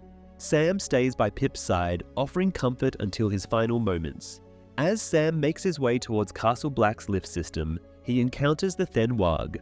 In a desperate attempt to defend himself, Sam manages to load his crossbow and shoots the Wag in the head just in time. Meanwhile, Alliser Thorne engages in a fierce battle with Tormund on the catwalks of Castle Black. Despite their evenly matched skills, Thorne sustains a serious injury and is forced to retreat, all the while continuing to give commands to his men. During the initial days of filming the battle scene in Castle Black's courtyard, a heavy downpour ensued, causing puddles to form and rise up to people's shins.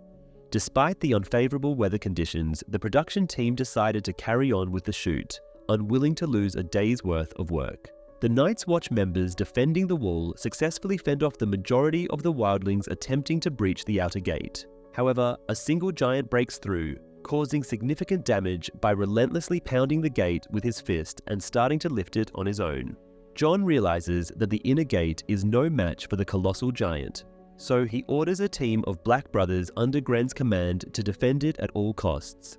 Upon reaching the inner gate, Donal Hill initially falters in the face of the charging giant, but Gren inspires him and the others by reciting the Night's Watch oath. With renewed determination, the Black brothers prepare to confront the giant just as he crashes into the inner gate.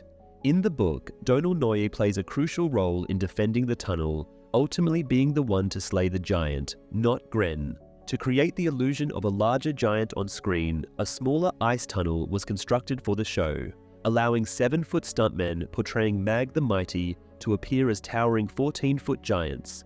The scenes featuring the giant were later digitally merged with those of Gren and the other characters in the standard-sized tunnel. Sam reaches the top of the wall to request more soldiers from Jon to defend the castle. Jon then assigns Sam the task of releasing Ghost from his enclosure to aid in the battle. In the book, Ghost has not yet been reunited with Jon during the battle. After descending the wall, Jon joins the fight and swiftly defeats multiple wildlings. His actions draw the attention of Styr, leading to a one-on-one duel between the two. Despite initially overpowering Jon by knocking away Longclaw and viciously attacking him, Styr's advantage is short-lived. Jon manages to turn the tables by spitting blood in Styr's face, allowing him to grab a nearby blacksmith's hammer and deliver a fatal blow to Styr's skull. In the books, Jon refrains from engaging in a sword fight with any of the wildlings due to his leg injury, opting instead to shoot arrows from a safe distance. So, Styr is not slain by Jon, and the wildling raiders attacking from the south are not vanquished in a direct confrontation, but are led up the switchback staircase towards the wall, which is then set ablaze. After slaying Styr, Jon pivots to discover Ygritte aiming her bow at him, arrow poised. A smile graces his face, causing Ygritte to momentarily falter. However, before any words can be exchanged, Ollie's arrow pierces Ygritte's chest, seeking retribution for his father's demise at her hands during the wildling assault on his village. Jon cradles her in his embrace as she whispers regretfully that they should have never departed from the safety of the cave, mourning the circumstances that kept them apart until her final breath. Ollie, a character specifically introduced only in the TV show, takes revenge on Ygritte for killing his father earlier in the season. In the books, the identity of Ygritte's shooter remains unknown. Unlike the show, Jon Snow does not confront her directly. Instead, he discovers her already dying and they share their final words before she passes away in his arms. Initially, Jon fears that he may have been the one who shot the arrow that killed her. However, upon examining the arrow, he thinks it is not one of his own. Choosing not to investigate further, Jon decides not to uncover which of his fellow brothers killed Ygritte. Ygritte's final scene was the last one that Rose Leslie shot for the series, and she expressed content with the decision as it was the most emotionally intense scene she had ever done. The decision to incorporate slow motion, despite it not being a common choice by the creators, was made to emphasize the moment when Jon's attention shifts solely to Ygritte as the battle noises fade away. Following the filming, Leslie received the bow she used on set as a wrapped gift. She returned to the studio to re-record her lines, ensuring that all the subtle dying breaths and sounds were captured for the audience to hear, even though they may not have been visible on camera. On top of the wall, Edison Tollett, whom Jon entrusted with the command of the defenses, issues an order for the men to lower the scythe. Suddenly, a massive section of ice breaks away from the wall, unveiling a colossal anchor-shaped blade connected to a chain that swings across the wall, cutting down the wildlings attempting to scale it. Interestingly, the giants in the novel do not employ bows, and the wildlings do not attempt to climb the wall. Instead, they try to ascend using a switchback staircase that is not depicted in the show. However, this staircase meets a fiery fate. Contrary to the TV series, there is no giant scythe employed to eliminate wildlings attempting to climb the wall, and there are no such climbing attempts depicted in the books. Additionally, the battle at Castle Black lasts for several days in the books, not just a few hours as portrayed in the show. It is worth noting that the fires from these barrels were not simulated, as stuntmen were actually set on fire. However, they were protected by thick layers of clothing and a protective gel applied to their exposed skin.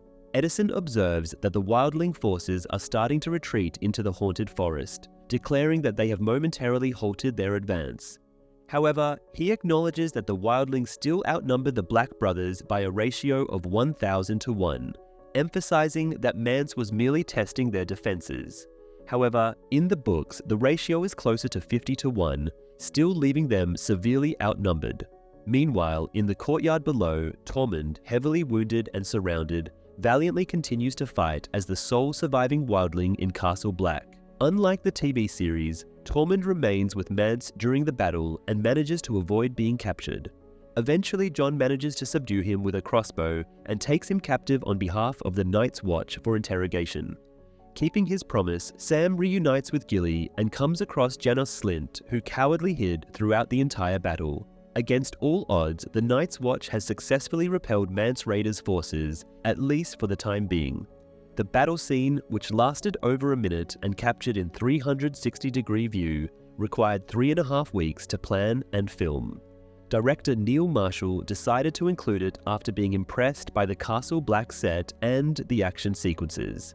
The scene was meticulously rehearsed and blocked within 2 hours before being shot in 7 takes using a crane-mounted camera. Marshall expressed his amazement at successfully capturing such a complex scene in just 7 attempts, highlighting the precise timing of everyone involved as no one was accidentally hit by the sweeping camera. Kit Harington initially described the filming of this episode as the most challenging task he had ever undertaken. However, his perspective shifted after the filming of Hardhome, as he deemed it to be twice as difficult. Just like Season 2's Blackwater, this installment unfolds solely in a single setting, the Wall, without any concurrent storylines. The next day, the remaining members of Castle Black's garrison regroup and get ready for the impending attack from Mance Rayder. Jon confides in Sam about his risky plan to eliminate the wildling threat by assassinating Mance Rayder, emphasizing that his death will disrupt the unity among the wildling clans and their leadership. Another discrepancy is Jon Snow's motivation for meeting Mance Rayder.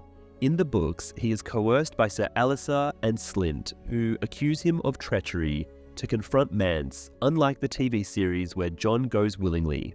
Furthermore, Jon does not leave his sword behind in the books as depicted in the show. Despite Sam's attempts to reason with Jon, he remains determined. As Jon prepares to depart through Castle Black's tunnel, they come across the fallen Black brothers who defended the inner gate against the giant. Among the deceased is Gren, prompting Jon to instruct Sam to burn all the bodies. Before leaving, Jon remembers his vow to Jorah Mormont and decides to leave Longclaw with Sam. Sam urges Jon to return, and Jon gazes at Sam with a melancholic smile before venturing out into the wilderness beyond the gate. The title of the episode, The Watchers on the Wall, derives from the pledge of the Night's Watch. Jon Snow emerges from the outer gate of the wall and sets off towards Mance Rayder's war camp, trudging through the aftermath of the battle. Upon reaching the tree line, he is surrounded by wildlings who bring him before Mance. Mance observes Jon's return from the Night's Watch and invites him into his tent to question his loyalty. Jon reveals that his time with the wildlings was part of a plan orchestrated by Corran to infiltrate Mance's army, explaining how Corran's sacrifice helped gain Mance's trust. Mance asks him about Ygritte, and Jon sadly discloses her death during the battle for the Wall. They share a toast in her memory, with Jon initially hesitant about the drink but reassured by Mance's intentions. In the books, Jon has a meeting with Tormund, who had remained behind, to discuss the deaths of Ygritte and Mag. Despite the wildlings pressuring Tormund to kill Jon, he refrains from doing so. Tormund expresses admiration for the fact that Mag was slain by Donal Noye, the one-armed blacksmith. Mance Rayder assures Jon that the wildlings are not finished with their fight. He claims to have sufficient forces to launch another assault on Castle Black, as well as the Shadow Tower and Eastwatch by the Sea. Instead of sending men to scale the wall, he sent them to unearth the gates of deserted castles with the help of mammoths. Mance reveals to Jon that he has the Horn of Winter, a legendary artifact discovered in the Frostfangs, which is said to awaken giants from the ground and potentially bring down the wall.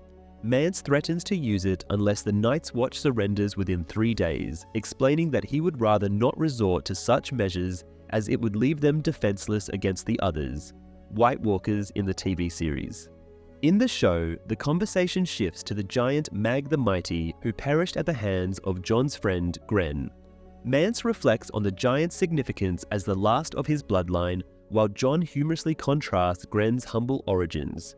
They raise another toast, this time to Mag and Gren, acknowledging the losses suffered in the conflict. Jon presents his conditions to Mance, requesting that he turn his army back and return home. In response, Mance points out the dire situation of the Night's Watch, highlighting their shortage of essential supplies such as oil, arrows, and men. He mentions that when his forces attacked the wall, the Night's Watch fiercely defended it with all their resources. Mance estimates that there are only around 50 men left guarding Castle Black, but Jon deceitfully claims that there are still over 1,000 defenders. However, Mance sees through Jon's lie and reveals that he sent 400 men to climb an unmanned section of the wall, positioned just 5 miles west of Castle Black. These men will launch an attack on the weak southern side of Castle Black as soon as Mance gives the order. Mance then changes his tone and explains that his people have already suffered enough bloodshed. He clarifies that his intention is not to conquer the lands south of the wall, but rather to seek refuge from the growing threat of the White Walkers, just like those residing south of the wall. Mance counters Jon's proposal by offering that if the Night's Watch opens the gates to the wildlings and allows them to pass through the wall, no further harm will be inflicted upon the Black Brothers. However, if his terms are rejected, Mance's wildling army will forcefully slaughter every remaining member of the Night's Watch and proceed south. Mance then observes Jon's gaze fixated on a cooking knife, leading him to suspect that Jon's true intention in coming to parley was to assassinate him. He realizes that Jon must have been aware of the risk of being killed in the process. The sudden sound of war horns interrupts the confrontation. Mance, alarmed by the possibility of an attack, is relieved when Jon confirms that the Night's Watch lacks the manpower to launch an offensive beyond the wall. In the book, Jon is about to attack Mance with Longclaw, but the warg Varamir, using Oral's eagle, warns them of approaching troops. A formation of heavily armored horsemen carrying the distinctive flaming stag banners of House Baratheon of Dragonstone charge into the wildling camp led by Stannis Baratheon and Davos Seaworth. The wildlings are caught off guard and unprepared for an attack from the east. They have been resting after a previous battle and quickly fall victim to the disciplined cavalry. In the book, the battle unfolds in 3 stages, with Mance and the wildlings putting up a fierce resistance, even deploying giants on mammoths, but they are eventually encircled and subdued. In the midst of the chaos, Mance's pregnant wife Dalla goes into sudden labor, resulting in her tragic demise. Stannis' troops launch an assault from the eastern direction in 3 successive waves, rather than executing a tactical maneuver involving simultaneous attacks from the north and south. Stannis' vanguard and scouts were led by a group of Night's Watch cavalry, numbering in the several dozen. Davos is not present with Stannis when the charge takes place. Selyse and Shireen remain at Eastwatch by the Sea, and they do not arrive at Castle Black until a later point in the series. Melisandre uses magic to burn the eagle, or so she claims, causing Varamir intense pain, while Stannis' forces launch an assault with a vanguard of Night's Watch cavalry. In the show, Stannis' riders execute a well-coordinated attack from both sides, enveloping the wildlings and swiftly defeating them due to their lack of experience in facing such a formidable force. The wildlings, unable to defend their eastern flank, are no match for the skilled tactics employed by Stannis and his men. In The Laws of Gods and Men, Stannis made it clear that he leads his own Baratheon soldiers instead of relying on the Golden Company. It is worth noting that he still has control over a formidable force of 4,000 men. Interestingly, the Iron Bank provided him with funds, enabling him to acquire horses, weapons, and transportation for his expedition beyond the wall. As the wildling forces are cut down, Stannis and Davos approaches Mance, who surrenders by throwing down his weapons, effectively bringing an end to the wildlings' siege of Castle Black. In the book, Mance's surrender does not come easily. He is apprehended forcefully following a brutal battle. The victory is a result of strategic planning and the superior combat skills of the Baratheon cavalry led by Stannis and Davos. Davos presents Stannis as the rightful ruler of the Seven Kingdoms, prompting Mance to humorously note that they are not currently within those realms. Stannis insists on the tradition of kneeling when surrendering to a king, to which Mance reluctantly explains that the free folk do not kneel. Davos questions the presence of a Night's Watch member in the camp, leading Jon to reveal that he came to negotiate with the king beyond the wall. Jon acknowledges Stannis as the legitimate king, citing his father's support and disclosing his true identity as Eddard Stark's illegitimate son, earning Stannis' respect. Stannis acknowledges Eddard's honor and inquires about Mance's fate, to which Jon suggests that his father would have taken Mance captive and listened to him. Before departing, Jon advises Stannis to burn the deceased before nightfall, emphasizing the importance of preventing the dead from turning into whites. In the laboratory of Grand Maester Pycelle in King's Landing, Cersei, Pycelle, and Qyburn gather around Sir Gregor Clegane, who lies motionless on a wooden table, afflicted by a severe wound on his right side. In the book, Cersei is informed about Sir Gregor's treatment by Pycelle and Qyburn in the books, as she never witnesses it herself. Pycelle reveals to Cersei that Oberyn Martell had used manticore venom on his spear, causing Sir Gregor's condition to deteriorate rapidly.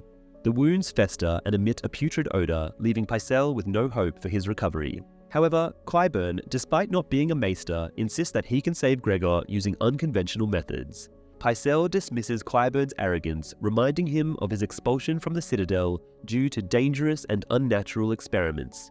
Determined to rescue Gregor, Cersei dismisses Pycelle and entrusts Qyburn with the task, much to Pycelle's frustration. Qyburn mentions that the process will change Gregor, but Cersei's main concern is whether it will weaken him, to which Qyburn responds negatively. As Cersei departs, Qyburn begins the process of removing the tainted blood from Gregor's body.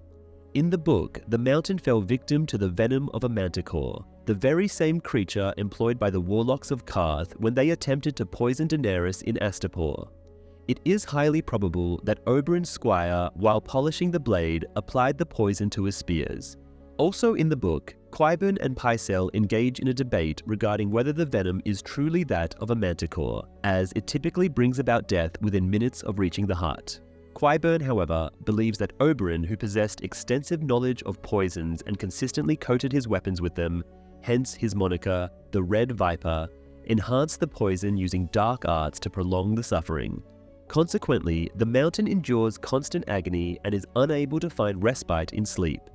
The milk of the poppy offers little relief, as he had habitually used it to alleviate his recurring headaches and has now developed a near-complete immunity to its effects.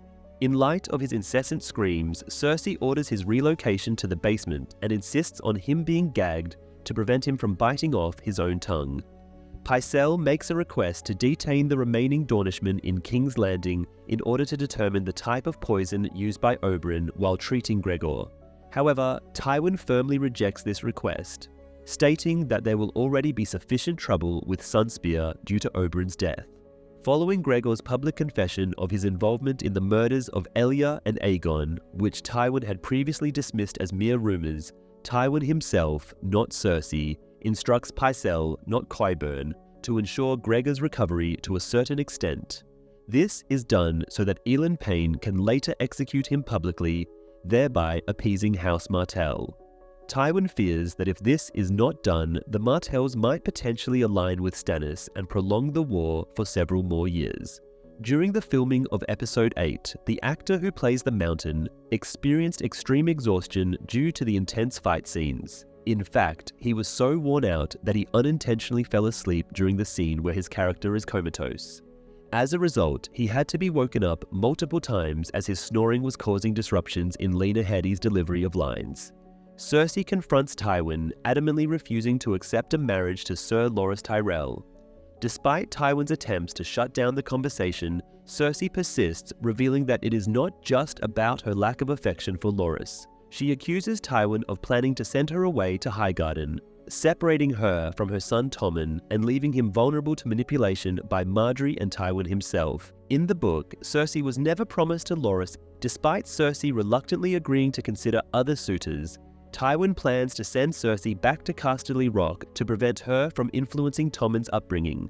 As Tywin remains unmoved, Cersei plays her final card by threatening to expose the truth about her incestuous relationship with Jaime and their illegitimate children, which would tarnish the reputation of House Lannister. Initially confused, Tywin eventually grasps the gravity of Cersei's threat, leading to a tense confrontation between the two. Despite Tywin's denial and accusations of falsehood, Cersei leaves him with a chilling ultimatum, hinting at the impending downfall of the Lannister legacy. The scene ends with Cersei walking away, leaving Tywin to grapple with the shocking revelation and its potential consequences. In the book, it is unclear whether Tywin is truly unaware of Cersei's relationship with Jaime, or if he simply chooses not to acknowledge it. In the White Sword Tower, Cersei discovers Jaime and confronts him about her plot to have Tyrion killed, which disgusts him. Cersei, however, stubbornly insists that Tyrion is responsible for their mother's death during childbirth. Jaime, taken aback, reminds her that he was just an infant at the time and had no control over the tragic event. He emphasizes that Tyrion is still their family, regardless of her refusal to acknowledge it. Dismissing his argument, Cersei firmly declares that Jaime is her chosen family and that they all have the power to make choices. Shockingly, she confesses that she has revealed their secret to Tywin. Jaime, filled with astonishment and worry, inquires about Tywin's reaction, but Cersei refuses to discuss their father.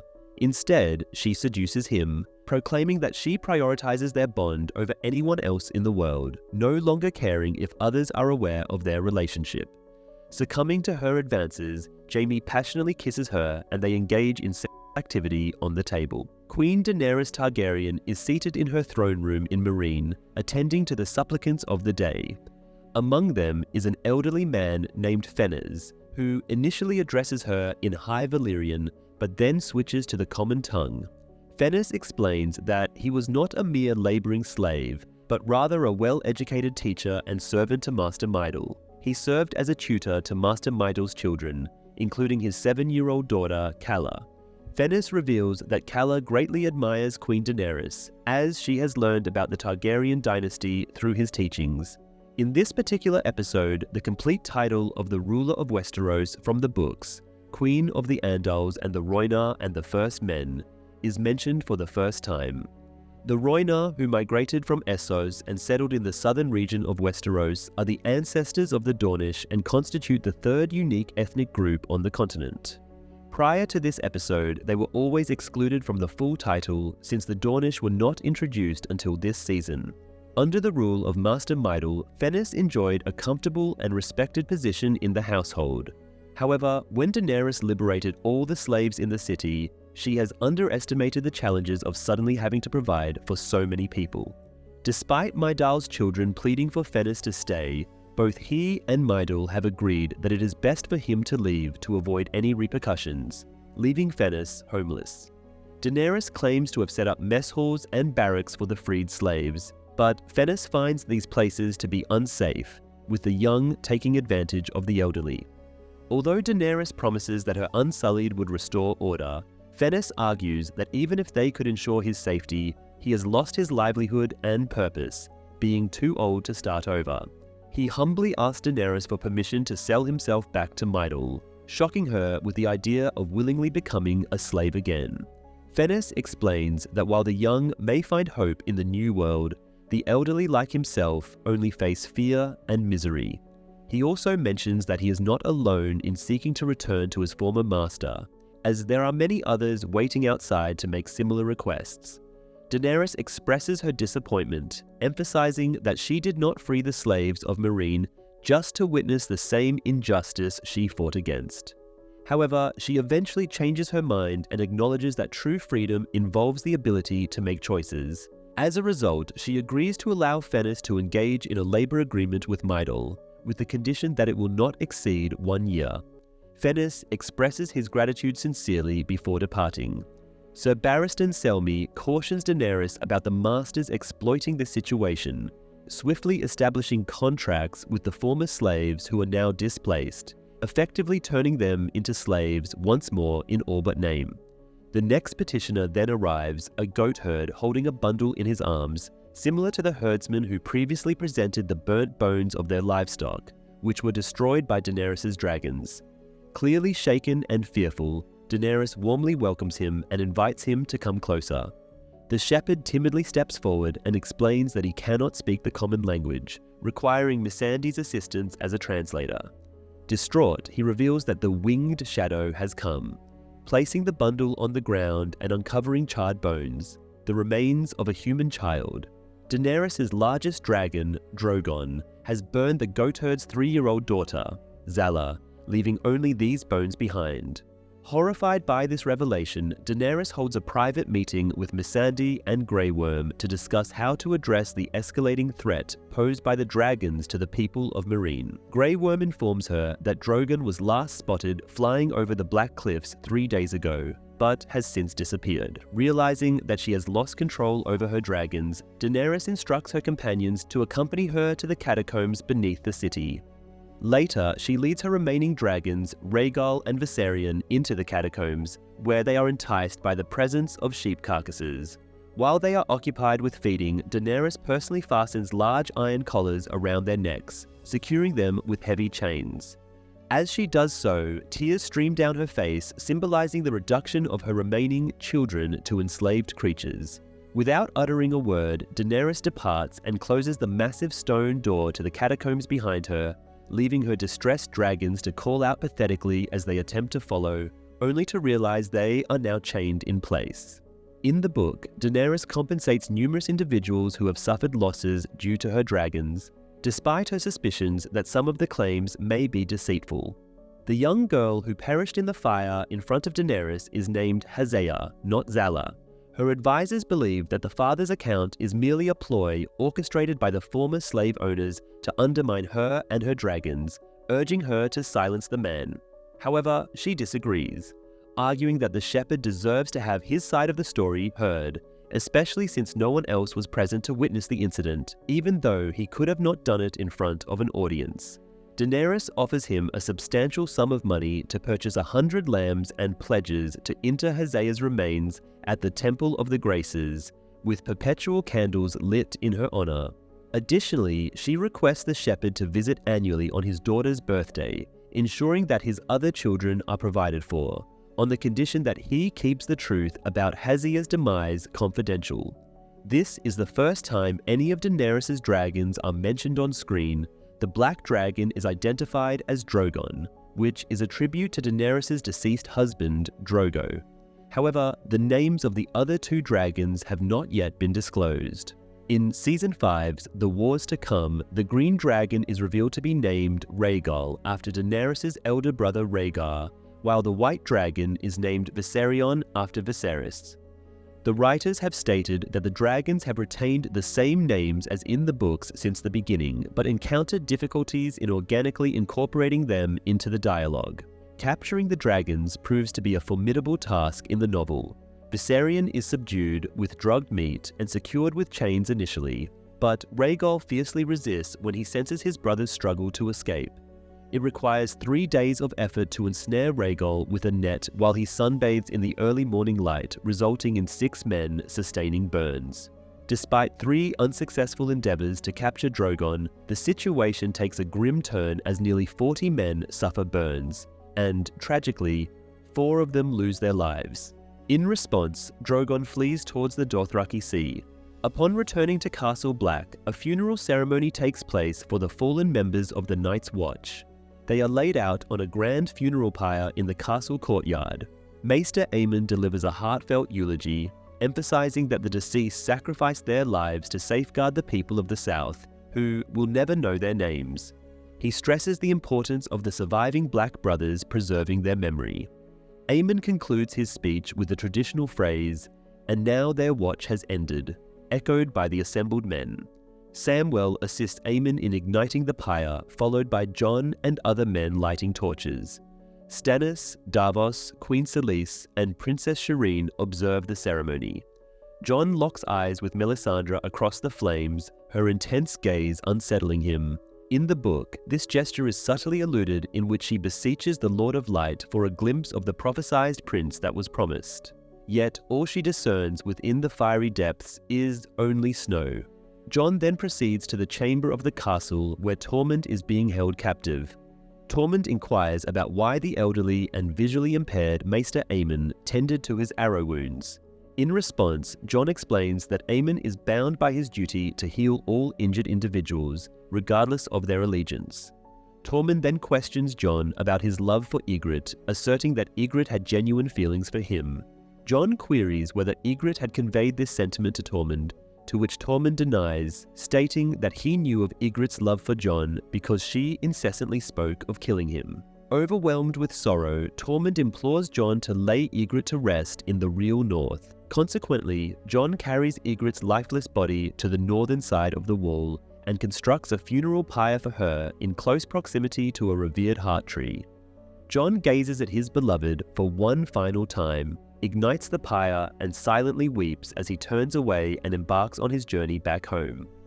Bran Stark and the Reed children are still on their journey to find the three-eyed raven, but they are facing exhaustion. Yojen Reed, in particular, has fallen ill and can barely stand. Despite this, Meera pleads with Yojen to gather whatever strength he has left to continue. Suddenly, Bran spots the massive heart tree that he has seen in his visions and calls out to the others. As they approach the tree, wights emerge from the snow, grabbing Yojen's ankles and trying to pull him under the ice. These wights are different from the ones near the wall, appearing as eerie skeletal warriors who move with surprising agility. Meera tries to protect Yojen, but the wights start overwhelming Hodor, who is too frightened to fight back. In a desperate move, Bran enters Hodor's mind and, with the help of his direwolf Summer, fights off the wights. However, more wights continue to emerge from the ice, quickly overpowering them. The swift skeletal wights, who launched an assault on Bran and his companions, pay tribute to the skeletal warriors featured in Jason and the Argonauts, 1963. These warriors were portrayed by stuntmen donning green suits adorned with skeletal components. Computer-generated visual effects were used. In the midst of despair, the wights encircling Bran suddenly ignite into fiery orbs, and a young girl's voice resonates from the entrance of a cave near the heart tree. Amidst the chaos, a wight repeatedly stabs Yojen until Meera manages to fend it off. The enigmatic girl calls out to Meera, informing her that Yojen is beyond saving, and that she must abandon him in order to survive. Though hesitant, Meera is urged by Yojen himself to prioritize her own safety. Tearfully, she swiftly ends her brother's suffering by slitting his throat. Meera, accompanied by Bran, Hodor, and Summer, rushes towards the cave entrance while the mysterious child shields their retreat by conjuring fireballs with her hands, hurling them at the wights. Just as Yojen's life fades away, she hurls a fireball at his lifeless body, reducing it to ashes and preventing his transformation into a wight. In the novel, Bran's group is accompanied by Cold Hands as they make their way from the wall to the cave of the Three-Eyed Crow, known as the Raven on the show. Cold Hands, a sentient wight brought back to life by the children of the forest, protects them from the wights so that they can safely enter the cave. However, he himself is unable to enter due to the cave's magical barrier against deceased beings. Instead of employing magic, Leaf maneuvers swiftly between the wights and ignites them with a torch, as fire is the only thing that seems to harm wights. Interestingly, Yojen survives the battle and does not meet his demise. In the show, the child guides them further into the cavern, where white weirwood roots from the enormous tree above have taken over. More children of the forest peer out from corners as they progress. Eventually, they reach a spacious central chamber, its floor covered in bones. In the heart of the cave sits an elderly man surrounded by weirwood roots that have intertwined with much of his body. Hodor sets Bran down on the ground, and Bran inches towards the old man, inquiring if he is the three-eyed raven from his visions. The old man confirms his identity, revealing that he has assumed various forms in the past, but his true form is now in front of them. Despite their youthful appearance, the children possess deep voices when they speak. The three-eyed crow, on the other hand, appears pale and skeletal, clad in decayed black garments with long white hair that extends all the way to the ground. He possesses only one red eye, while weirwood roots grow through his legs and empty eye socket. Meera expresses her sorrow over her brother's sacrifice to bring them here, but the three-eyed raven explains that Yojen, who possessed the sight like Bran, always knew he would perish in aiding Bran's journey. yet he chose to do so. He discloses that he has been observing them all their lives with 1,000 eyes and one. He goes on to say that Jojen's death paved the way for Bran to come here and reclaim what he has lost. When Bran inquires if this means he will walk again, the three-eyed raven responds that Bran will never walk, but you will fly. In the Vale, Brienne of Tarth and Podrick Payne are making their way towards the Bloody Gate when they unexpectedly come across Arya Stark practicing her water dancing. Meanwhile, Sandor Clegane is away attending to his personal needs, having just returned from the Eyrie where they received news of Lys Arryn's demise. Brienne and Arya engage in a brief conversation, displaying mutual respect as women who have defied societal expectations throughout their lives. Their interaction is abruptly interrupted by the Hound's return, instantly recognized by Podrick, leading Brienne to realize that the young girl is indeed Arya. Brienne shares with Arya her solemn vow to protect her mother, despite her failure to do so, as she was sent by her mother to return Jaime Lannister. The Hound immediately accuses Brienne of being in league with the Lannisters, noticing her Valyrian steel sword, Oathkeeper. Brienne admits that Jaime bestowed the sword upon her, causing Arya to fear that Brienne is working for the Lannisters. Brienne pleads with Arya to accompany her to safety, prompting the Hound to mock Brienne, highlighting the absence of any safety for Arya at this point. Her aunt Lys Arryn, whom Brienne and Podrick are searching for, is deceased, as are her father, mother, and older brother, while the Stark forces are scattered and Winterfell lies in ruins. The tension escalates, leading to a clash between them, resulting in both disarming each other and resorting to a brutal hand-to-hand combat.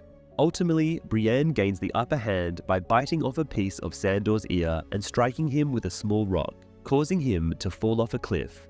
Brienne then sets out to find Arya, who managed to slip away during the skirmish and has concealed herself among the rocky terrain. Despite Brienne and Podrick's futile search for Arya in the surrounding area, Arya descends the cliffside to find the Hound severely wounded. He informs her that unless a maester miraculously appears to tend to his injuries, his fate is sealed. Sandor urges Arya to end his suffering and cross another name off her list. The duel between Brienne and the Hound is a creation of the show's producers. In the books, Brienne never crosses paths with him or Arya. However, the scene draws inspiration from various altercations in the third and fourth novels. Instead of the Hound, it is the Brotherhood and their new leader, Lady Stoneheart, who confront Brienne, accusing her of aligning with the Lannisters due to her sword. The moment where Brienne blocks the Hound's swing while kneeling is reminiscent of her fight with Jaime. Additionally, she bites the Hound's ear just as she does with Vargo Hoat, and is wrestled to the ground by Biter. In the novels, Brienne's closest encounter with the Hound is when she battles Rorge, who pretends to be the Hound by wearing his helmet. In the show, both Rorge and Biter are killed by Arya and the Hound. Furthermore, the Hound never claims to be protecting Arya in the books. Instead, he plans to ransom her to her family. His injuries also occur earlier and differently during a fight with Polliver and the Tickler at the inn at the crossroads on their way to the Vale. Subsequently, his wounds worsen, leading to his collapse. He asks Arya to end his suffering, but she chooses not to, and leaves him without taking his money, a decision she later regrets. The Hound's fate remains unknown in the books. Due to the stringent regulations in Iceland concerning the import of animals, the production team was unable to bring in the horses that Brienne, Podrick, Arya, and the Hound had been using in earlier episodes. The local Icelandic ponies were deemed unsuitable due to their height disparity, leading to the explanation that Brienne and Podrick's horses might have gone missing or been taken. In the scenes where Arya and the Hound are camping, real ponies were utilized in the background to stand in for their horses, as the camera angles did not fully disclose their true dimensions. The intense battle between Brienne and the Hound took place on volcanic rock in Iceland, presenting a formidable challenge due to the treacherous nature of the sharp rocks that posed a serious risk of injury to both actors. To ensure the authenticity of the scene where the Hound delivers a forceful kick between Brienne's legs, a belt was discreetly fastened between Gwendoline Christie's legs, cleverly concealed by her attire and camera angles. This precaution allowed Rory McCann to execute the kick convincingly, without any genuine harm befalling Christie. Additionally, the moment where the Hound fearlessly grasped Brienne's sword with his bare hand was inspired by a similar sequence in the film Rob Roy, 1995. In the dead of night, Tyrion is roused from his slumber in his cell by the creaking of the door, signaling Jaime's arrival. Jaime discloses that he has devised a plan for Tyrion's escape. Varys has arranged for a galley at the harbour, allowing Tyrion to slip away to the free cities. Guiding Tyrion to a staircase leading to a locked door, Jaime instructs him to knock twice, then twice more to signal Varys, who will guide him to safety. Before parting ways, Tyrion and Jaime share a heartfelt embrace and bid each other farewell, uncertain of what the future holds for their reunion. Jaime and Tyrion come face to face in the book for the first time since the initial novel. Jaime returns to King's Landing after Joffrey's death, but he did not visit Tyrion prior to this encounter. Alone, Tyrion gazes at the door located at the top of the staircase, ultimately opting to utilize the secret passages of the Red Keep in order to infiltrate the Tower of the Hand. Upon entering the Hand of the King's quarters, he encounters a woman lying in Tywin's bed, with Tywin's attire neatly folded on a chair. Drawing closer, he realizes that the woman is Shae, who mistakes him for Tywin and affectionately calls out to him, referring to him as "my lion," as she had previously done with Tyrion. However, when she turns around and sees that it is Tyrion, feeling utterly betrayed, she reaches for a knife to defend herself. Despite having the option to retreat, Tyrion instead charges onto the bed to wrestle the knife from her grip. Successfully disarming her, the two engage in a violent struggle until Tyrion seizes the necklace around her neck that he had gifted her, using it to strangle her. Even after she ceases to resist, Tyrion continues to strangle her until she breathes her last. Collapsing to the floor, he sits beside Shae's lifeless body, shedding tears, and expresses his remorse. In the books, the Hand of the King wears a golden necklace composed of hand-shaped segments, rather than a hand-shaped brooch. However, in the scene where Tyrion discovers Shae in Tywin's bedroom, she is seen wearing the Hand's necklace. In the television adaptation, this necklace is the same one Tyrion gave her in The Bear and the Maiden Fair. During their encounter, Shae does not attempt to fight back or grab any weapon. Instead, she tries to save herself by confessing that Tyrion's father and sister coerced her into testifying against him. Unfortunately, Tyrion remains unconvinced, and it is only when he strangles her with the necklace she weakly resists. In the book, A Feast for Crows, it is later revealed that Shae had indeed lied and was bribed by Cersei to provide false testimony during Tyrion's trial. His gaze shifts to the wall across the room, where he notices an array of weapons on display, including Joffrey's old crossbow, causing his expression to swiftly darken. In the book, Varys, under the threat of death by Jaime, reluctantly assists Tyrion by revealing a secret passage that leads to the hearth in the Hand's bedroom. While on their way, Tyrion overhears a heated argument between two guards, Red Leicester and Lum, debating whether Tyrion will face his executioner bravely or beg for mercy. Tywin correctly deduces that it was Varys, not Jaime, who aided Tyrion's escape and vows to execute the eunuch. He claims that he still intends to send Tyrion to the wall and is awaiting Mace Tyrell's approval. Tyrion retrieves the crossbow from the wall, loads it, and proceeds down the corridor towards the lavatory. Upon opening the door, he discovers his father seated on the toilet, causing Tywin to appear surprised at the unexpected encounter. However, he swiftly regains his composure and requests that Tyrion lower the weapon. Tywin astutely deduces that Jaime assisted Tyrion in his escape from confinement, suggesting that they should discuss the matter further in Tywin's chambers. Yet, as he tries to rise, Tyrion steadies the crossbow, effectively halting his father's movement. "Throughout my entire life, you have desired my demise," Tyrion declares, and Tywin acknowledges the truth behind this assertion. In an effort to diffuse the tension, he commends Tyrion for his determination to survive despite numerous attempts on his life, asserting that he never intended to actually have Tyrion killed.